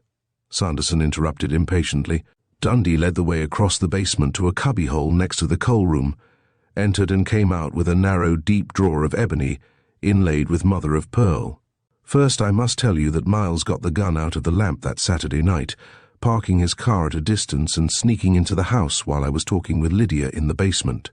We can guess that he stowed gun, silencer, and electromagnet in a pocket of his car. At any rate, he came back noisily enough a little later to offer Lydia a job as nurse in his home. Doubtless he assured himself that she knew nothing, or poor Lydia would have gone the way of her mistress and Sprague. Was Sprague, Strawn began. Despite my warning, Dundee went on, refusing to be hurried, Sprague made a demand for blackmail money upon Miles. It is possible that Sprague, also sneaking into the house that Saturday night to get his bag, saw Miles retrieve the gun.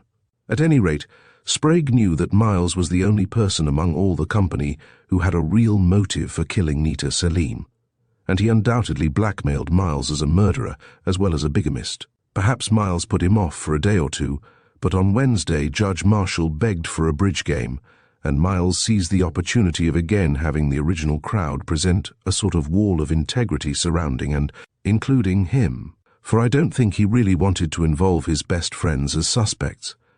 I believe he merely wanted to hide among them, apparently as above suspicion as they were. And there is safety in numbers, you know. At any rate, Miles made an appointment Wednesday afternoon with Sprague, telling him that, if he would come to his home that evening, and managed to leave the bridge game while he was dummy, he would find the money he was demanding in a drawer of the cabinet that stood between the two windows in the trophy room. Dundee exhibited the drawer he had taken from the basement tool room. This drawer. I took it away from the Miles home this afternoon while everyone but a chambermaid was at the inquest. Miles did not have time to go home before going to your office, Mr. Sanderson, with the rest of the crowd you had summoned for questioning. If he had, he would have killed himself as soon as he found the incriminating drawer was missing from the cabinet. But how? Sanderson began, frowning with bewilderment. Very simple, Dundee answered. When Sprague pulled open this drawer, which was set in the cabinet at just the height of his stomach, he received a bullet in his heart. See these 4 little holes?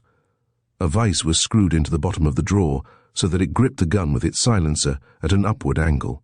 A piece of string was tied to the trigger and fastened somehow to the underside of the drawer, so that when Sprague pulled the drawer open, the string was drawn taut and the trigger pulled, practically the same mechanism by which he tried to murder me.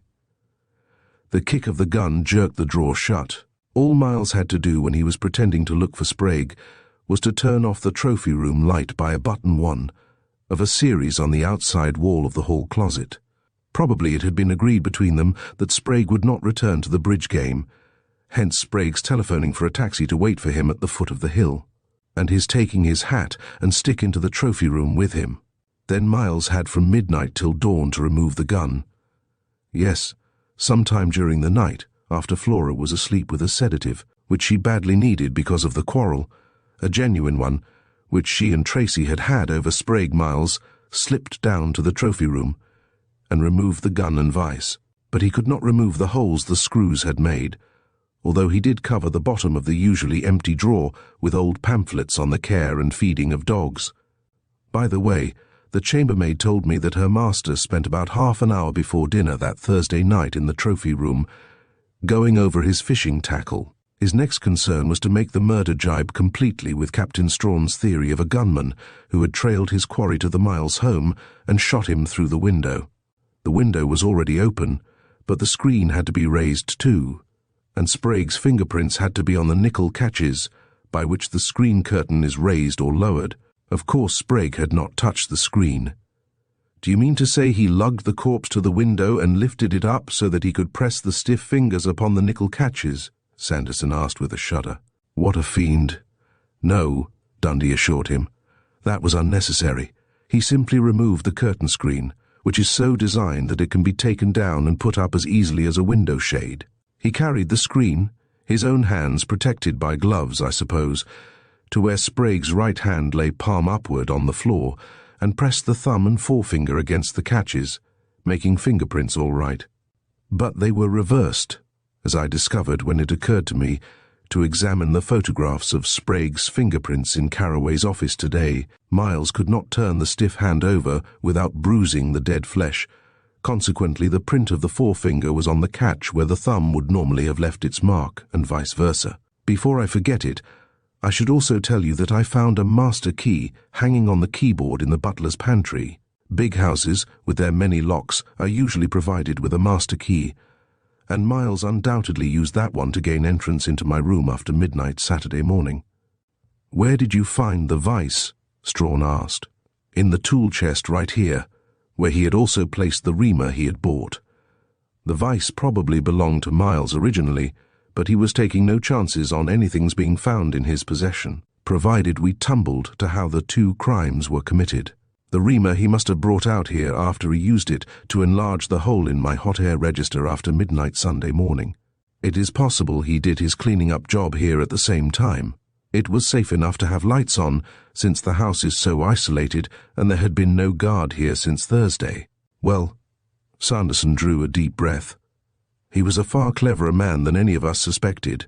The mechanical arrangements were absurdly easy to rig up in all three cases, but the thinking of them. It is a pity Nita did not fear him as she feared Sprague's vengeance." "You're right," Dundee answered. "Nita did not fear Miles, not even when she was making him pay and pay. No woman could look at Miles and believe him capable of murder, but a conviction of sexual inferiority leads to strange things, as psychologists can tell you. I believe Miles married the only two women who ever fell in love with him, and there can be no doubt that Nita really loved him, for she kept her wedding dress for more than 12 years, and chose it to be her shroud. It is possible she was still fond of him, although she was infatuated with Sprague when she came down here and was later sincerely in love with Ralph Hammond. Another reason she did not fear Miles when she made her will was that she counted on being able to tell him Saturday night, at the latest, that she would never ask him for money again, if he would trade silence for silence. How she hoped to secure Sprague's silence we can only guess at. Probably she meant to buy it with the remainder of the $10,000 she had already got from Miles, provided Sprague did not kill her for ditching him as a lover. We know she foresaw that possibility, since she willed the money to Lydia.